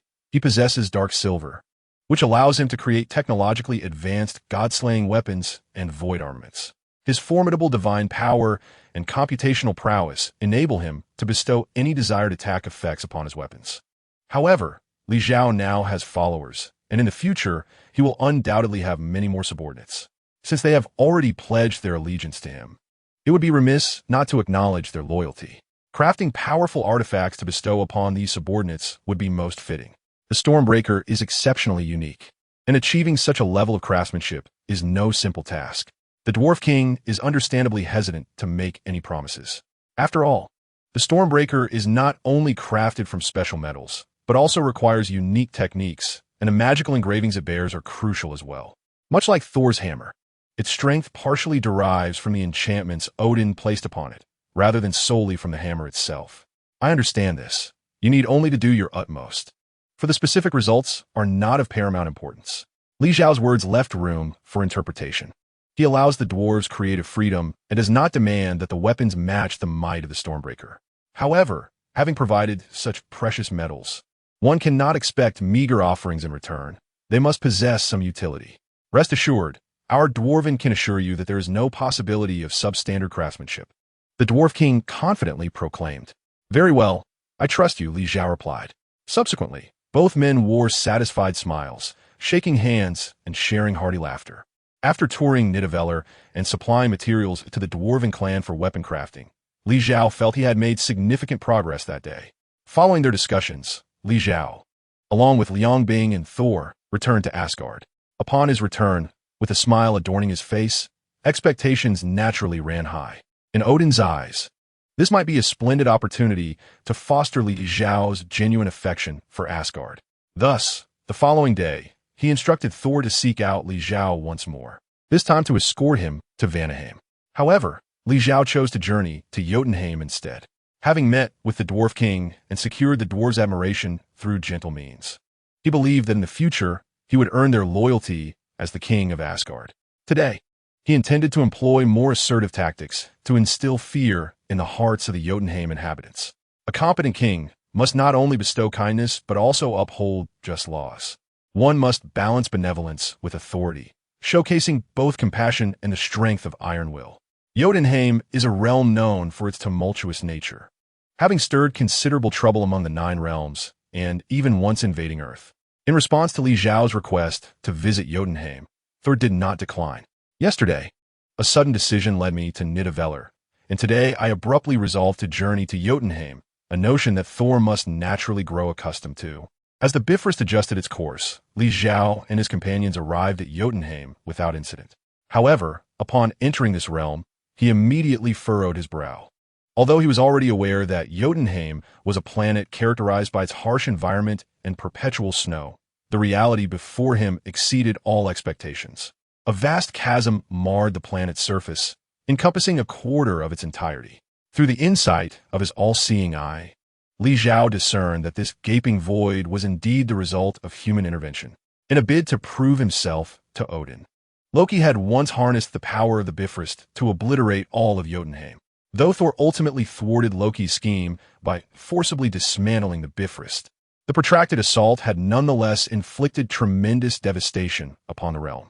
The planet's surface lay ravaged, its environment further deteriorated, compounded by the death of its king during the invasion of Asgard, plunging Jotunheim into a prolonged and brutal state of chaos. Chapter 128. The new king of Asgard. Upon his arrival at Jotunheim, Li Zhao initially intended to assert his power and deliver a forceful suppression of the unruly frost giants. Yet at that moment, confronted with the desolate visage of Jotunheim, his brow remained deeply knitted. The remaining frost giants struggled to survive, possessing little beyond their innate strength. Faced with such a tragic plight, how could Li Zhao justify imposing a harsh dominion upon them? Mobilize resources to restore the damaged environment of this planet, Li Zhao commanded. As the upgraded Grand Clock commenced its calculations, it first retrieved the historical data of Jotunheim, then compared it with the current planetary conditions to initiate a comprehensive restoration. The colossal pit began to mend rapidly, while the chaotic ecosystem of the planet quickly reverted to stability. The frost giants, who had been filled with terror and rage upon witnessing the approach of his guardians, now stood in bewilderment. I shall not pursue the transgressions of your past. However, should you entertain any future treachery, I will not hesitate to annihilate your entire realm. Li Zhao's proclamation echoed throughout Jotunheim. Yet, rather than invoking dread, his words illuminated the truth of who was extending aid to them. We, the frost giant race, shall henceforth pledge our unwavering loyalty to you, Supreme Li Zhao. All the frost giants knelt, bowing earnestly towards Li Zhao in heartfelt homage. Within Li Zhao's mind, a cascade of system notifications resonated. Rewards generated by the genuine allegiance of these frost beings. Very well, since you have sincerely pledged your loyalty, I shall ensure that you are not left wanting. As Li Zhao spoke, an abundance of supplies began to manifest across various regions of Jotunheim. Ample provisions, energy-sustaining materials, and countless essentials required by the frost giants appeared. Thank the Supreme God, the frost giants collectively exclaimed. At that moment, Li Zhao directly activated the Bifrost and departed from Jotunheim. He had garnered their loyalty and bestowed upon them sufficient rewards. It was now their responsibility to cultivate and restore their realm without excessive interference from others. Upon returning to Asgard, Thor observed Li Zhao with newfound admiration. For many years, Asgard had endeavored to conquer Jotunheim without success. Yet Li Zhao managed to accomplish this with remarkable ease, leaving Thor in a state of astonishment. In truth, Li Zhao's success was significantly influenced by fortuitous circumstances. After the fierce battle with Asgard, Jotunheim had languished in a state of despondency. The subsequent arrival of Loki instilled hope within the frost giants, who believed they might reclaim their lost power and restore their former glory. However, the ultimate outcome saw the king and his elite forces utterly decimated in Asgard. Their trusted prince, Loki, even activated the Bifrost, intending to annihilate all of Jotunheim. Though the destruction was inexplicably halted, Asgard's assault had nearly obliterated Jotunheim, leaving the remaining frost giants too intimidated to resist. Yet, the hatred for the destruction of their homeland fostered a deep-seated resentment towards Asgard's dominion. With Li Zhao's arrival, he inherited the rights of Asgard, offering the frost giants improved conditions for survival, despite not being a scion of the Odin lineage. This confluence of circumstances ultimately secured the unwavering loyalty of all the inhabitants of Jotunheim. Subsequently, Li Zhao journeyed to several other realms, including Vanaheim and the Realm of Flames. His passage to Vanaheim was seamless, as it had always been a domain that looked up to Asgard. Naturally, they would accept Li Zhao's governance as he aspired to become Asgard's new king. The Realm of Flames, however, posed a challenge, as its denizens harbored intense animosity towards Asgard and were formidable in combat. Upon his arrival, Li Zhao directly engaged in battle with the fire giant Surtur, decisively defeating him, leaving behind the remnants for Thor to take back to Asgard as a trophy. while the remaining inhabitants of the Flame Realm launched their attacks. Attempting to slay Li Xiao and reclaim Searcher's remains, they ultimately met their demise at his hands, as effortlessly as one might slice through vegetables. With a display of formidable strength, Li Xiao decisively subdued the Realm of Flames, leaving no room for dissent among the Nine Kingdoms. Though he had yet to ascend as the King of Asgard, he already possessed a charisma and prestige surpassing that of Odin himself. Ultimately, it was strength that dictated everything. Li Xiao's overwhelming power, capable of quelling all opposition, served as his greatest asset and the simplest solution to his myriad troubles. Thus, 7 days later, Odin ceremoniously conducted the abdication ritual for the throne of Asgard, smoothly bestowing the crown and the eternal spear, emblematic of divine authority, directly upon Li Xiao. Seated upon the throne, Li Xiao observed as all present knelt before him, and an abundance of system rewards began to flow in, continually enriching his arsenal of royal weapons. The turn of events unfolded even more favorably than anticipated. Li Xiao was not astonished by his ascension to the kingship of Asgard, but rather by the ease with which he garnered the genuine loyalty of these individuals and amassed such a plethora of rewards. The combination of absolute strength, a benevolent yet commanding demeanor, and Odin's long-standing efforts to lay the groundwork made his seamless acquisition of power hardly surprising. Liang Bing was not at all taken aback by Li Xiao's current situation. When they originally expelled Hela, the seal's exit had been set on Earth. To facilitate her return, they would need a journey back there. Odin remarked, his spirits high, suggesting he could yet live for several more years. However, having abdicated, he felt it was time to entrust all matters of Asgard to the new king. Therefore, Odin had no intention of delaying further. He wished to release Hela promptly and witness Li Xiao subdue her, after which he could enjoy a more extended period of ease. As for the sorrow of losing a daughter, Odin had been at odds with Hela for over 2 millennia, and any lingering emotional ties had long since faded. A man capable of orchestrating the demise of his own daughter could hardly be expected to grieve. Since we are on Earth, let us proceed together. Li Xiao thought little of the details. His objectives had been achieved, and that was sufficient. Chapter 129. Death? You are unworthy of such a title on Earth. By the shores of Norway, individuals from both Asgard and Earth gathered aboard the grand vessel, the Heavenly Blade No. 7. Li Xiao sat upon the throne, quietly observing the spatial portal that gradually materialized below the Great Hall. The denizens of the two realms stood apart on either side of the hall. From within the portal, a woman clad in a tattered black bodysuit slowly emerged. Initially, she bore a smile, unable to contain her excitement. However, as she stood in the hall and surveyed the crowd, a sense of bewilderment enveloped her. While she had anticipated a welcoming party upon her return, she was unprepared for the sheer number of individuals present. Moreover, the environment resembled that of a royal palace, yet the figure seated upon the throne was a youthful earthling, and her beloved father was not only alive but also standing beneath the throne. Yet, it is none other than Odin, the father of the gods. When has he ever stood in the great hall while someone dares to sit so brazenly upon the throne? Is this the goddess of death? Liang Bing gazed at the bewildered woman before her disappointment prompting an inquiry directed at Odin. The title of the goddess of death, indeed, belongs to her. Odin responded somewhat awkwardly. Such titles are merely a reflection of one's whims. In the past, Hela embraced slaughter, thus earning her the title of death, much like Thor, who was named the god of thunder for his mastery over lightning. I observe that she seems to pale in comparison to Karl, Liang Bing remarked to He-Shi. Karl had successfully developed true void technology, making him significantly more powerful in terms of strength and stature. He-Shi's assessment prompted a series of nods from Li Xiao. For indeed, the power of the god of death, Karl, far surpassed that of Hela. However, when it comes to the title of death, only one among the 5 great deities in this universe truly deserves it. Li Xiao had already come to understand the existence of eternity, who was currently watching them from the shadows. Thus, he could ascertain that this death also existed. Wait, Hela could no longer contain herself. Who are you to point fingers and critique so openly? Is this polite? Hela was genuinely taken aback. It was peculiar enough for her to return and appear in such a setting, only to have others pass judgment on her, comparing her to an unknown entity and the very essence of death itself. I must say, if you wish to draw comparisons, at least find someone of my caliber. Death, after all, is one of the 5 great deities existing since the dawn of the universe. The Asgardians, though divine, emerged long after the universe's inception through its evolutionary process.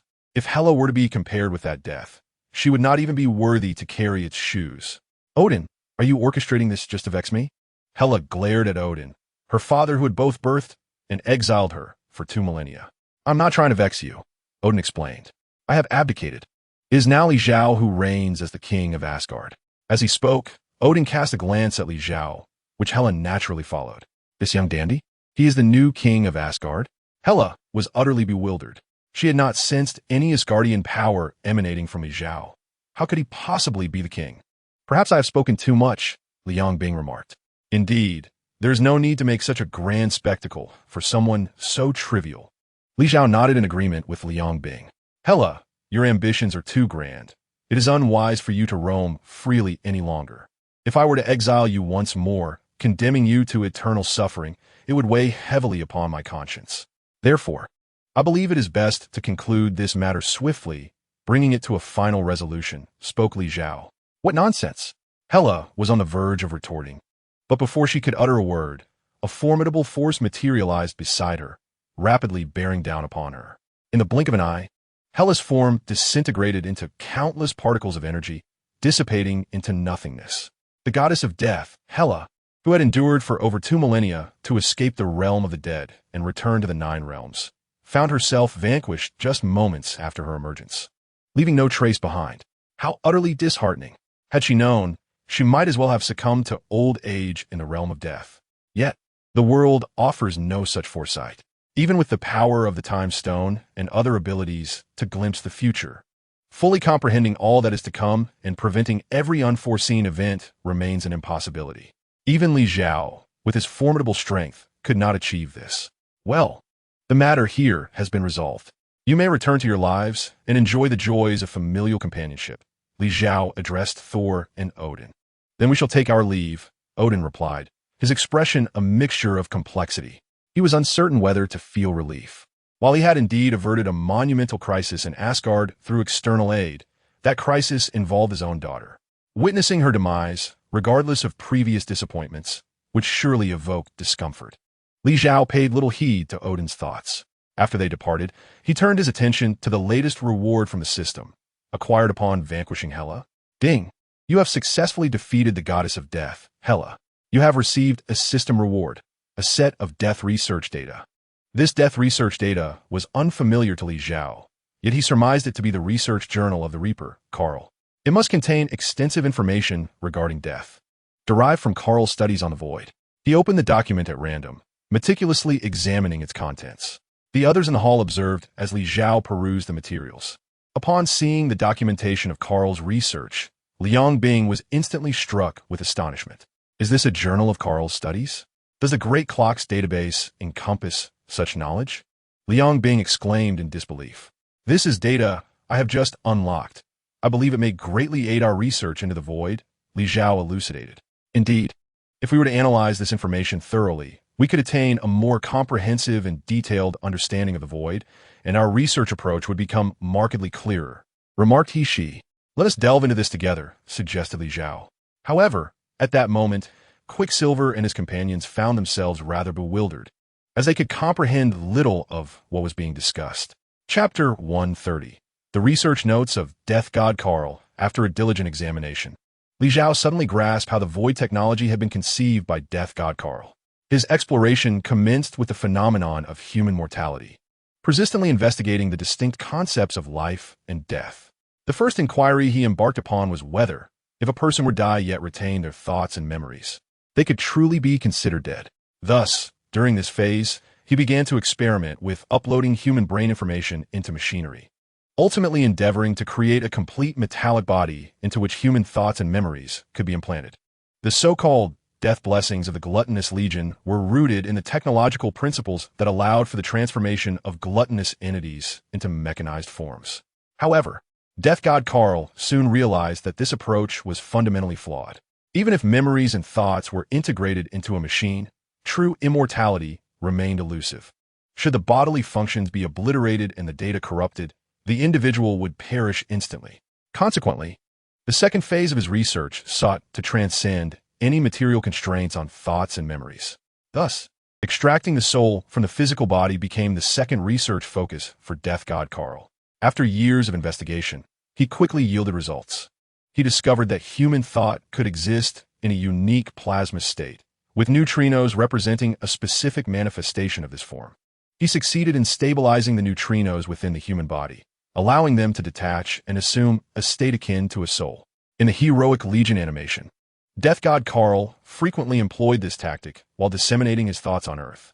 After death, individuals would transform into ethereal forms, transcending their physicality and acquiring eternal power. Yet, the ultimate conclusion of Death God Carl's research was that the soul was even less functional than the mechanical body. Aside from retaining a thought, everything else dissipated, rendering existence devoid of purpose. Furthermore, the structure of neutrinos could also be disrupted. By employing certain specialized quantum rays, their integrity could be compromised. The third inquiry revolved around transcending the limitations of matter and particles entirely, aiming to achieve a state of invulnerability to any form of attack, regardless of the circumstances. Thus, the true technology of the void soon came into being. Death God Carl first recognized the existence of the void, confirming that it was omnipresent and utterly indestructible. Subsequently, he discovered certain extraordinary substances within the cosmos, capable of directly transgressing the established laws of the universe, allowing certain powers to be unleashed beyond the confines of cosmic theorems.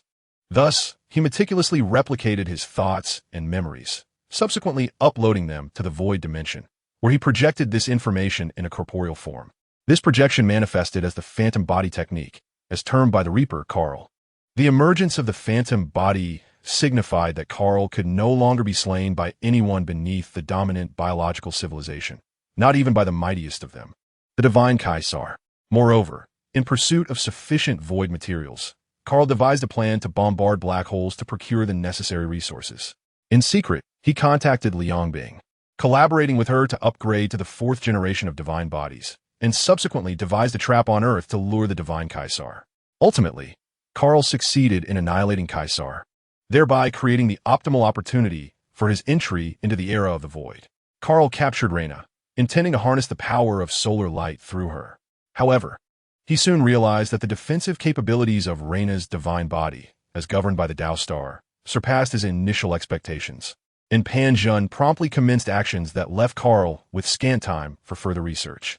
Consequently, Carl resorted to a transactional approach, persuading Pan Zhun to employ Tao Star technology to assist him in controlling the sun to bombard the black hole, successfully acquiring 5 units of void material. With the possession of void materials, Carl's research reached a stage of tangible application, and following the successful experiment of the first black hole engine, he wielded the formidable power to reverse the entire universe. Initially possessing a relatively low profile in the cosmos, Carl rapidly ascended to become the mightiest entity in the universe, establishing a dominion that exerted oppressive influence over all. The advent of the 4 horsemen of the void further heralded the zenith of his power and authority. He aspired to reshape the entire universe into the vision he cherished, a wondrous realm where all beings are eternally immortal. This final segment bore an uncanny resemblance to the ravings of a madman. Stark, upon reviewing those notes, found himself bewildered by the specifics of the void technology, but witnessed the life of a deranged scientist unfold. Carl was, by all accounts, a lunatic, a notion Liang Bing had always held. She silently concurred. In the angelic civilization, Carl was often labeled a pervert. Did one assume their cries were merely for the sake of camaraderie? Why did the space principle speak of the future of the universe, suggesting Morgana might be its future, yet never mention Carl? Because, while Morgana's technological pursuits may not rival Carl's, at least she did not intend to obliterate the entire cosmos. Surely, the notion of using the sun to bombard black holes cannot be genuine? Ant-Man inquired curiously. This, indeed, is true, Li Zhao responded. Wow! Ant-Man exclaimed in astonishment. He had never anticipated that the individuals they encountered would possess such formidable prowess. The research contained within these notes is beyond your comprehension at present.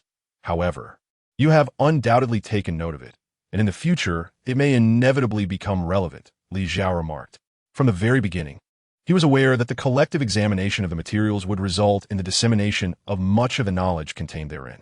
Yet he also understood that, Given their current level of understanding and technology, they would be utterly incapable of grasping its significance.